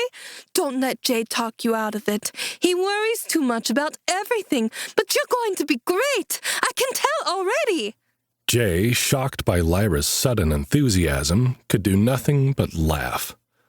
Here I thought you were going to be shy when you met her, he said. Now I'm worried you're trying to replace me. Lyra reeled back from the bed, breathing heavily. Her cheeks were flushed bright pink, and her two-toned eyes were wide with embarrassment. What? No! I want you to be together so that Her blush deepened, and she backed away from the cot. You know what? Never mind. I should let you two get caught up. I'll go with Reyna if she's going to see the Merchants Guild. Reyna was standing now, a smile barely concealed on her thin lips. She bowed regally to Molly. It's nice to meet you, Molly, she said. My name is Reyna. I've been caring for you while you were in the portal sleep. Molly sat up, her red curls falling around her shoulders. She gazed around the tent in wonder, staring at the fire, the shelves filled with magical ingredients, the witch doctor's workstation. She paused as she looked at Lyra and Reyna with their Fonari features and their odd way of dress. Then her gaze fell on Jay, and she burst into the biggest, happiest smile he'd ever seen. He thought he could feel his heart melt in his chest when her little nose crinkled. Jay, this is crazy, she whispered. I'm so glad you're really here. My dream, everything I heard and saw in my dream was real? That's what I understand, Moll, he said, tears welling unexpectedly in his eyes. I hope it wasn't too bad for you in the portal sleep. Molly sat up straighter, holding her arms out to him. Jay, you're crying. Don't cry. I'm okay. Jay knelt next to the cot and let her pull him into her arms. I was so scared when I couldn't wake you up, Molly. I never thought I'd see you smile like that again. It made me realize how many things I needed to say to you, and I worried I'd never get a chance. Shh, Molly said, kissing the top of his head and running her fingers through his hair. I'm okay. I'm okay because of you, Jay. And I'll never forget that. If I'm going to be stuck in an alternate universe, I can't think of anyone I'd rather be stuck with than you.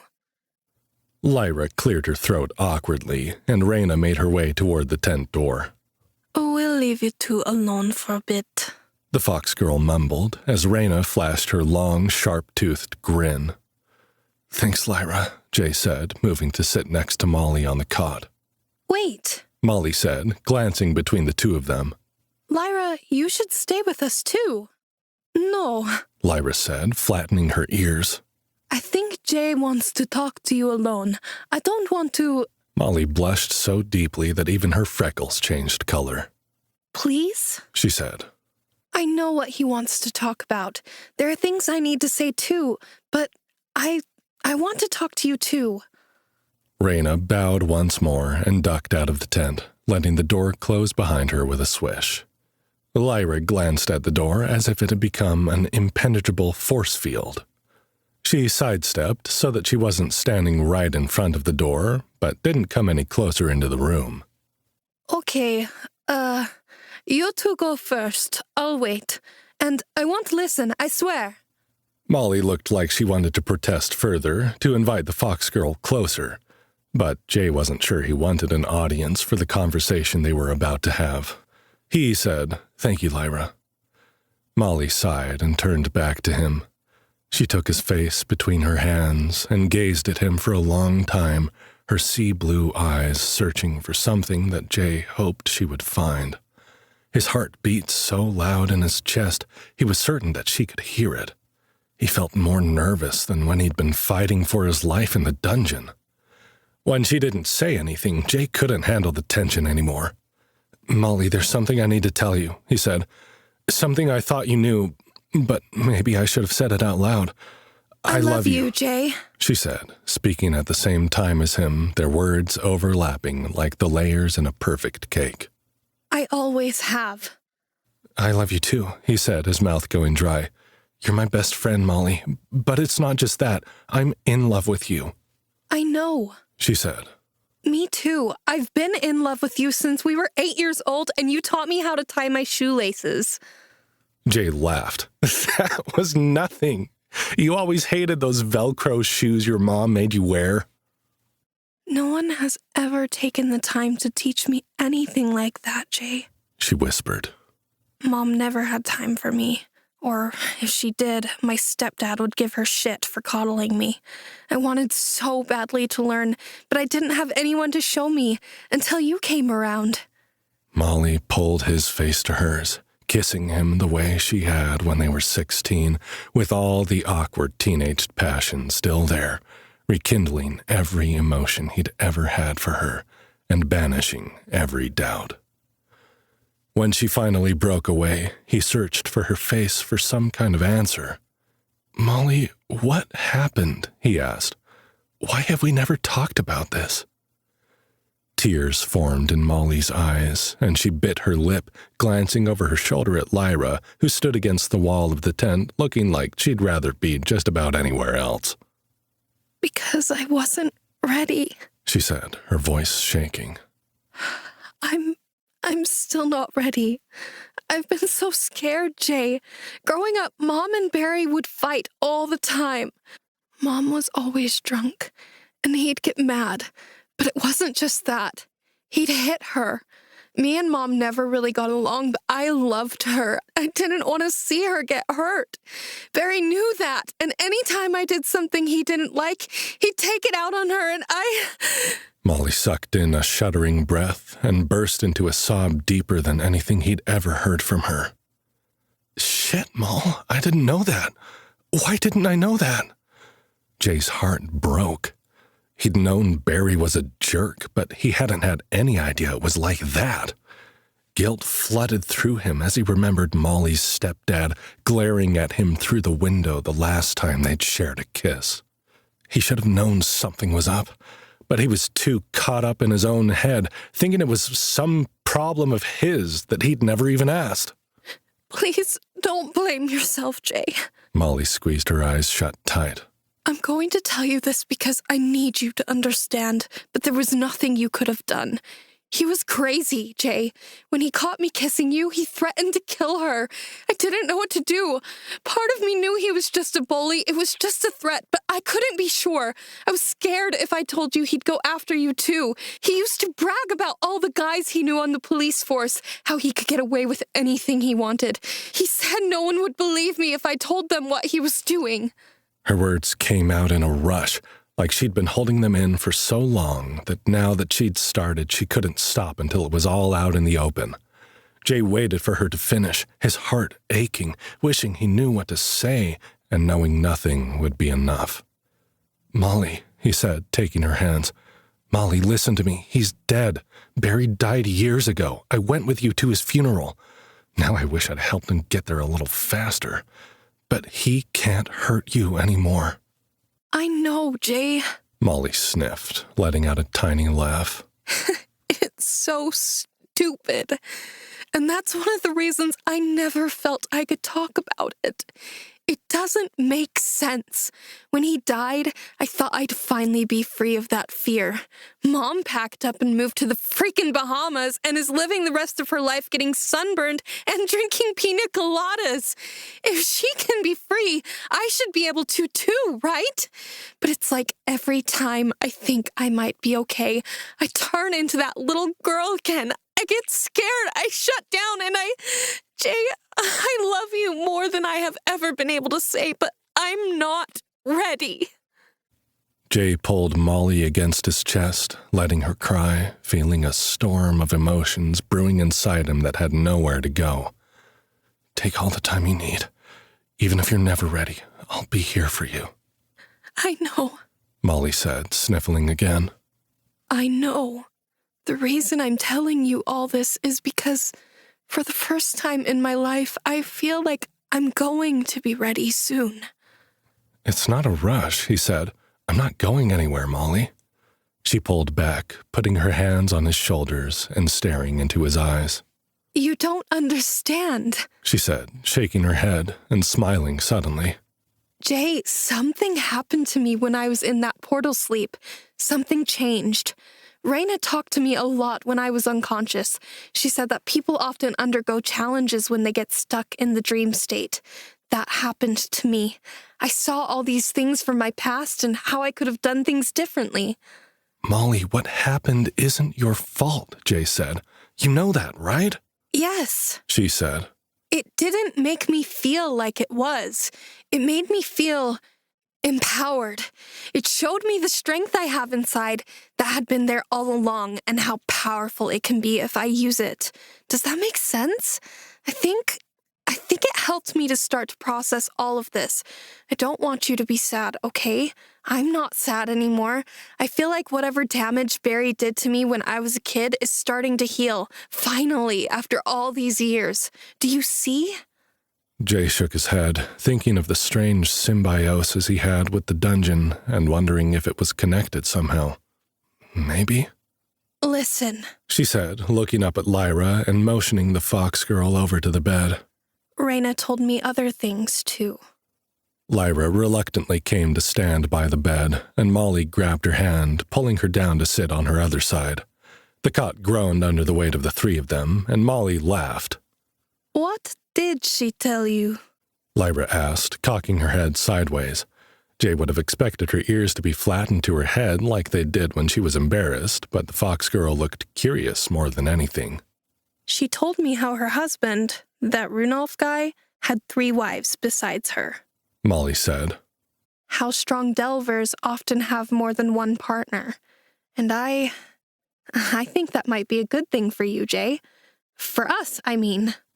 What? Jay said, standing suddenly. You aren't ready for a relationship, that much I get. Let's start with first things first, okay?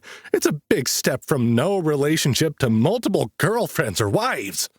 Molly laughed, wiping the tears from her eyes. I love you, Jay, she said. That means I want you to be happy and fulfilled whether I am able to give you those things or not. I've heard the way you two are with each other. Lyra blushed as Molly continued. I know you care about each other a lot, and that's okay. That actually makes me feel better about taking the time I need to heal because I don't feel pressured to just get over it for your sake. Jay shook his head. Molly, I would never want you to feel that way. I know, she said, reaching for his hand. I know. It's me who would make me feel that way. I don't mind waiting, Lyra said. I do care about Jay a lot, but I already told him he should be with you. I don't mind sharing if you're okay with that and if that's what he wants. But if he's been in love with you for years, and if you feel the same way, I don't want to intrude on that. You wouldn't be intruding, Molly insisted, taking her hand and pulling it into Jay's so that all 3 of them were touching. You are cordially invited, Lyra. I listened to your stories about the dungeon. Jay wouldn't be here if it weren't for you.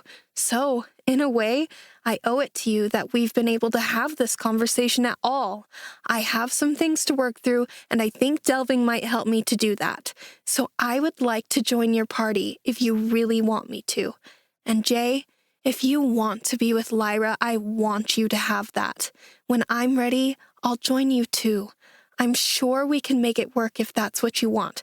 I'm not saying I won't ever be jealous. Oh, I'm going to be super jealous, Lyra interrupted.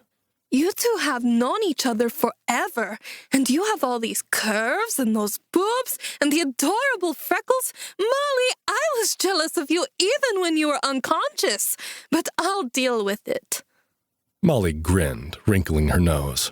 Me too. See? Lyra blurted, pointing at Molly's face. How am I supposed to compete with that? How does she do it? It's an unfair advantage. You're a fox girl, Molly retorted. You've got an entire cult following in the world we come from. Trust me when I say that it is you who has the advantage. Jay stared at the 2 women, his mind spinning. I can't believe this conversation is happening. Molly tugged his arm, forcing him back down onto the bed. Then she slipped out from between the 2 of them. Then allow me to help you figure it out, Jay, she said, her blue eyes twinkling. She gave Lyra's shoulder a shove, nearly pushing the fox girl into his lap. Kiss her. Kiss her for me, Jay, for all the kisses you and I should have shared but didn't. Kiss her so that I can focus on getting better for you, okay? Jay blinked up at Molly. Okay. He'd hardly gotten the word out before Lyra pounced on him, wrapping his mouth in hers. A first for everything. For a moment, Jay was so stunned that he froze. His body responded before his mind caught up, and he found himself lost in a passionate kiss with the fox girl straddling his lap. Lyra's arms wrapped around his shoulders, one hand cradling the back of his head as she ravaged his mouth. Finally, Jay's brain made sense of what was happening. The beautiful girl kissing him, his first love watching from the sidelines. He reached up to hold Lyra's arms and pushed her back just enough to break the kiss. "Wait a second," he said, panting. "What exactly are we doing here?"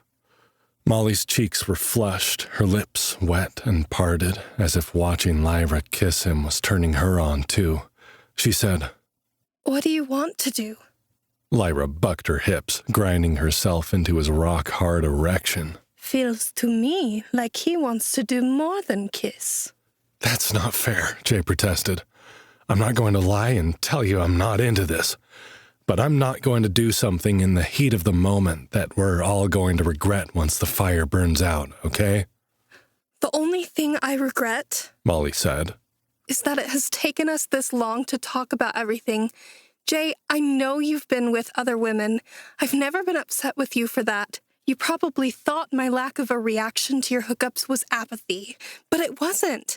Just because I wished it could be me in your bed never meant I held it against you for needing intimacy in your life. If you and Lyra want to do more than kiss..." Lyra whimpered, and her tail knocked against Jay's knees where it hung between his legs. "Yes, please. You can watch Molly if you like. I mean, if that's okay with Jay, it's okay with me." Molly's cheeks became an even brighter pink. "I'd like that. I've imagined what it would be like to be with you so many times, Jay. I'd like to see."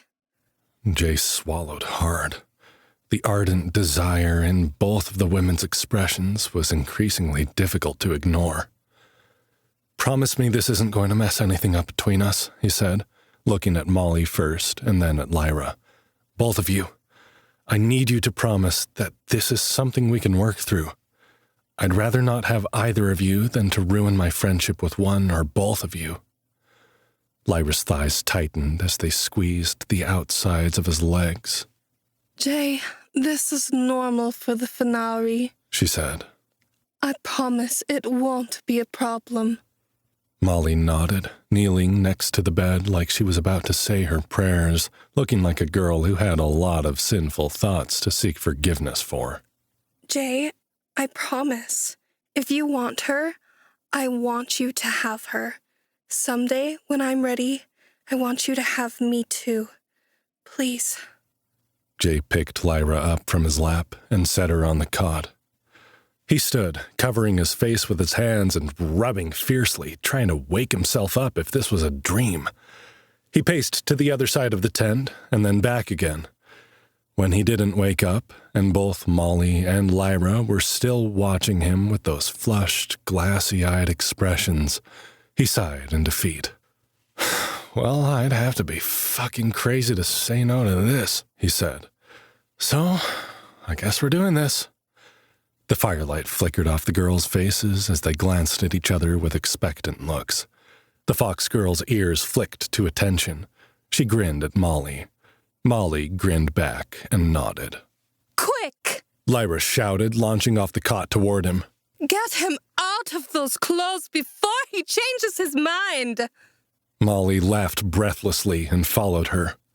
The women began tugging at his clothes, pulling the beetle-black scarab armor off his body with such ease that Jay wondered if Nova had designed them to be stripped off quickly. Hands stroked him as his skin was bared, fingernails left gentle scratches, hot breath seared his flesh, leaving trails of goosebumps. Soon both girls knelt at his feet, gazing up at him like they were admiring a museum piece, man with raging hard-on. Jay would have felt ridiculous if they didn't look so fucking sexy that his brain had ceased firing in the critical thought sector. Then Molly turned to Lyra. "Your turn," she said, her voice husky with desire. Jay couldn't tear his eyes from the pair as Molly slowly began to undress the fox girl. First, she removed the fur shoulder armor, laying it like a gift at Jay's feet, her eyes darting up to him to ensure that he was watching, as if his eyes could have gazed anywhere else. Molly slid her hands up Lyra's midriff, over her sides and under the cropped leather top. Lyra lifted her arms and allowed Molly to pull the garment over her head, and Jay's breath caught in his throat as the redhead's wrist grazed Lyra's nipples, causing them to harden. Molly didn't touch the fox girl any more than she had to, as if acknowledging that Lyra was meant for him.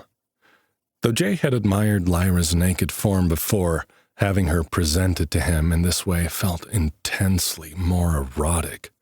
His mouth felt dry as he attempted to swallow his desire when Molly pulled the fox girl's leather skirt down. Lyra stepped out of her boots once she was naked and turned in a slow circle so that both Molly and Jay could admire her. Molly moaned in the back of her throat, and Jay couldn't tell if it was jealousy or desire, but either one felt charged with more sexuality than his best friend had ever let show in his presence before. Molly took Lyra's hand, then Jay's, and tugged them back toward the cot. They followed. Lyra sat on the edge of the small bed and gazed up at him, awaiting his next move. Molly surprised Jay by pressing herself against his naked body and drawing his face down to hers for a repeat of the kiss they'd shared earlier. As Jay's erection pressed into her stomach, Molly made a hungry sound and pressed herself closer, as if she wanted to touch as much of his body as she could. Jay couldn't believe he'd ever thought Molly indifferent to his feelings. He wrapped an arm around her waist and held her closer, one hand reaching into her hair to tug gently on her copper-red curls. "Molly," he groaned into her mouth, his need for her deepening. "Molly, are you sure?" She nodded, slipping her tongue inside his mouth and nipping his bottom lip before pulling herself back. She was panting, her cheeks flushed. "Yes, Jay, take her. I will imagine every kiss, every touch, every thrust as if it's me you are making love to." Jay knelt before Lyra, finding her blue and gold gaze fixed on him. "And you, Lyra, are you sure?" "I've never been more sure of anything in my life, Jay Morgan," she whispered. Jay put his hands on her knees, sliding them along her firm, muscular thighs. Gently, he parted them, finally allowing himself a proper look at her bare, glistening sex. As he spread her legs, her puffy lips parted, showing the wet, pink slit and swollen clit inside. Lyra put her hands in his hair as he kissed her knees, then her thighs, moving his mouth along her eager flesh toward his prize. The Vulpinari's scent was sweet and heady, with an animal-like musk that seemed designed to inspire lust. He kissed her hairless mound, flicking his tongue into her most sensitive place. Lyra froze, panting audibly, her fingers trembling in his hair. He could feel Molly's gaze upon them as he dragged his tongue through the fox girl's wetness, lapping at her desire. Lyra leaned back, opening herself to him. As he looked up from between her legs, seeing her small, perfect breasts thrust up to the roof of the tent, her back arched in pleasure, he gripped her hips and pulled her body closer so that he could taste more of her sex. Lyra's thighs trembled, and she began to moan, rocking her hips against his face as if begging for the pleasure he was giving her. Jay brought her as close to the brink as he dared before pulling back, leaving her panting and flushed. She leaned back on her elbows, her legs spread wantonly. "Jay, don't stop. I need more." Lyra's blue and gold eyes swam with desire as Jay stood and approached the bed. "You'll get more," he said, "when Molly says so." "Me?" Molly gasped. I'm just watching." Jay glanced at his red-haired friend, who was nearly as drunk with lust as the naked fox girl. A hand had slipped between her thighs, and she didn't think to remove it when he pinned her with his gaze. "And touching yourself, I see." Molly bit her lip and whimpered, either with embarrassment or desire, but she kept her hand where it was. Yes. I always think of you when I touch myself. Now I can't help myself. "And what do you want to see while you are watching?" he asked, getting into the idea of his best friend being a voyeur. With Lyra's excitement evident, there seemed little reason to be prudish about the situation now that they'd gotten started. Besides, Jay found the idea of being watched by Molly sexier than he would have imagined. Molly tore her desperate gaze from Jay and swallowed audibly. "Take him in your mouth," she whispered shakily to the fox girl. "Suck his cock. I've always wanted to suck his cock." Lyra sat up immediately, eager to obey Molly's command. It was as if she knew Molly had seniority in whatever this arrangement was becoming, and she didn't want to be ungrateful. As the fox girl grasped his shaft, guiding Jay's length into her mouth, he let his hands wander to her hair, stroked her silken ears. Lyra began to moan as he massaged the base of her ears. As she began to suck, Jay joined the chorus. "Fuck, Lyra, that feels so good." In response, she bobbed her head, taking him deeper and letting her tongue slide against the base of his shaft. He managed to pull his gaze from the fox girl to see Molly watching them hungrily with her lips parted. Her tongue moved as if she were imagining herself doing the sucking. Jay felt himself grow harder watching her watch Lyra. When Molly glanced at him and caught him watching her, she blushed. Jay gripped Lyra's hair, pulling her closer as he kept Molly's blue-eyed gaze fixed on him. Knowing that she was imagining her own face wrapped around his length was the sexiest thing Jay could imagine as he thrust slowly into Lyra's throat. Molly slipped her fingers into the top of her pants, exposing the lacy border of a pair of frilly pink panties. Leaning forward as she watched, her hand began to move up and down as she fingered herself. She bit her lip, blue eyes darting between Jay's face and his cock, pressed between Lyra's luscious lips. Jay felt ready to explode.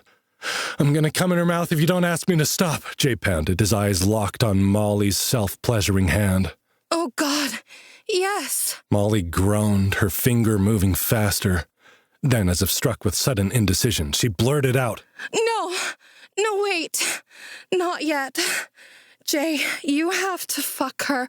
I have to see you fuck her." Lyra whimpered, still sucking like she was ready to drink his seed. Jay used every ounce of self-control he possessed to pull the fox girl off his dick. He grunted as she released him with a pop of her lips. Gruffly, he commanded, "Lie back on the bed, Lyra." Her ears flattened, and she bit her swollen lips as she gazed between Molly and Jay. With excruciating, teasing slowness, she leaned back, propping herself on her elbows. Lyra lifted her knees and spread her thighs, revealing the wettest, juiciest pussy Jay had ever laid eyes upon. He ached to be inside her. He ached to know that Molly was going to watch him push his thick cock into that little slit, and that she would be touching herself as he did it. It was surreal. It was a dream. A wonderful, sexy dream he hoped he'd never wake up from. "Are you ready?" he asked, his voice strained by his tightly controlled need as he positioned himself between Lyra's spread thighs. "Yes," the fox girl panted. "Yes. I want to feel you inside me. Fuck me, Jay." He put one hand under her plump ass and lifted her as he guided his swollen tip against the heat of her opening. He got a jolt as he brushed against the fur of her tail, remembering suddenly that the girl he was about to penetrate was not quite human. He pressed into her, feeling her body split and open to receive his girth. She was small and tight, and so wet that it didn't matter. Lyra gasped as he pushed the first inch into her. Then he pulled back, savoring the slick, silken feel of her eager body. The next time he pushed in, he went a little further. Molly was moaning, leaning against the bed, her fingers making wet noises inside her panties. Lyra gripped his hips, pulling him deeper, desperate for his cock. All of you! She growled. Don't tease me! Fuck me! Jay made her wait for another couple of slow, torturous thrusts as he grinned down at the fox girl's begging, two-toned eyes. Her ears flattened into her hair, and she whimpered. She arched her back, pressing her hard nipples up, as if every inch of her body needed him. He glanced again at Molly's flushed arousal. A sheen of sweat made the redhead's forehead glow in the firelight, and her lips were swollen from biting them. She no longer seemed self-conscious of his gaze as she played with herself. Jay lined himself up, tilting Lyra's hips, holding her still as he continued to watch Molly. Then he gave a powerful thrust into the fox girl, sending his entire length into her silken channel. Lyra cried out, surprised by the suddenness of complete penetration. Her body clamped around his, muscles tightening, sucking him into her like she was claiming him as he claimed her. Oh, fuck yes! Her scream had a hint of animalistic snarl as she grabbed at his back, digging her nails into his flesh. Yes! More! He thrust again, listening to the fox girl's cries of pleasure as he watched Molly's rapturous desire. He pumped his hips, feeling the squeeze of Lyra's body against his shaft as she took every inch he had. Molly was flushed and panting. Sloppy, wet noises accompanied the slap of flesh as Jay began to drive harder into Lyra's slit. He lowered himself against the fox girl's body, pressing into her sex, covering her and grinding against her as she writhed and screamed beneath him.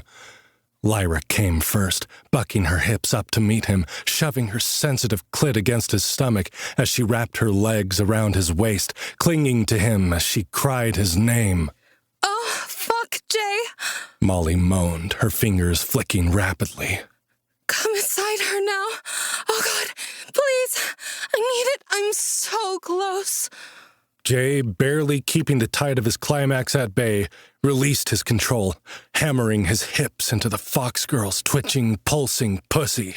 He thrust rapidly, each time bringing himself closer. As his pleasure broke, it was like a wave crashing over a seawall. Groaning, he pumped his desire into her, hot spurts of cum that filled Lyra like a vessel until her slit overflowed with his seed.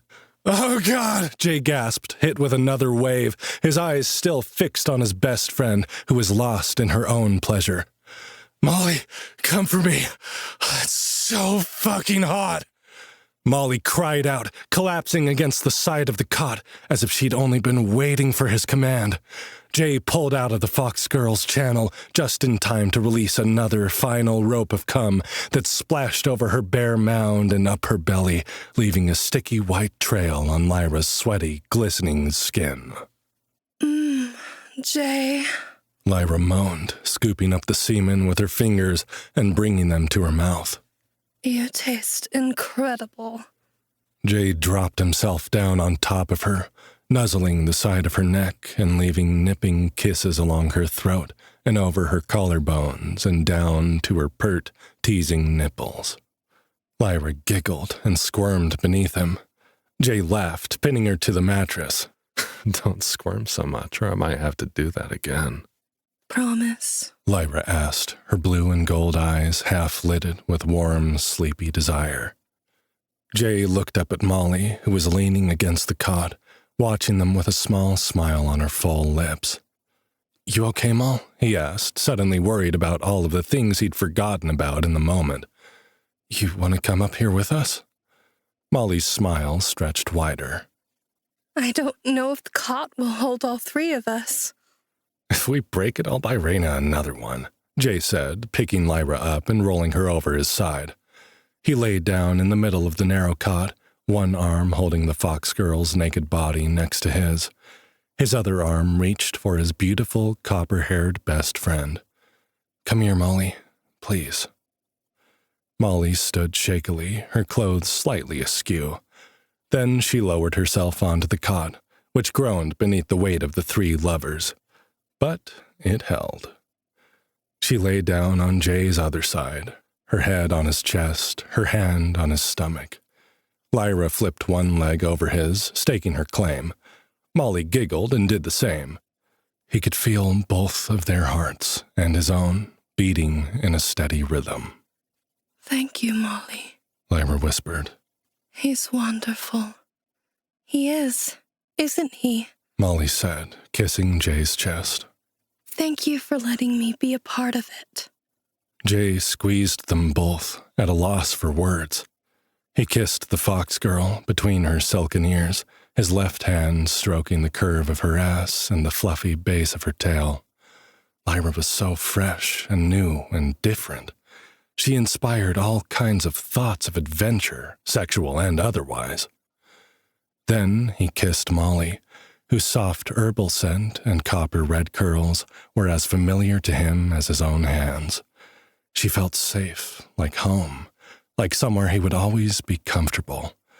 And yet there was something undeniably different about her now. Jay had imagined 1,000 futures with Molly, but none of them had ever started like this. But it felt good, right, like it had always been meant to happen this way. "You're both wonderful," he whispered. "It's me who should be thanking you." Lyra wriggled closer to him, making the cot protest loudly. Molly giggled. "We'll be sure to come up with some way for you to show us your gratitude," the fox girl said, nipping at his chest with her pointed teeth. "Isn't that right, Molly?" "I'm sure we can think of something," Molly answered, her voice growing sleepy. "I look forward to it," Jay said. After a time, both girls fell asleep, their deep breaths rising and falling as one. Jay stared at the roof of the tent, wondering how he'd gotten so lucky. It should have been strange, he supposed. He was, after all, in another world with two gorgeous women wrapped around his naked body. Despite this, to Jay, it felt so natural that he couldn't imagine sleeping any other way. If the fates were kind, he'd never have to either. He'd have Lyra and Molly by his side for the rest of his days. They would delve together, eat together, and sleep together. Even the thought of the cursed dungeon trying to kill him at every turn couldn't wipe the smile from his face. He still had a promise to fulfill for Nova, of course, but his girls would be with him for that, too. Jay had no doubt that together, the three of them would be able to do anything. Epilogue. Raina peeked inside the tent and smiled to see the three young people sleeping together. They looked so content that she could not bear to enter to disturb their moment of peace, though she knew it would be a short-lived calm. Her contact at the Merchants Guild, a black market trader that Runolf didn't know about, had given the witch doctor some startling news. The leader of Winterhaven was watching the World Dungeon Market very carefully, ensuring no one in the village could buy or sell anything without the nosy shaman's notice. He anticipated what Raina knew was coming the moment the human travelers had arrived in their village. He hoped to stop what had already begun. More the fool he was for that. The arrogant, power-hungry bastard. Raina knew Runolf was in communication with King Wensher's men. He had been ever since the disastrous delve that had wiped out hers and Runolf's party. All of Runolf's other wives had been killed on the 10th floor of the dungeon, and Raina's love for Runolf had died with them. Still, she had gone with him to Arcanesia's high court to lodge Winterhaven's complaint with the king. The dungeon was cursed, Runolf insisted. He said it to any who listened, and most everyone believed what the Fenari leader had to say. There was no doubt that something was rotten in the village of Winterhaven, and the ice dungeon was in the middle of it all. But Reyna suspected the locus of the evil that had befallen them was much, much closer. Reyna knew that people whispered about the tragedy that had befallen her marriage. They spoke of how the dungeon had broken them. Their grief had torn them apart, people said. What they didn't know was that deadly, fateful delve had only been the beginning. It had been what Reyna learned in Wensher's court that had truly hardened her heart to the man she'd once loved. She didn't have proof of Runolf's corruption, but she knew. As his first wife, Reyna knew Runolf better than anyone else in Winterhaven.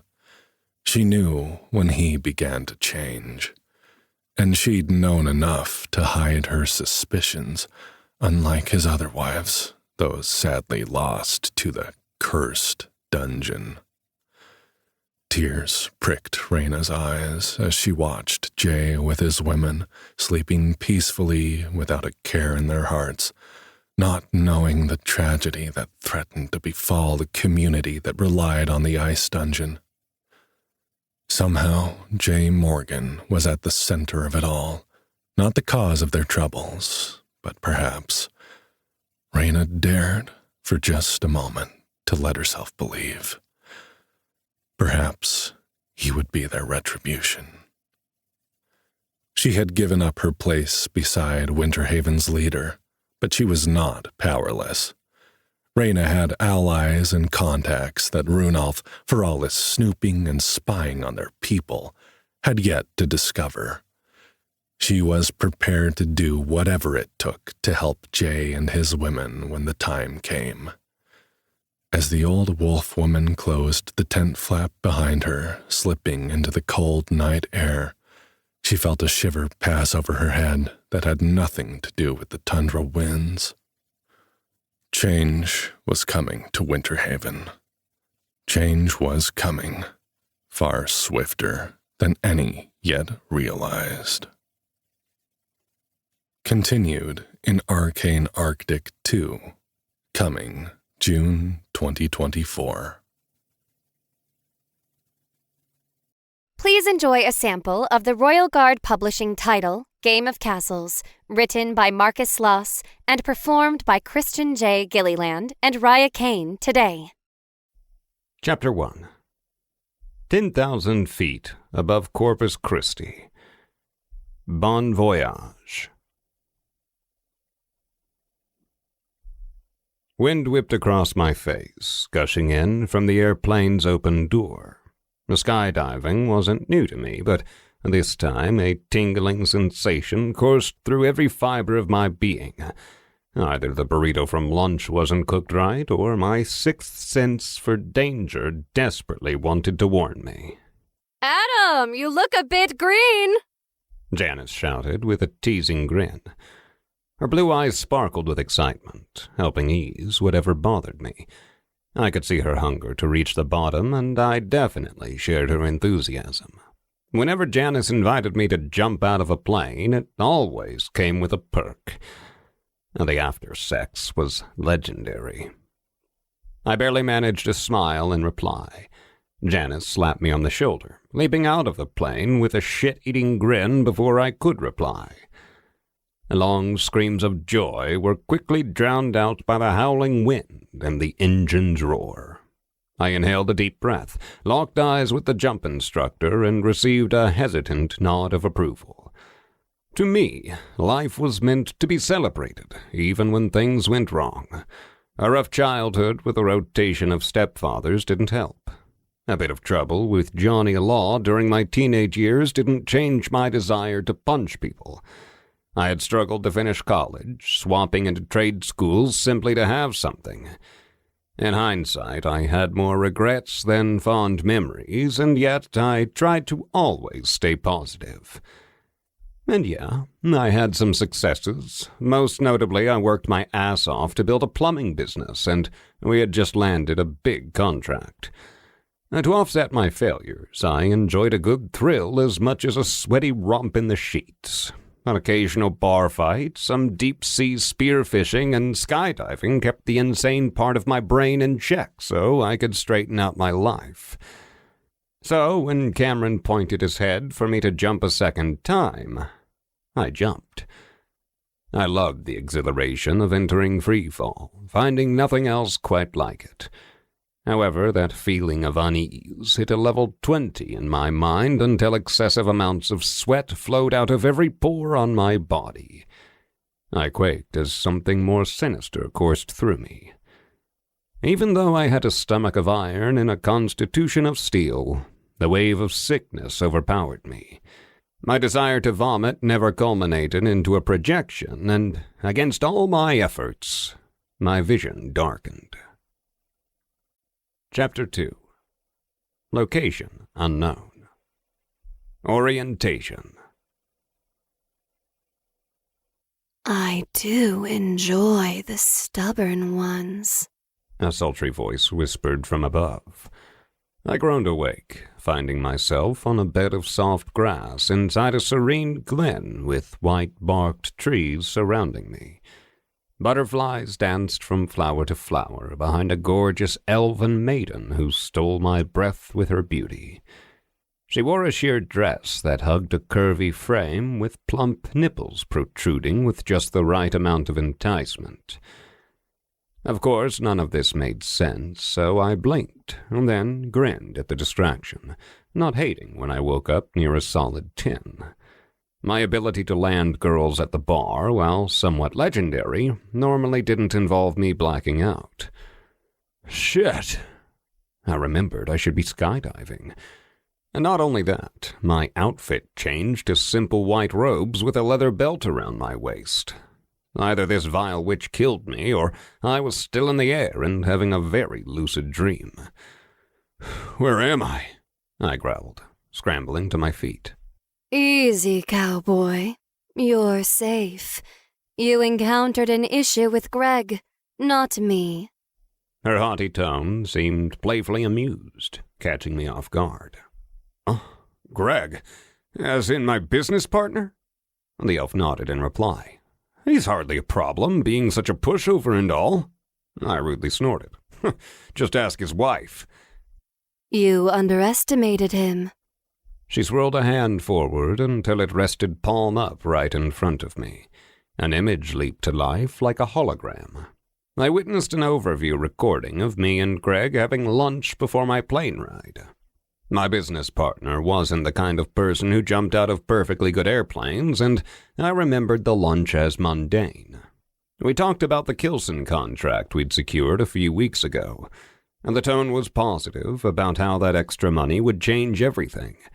It wasn't set to start for a few months, but it'd bring in enough for us to expand and grow substantially. Greg was the money, I was the muscle, and we made a great team. Or so I thought. In the rendering, I rose from the chair to take a leak, and when I slid into the bathroom, he poured something into my drink. I frowned, not remembering the Sprite as tasting foul or different. When I returned, Greg pretended like everything was fine. Poison is such a pathetic way to kill someone. He actually timed it wrong and almost ruined the whole thing by overdosing you to the point you should have died before you even left the restaurant. Luckily for him, your constitution is off the charts, and it all worked out. You should have died seconds after exiting the plane, never opening your chute. Should have. Correct. That never happened. I actually plucked you from the sky, saving your life, and swapped you out with a fake body to splatter on the ground. She curtsied with pride. You're welcome. Fuck me. She nonchalantly shrugged. I don't dabble with mortals. I rolled my eyes, feeling charmed by her wide smile and batting eyelashes. "You cured my poison?" I asked, and she nodded. "And took me away from Earth?" Yep. She popped the P, her tone filled with excitement. So back to this betrayal. Did Greg pay?" The lovely elf tossed palms up in the air with a sly smile. She did this to make her tits jiggle, succeeding in softening the blow of my unexpected near-death experience. It wasn't lost on me that she'd saved my life, and, yeah, I was thrilled that I wasn't a clone or something. She continued. A funeral will happen tomorrow, and Greg will be there pretending to be sad. The coroner, a friend of the flight school, claimed you died of a heart attack based on the reports from the instructor, who said you were green with the sweats. While a panic attack into a heart attack sorta made sense, the truth is, Greg poisoned you to take your share of the Kilson deal. He's a snake. He had money I never did, making him vital in starting the business. Fuck. Yeah, he always gave me shit for being poor and being cheap. He brought me on to do the dirty work while he funded the operation for the tools and marketing. And we got lucky, landing a deal we didn't deserve with a large advance coming. Fuck. It was a lot of money I desperately needed. I can see Greg cutting me out, but I'll admit I sort of figured he'd lowball me out of my share or just about anything before poison, I said, punching the ground with a half-hearted measure. While I did have emotions at times, I didn't like letting them rule me, and a broken fist was never fun. His loss is my gain. No one can predict everything, and based on your history, you show real fight, the lovely elf said. I glanced around the glen, finding no hint as to where I was. So who are you and where am I? You're on Lemar, a planet much like Earth with a few differences. No moon, slightly longer days, milder winter, cooler summers, and instead of polar caps, they're the oceans. As in, a massive band of land encircles the planet with a horizontal strip of ocean in between two continents. As for who I am, I'm the Creator, an all-powerful being who brought you to this realm of mine. I built the planet a few million years ago, seeded it with the most interesting human variants from around the multiverse, then let it fester with war. She squealed in delight, relishing the word. For immortals, conflict, games, and challenges are delicacies. Lemar is one of mine that I use to challenge my minions. Starting here soon, 10 of my gods will fight over this planet in a competition of sorts. You'll enter a draft of sorts. Hopefully one of the 10 will select you. If not, I'm afraid you'll be discarded since your life as you know it is over. I huffed in and out, forcing a fake smile to cope. Please continue.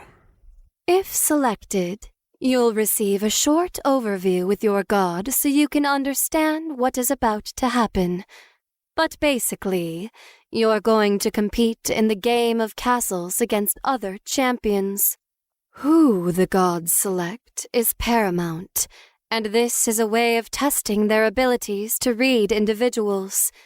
In addition, it's exhilarating to watch and bet on, which is something us immortals with powers do for fun. I tossed my hands on my hips with a shrug. I'm not really huge on gaming, but I'm happy to be alive. Honestly, I'm more of a go-to-a-bar and play pool kind of guy. I know. A morally gray ladies' man who likes hunting in the woods and used to be a natural leader for the cool kids clique. Exactly what Lemar calls for. Let me ask you something. Can you swing a sword? Sure, I guess. How hard can it be? It is hard. Shooting a bow is harder, but you've killed deer with a bow before, correct? I shrugged, figuring she knew the answer. Sure, You sit in a tree, wait for your prey, and then let loose. I've always... Hit the heart. Yes, you've shown an affinity for archery, even if you've never taken it to competitions or become a die-hard enthusiast.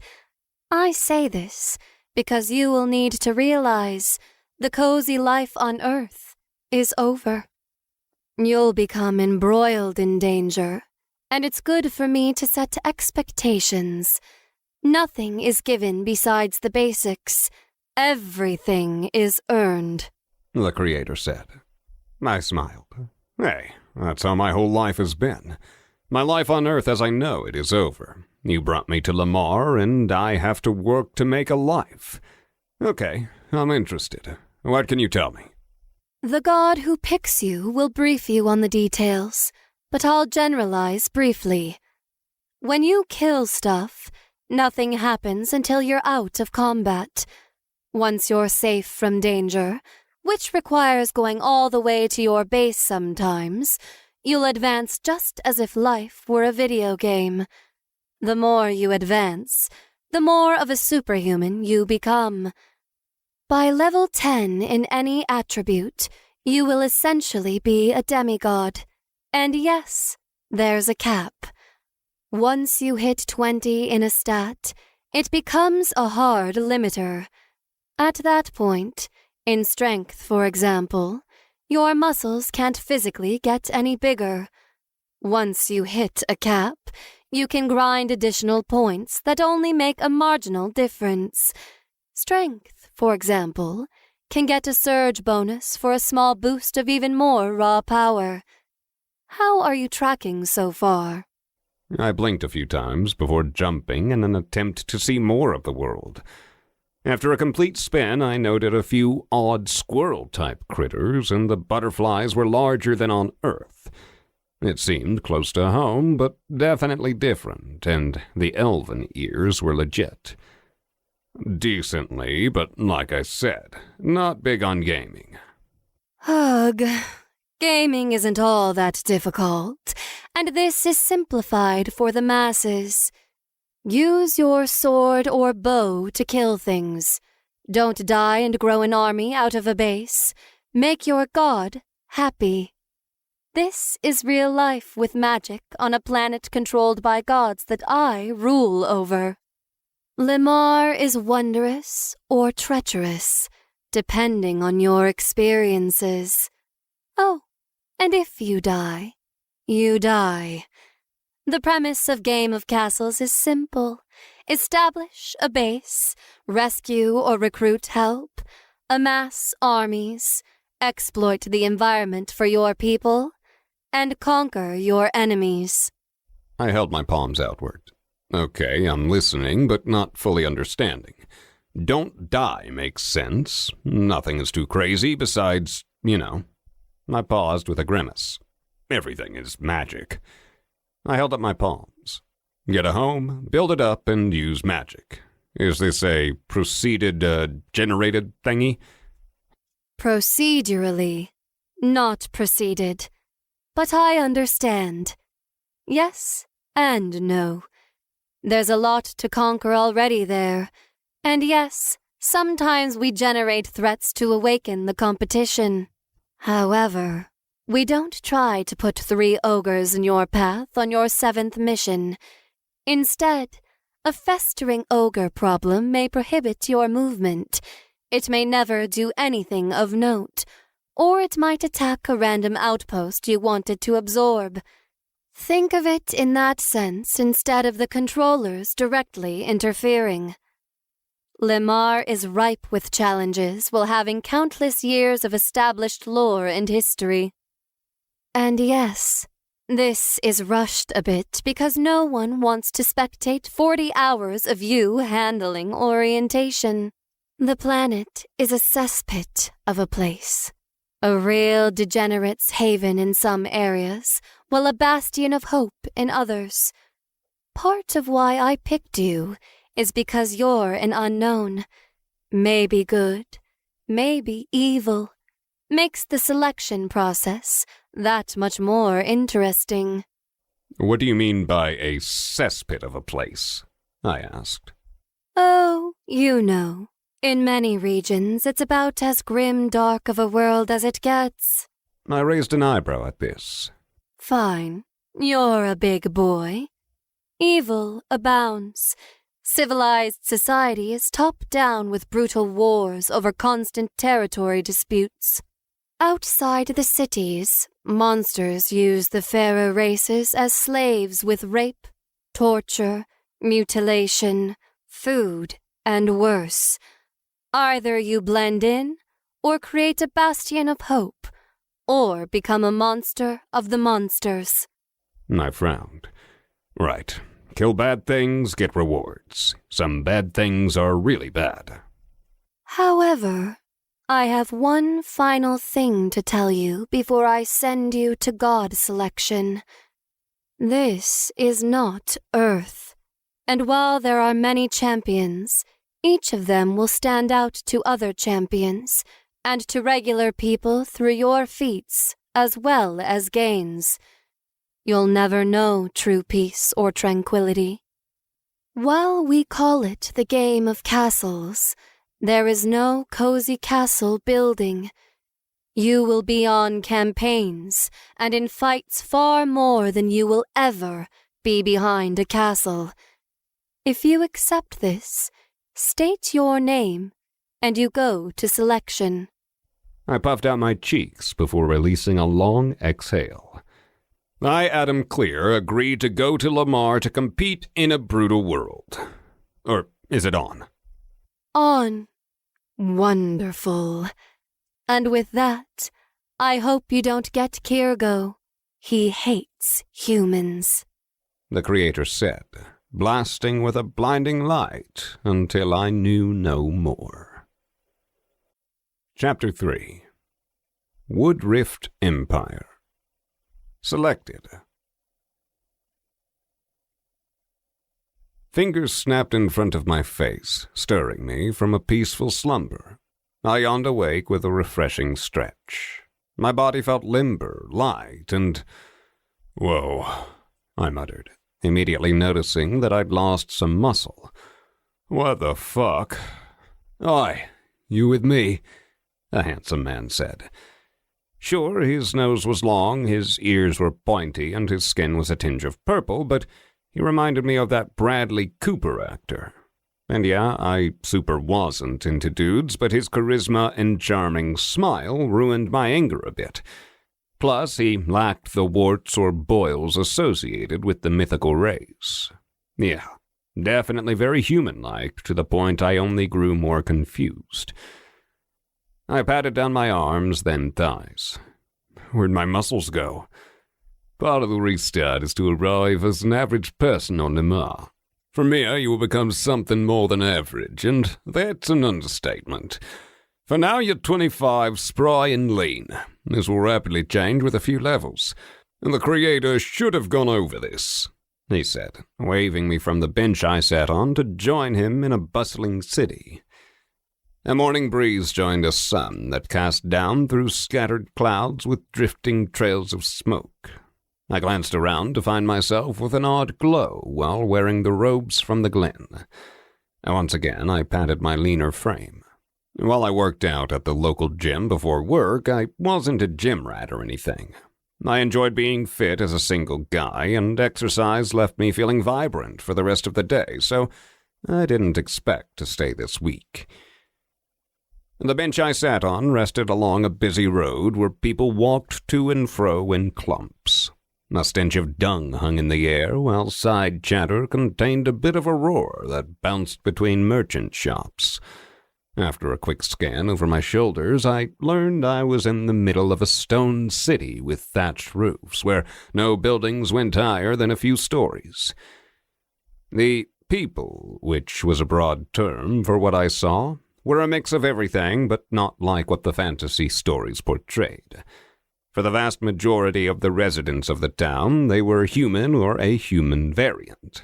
The elves were attractive with pointy ears and no beards. The dwarves had bubbly noses, boxy ears, and beards. The cat people swished tails with eyes with vertical irises and rotating ears. And yes, they were plain humans, no different than the ones on Earth, but the more I looked, the more I saw others. The wolf or dog people had fixed ears and bushy tails, but once again, they were far more human, just with additional features. Same with the fairies, whose wings helped them shift height, such as getting up or down from a raised path through the road, but none of them flew. In addition to the variants, there were the mythical creatures who seemed to be less esteemed. Hell, there probably wasn't a reason to sugarcoat much, since I saw orcs, goblins, minotaurs, lizardmen, and more wearing slave collars. Yes, a lot of them walked freely as well, but you could just sense the entitlement of the humans and their variations versus the mythical people. Along the street, some groups were one species. Most were just single or odd groupings. Males stood about a foot taller than females, and the few children I noticed clung to their mothers. Attire seemed to be a mix of wool on the poor and silk on the wealthy, with cloth being an in-between. Everyone carried a weapon, to the point even the mothers had daggers. A few cart animals ferried goods on small wagons, and a nice carriage probably hauled someone important. Absolutely nobody glanced at me, even when I waved at a kid who looked right at my bench. "You're invisible. Starting you here would be very unwise, and that's not how this works," the goblin said. I did notice a slight sheen to my skin. Instead of asking why, I needed to know who I was dealing with. Who are you?" "That's me, the god of barter. Mind you, I hate bartering, but that is what my worshippers call me, and it kinda stuck. I'd always take a clean deal that's a win-win over needless haggling." He gestured to traffic in the street. "I'm also the god who selected you as one of his champions. Right now, you're in Woodrift, one of the nicest towns in Lemar." I scoffed. "This is nice. Well, nicer than I expected. There's sewage in that alley, but the people seem healthy and happy, almost as if there is order amongst the chaos." "Indeed.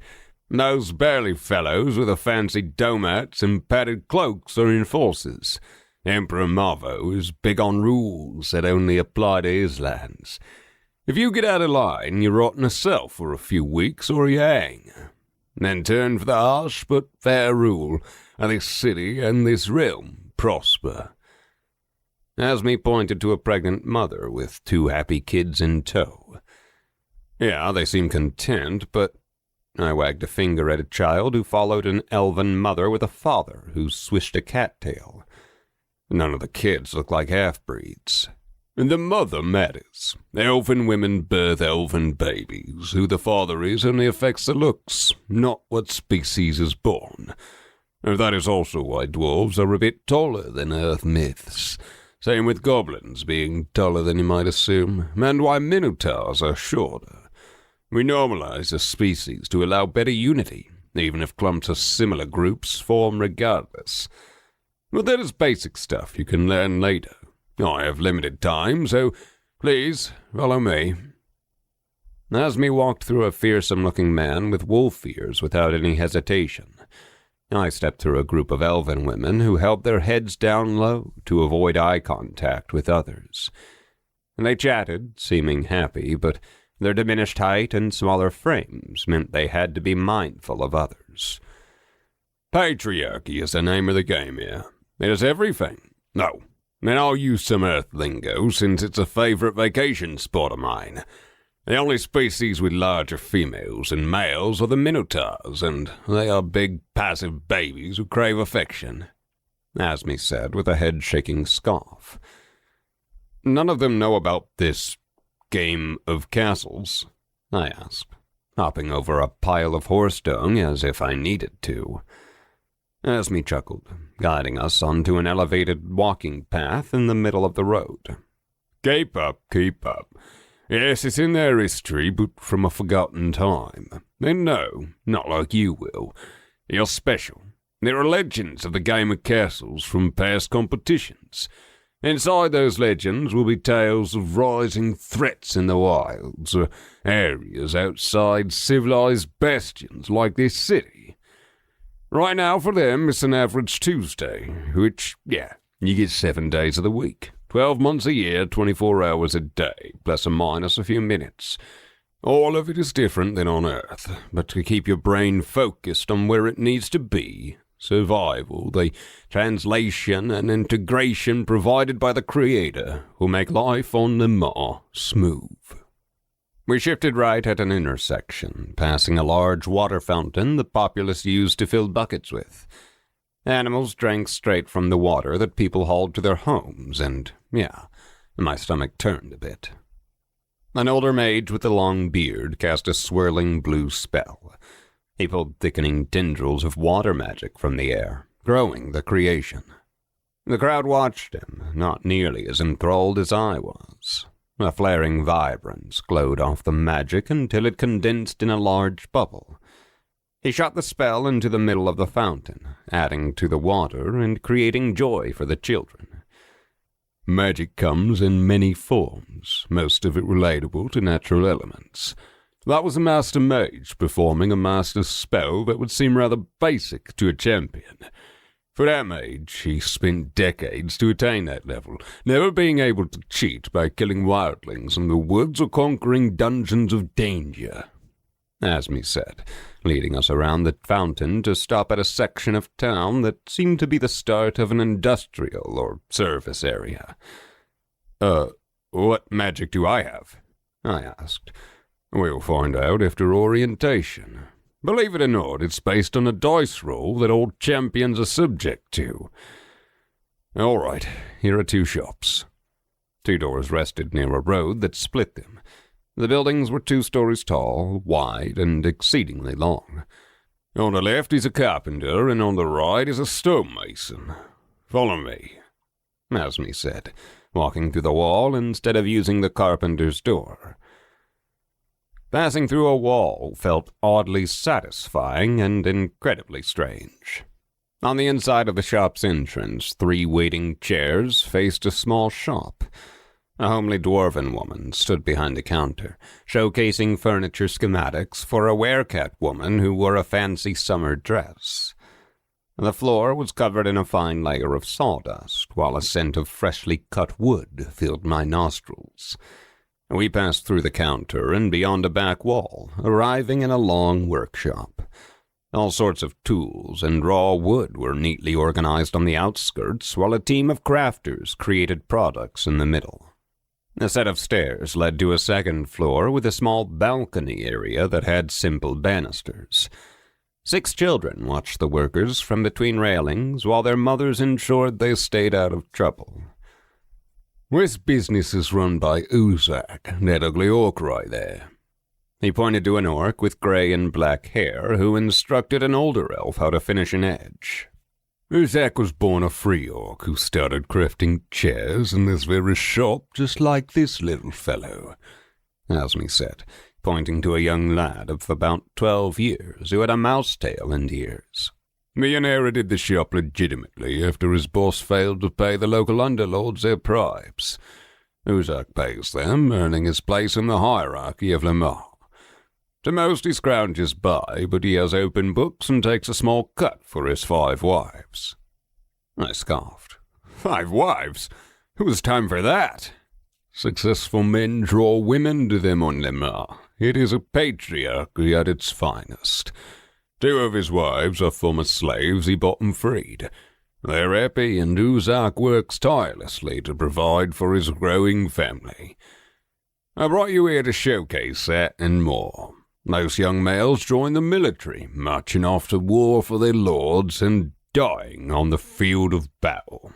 Most females don't fight, well, some do. Because of potions and healing magic, mothers have children with low mortality, while battlefield deaths are high, creating an imbalance. You see the results of this up there with his wives, whittling details into fancy pieces for a carriage while watching the kids.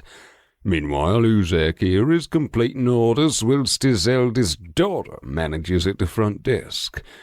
This comes into play because wherever you establish your base, you will have a game of castles table. On it, you can hire a carpenter, paying a fair rate that is preset. Now this, before you keep going, and I know everything is rushed. I held up my hands defensively. But I have a million questions. A few, hurry.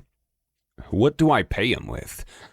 Local coins that he desires, but in reality you pay with rewards from the competition that become coins. Lord points are your currency. You convert them into tasks or hiring or coins or whatever you want really. You go out and kill a clump of zombie bears, returning to your base a triumphant hero. You earn 300 Lord points or LP. You can hire Uzak to build you a bed for 30 LP. Definitely not 1-to-1, but a quick example. When he wakes up tomorrow, he thinks his daughter met you already and your order is a priority. He crafts it, a local order wheels the bed to your home, and no one is crossed or betrayed over the transaction. The gods interfere with their normal lives in a way that just works. I scoffed. Sweet. Seems easy. While I had a whole lot more questions, he quickly continued. Have you tried killing a bear, let alone a zombie one? Anyway, champions of a magical disc called the game a castle's table that influences the area around them. You can also use a system with simple words, but once you get into the competition, you will start to earn. Feel free to spend your LP however you like without my input, Asmi said, pointing to a very large carriage. That's nice. And comfortable. And yes, you can use enough LP to convince Uzak and his family to load up in our carriage and give up this shop to join your castle, where costs for carriages, for example, will go down significantly since all the bloated living here goes away. However, if enough people leave a place like Woodrift, it may upset people and cause a war against you. And this base you speak of, what will mine be like? There's a dice roll on which region you arrive in, but there will be 4 options for you to pick from. Your starter gear is standard, though. Map, camping supplies, basic hunting bow, a simple blade, some water, food, and fire starting tools. For champions, there's no class to confine you. Well, besides your magic affinity. If you want to be a knight who can shoot a bow, go for it. Won't be effective, but you can do it. But don't pick that. That was a bad example. Come, Asmi said, leading me through the wall toward the stone shop. We passed through the small road between the buildings and arrived to see a human man with a bunch of sons of various species loading up a wagon. A bevy of wives kissed their husband goodbye right before he hopped on the long wagon's front bench. After a snap of the reins, a team of 8 oxen fought the weight until the wheels slowly rolled forward. There is so much I want to teach you, but I can't. What I can do is go over the most important, vital aspects, and trust me, this will make more sense later. The average man does not have a harem. Only those who are stable and can provide will attain such lofty lives. And yes, these are the 1% of Lemar. They have a stable home, food on the table, the street lord's protection, the emperor's thanks for taxes, and a business that is fair, Asmi said. I chuckled at the goblin. Well, at least you know your business partner's motives. And you need to know that the game of castle's table keeps you safe. Don't take risks you don't have to because you don't earn LP by venturing into this city or any like it. You take up normal risks inside another ruler's home. You're going to be seen as a lord, not a commoner. Lords don't barter with stonemasons to build a balcony. Their lower nobles or lower wives do. And the captured lord has value. Remember that, Asmi warned. I watched the wives walk over to the woodkeeper's shop, likely going to help Uzak's family carve stuff while the children played. I sighed, learning a lot about the upper class of the city in a short period. Asmi wanted me to witness how a lord stayed in power, and it was through people like Uzak. You're going to be judged by a few metrics. The first and foremost is LP earned. You can be a mighty edge knight who travels around the world, never using a magical table of note. While limited, you can use the interface in your vision. This is not very effective for winning the competition because, castles are important in Game of Castles, but a wandering knight can stay off the radar, as they like to say on Earth. You will end up fighting and adventuring far more than being in a castle or building a castle, but castles are the end-game content. I ran a hand through my hair, listening intently. Since he brought up the option, I figured he wanted me to comment. I can sort of see the merits. It does have a certain appeal. Always on the move, never upsetting any singular lord with your sudden rise in power because you're in fact helping them with their issues. Asmi seemed displeased. True, it is not very often that a Edge Knight wins or even does as well as a solo champion, but they are a thing. The second way you are judged is not by royalty generation through quests, but instead through your base. Everyone needs a home. Besides, I wagged a finger and said, Edge Knight. Correct. They travel endlessly, finding the best ways to almost die. No matter what you decide to do, the more you remove threats to Lamar, the more LP you gain. This is a massive cheat when compared to the average person who can't use the system. If they go out and kill an ogre, almost dying, they will receive a reward from the locals who may try not to pay. You get that, and you get our rewards. Hell, even our quests reward for completion and kills. Anyway, I hope you don't become an Edge Knight, because this leads to the next part. The better your base, the more residents inside of it, the higher your score. This score is also largely important for how you interact with the region around you. This is called IP, or Influence Points. A person with a high IP will pay less to USAC to move to their base.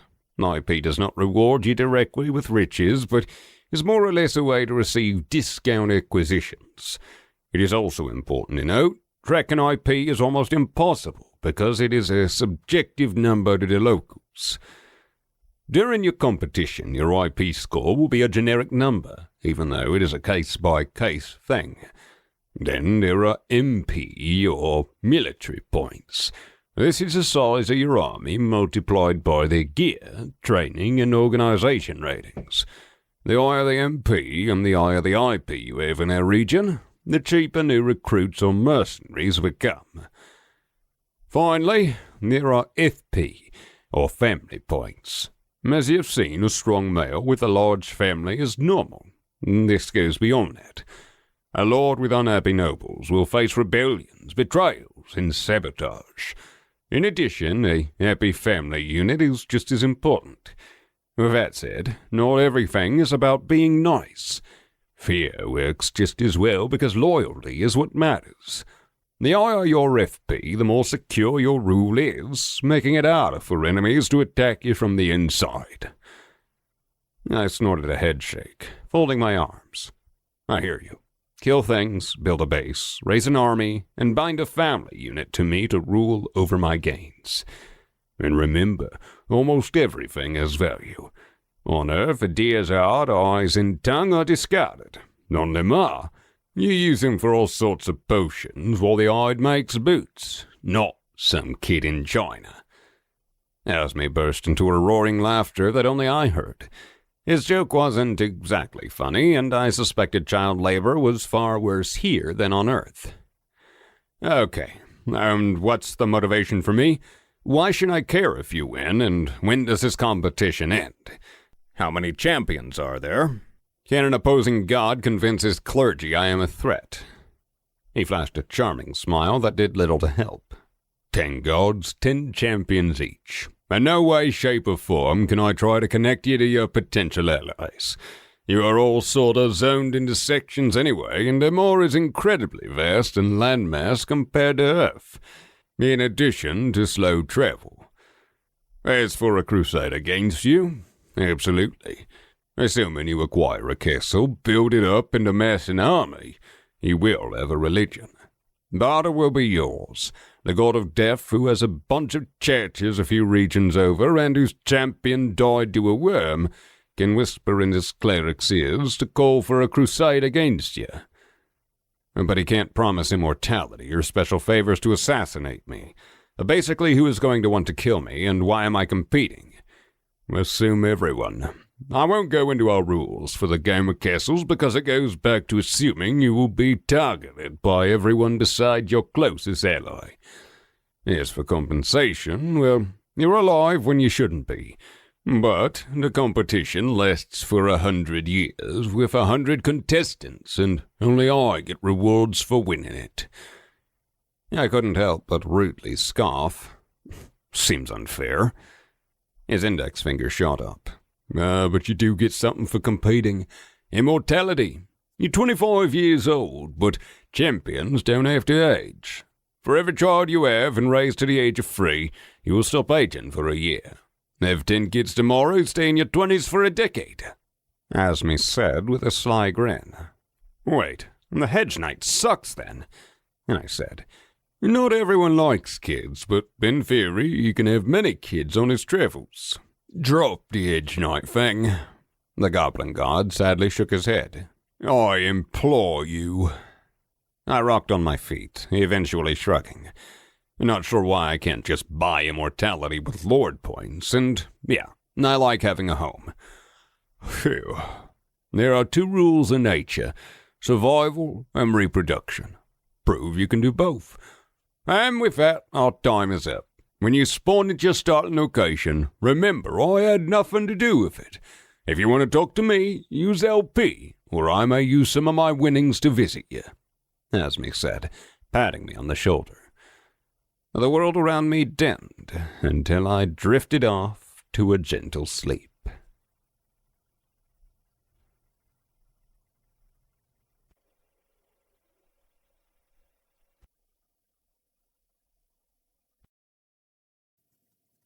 This is the end of Arcane Arctic 1, a Royal Guard production. If you enjoyed this audiobook, we would love for you to rate and review it. For more books and audiobooks like this one, check us out on royalguardpublishing.com. Also connect with us on social media.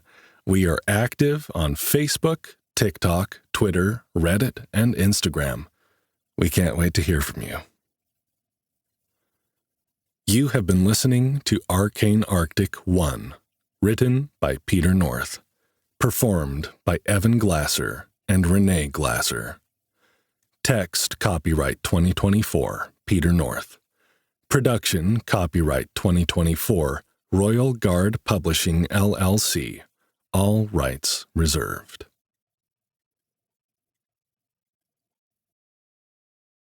Audible hopes you have enjoyed this program.